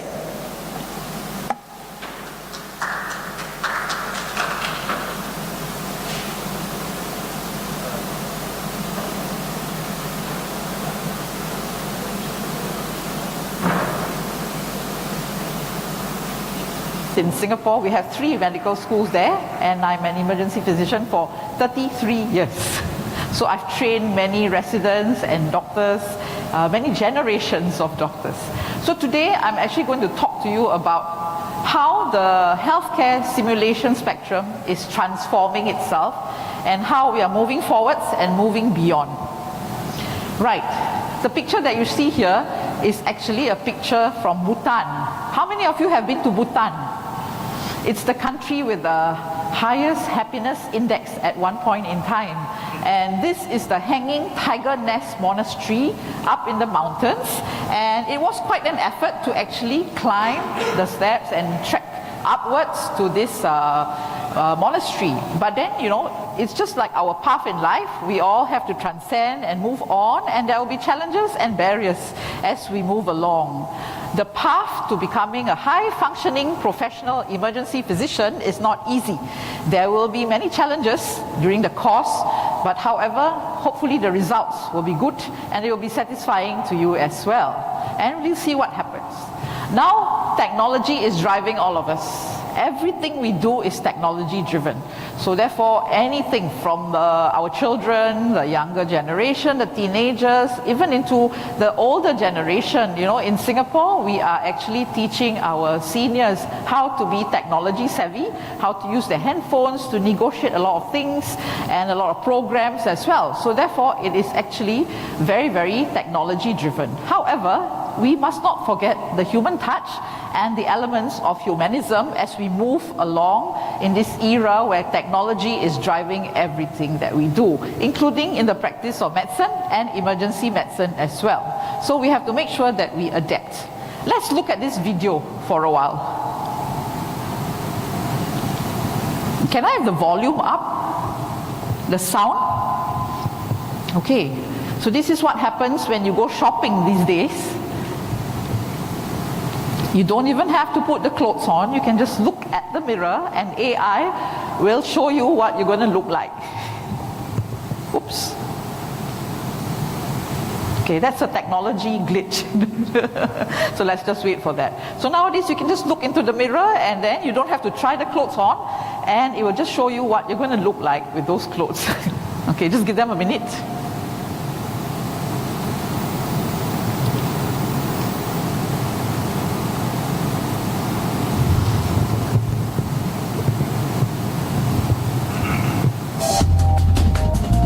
Yeah, we got the volume up already. Thank you.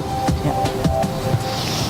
Okay, so let's just see how it's going to be like when we go shopping these days with AI and with a technology-driven world.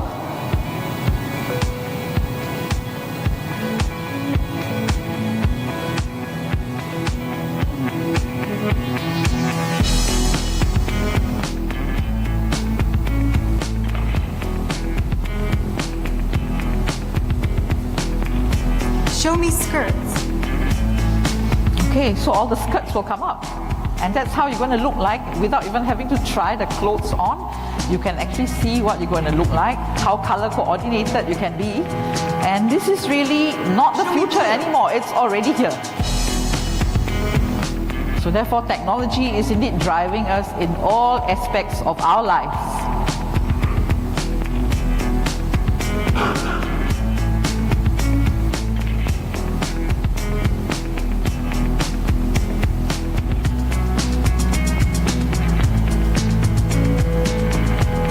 This is really quite fun, especially for ladies, because you know how many times we change our clothes in the morning because we think that it doesn't match nicely.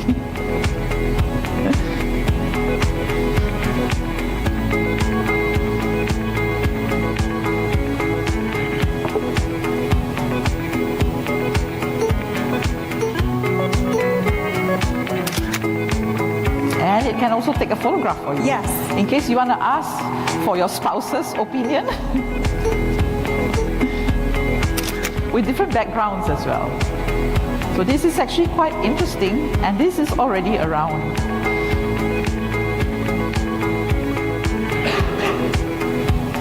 And you scan the QR code and you can do your payment online. It's cashless. So this is the world we live in today. So in the midst of all that, we must not forget that humanism must still prevail. It is at the center of everything that we do, including when we use technology as well. So humans must be at the core of everything, whether it's related to our patients, our learners, their family members, and the community around us. And don't forget the healthcare staff, all of you as well, because oftentimes we care about others, but we forget to care and think about ourselves, which is really very important, because we are not there, then there's no healthcare provider really. So the characteristics of humanism in anything that you're going to approach to do really comprise of the human values, the human emotions, which is very unique because when you use technology, those things are not there really. And your humanistic approach, always think about how a person is going to react to you. And of course, all the other considerations like values, personality, your style and all that, okay? So, I'm not sure whether any one of you have read this book. It's Man's Search for Meaning by Viktor Frankl. And he says that the hardest part of being human is to continue to be human with each passing day. Just think about it, with all the technology surrounding us, do we really feel like this, you know? So therefore, what are the technology that we are most exposed to in medicine and in education or medical education? Well, we have a lot of technology enhanced learning, everything. This afternoon I'll be talking about my simulation technology at 4:30, so you can see all the kinds of technology and toys that we are involved in these days. Technology driven communications. We cannot live without our mobile phones. You know, everything is there, even all your learning, important learning curriculums and everything are all on your phone now. And serious games. I developed serious games to teach healthcare providers how to excel in certain tasks and skills. So that's the game-changing technological tools. And then of course we do a lot of VR, virtual reality, augmented reality, extended reality, mixed reality, and all these, including robotics. Robotics is not new anymore. People are already using this to do surgery and surgical processes, and I'm sure it's the same in Turkey as well. And a lot of AI. We are looking at how to integrate AI into a lot of the things that we do in the emergency department to make things more efficient and also seamless for our patients and also for ourselves. So what does AI comprise of really? You know, we talk about AI all the time, we talk about smart technology, but then do we really know what we're talking about? Well, so AI really comprises of computer controlled processes. So there's algorithms, there's a lot of mathematics and physics involved, there's calculations, for example. You can have an AI algorithm for assessing how likely is your patient with a right lower quadrant pain likely to have acute appendicitis, or a right hypochondrial pain likely to have gallbladder disease or hepatobiliary disease. There are mathematical algorithms to help you with this, and it's run by AI.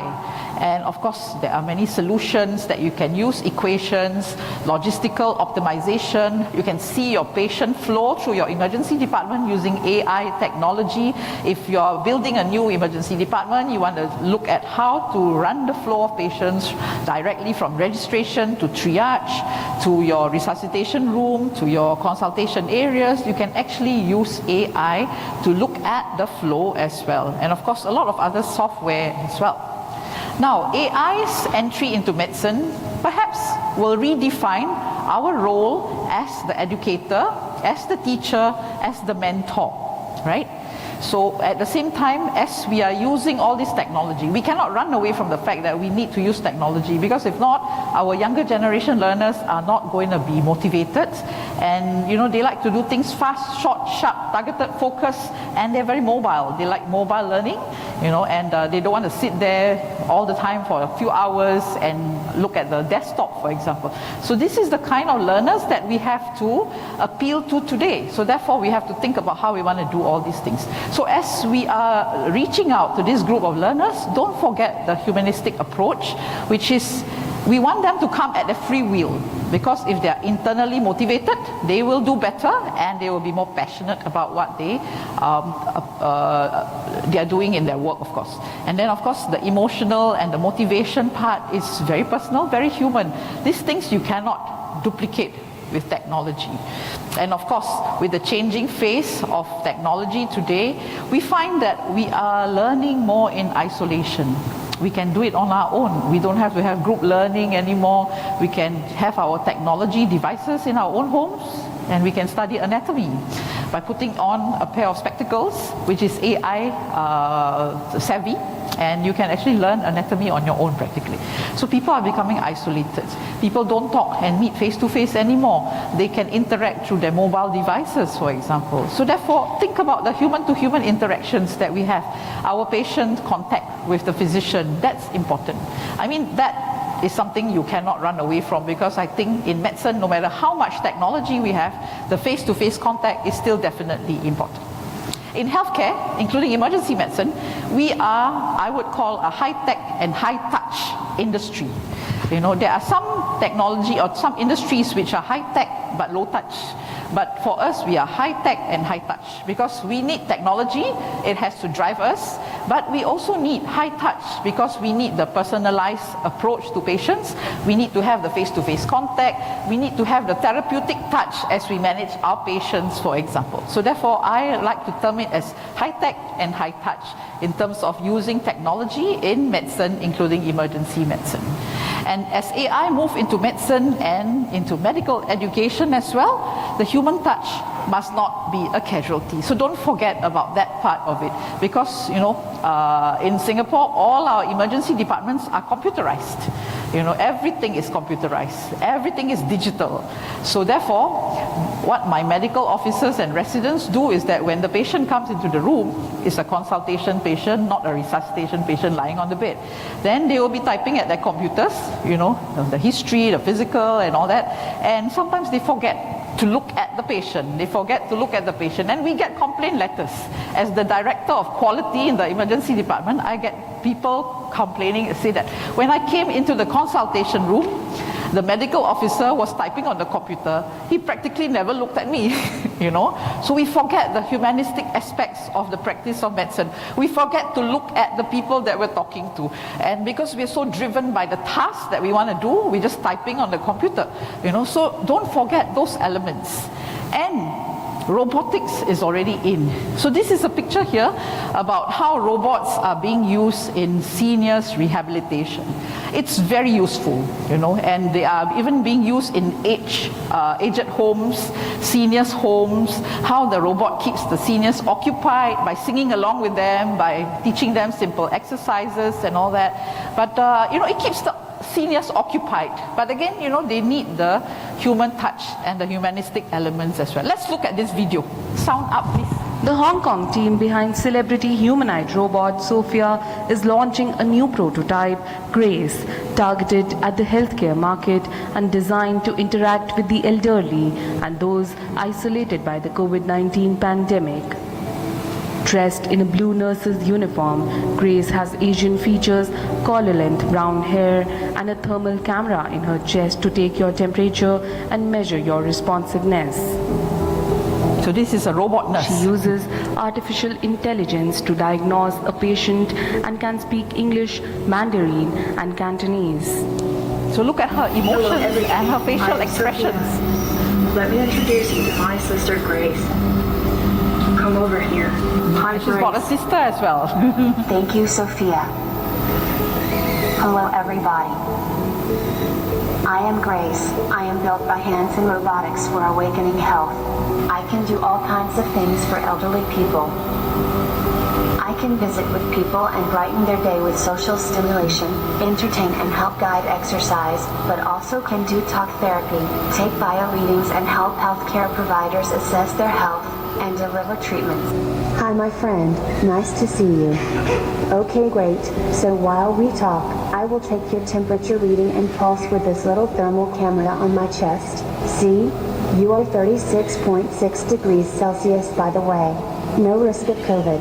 Also, I note that you are responsive and So this aware, robot can be which is taught good, to and speak then I different share that languages. important data back So to in the Hong doctors and Kong, nurses they've at the actually institution. taught them how to speak Cantonese Traces because that's resemblance a to Chinese healthcare dialect that is professionals very and commonly capacity used in for Hong Kong, social for interaction example. is So you can aimed at customize your relieving the robot, burden of frontline personalize it hospital as staff well. overwhelmed during the pandemic, said founder David Hansen. So we designed Grace to look professional in a healthcare setting. So that would mean so that she would resemble the sort of human-like appearance of healthcare staff. And so then this would facilitate more natural interactions. A human-like appearance facilitates trust and facilitates natural engagement because we're wired for human face-to-face interactions. That's just the way human beings are. And so giving her a face that would be familiar to people, comforting to people, and also language abilities that are comforting. So we now have Mandarin and Cantonese capabilities for the Grace and Sophia robot platforms. Hey Grace, why don't you look at my face, thank you, and I'm going to show you a smile, and let's see what your smile looks like. Okay, yeah, look, or sad. Oh yes, reacting a little sad if I feel pain, and then maybe like imagine a big loud noise happens, bam. So with the Grace robot, we are simulating over 48 major muscles in the face. So we have 36 motors in the face that are reversible, which means that each motor can simulate 2 muscles, because human muscles require 2 for the actions, like my eyebrow is going up and down, kind of. So that's actually 2 motor groups, but in her it's just 1 motor. So Grace is designed for Asian markets, also markets all around the world, but we did make her look a bit more Asian than Sophia, but her face is actually a bit more cartoon-like, a bit more like anime, and the anime design references are often anime is the Japanese cartoon, right? Yeah, if you're Asian familiar styles and Western and they have style. big eyes and they look very approachable. Awakening Health intends to mass produce a beta version of Grace by so August. that's what technology is leading us to these days. Okay, so for the seniors and the elderly who is sick in bed, they might just recognize this nurse as a real nurse. So every touch point with a healthcare provider will provide an impact. So therefore, make sure that we use that possible touch point that we have, but perhaps it could be a machine touch point. But really, it's up to us. Whatever technology we're going to use these days, how do we integrate the humanistic aspects and the humanism aspects into what we're doing? We cannot run away from having technology because I think it's already here to stay. And technology can offer us a lot of things. For example, during the pandemic, that has given us a booster with the adoption of technology in healthcare. Healthcare was lagging behind in terms of technology adoption compared to other industries. But I would say COVID-19 has given us a booster, and really I think it is going all out, and the trajectory is a correct one. And of course, technology can provide us more time. We're always busy. It makes us do things faster. We can create more free time for ourselves. It's environmentally friendly. You don't have to have so many papers and to carry all those heavy load and files that you have. It will also allow for repetitive practice. So if you have simulation, for example, you can practice again and again and again without hurting any patients, and you can do it until you reach a proficiency level or a mastery level that you would like to attain. Of course, it will save on storage space. You can do it on your own free time as well. So people are very mobile nowadays, especially the younger generation. In Singapore, we have a Smart Nation move, which is to make everything more IT driven. So therefore, these are all on the agenda for different institutions, different industries and all that. But what technology cannot really offer well is really the relationships and the interactions that we must continue to have. And of course, the social skills, the communication skills, the deeper emotions, the finer aspects of correspondence, and the touch and feel as well. You know, that's very, very important. So therefore, technology can offer a certain amount of things, but there are certain things that we still need to have the human elements to it. So therefore, technology can enhance, but I don't think it will replace the human representations and interaction. So whenever we are adopting technology, make sure that we think about the humanistics and the humanism aspects. It's a very interesting area. And of course, these aspects of humanism are very culturally driven. How it's driven in Turkey, for example, could be very different from how it's driven in Singapore, because we are all culturally different, and in multi-ethnic, multi-racial society, we have to think about those aspects of practice, of interaction with different people, different age groups as well. So that's really quite an interesting element to think about, as well as we're moving into the future. Now, in robotic surgery, a lot of things are programmed. They use a lot of AI, a lot of computer software to program every step, which is done with precision, a lot of precision, better than the human cut, for example. But the important thing is that the human controls the robot. The human controls the computer software. So you still need to have the human elements there. So, if we look at this trajectory of the path to humanism in the world where technology is being adopted, make sure that we look at some of these things to make sure that our learners are taken care of. They have the human elements and the humanistic aspects, and they also can experience the joy in learning, the wellness, the comfort, the ease and all that. That cannot be machine driven. In Singapore, we have a movement called the Joy at Work movement. And this Joy at Work movement is about maintaining psychological safety amongst healthcare providers.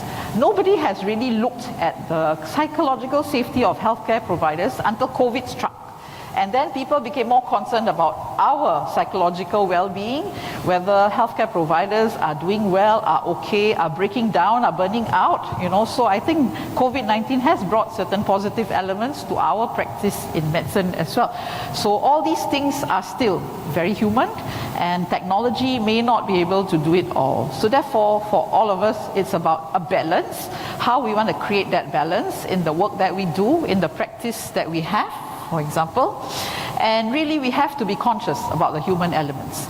So when I'm using simulation to teach my residents or my doctors or even faculty, so I will inject situations and scenarios to make it more human.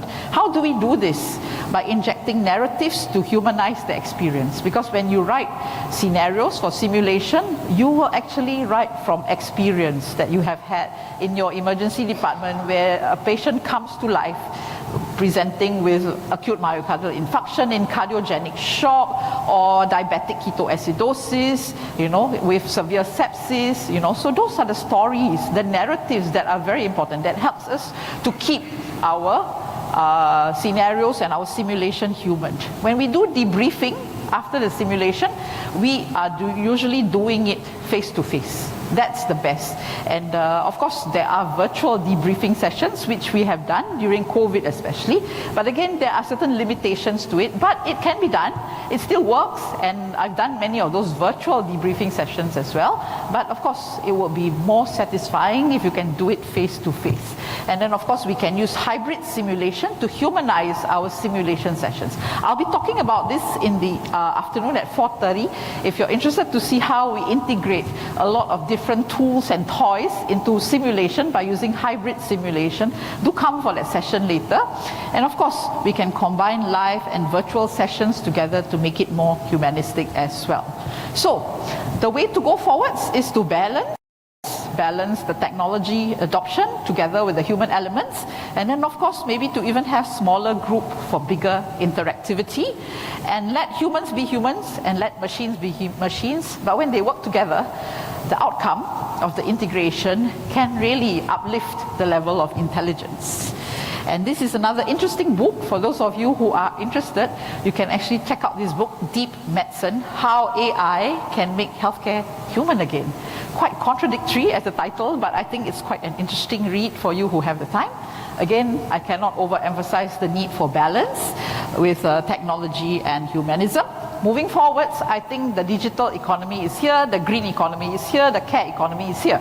But in all the things that we do, make sure we consider the human elements. So the 3 S's to remember will be safe, smart, and sustainable, because we definitely want to save the earth and make sure we are green.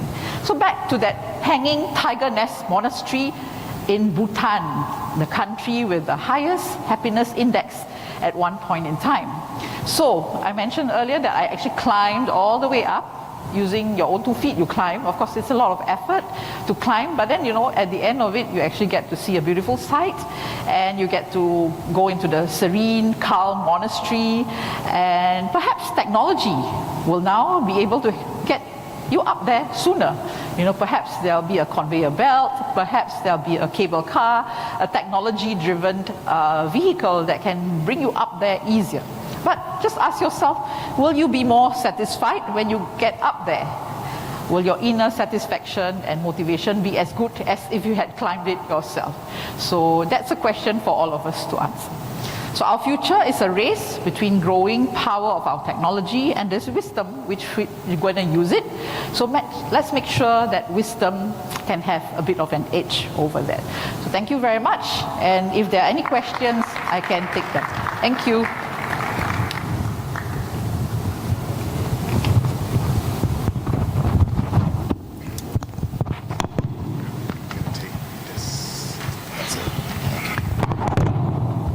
Our next speaker is Dr. David Carr. You guys know him already.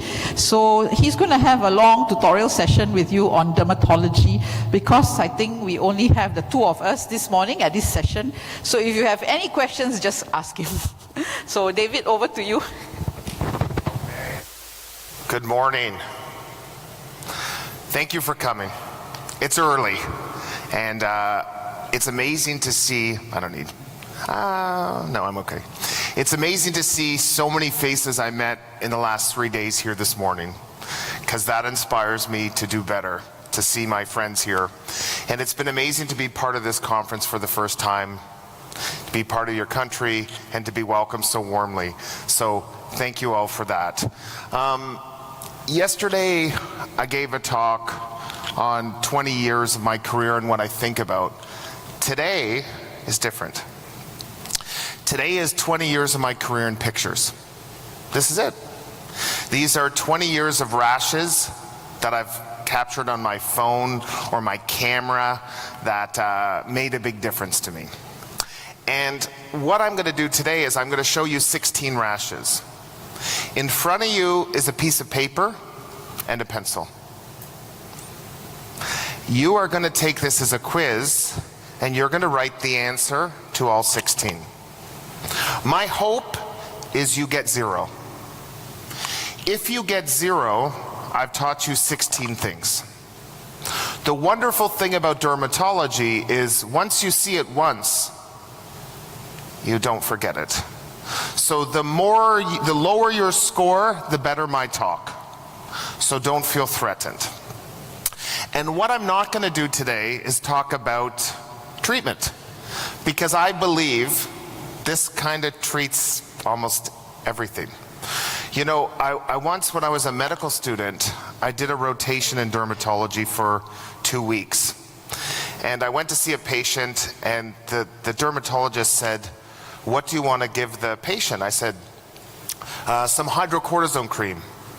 And she looked at me and she said, "That is a great answer, but if you write hydrocortisone cream from a dermatologist's office, people aren't going to think we're dermatologists. You have to write something different to confuse the other people to think we're specialists." So we're not going to talk about this. 16 pictures. Is everyone ready to go? Okay, so what I'm going to do is I'm going to give you 16 pictures with 16 stories. I'm going to go quickly in my Turk English. I'm going to go slow, and then we're going to come back and we're going to make it like a quiz. Now, you in the purple shirt in the back, do you want to come closer? Or you this is a really fun, intimate session. You two, I know you're having fun together. Come closer, more intimate. Let's just make this like a fun activity. Sorry to pick on people. I won't pick on people for answers though. Okay, the first person gets referred to your emergency department. They've been on cephalexin for 7 days. Both of their legs are infected. They get referred to you for intravenous antibiotics because they're not getting better. That's your first patient.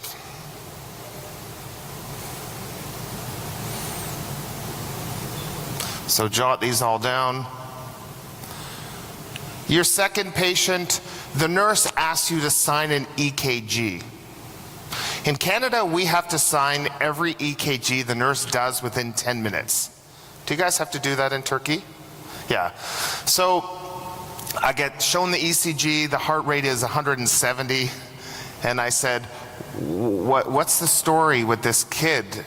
He's 20 years old. Oh, he has a rash. He was tachycardic. So I did an EKG, and can we give him something for pain? His heart rate is 160, 170. His blood pressure is about 90/60, and he would just like something for pain. Do you think I could give him some Toradol or morphine before you see him? He's just got a rash on his leg.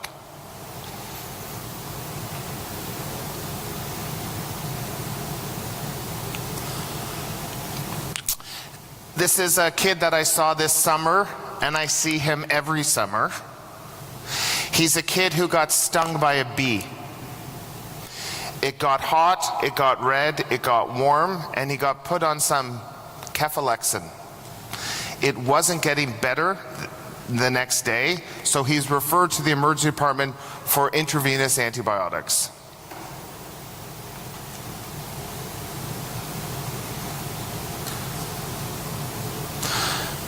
This is my daughter Dylan's foot. Dylan and I were at the basketball game. We're big Toronto Raptors fans, and Dylan said, "Daddy, my foot is so itchy." I'm watching basketball. I don't really care about her foot, to be honest.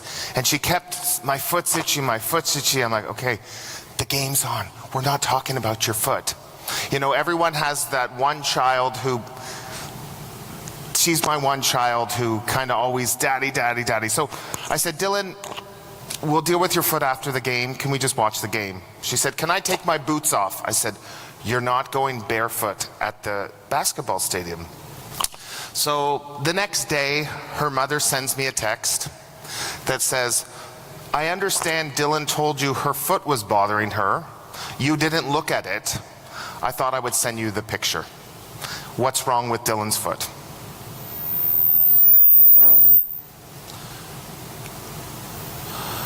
This is a 55-year-old male, has a rash on his chest, both his hands, kind of feeling not great, and you're asked to see him for this rash on his palms and on his chest.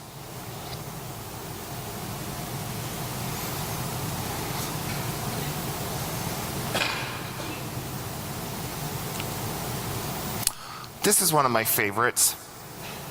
This is the patient's camera. The picture on the left that looks pretty good with the piece of gauze is when he presented to the emergency department. He got bit by a dog, his dog, and he came in, he was given some antibiotics, some amoxiclav, clavulanic acid, and told to keep it clean, to put a dressing on it, some bacitracin, some stuff, just keep it clean, and if it gets red or painful or anything, to come back to the emergency department. And he came back 2 days later with a very itchy rash on his hand, and he said, they told me to come back if it gets worse, and I saw him and it looked a lot different than it did from the picture he showed me a few days prior.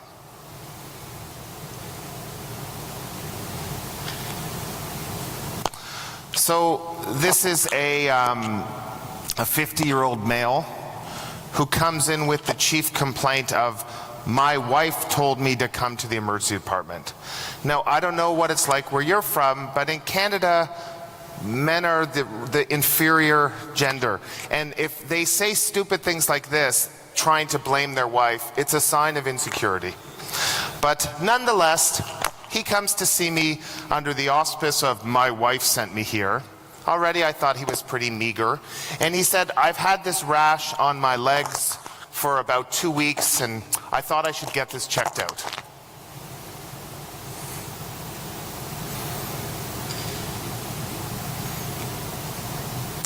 Okay, this is a strange story. This is a gentleman who was going on a cruise.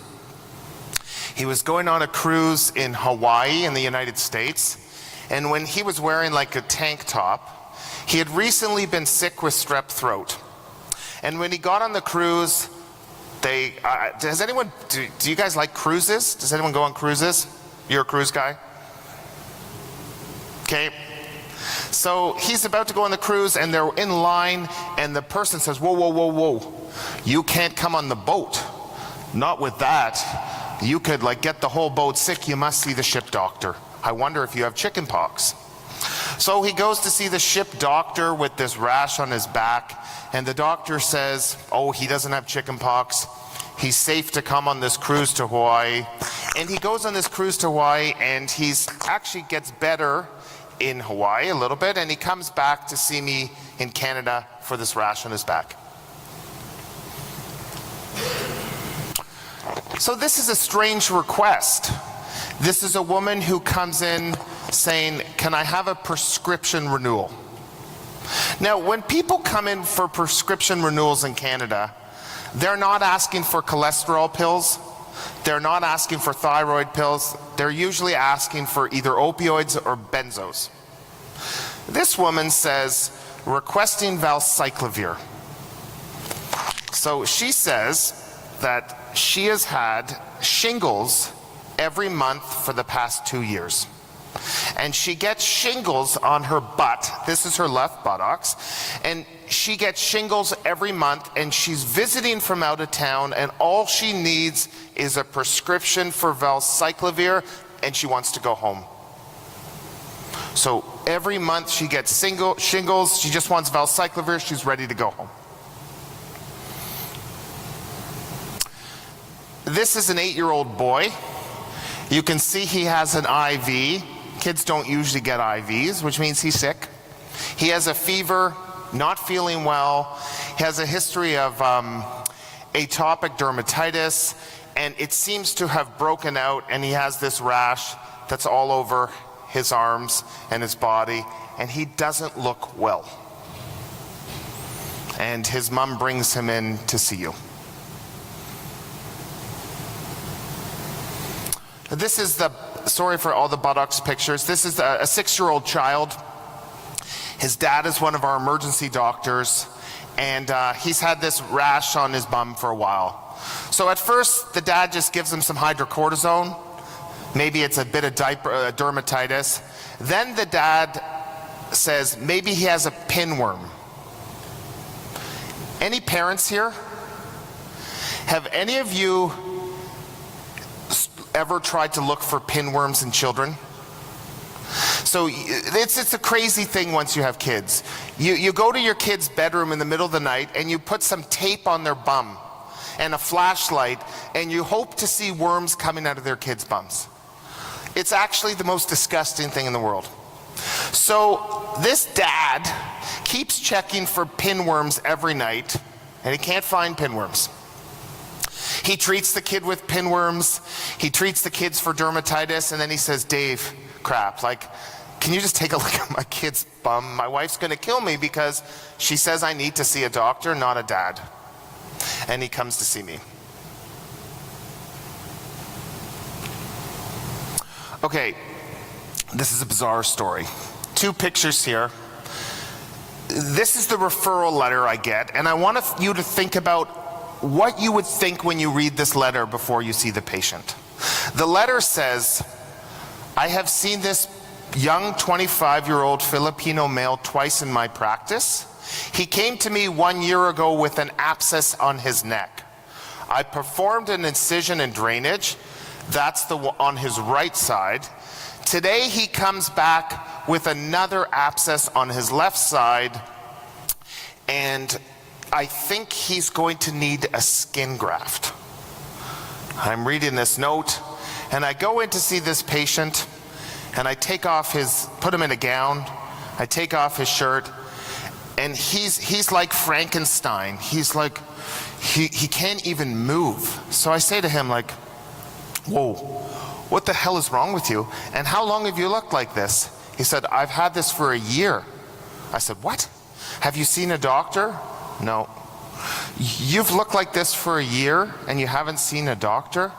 No. Can you fix my neck? So I feel his neck and swollen and a bit cold, and I said, hold on a second, I'm not cutting into this. That's him. Next one is a 25-year-old female. She comes to me with sore wrists, sore ankles, and this hemorrhagic pustular rash on her fingers and her body that's been going on for about a week, and she doesn't feel great.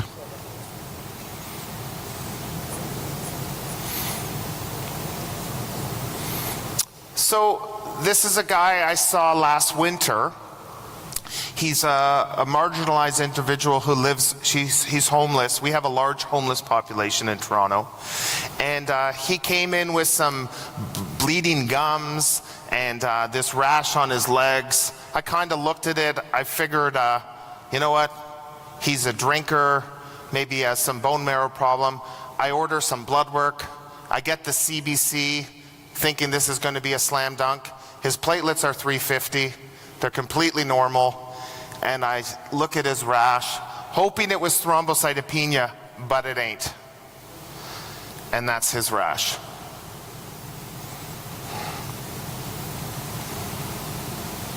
This is a person referred to me. They just came back from South Africa. And they went there to do safari. And when they came back, they got a fever. And they were told, if you get a fever, they've been all over Africa, you must get a test to rule out malaria. So he comes into our emergency department. My resident goes to see him. We have a rapid falciparum screen, which is negative. I say, okay, he doesn't have malaria, he can go home, he's fine. And the patient says, hold on, can I just show you something in my arm? So he takes off his sleeve and he says, on my right shoulder, I have this black spot. Oh, how come you didn't tell the resident this? He has this black spot here. And he says, on my other shoulder, I have these spots here. And those spots are what the black thing used to look like a few days ago. That black thing used to look like those spots. I thought they might be a bite or a reaction, but now it's got this black thing here. What is it, doc? And the last, number 16, is a woman with a history of hypertension. She's on Ramipril. She has a history of seizures. She's on phenytoin. She has a history of high cholesterol. She's on a statin. And she comes in with a fever. She's not feeling well. And she has these big swollen lips. She kind of looks like Angelina Jolie. And she comes to see you to say, what's going on with this, my face? Why is it so puffy? And why do I have this rash on the body? 16 pictures, 20 years. Who got 16 rashes correct? Do we have 8? Do we have 4? Good. Perfect. This is what I want. That means that if we're mean average of 4, I've taught you 12 things. Okay? If I can teach you one thing this morning, if you take one thing away and nothing more, you take away this. This is the most important thing you will learn by me this whole conference.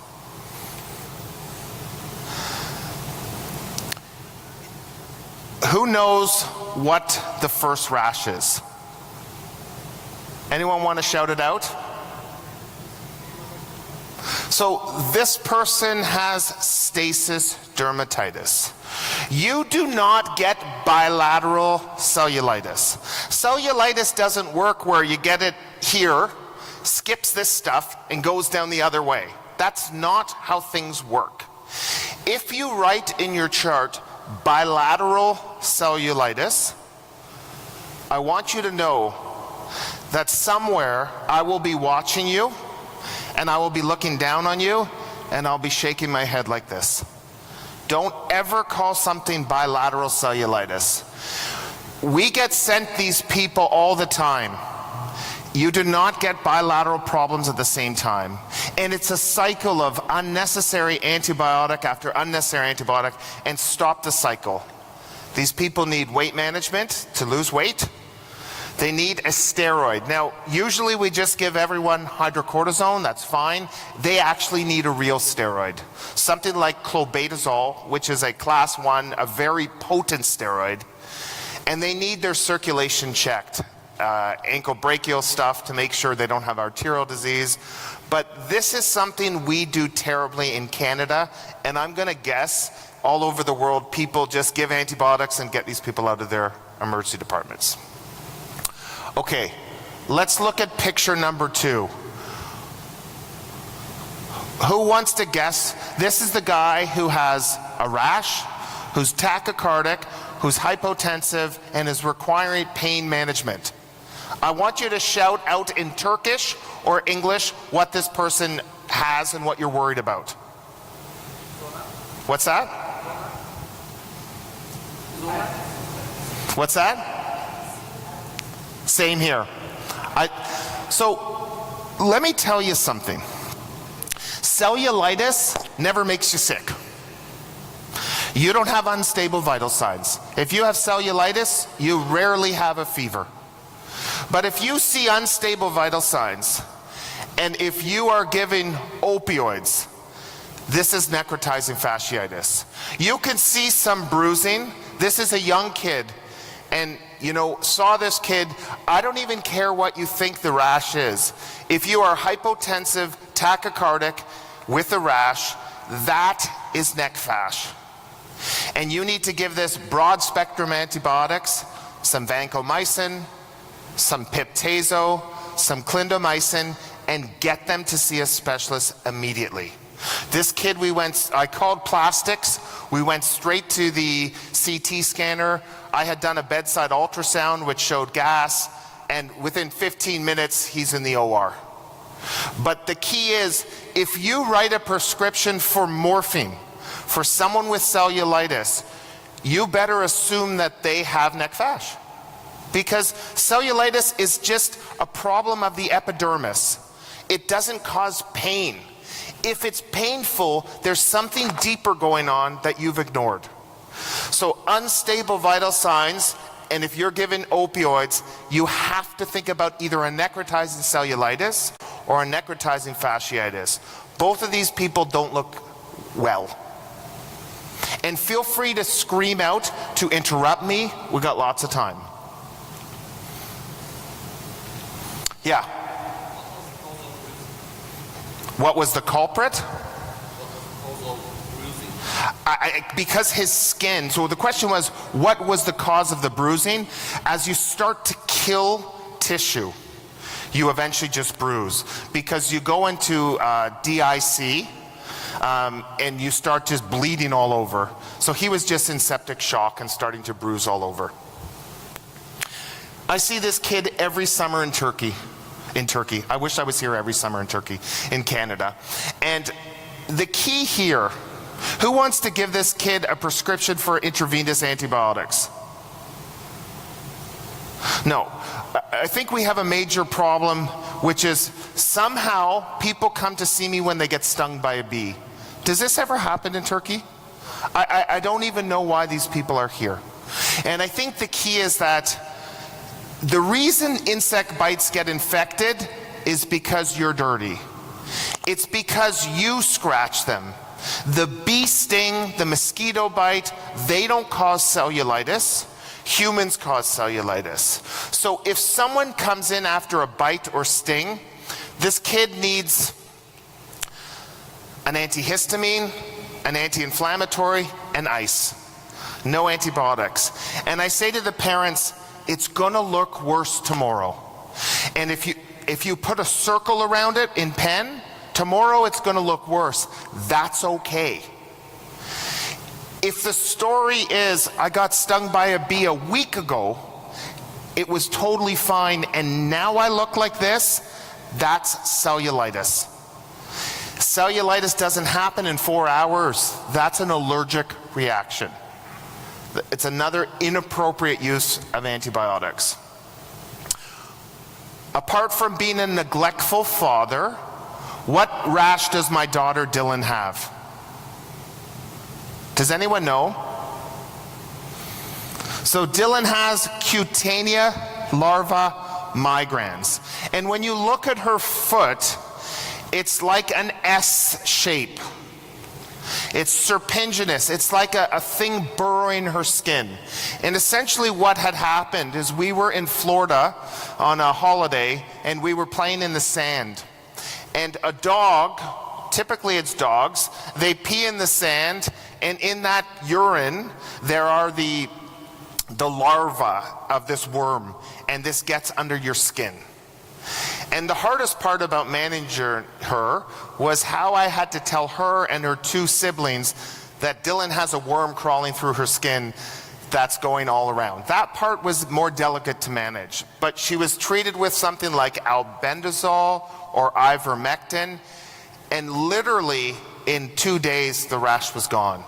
But if you look at pictures of CLM and you don't treat it, that worm will just keep burrowing in your skin.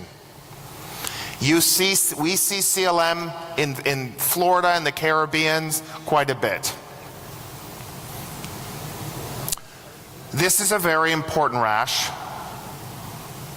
Who knows what this rash is? What's that? You're brave. You're brave. I'm going to come chat with you. What do you think it is? Hand, like a disease. Like hand, foot, mouth? Is that what you're saying? Yes. Okay. What if I told you the feet and the mouth are normal? What's that? Just on hands, right? So it's on his chest and his hands. He's a men who have sex with men. Yes. So this is syphilis.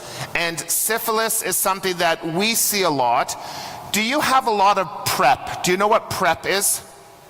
PrEP is pre-exposure prophylaxis. So in our men who have sex with men community, a lot of them are on PrEP to prevent HIV.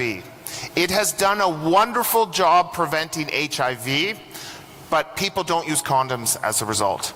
And we've seen a major surge of syphilis in Ontario and in Canada. What we know about syphilis with our data is 98% is male, and 91% of our syphilis is in men who have sex with men. The most interesting thing for the residents and the learners is you're always taught that syphilis has this chancre on the genitals before. But what's startling is that 85% of women and 65% of men never had the chancre, which means it's not that relevant. It's the classic description of syphilis, but it's not the common presentation. We see tons of this. It often gets misdiagnosed as pityriasis rosacea because it's a rash on the chest. It gets misdiagnosed all the time. Do you see a lot of syphilis in Turkey? Yeah. Let me ask you this. Here's a bonus question. What happens when you treat this person with penicillin? So they have syphilis. You look at this and you're like, you have syphilis. And you give them bendazine penicillin. What happens after you treat them? Do they feel good? They come back the next day with a fever, a headache, and a stiff neck. I see someone nodding. What is that called? Jerish-Herxheimer. So Jerish-Herxheimer means you made the right diagnosis. It's the killing of the spirochete makes them come in with fever and feeling crappy, and you tap yourself on the back, say, I nailed it. Okay, next rash. Of the rashes I show you, this is the second most important rash. The first one is stop treating bilateral cellulitis. And what's the cause of this rash? Remember, this is the dog bite who comes in with an itchy rash, not a painful rash, after the dog bite. What do people think? What's that? So staph infection, okay. I'm going to say he's itchy. Excellent. So this person has contact dermatitis. If you look at the picture, it's very much maps the gauze that it's on. And so many people are allergic to the topical antibiotics, the neomycin, the bacitracin that is put on. But I'm going to make it even simpler. When you see a rash, say to the patient, is it itchy or painful? If the answer is it's itchy, then it's an allergic reaction. Cellulitis isn't itchy. It hurts, it burns, it's irritating. But this is classic, and it's classic, and a lot of the times, again, you just have to say to the person, you don't need antibiotics, stop the bacitracin. And I tell people, because in our culture, everyone likes to put bacitracin on every wound. Remember, there's no data to support this practice. You could put Vaseline on, it would do the exact same stuff. It's just a moist environment for healing in macrophages.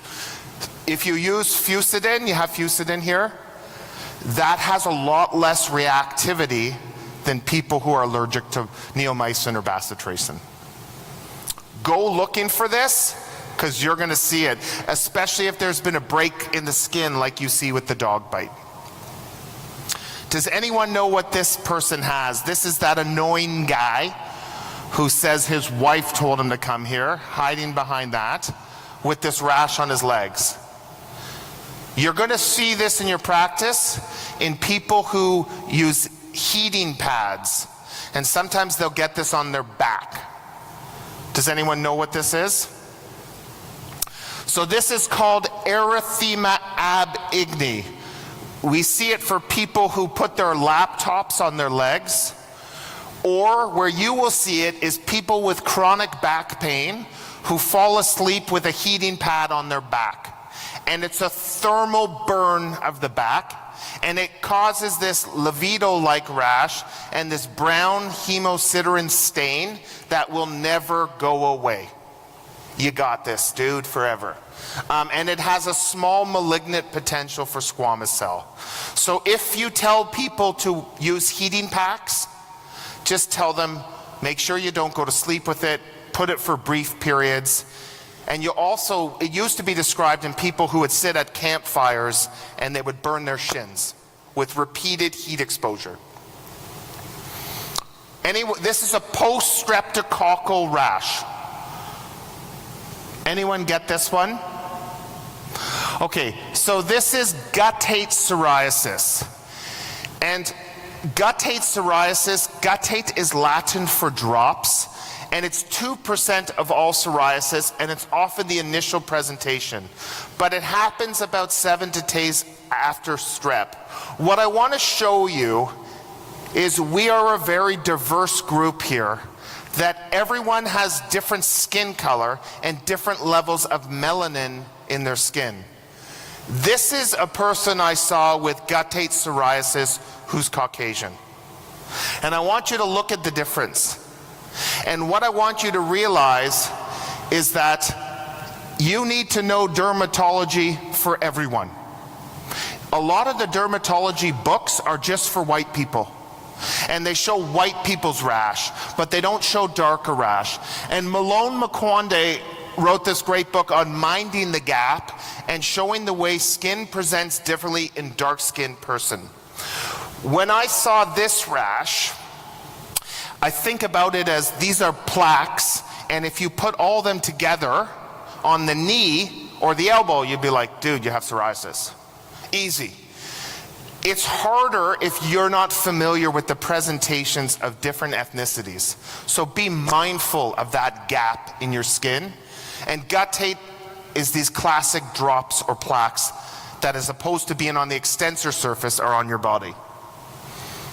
Okay, tell me, did anyone, this is the woman who's come for the last 24 months. She gets shingles every month. Does that make any sense to you? Zero. It certainly looks like shingles. And the story is it burns. And the story is I get valcyclovir every month, goes away. Does anyone know what she has? So, like in my talk yesterday, I don't know what she has, but I'm pretty sure it looks like shingles. But I know it doesn't make any sense because you can't get shingles every month. So I go on Google and I write recurrent shingles in the buttocks. And this comes up. It says, your doctor is stupid. You have an STD.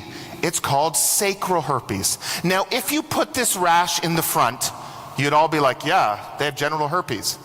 I want you to think for a second. Think about the way people are intimate. People like to cuddle, people like to spoon. I won't go in any details, I'm in Turkey. But you have to be imaginative, bitches. If this was on the front, you would know this is an STD that's the same friggin' dermatome. Be creative. This is sacral herpes. You don't need Valtrex. You need to be Valtrexed forever. You need daily suppressive valcyclovir. You have an STD. What happened 2 years ago? Well, I met my partner. Herpes, unfortunately, you got it for life. It's the one thing you never want because you don't shake it. Okay, this is an important one. Kid with the rash, kid who has sick, kid who has a history of atopic dermatitis. Does anyone know what this is? So this is eczema herpeticum. So what happens here is mom has HSV1, mom has a cold sore, child has eczema, mom is snuggling with child.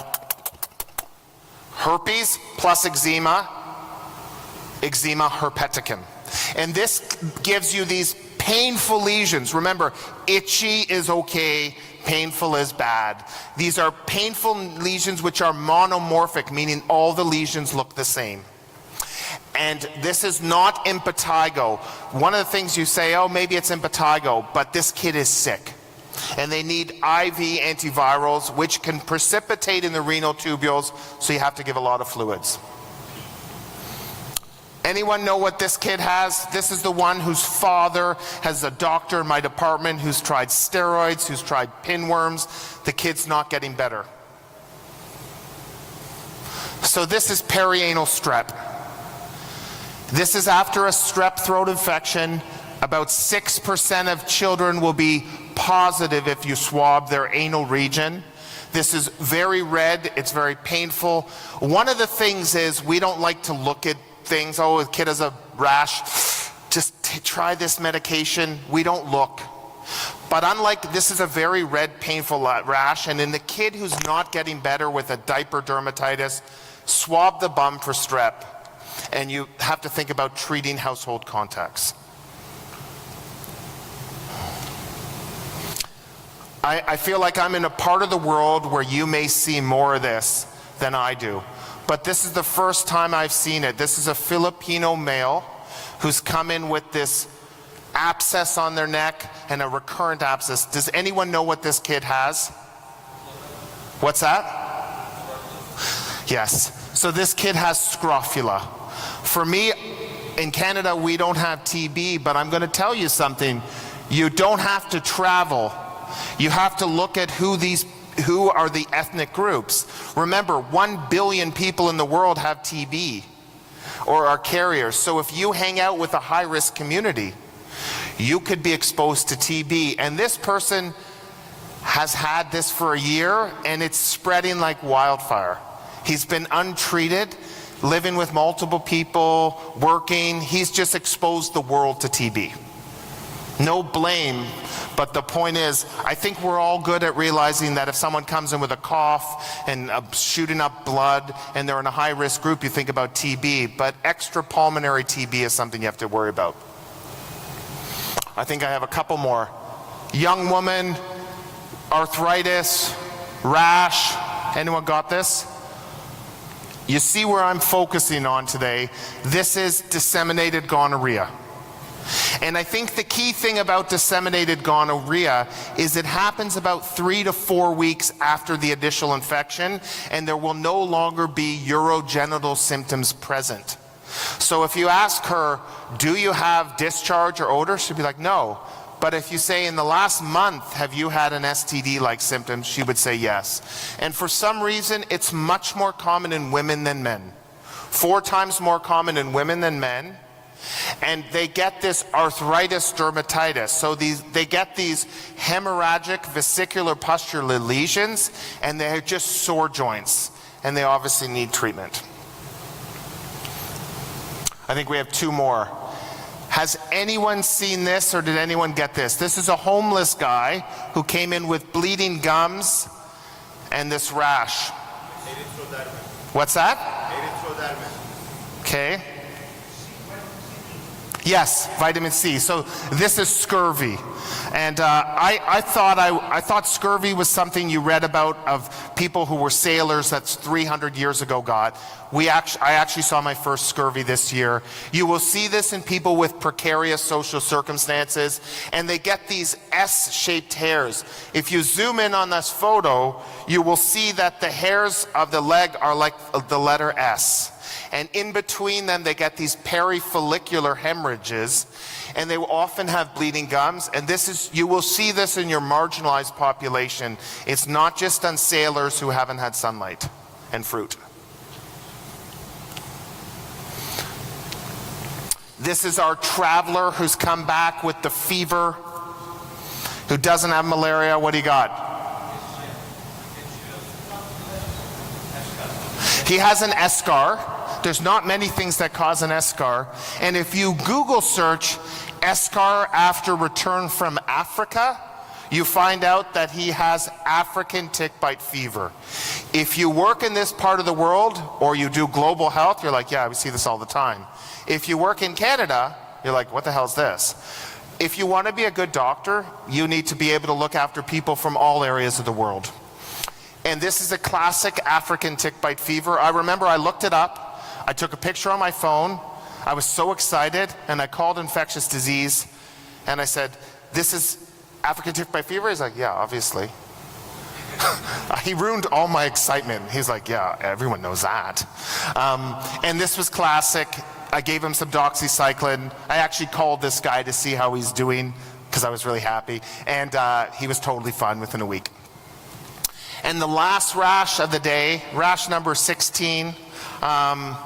Anyone know what this is? This is a person who's on an ACE inhibitor and is on phenytoin dilantin and is sick. It's a bit of a trap.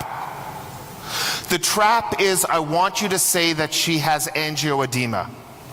That's the trap. She doesn't. If you have angioedema from an ACE inhibitor, you don't get a fever, you don't have a systemic rash, your face is swollen, your uvula can be swollen, but you're not sick. She has something called DRESS. Has anyone seen DRESS? Yeah. So DRESS used to be called delayed phenytoin hypersensitivity reaction.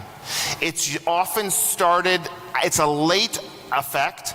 So delayed reaction, usually after starting phenytoin, and these people are sick, and DREGS stands for drug rash with eosinophilia and systemic symptoms, and they're sick. There's not a lot of rashes that make people sick. In my talk, we talked about neck fash, we talked about dress, but most people aren't sick. That's 16.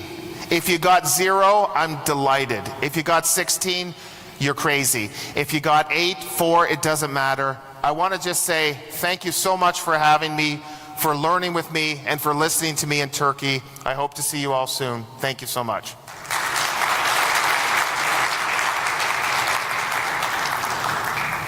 I'm happy to take any questions about sports, life, anything. Come up, chat with me, because I'm heading to go visit Antalya.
Ayman Al-Munir to present to the stage to start his topic. Thank you so much.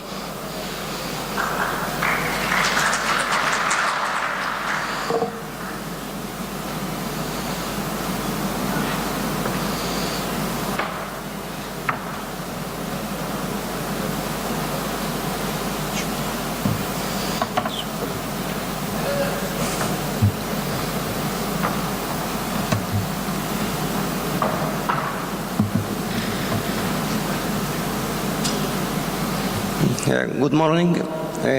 My name is Dr. Ayman. I came from Mohammed Medical Corporation in Qatar. I'm working as Director of Clinical Research in Trauma and Vascular Medicine with background of cardiology.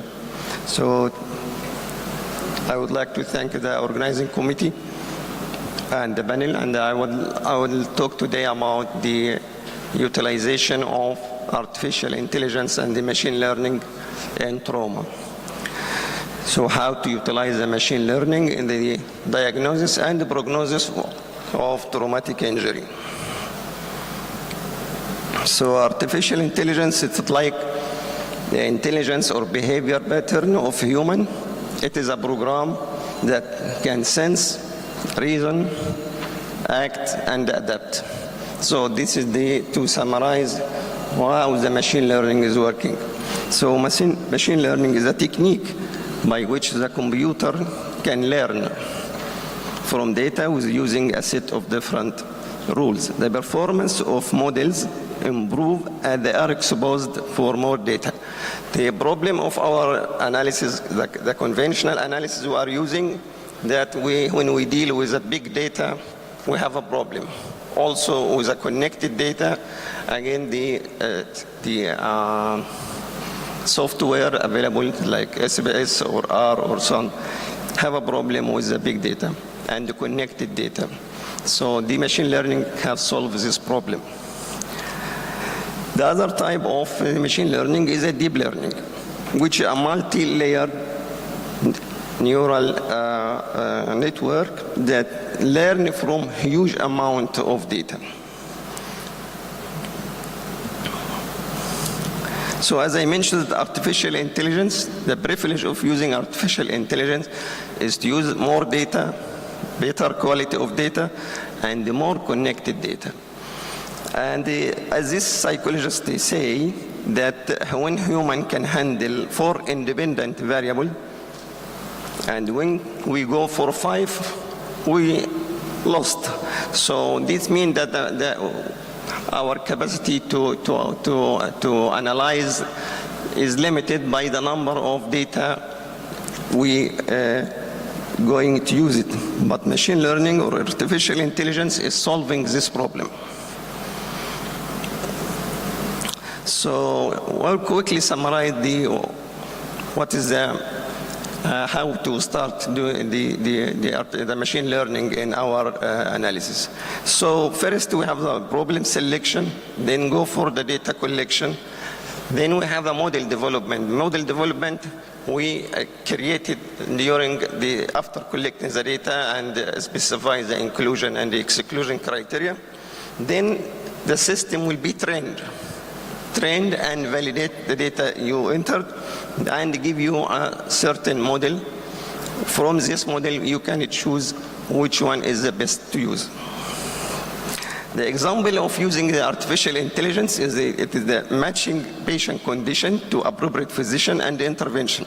So it can quickly when you enter the data of the patient, the machine learning can quickly give you what is the best physician or timing or whatever you want.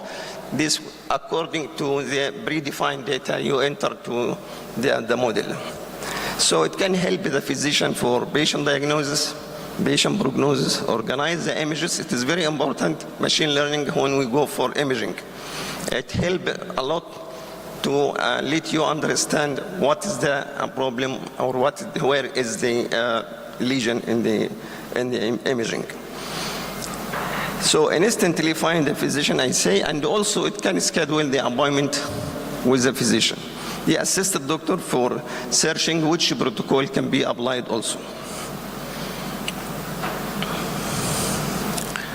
So in our conventional statistical analysis, when we go for the prediction, we use a multivariate analysis and logistic regression.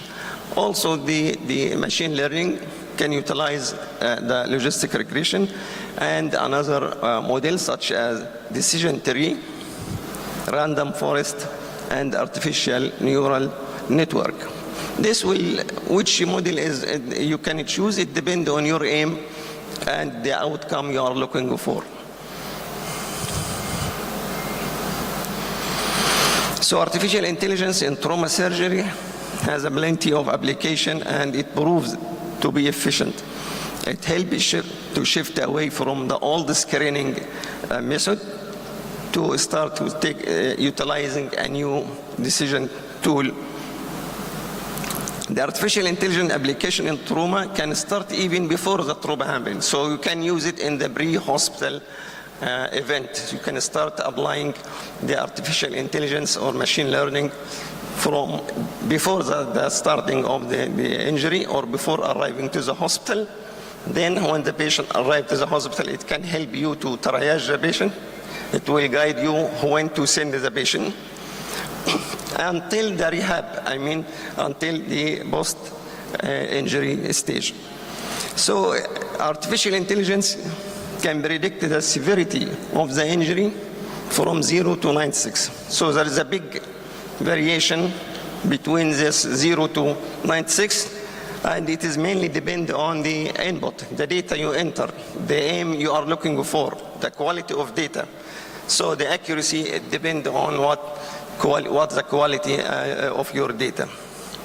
So once the injury happens, artificial intelligence help triage, as I said before, arriving to the hospital, and also to solve the problem with the trauma volume, the high number of patients.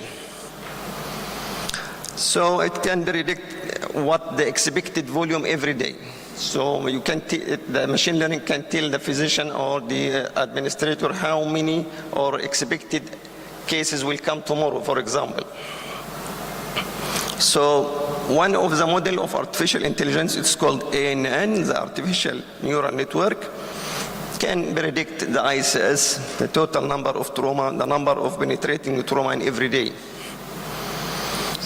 Once a patient reaches the hospital, the physician will use the predefined data, the vital signs, the initial lab, the imaging, all will be entered to the machine learning, and the machine learning will guide you for the best diagnosis or the best site for place for triaging, and also tell you what is the intervention can be used.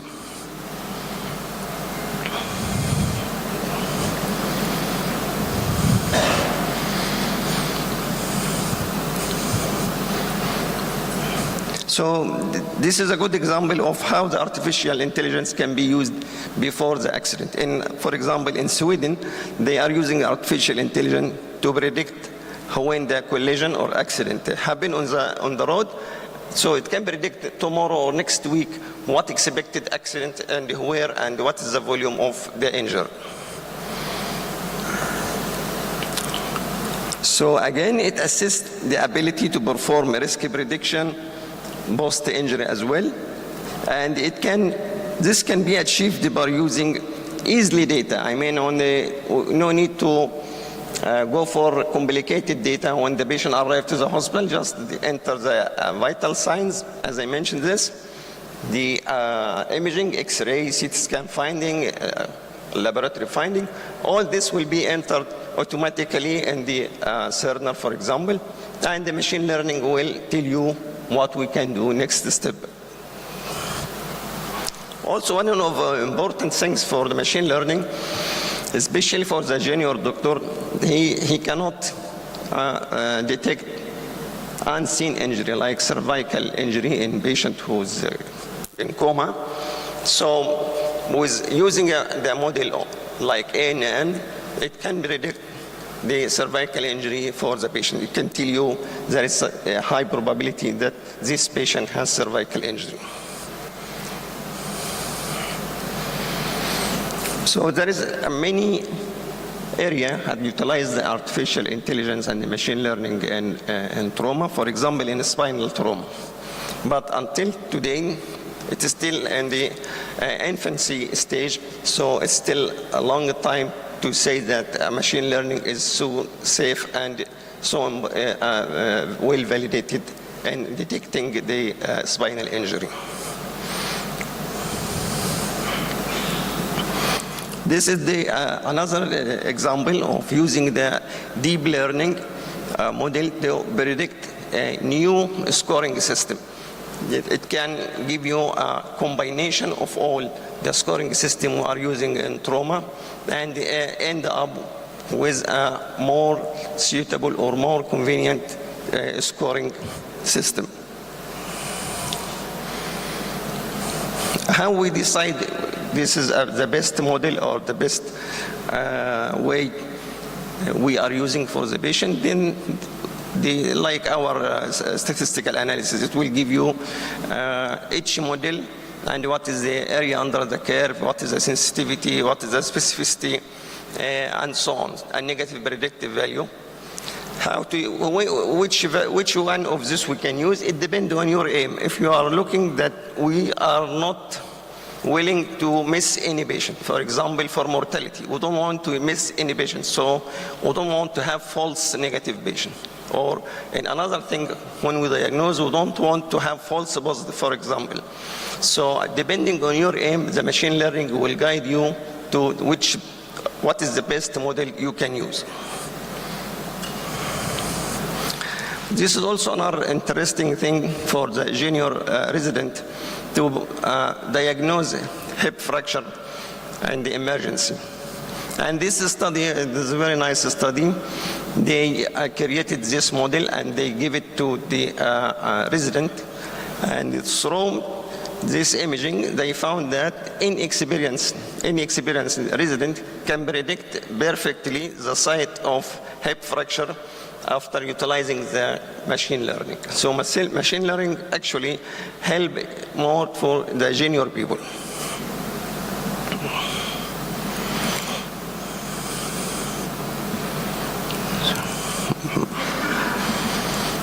One of the also important utilization of machine learning is the musculoskeletal trauma for ligament injury, for muscle injury. This also easily missed in the X-rays. So this machine learning can guide the physician about the accurate location of the injury. In traumatic brain injury, it is very important because there is a limitation to predict what is going on or what will happen for the patient with brain injury, because a lot of factors will play in the prognosis of brain injury. So if you utilize that machine learning or artificial intelligence and trained the system about what is the important variable we should use for this patient with brain injury, this is very helpful with the machine learning. So it can reduce the cost, no need to have a lot of imaging, no need to use a lot of biomarker, you can save the cost, the resources, and also it can save the life of the patient because this will be done in few seconds. So we will save time also.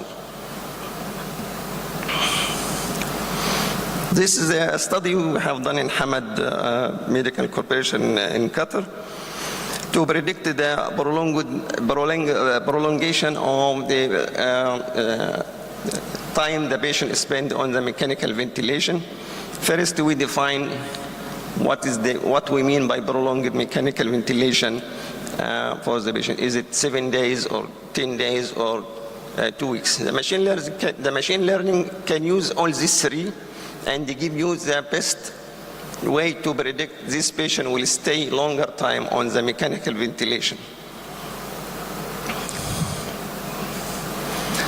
So how we do this? This is the simple summarize like any study.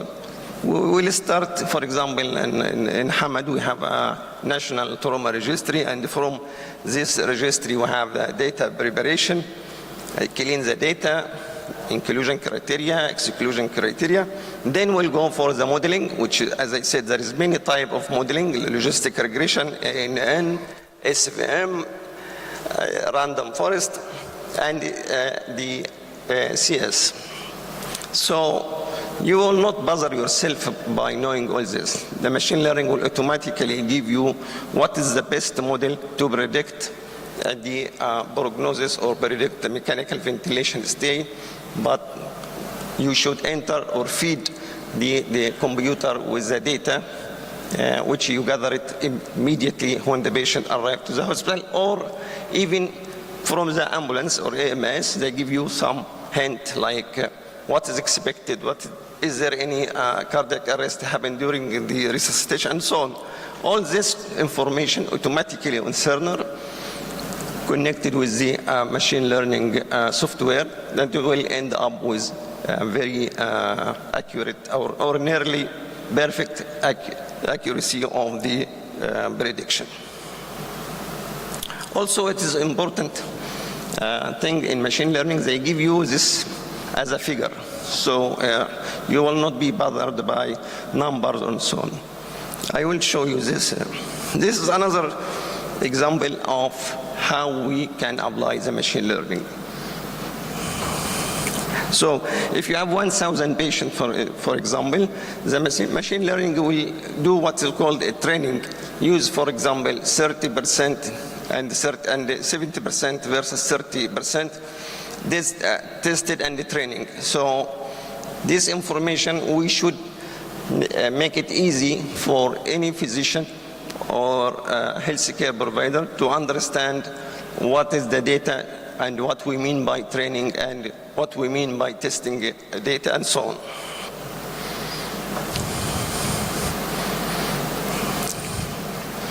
Well, this will end like I told you that the model will give you sensitivity, specificity, negative predictive value, positive predictive value, whatever, and this will be applied for example, 1 week stay on the ventilation, 10 days stay in the ventilation, 2 weeks stay in the ventilation, or longer. So each group of this patient the machine learning will be trained to give you the best model in each timing. If I want to say who will stay 1 week, then we summarize you what is the area under the curve, what is the sensitivity of this variable, and also give you how to predict the 10 days, how to predict the 2 weeks. Why we should know this? Because this is important to remove the ventilation early as possible. As you know, it can cause infection, VAP, for example. Also to know when the patient have tracheostomy. This is also very important to relieve some stress from the ventilated patient. So it will guide you not to know this is stay 1 week or 10 days or 2 weeks, no. This will help you to decide what you should do. For example, if the model tell you that this patient will stay more than 2 weeks, then I will plan early tracheostomy because I know this patient will stay longer, so it's better to do something for him. It's not to wait just saying this is 2 weeks or 10 days. I have to do something. And this, what I said, it will give you a figure. For example, the one predicting 7 days on ventilator, it will give you a figure showing you what is the important variable in these 7 days. We found that the blood transfusion and the ICS is the most important variable that can predict the patient will stay 1 week. If we look for more than 10 days, we found that if the patient develop VAB, this means the patient will stay more than 7 days. An artificial neural network model we used for prediction of more than 2 weeks, we found that ICS and blood transfusion and what is the lesion in the brain can predict the patient will stay more than 2 weeks on the ventilator. So predicting patient at risk of prolonged mechanical ventilation can help you to personalize the care. What we should do for this specific patient. For example, tracheostomy, to plan a tracheostomy early. And this will improve the quality of life for the patient. But the most important or problem or challenge is to make this machine learning, as we said, user-friendly. How we can utilize this terminology or new technology without complication or complexity. This is also another study we've done in our hospital to predict the mortality on those who are on ventilation. And then you can just look to the figure, which is automatically come to you from the machine learning.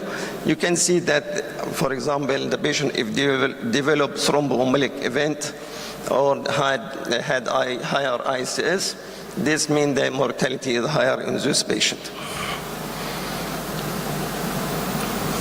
This another study also we have done about prediction of VAP, the ventilator-associated pneumonia.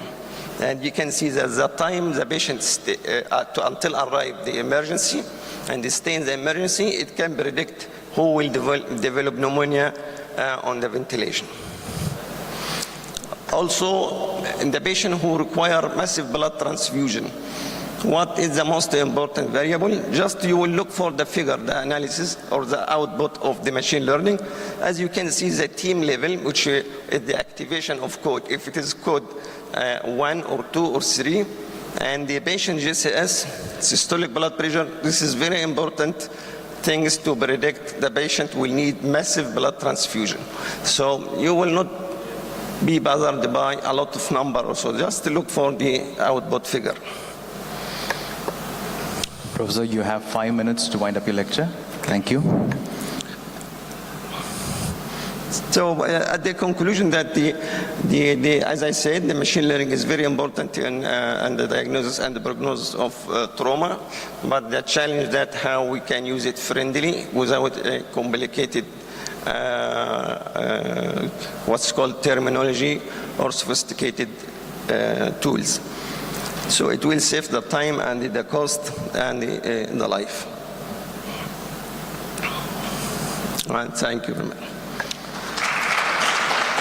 Thank you, Professor Ayman. For the interest of time, we'll take the questions at the end of the session. I'm pretty sure you all have multiple questions pent up. We'll take it at the end. Next, we have Lies, Damn Lies and Algorithms by Professor Prabhat Nanayakara. I wonder what this whole lies, damn lies and algorithms are about. Yes, thank you very much, Mr. Chairman. It's good to be here. And my name is Prabhat Nanayakara, and I'm the Professor of Acute Internal Medicine in Amsterdam University Medical Center. Our research in the last couple of years has concentrated especially on, we all talk about algorithms, but almost nobody uses it in the practice. Why is that? If you look at, this is my alter ego, you know, this is my alter ego. I'm a musician and singer and songwriter. My songs are there in Spotify. I get mails all the time from American companies. We have run through your songs through an algorithm. They have potential, so can we help you promote them? Everybody's used artificial intelligence, except in medicine. These are our publications from last 3 years, where we worked with a guy called Ketan Peranape, who was a PhD student, who did a PhD with us. And we just talked to people, we did research, we went through lots of protocols to see why don't we use these AI interventions more often? And do we not trust them? Or are we so conventional that we don't want to use them? Because you know that doctors are conventional, arrogant, and also very sure of what they do is the best thing for the patient. And our journey in artificial intelligence started a long time ago. And a couple of months ago in Annals of Internal Medicine, we wrote this piece about ChatGPT. We're going to hear more about it. And what we did was we took an abstract from ChatGPT, or from Annals of Internal Medicine, put it through ChatGPT, and asked people which is which. Which one is ChatGPT? Which one is from real Annals article? And most of them got it wrong. So you see that artificial intelligence is going to be used, especially by students, pretty often. And most of the letters you get for interviews are already written on ChatGPT. Our journey started here. People who followed my talk yesterday would know this is fantasy trial where we gave antibiotics in the ambulances to patients with suspected sepsis, after randomizing them in the ambulances to receive antibiotics in the ambulance or at the ED. The study was published in Lancet and led to lots of discussion among sepsis gurus here about this. But I just want to, sometimes it can take you to places you never expected to land. About 3 weeks after publishing the study, Grey's Anatomy, American soap series, talked about our study. So I just wanted to show it to you. Can we have some volume, please?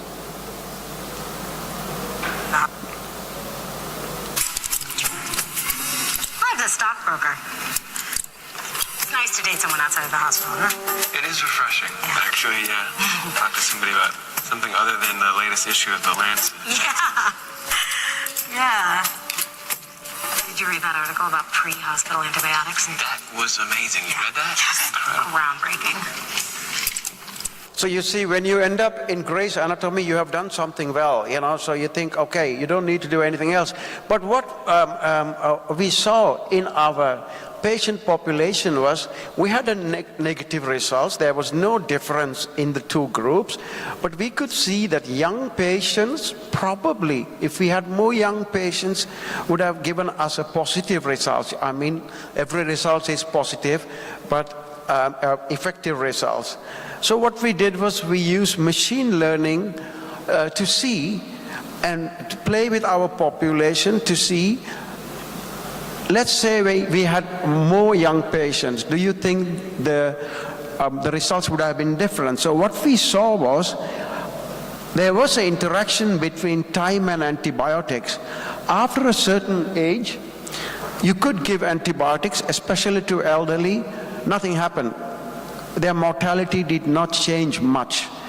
While in young people, giving antibiotics as soon as possible when patient comes through the ambulance was really effective. And this is a way machine learning can be used already in the data sets to predict outcomes.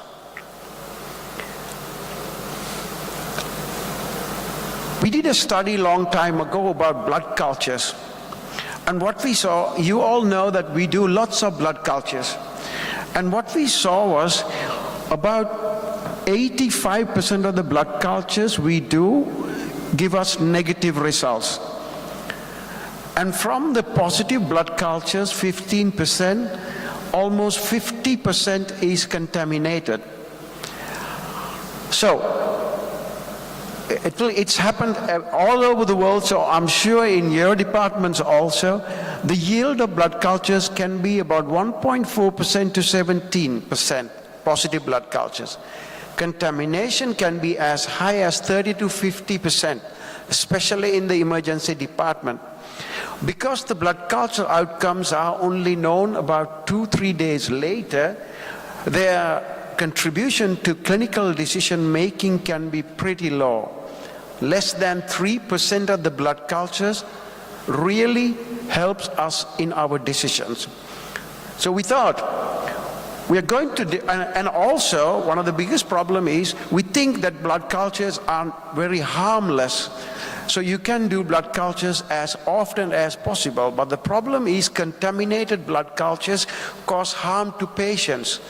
The patients with contaminated blood cultures have a long hospital length of stay, and their mortality is also high because we treat them, we do more tests on them.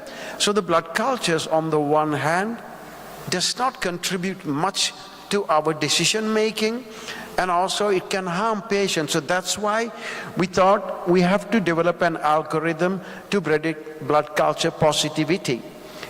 And we took a sample of our patients in our hospital, about 6,000 patients, culture negative, culture positive, and developed an algorithm to predict the chance of positivity of blood cultures.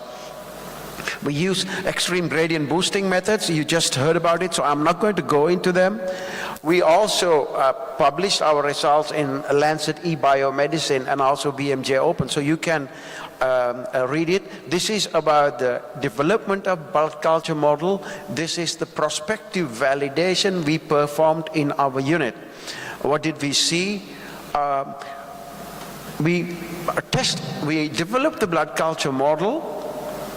We validated it in our hospital, and thereafter we validated the model in 4 hospitals, in 3 hospitals in the Netherlands, and we also use a data set from US to validate the culture model. What we see was the AUC remained, this is our model in our own department, AUC almost remained the same in all 4 hospitals, which means we could use this model to predict blood cultures also in the units outside our hospital. The predictors, of course the model was developed by the computer, but if you look at the predictors, they are quite explainable. Temperature, creatinine, CRP, lymphocytes, blood pressure, bilirubin, which is also in lots of scores. Don't ask me why, but it's not a black box. Most of the predictive factors were explainable.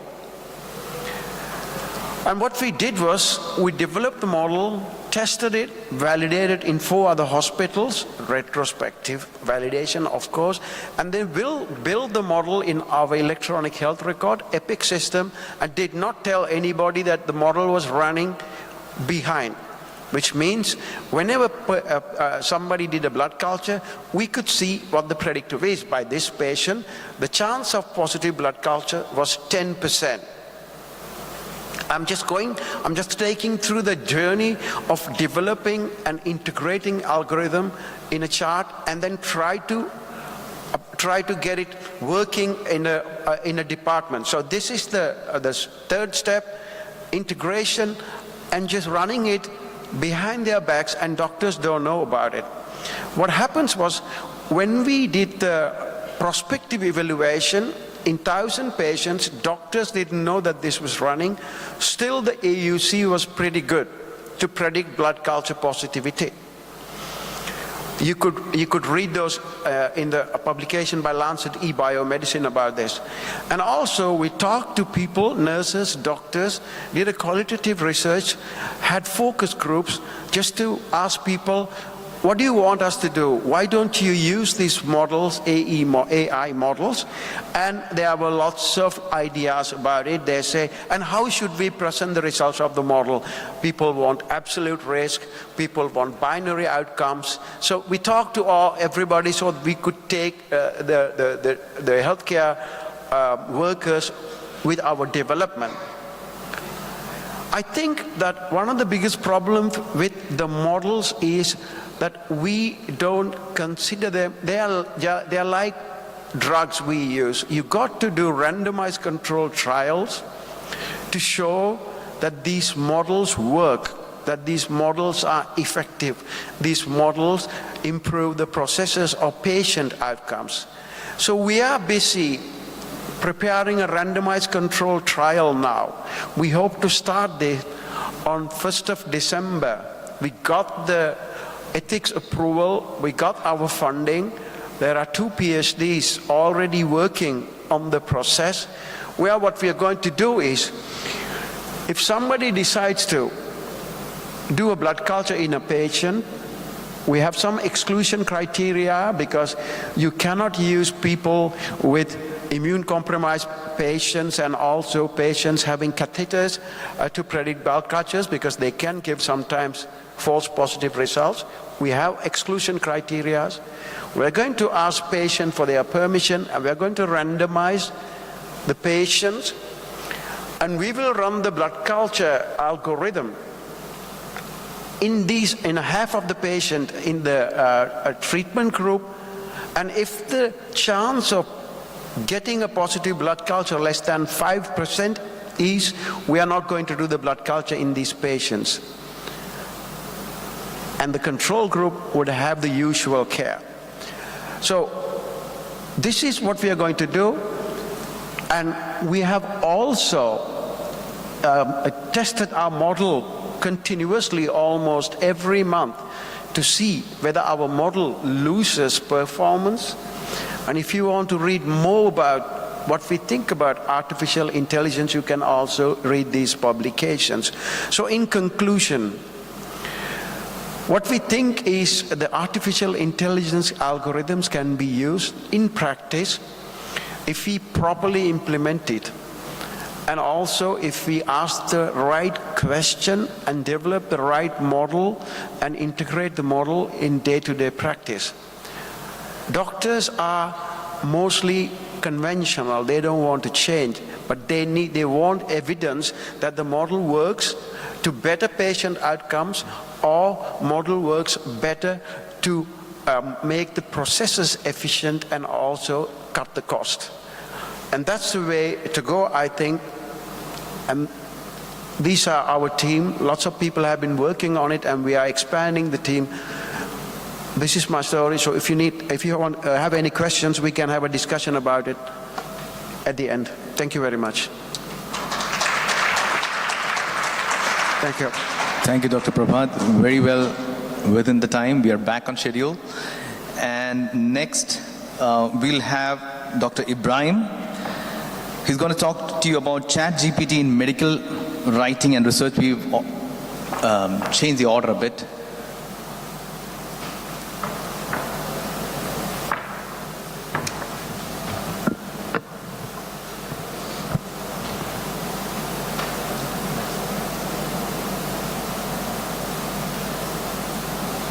Next stop. Last.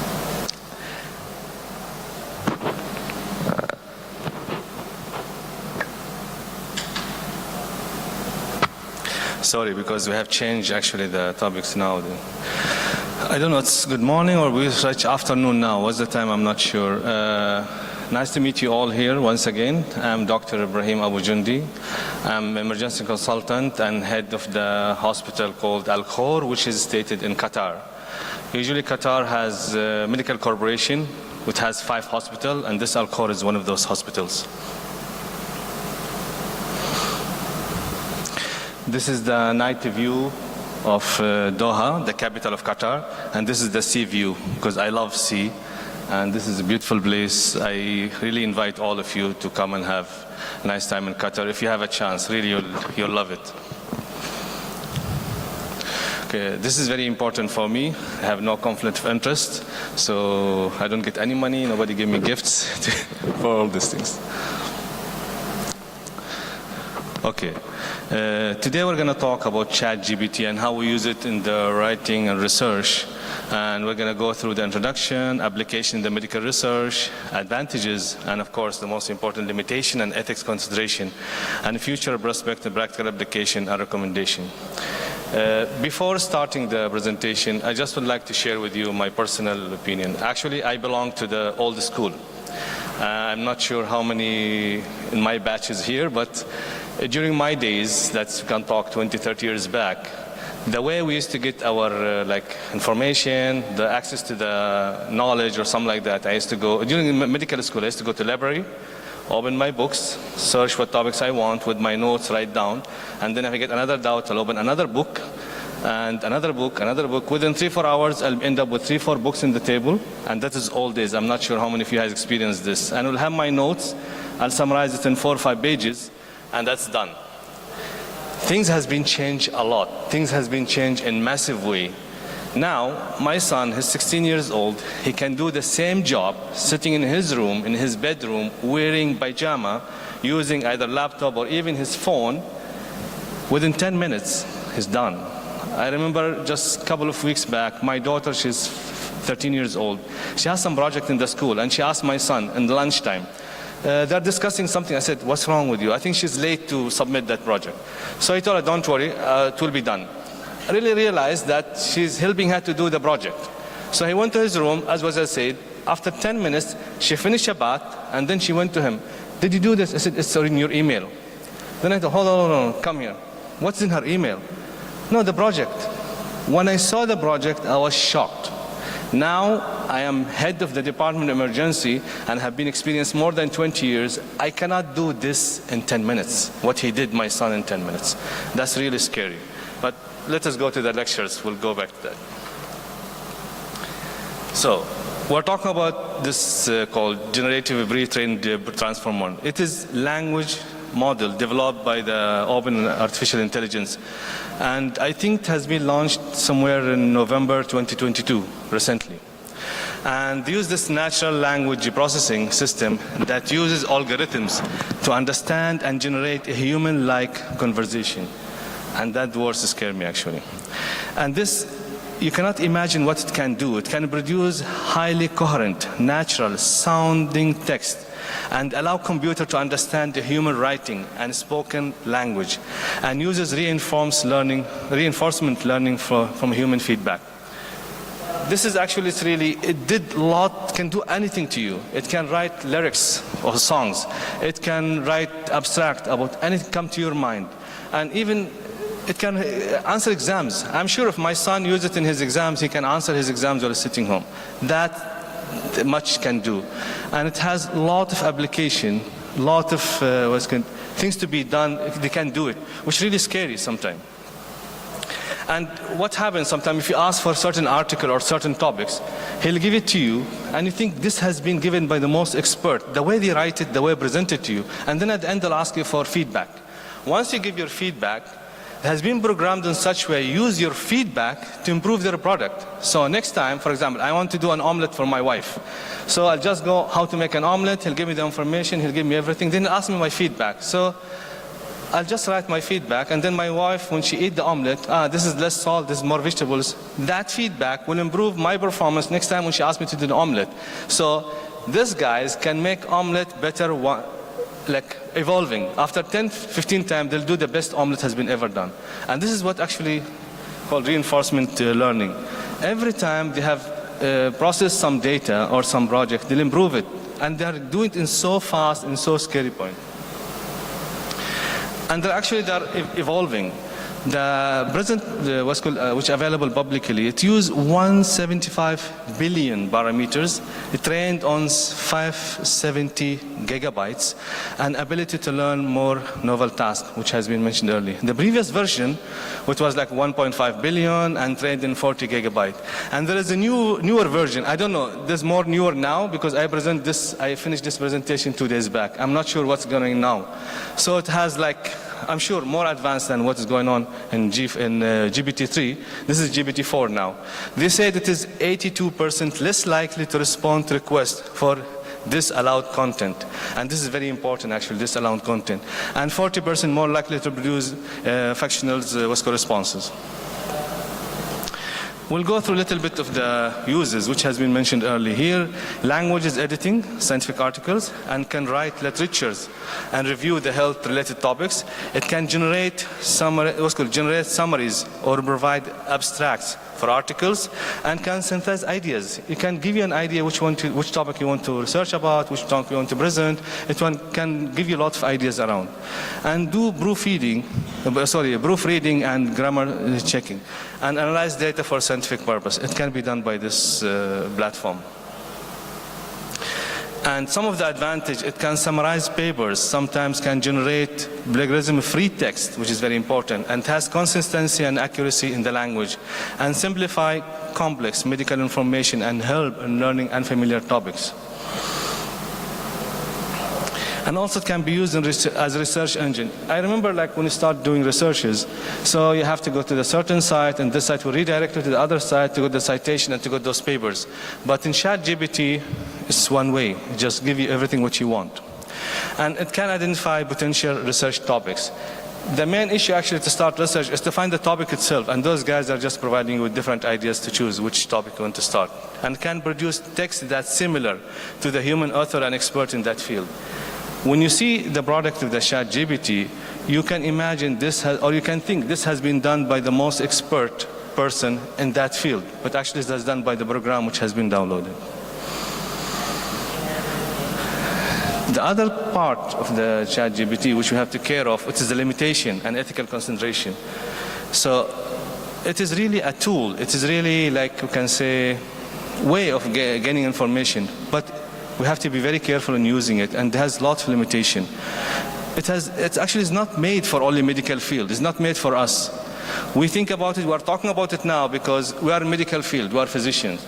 Those type of access to information and different platforms affect, I'm sure, 100% directly on us as a physician, on our juniors who's learning, the resident, even our patient, our customer who's their patient, their concept of the medical field, their concept of a physician, what the physician can do to them, how they can treat them, what type of medication he can receive. I remember this little bit story out of this topic. 1 week back, I got one patient, he's almost 35 years old, he's hypertensive. He came with me with headache, mild headache and dizziness. His blood pressure was 200 by 120. So I told him, like I took history, are you hypertensive? He said, yes. How long? Couple of years. So what happened to your medication? I said, yeah, I'm using medication. Who did describe it to you? Who's your primary physician? He told me he did not see his physician for 1 year. Why? He's not happy with the physician medication, so he started Googling or searching those platforms. He changed his medication 3 times within 1 year. He was not happy with one medication, he changed it to the other medication, and now he's inserting 2 double medication. He Googled it from certain platform, I don't know, ChatGPT or somewhere else, that they advise him this is the best thing for your condition. and doesn't work. His blood pressure is 200 by 120. Then I told him, those things you cannot Google it in the online. The online doesn't know that, for example, you are diabetic hypertensive, your family has high risk of cardiac workup, you are fat, you are obese, you are thin. It doesn't know what's your, your blood works, and you just cannot Google your medication. He said, doctor, it's not only me, everybody's doing the same. And don't think, you'll not lose your job. But I said, it's not a question of losing my job, you're going to lose your life with this one. You cannot just Google medication over the life. And this is what actually, those information has been put in the platform from different sources. Some of them are not even medical, putting the information. I have even seen some papers, some people talking about medical aspect. He's not even have medical background. And this is really scary. The other is it can spread disinformation that based on extraction from available online content. Now, anyone can upload any information belong to his belief, his ethics, his background, and this will be uploaded. And those type of platform, or like ChatGPT or other one, they'll just collect this information, and if you ask for it, they'll just give it to you. They'll just feed you whatever they know. You don't know what type of things are feeding you, but this is what's available to the public. And this information can generate and spread non-medical person in online platform. That's what I said. Like, even non-medical person can put some information related to medicine, and people who have no medical background can use this as really this medical advice, or this is from the expert medical advice, which is actually done by not even experienced person in medical field. And this another issue is the privacy and security. These platforms are open to everybody, and the privacy and security is a big question about that. And data collected may be stored. Whatever, for example, you requesting for certain data and you present something, this will all be stored. So all your data will be stored, and this also can be used, can be misused for the concern of plagiarism. I did some job, I did some research, I uploaded, then someone else come, take this one, just reframe it and present it as his own. This can be done on those platforms. And the main issue, which I said earlier, is scare me, especially with my child. If you depend on this, even our resident, medical resident, will depend on this. The other day I was discussing with one of my colleagues. One resident presented with case presentation. When I saw that case presentation, I was so impressed. I am in the emergency field for more than 20 years. I cannot do this type of things. So I told him, how did you do this? Who helped you? Who's the, for example, other consultant or assistant professor? He said, no, I did it on my own. And we find out some ChatGPT. So people want to start using this, they'll switch this and use this. This is the dangerous. The institution, the critical thinking skills, the communication skills, all will be lost. The humanity, this is my personal, I'm not sure, but please don't misunderstand me. The humanity will be lost. When I sit with you, I discuss with you, I talk to you, we can share information, we can learn. But if you are just sitting over the computer or whatever, getting this information from those platforms, I'm sure 100% has a lot of advantage and has saved a lot of work, a lot of research. But we have to be very, very careful in this. It has other side, which people has to think about it. We are very happy if what can give us, but we have to be worried what can take from us. This is what I think myself. And also, sorry, I went back. The other limitation, lack of accountability. It is just information, it's on the platform, it's your responsibility to take and do whatever you want with it. And cannot differentiate between ethical resources and non-ethical content. This is also one of it. And does not provide a credible, credible citation. And it can provide false citation to prompt, if prompted, and that cannot be found in the medical database.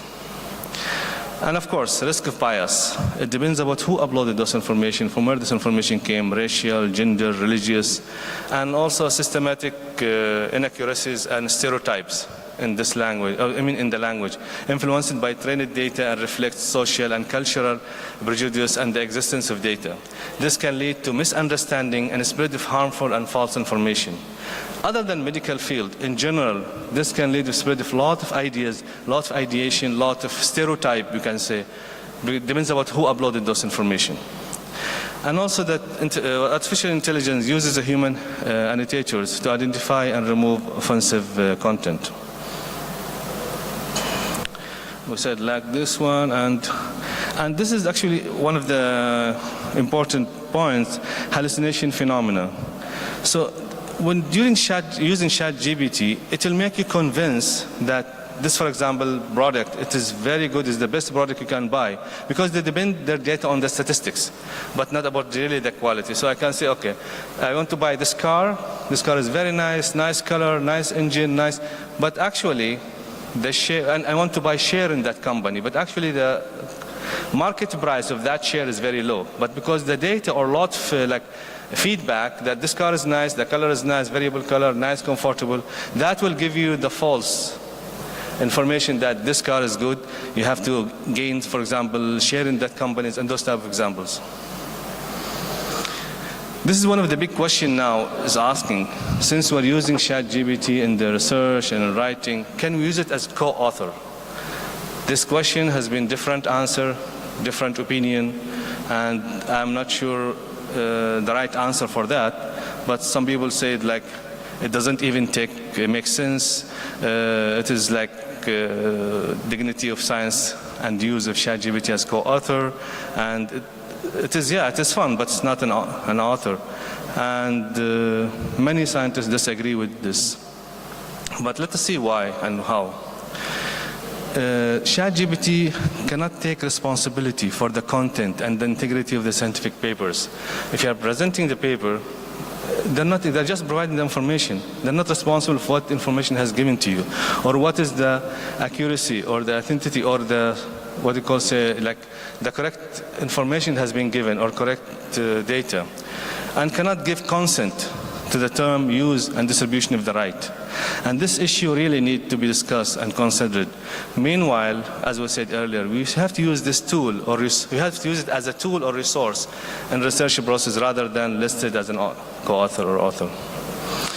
In the future prospect and practical application, it needs really appropriate protocol and clear guidelines regarding the extent to use and mitigate the risk associated with ChatGPT. I don't want to say risk, but like concern. License and editorial policies need to be updated, whether GPT can be used in the work or not for research or for writing medical papers or no. And we have to have training separate model to filter the content generated by the language model reinforcement learning with the human feedback. And also the ethical issues is another concern. Here the ChatGPT, what's called ChatGPT, aided in the academic writing. It helped in what's called learning tools and citation and attribution, and we have to understand the limitation while using it. And we have to edit and revise the information which we get from the ChatGPT. And we have, of course, 100%, we have to avoid the plagiarism. What we recommend for the ChatGPT use in academic writing: proofreading and edit.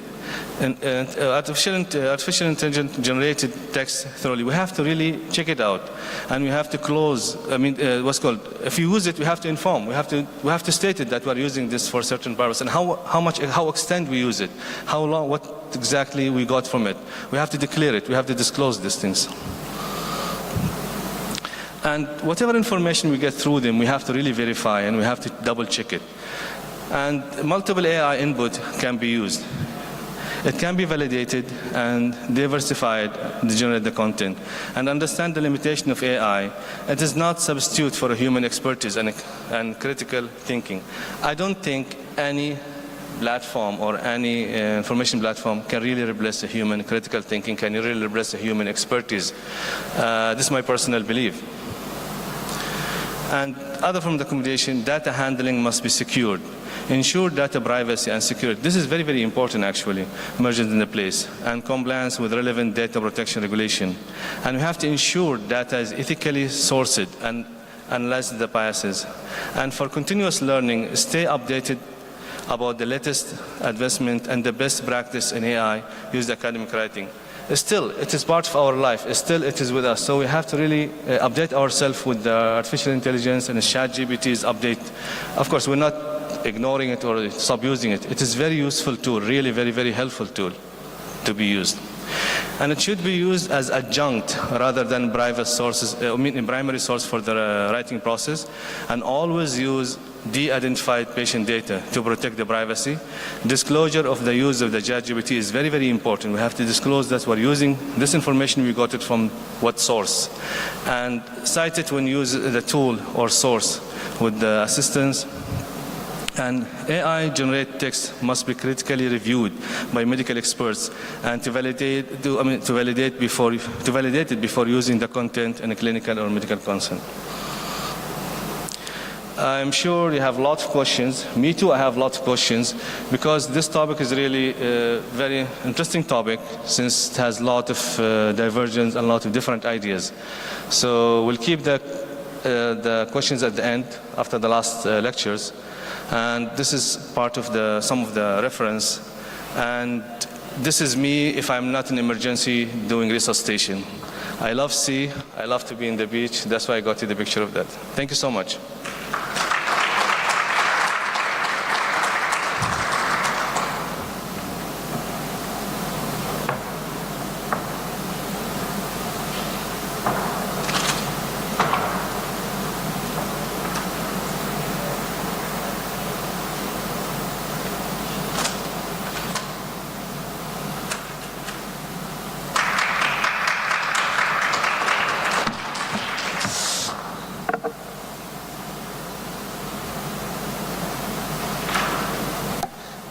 I think I did not, no need for me to introduce Dr. Seju. I think he has so many fans here and someone clapping for him. So please welcome Dr. Saju as associate professor in the Department of Emergency. And once he's ready, I think all those technical issues, but we'll put it in a few seconds. Thank you so much.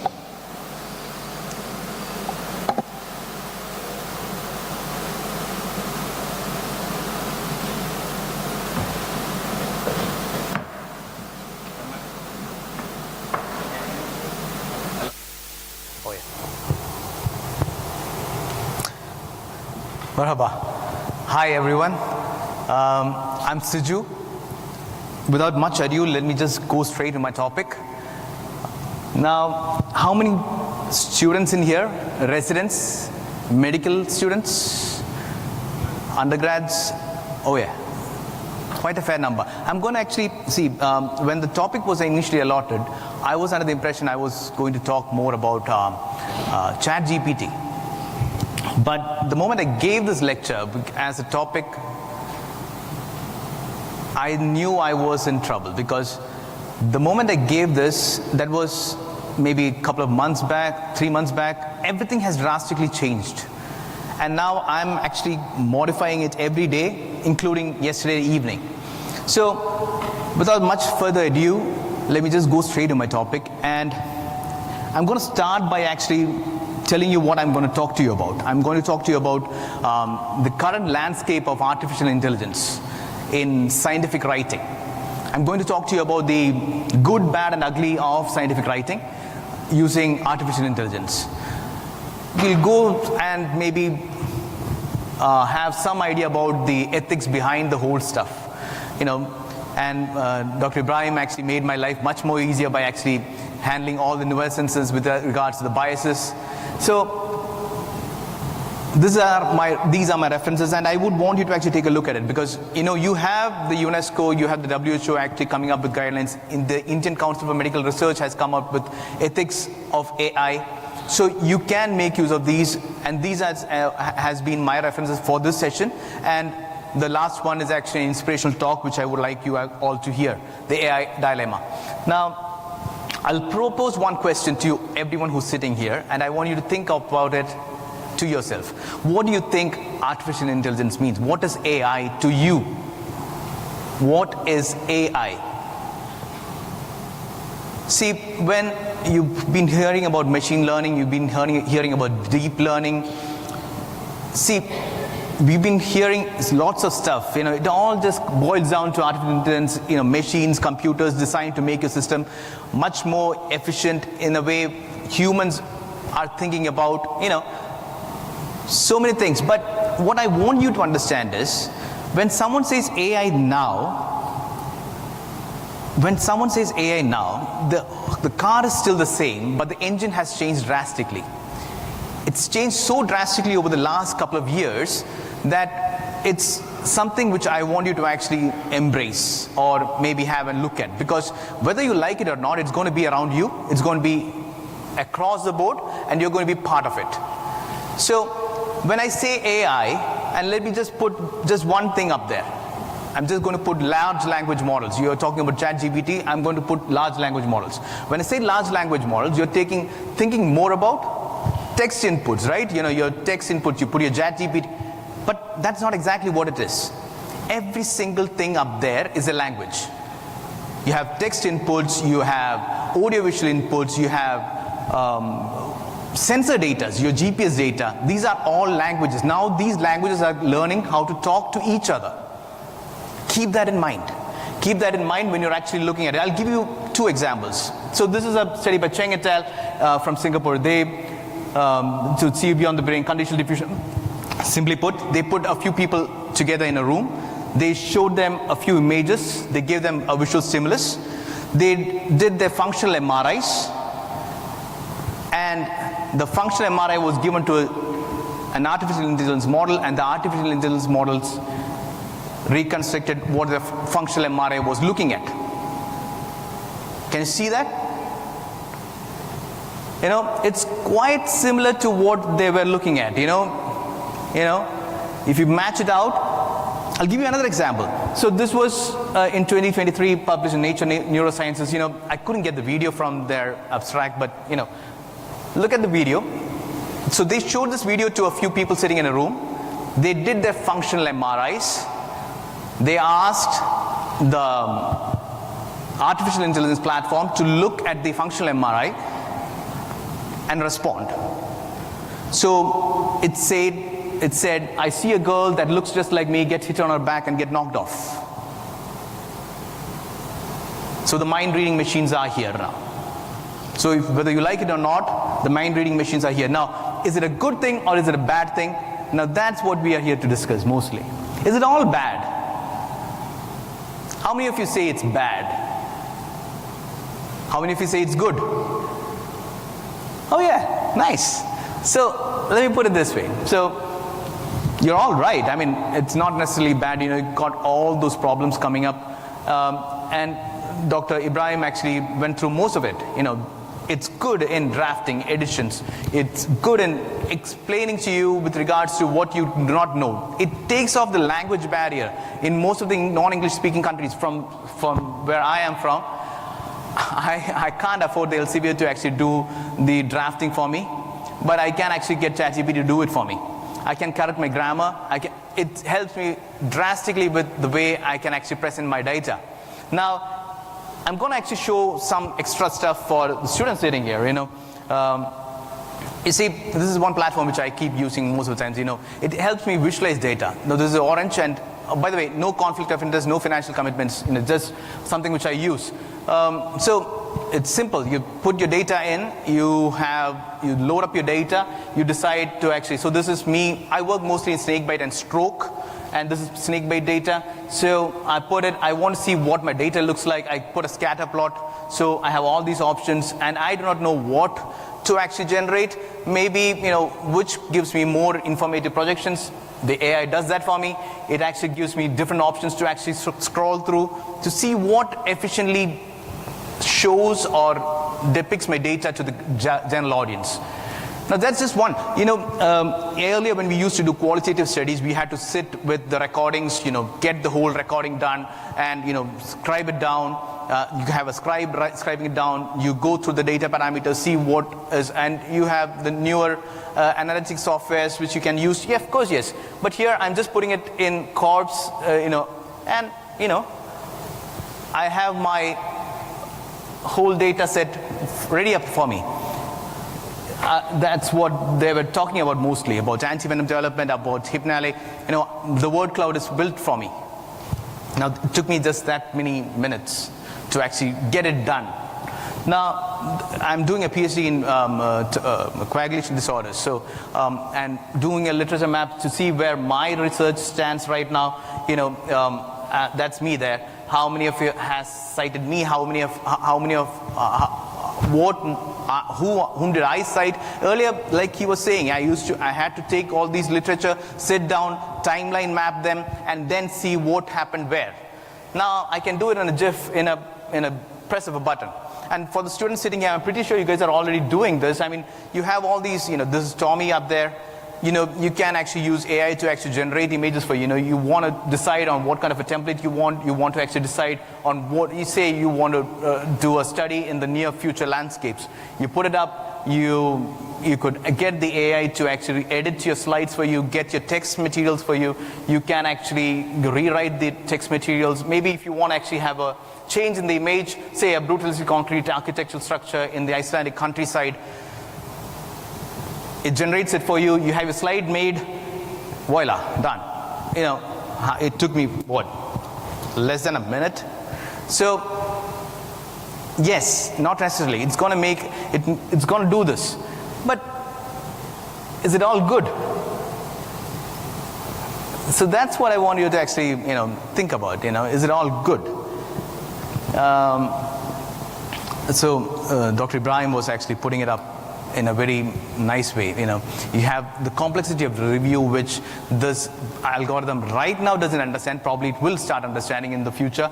I put in something called GIGO up there. Anyone know what GIGO means? Yeah, garbage in, garbage out. You put in garbage, you're going to get garbage. So whatever, it's all pre-trained, right? So your input matters. So whatever you put in, if you don't know what it is, and if you have no clue, and you're going to get garbage out.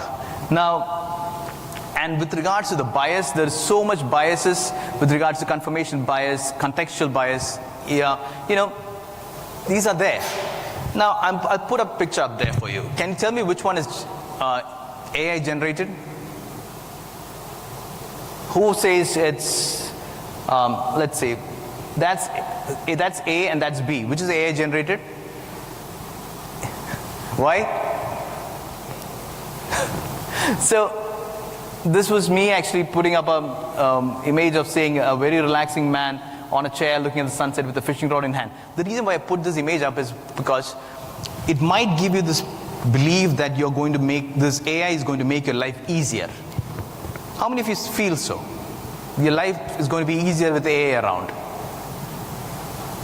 Okay, I'm going to put it this way. See, now when, say, we both were students, and he did the particular topic in last 3 minutes using AI. I've been working on it for the past 1 week, and he's giving out a better result. Like it or not, I'm not going to be the guy sitting with a fishing rod. Those days are gone. As technology is going to advance, I'll have to run in his space. Keep that in your mind. You're going to have this problem where you will have to catch up with the technology around you. It's a choice. You can choose whether or not. You can be the Hemingway. You can be the guy sitting with the road. Relax, take it on your own pace. It's up to you, but this is a choice which you'll end up making. So, how do you use AI responsibly? Let me put that as the last question. See, this is one thing which I loved, With all new tech around you, all new tech which is coming around you, there's going to be new responsibilities. When the best example which I heard was, the camera phones. Data privacy issues, all this came across when you started having small microchipped camera phones around you. So these things are going to change drastically around you. And with all new tech, a new class of responsibility comes. And if the tech is not regulated properly, it's going to end up in a rat race, and the rat race is going to end up bad. Now, I'll put one thing here. This is the interesting paper, Theory of Mind. Theory of Mind. This is by Kosinski. It's in the preprint format. So, if you look at it, you can see. What theory of mind is? Theory of mind is what you and I have.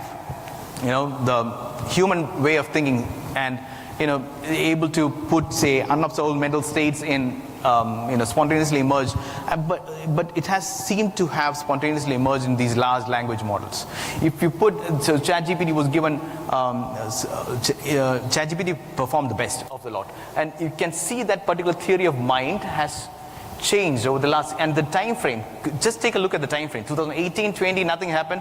22, 22, 22, 23, March, it was a 3-year-old child, and June of 23, it's a 7-year-old child.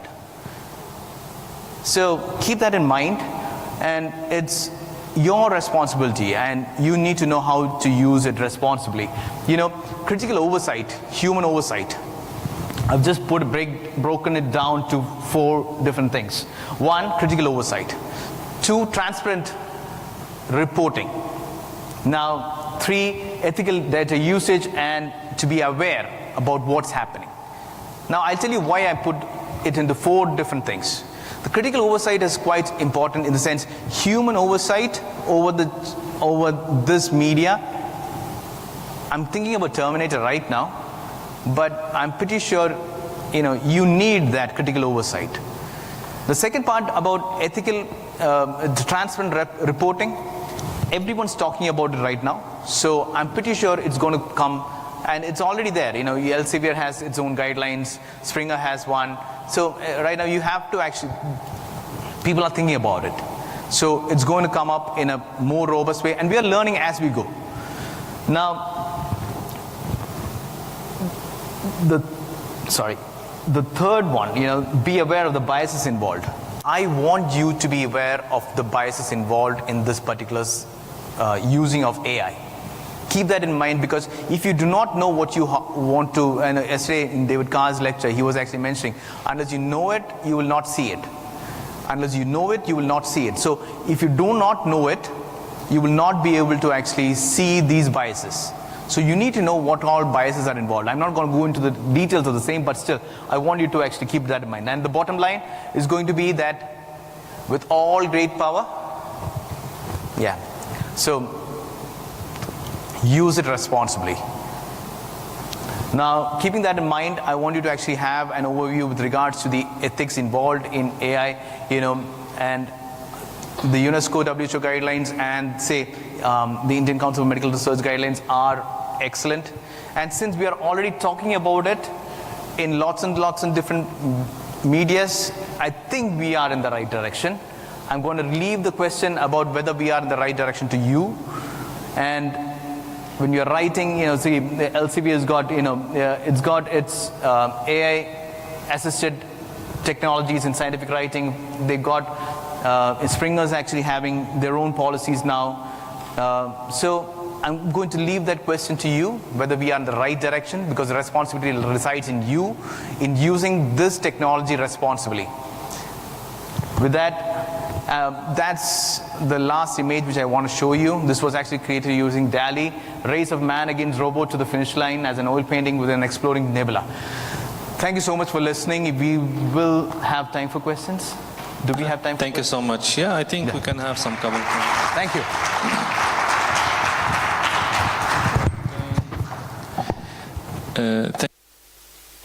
Thank you so much, Dr. Siva. Actually, we have a couple of minutes because I'm sure you're more interested in lunch now.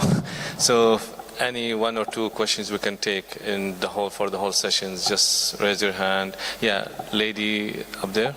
So if you have mic, someone. Hello, and thank you for all your presentations. My question is for Dr. Ibrahim Cüneyt, for you. I'm just a beginner in AI, so my question could be a very beginner level. You have mentioned that ChatGPT is fed by so many sources. Do you think it's possible, or maybe it's done already, I'm not sure. Do you think it's possible to develop an app that we can use as doctors to upload all the medical papers that are written by us and use it to reply our questions in that regard? Thank you. Yeah. Just to confirm, your question is if there is any platform or app can be developed to... Actually, I don't know if it's developed already, or do you think ChatGPT is good for that use? To be honest with you, and I'm sure there's no right answer for this because it still is under development, and one of the recommendations which I mentioned in my talks, really it's a tool. It's very, very useful tool. It's very, very important tool which has been developed very fast and help in different aspects really, and it help different professions, especially in the medical field. It is very, very good help. But at the same time, it is very, very important to know how to use it, when to use it, how extend to use it. Like for example, I'll just give very, very simple example. The butter knife or the knife, it is a tool, has been for many years. If I give it to my wife, she can cut apple and make nice fruit salad. If I give it to my 2-year-old child, he can cut his hand. So if this tool has been given to an experienced person, a resident R1 or R2 just starting his life, using this, depending on this, he will lose a lot of things. Confident, communication skills, critical thinking. Yeah, he will get good outcome because not he's the one who did the job. Someone else did it for him, and he'll be appreciated and all this. But he will lose the learning. He will lose, the intuitions is what comes from you doing the job, doing learning, doing the research, and getting at the end of it, getting the result. And that, believe me, psychologically, you'll feel more proud of yourself when you did hard work and you get the end product successful. Other the person who's sitting 5 minutes, 10 minutes and get amazing outcome, but he did nothing, someone else did it for him. It is actually a very controversial discussion about this. And to be honest with you, I'm not an expert, an emergency physician. Give me a patient, I can handle critical patient. I'm in emergency for the last 30 years, 25 years. But this is new for all of us. I'm sure when the Dr. Sivas asked who's happy, it is good for us, I saw the hands of all new generation who raised their hand. Maybe I'm eldest among you, but the other little bit elder generation, they kept their hand down. The younger generation are very happy. It is like bright, it's like stars, but it has a risk. It has other side which you have to take care of it. I'm not sure if I answered your question, but I think thank you so much. Any more question or a query? You could mention whom to the question is and ask your question, sir. Hello, my question is for Dr. Shizu. I'm Zishan, I'm one of an A&E doctors from Royal Free London. Dr. Shizu, regarding the AI concept you have just taught us today, don't you think it is more important for us to conduct more workshops regarding the use of AI in the recent forms, and there should be an inclusion of an AI in academics as we teach the students through the residency program? What do you think of it? Let me repeat your question. Your question is whether we should include more workshops with AI, right? AI, how to use an AI in the practice. Exactly. So I'm going to echo what he just said, and coming back to what I was saying also, using AI responsibly. How do we use it? Now, yes, you are absolutely right. In the sense, we need to have, and I'm pretty sure it's going to come up in the next few months, I guess. You're going to get all these workshops who's actually going to, because see, even, so I've been using artificial intelligence for multiple purposes, including a systematic review recently, but I've been using AI, but it's running so fast, I'm unable to keep up with it. The moment I gave the topic for this lecture here, it's changed so drastically. And for me to actually keep up, and I'm seeing such a big exponential curve that I do not know when's the right time to start, but I think it should be now. Because if we are going to let something grow this exponentially without any responsibility, we will end up in a rat race, which is going to end up in a disaster. So yes, you're right. We need those workshops now, and it is going to be an eye-opener for most of us. Thank you, sir. Any more question? One more question before lunch? Any ideas? Any? Thank you so much. I think we'll wrap this one, and please, I hope you'll have a nice, tasty lunch. Thank you a lot. Thank you. Thank you all.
primary survey has not revealed any identifiable major injury except a graze on a left thigh and a bruise on a forehead. He claims that there has been no loss of consciousness at any point. His vital signs are normal. His clinical examination reveals no other abnormal findings except the graze on the left thigh and the bruise on the forehead. And there is evidence of alcohol consumption, but the patient has mental capacity and he's sober, and he refused immobilization by the paramedic crew and also in the ambulance triage area. So here we are with a patient with a low risk road traffic accident trauma, which is essentially a pedestrian versus car, where it is claimed that he has clipped the car and has fallen down onto the curb. And his all other examination is normal. And the question really is whether to do a whole body CT scan for him. So to answer this question, we're going to look at what the current literature tells us to do with regards to this patient. So in UK, we follow the NICE guidance, which is National Institute of Health and Care Excellence, which is an excellent body for us because it has regularly update on various conditions, and it will have already reviewed the literature and provided guidelines for most conditions. And there is a guideline on major trauma assessment and initial management, which states that for whole body CT scan should be done for multiple injuries and in patients with blunt major trauma and suspected multiple injuries. Patients should not be repositioned during the whole body CT scan, and use the clinical findings and the scanogram to direct CT of the limbs in the adults with limb trauma. So the question here is still, are we going to say that we suspect multiple injuries in this patient with low risk road traffic accident and only a graze and a bruise on a head? Second is a high energy head injury guideline gives a definition for a high energy blunt force trauma. Interestingly, high energy blunt force trauma is not defined within the major trauma guidelines, but it's defined within the high energy head injury guidelines. And it basically states an injury arising, for an example, from a pedestrian struck by a motor vehicle, an occupant being ejected from a motor vehicle, a fall from a height more than 1 meter or more than 5 stairs, a diving accident, a high-speed motor vehicle collision or rollover motor accident, an accident involving motorized recreational vehicles, a bicycle collision, and any other high-energy mechanism. So it specifically states a pedestrian being struck by a motor vehicle. However, in this case, the history given to us is that he was clipped by a motor vehicle and that he hasn't lost any consciousness. So the question remains whether we would do a whole body CT scan based on what we have read from the NICE guidance. Looking at further literature, there has been an attempt to answer this question by Richa Arora and Abhishek Arora, where they looked at a retrospective analysis of 150 cases of polytrauma who underwent a whole body CT scan in 2017. It was a single center tertiary care major trauma center in North England. And of those 150 patients, including in that study, the whole body CT scan was positive in 46 patients, that is in 104 patients, while 46 patients, the 30%, had normal scans with no trauma-related pathology. The 25 scan requests were made due to high-risk mechanism of injury with no obvious clinical concern and were found to be normal in 20 cases and showed very subtle injuries in the other 5.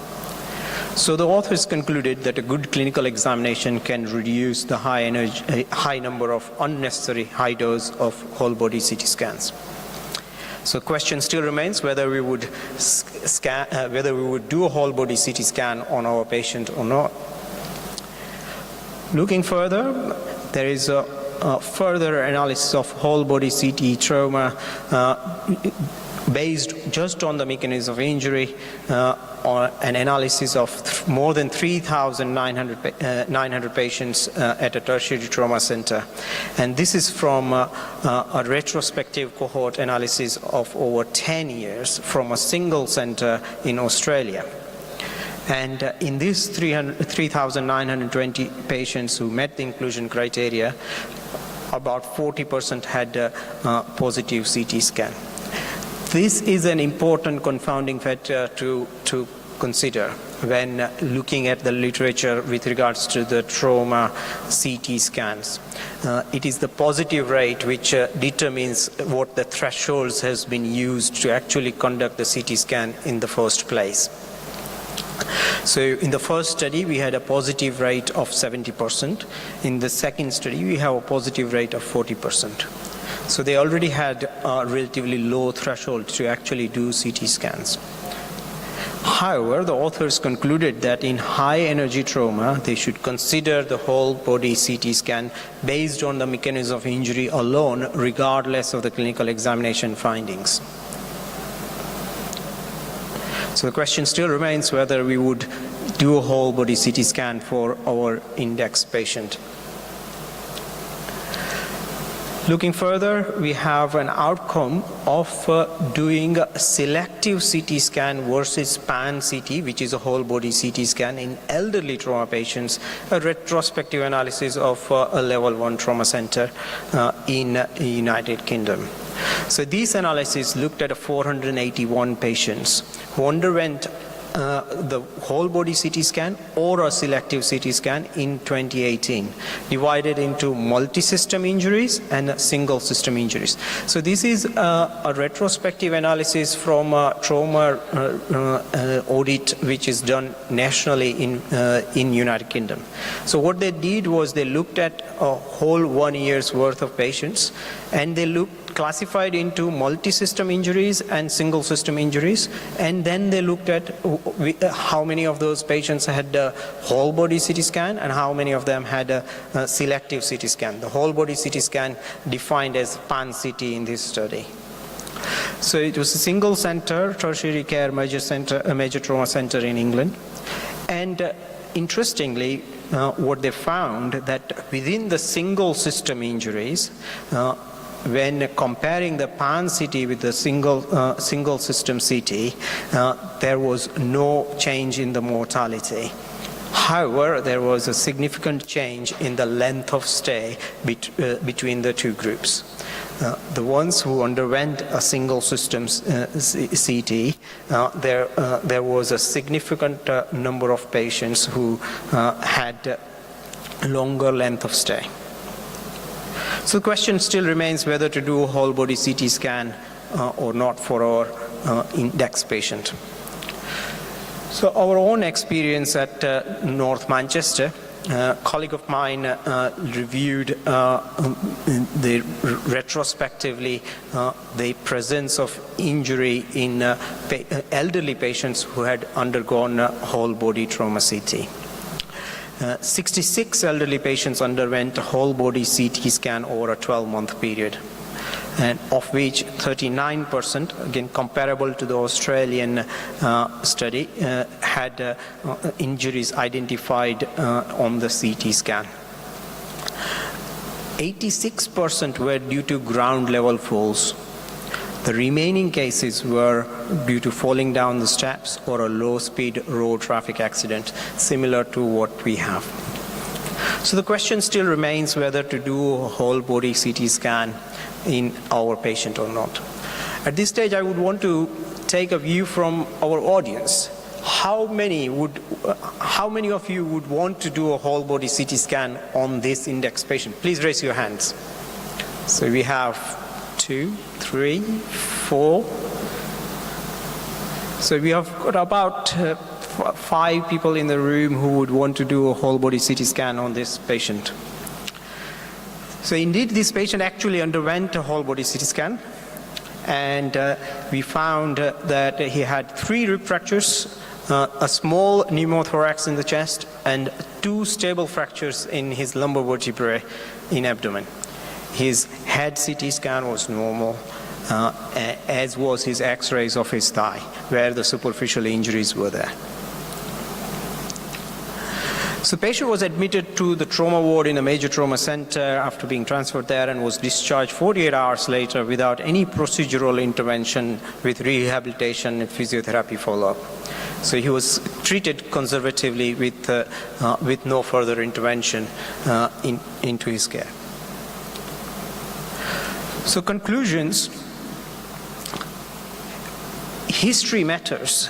What we thought initially when we started that he was clipped by a car, i.e. on the side of the car that he was hit and he's fallen down.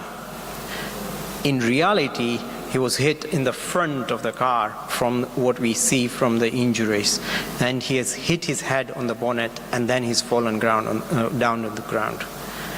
And these things matter. The exact mechanism of injury matters in trauma. At this stage, I would want to remind you of another case where a 12-year-old presented to an emergency department with a history of falling from a trampoline. Now, history was documented at triage, fall from a trampoline. She has walked in, she was examined, and she was then discharged. In reality, the child had actually had a fall after jumping on the trampoline into the air and then landing onto the ground. So rather than a fall from just a 2 foot high from a trampoline, it was actually a fall from more than the child's height after going up in the air from the trampoline and then landing onto the ground. And unfortunately, the child was then later diagnosed with lumbar vertebral fractures, which were unstable and led to a spinal cord injury with paraplegia. So mechanism of injury in trauma matters, particularly in terms of the history taking. And when in doubt, consider the whole body CT scan. So mechanism of injury should be elicited diligently in hemodynamically stable patients with no identifiable body injury. The evidence of superficial injuries in 2 areas of body should raise suspicion and consideration for whole body CT scan. So this is the top tip here. This gentleman had a bruise on his head and a graze on his thigh, which alerted us to think that the body in the middle could have sustained an injury because there were 2 body parts which had contact with some form of blunt force trauma, whether it is from the bonnet or whether it is from lying down on the ground. We presume that the thigh injury is from the front of the car, and head is actually from him hitting his head on the bonnet of the car. In settings with adequate resources, the whole body CT scan should be considered irrespective of the examination findings in high energy blunt force trauma as defined by NICE, which includes pedestrian versus car accident of any speed in any setting with any history. If the car has hit a pedestrian, they should get a whole body CT scan irrespective of the examination findings. And in elderly patients with a fall from standing height, because in elderly patients, fall from standing height generates enough energy for sustaining significant injury. However, in the settings where there are not adequate resources, then there could be a consideration for admission and a decision about the CT scan next day, because as we identified from the last study, the actual difference between a pan CT and a selective CT is very much dependent on the length of stay rather than the mortality effect, especially in the hemodynamically stable settings. In the settings where we are, whole body CT scan is much more cost effective compared to actually admission into the hospital. These are the references which I have quoted during the talk. I'll take any questions if you have.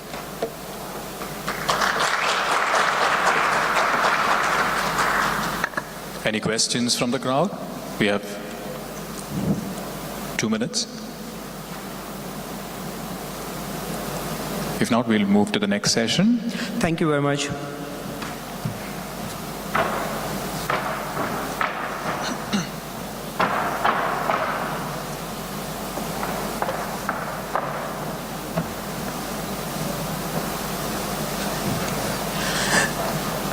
So I'm also moderating this session, and I would like to introduce the next speaker, Dr. Vimal Pillai. He is Professor of Emergency Medicine at Kasturba Medical College in India, and his skills include the coordinator for the Medical Simulation Center at Kasturba Medical College as well, and he's also a governing council member of Academic College of Emergency Experts in India.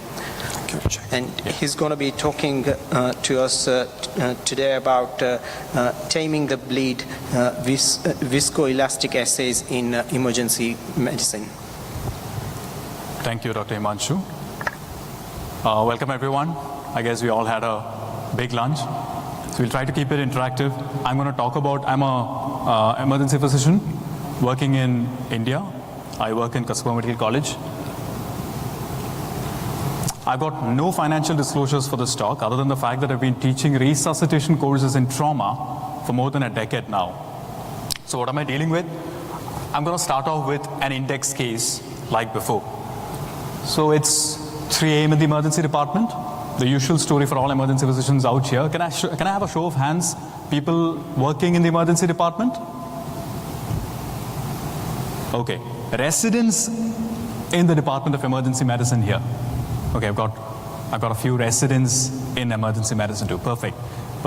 I think you guys will make more use of this than the others. So you've got it's a typical case. It's a case that I've managed last month. 3 a.m. in the morning, you get a young male head-on collision, comes up with some patterned aberrations over the chest, a big swollen thigh on the left side. The limb length is also discrete. Now he comes completely altered. How do you manage? I think people might talk about ATLS. Yes, sir.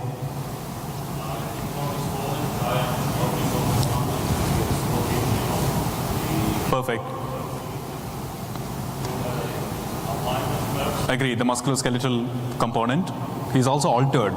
So you're thinking a brain injury part, so you want a CT scan done. Excellent. So we went on with that. The challenge here, however, is that the triage nurse comes to me and tells me, so the patient is in shock despite giving fluids. We do give a lot of fluids in the emergency department. The patient's still in shock. Now that's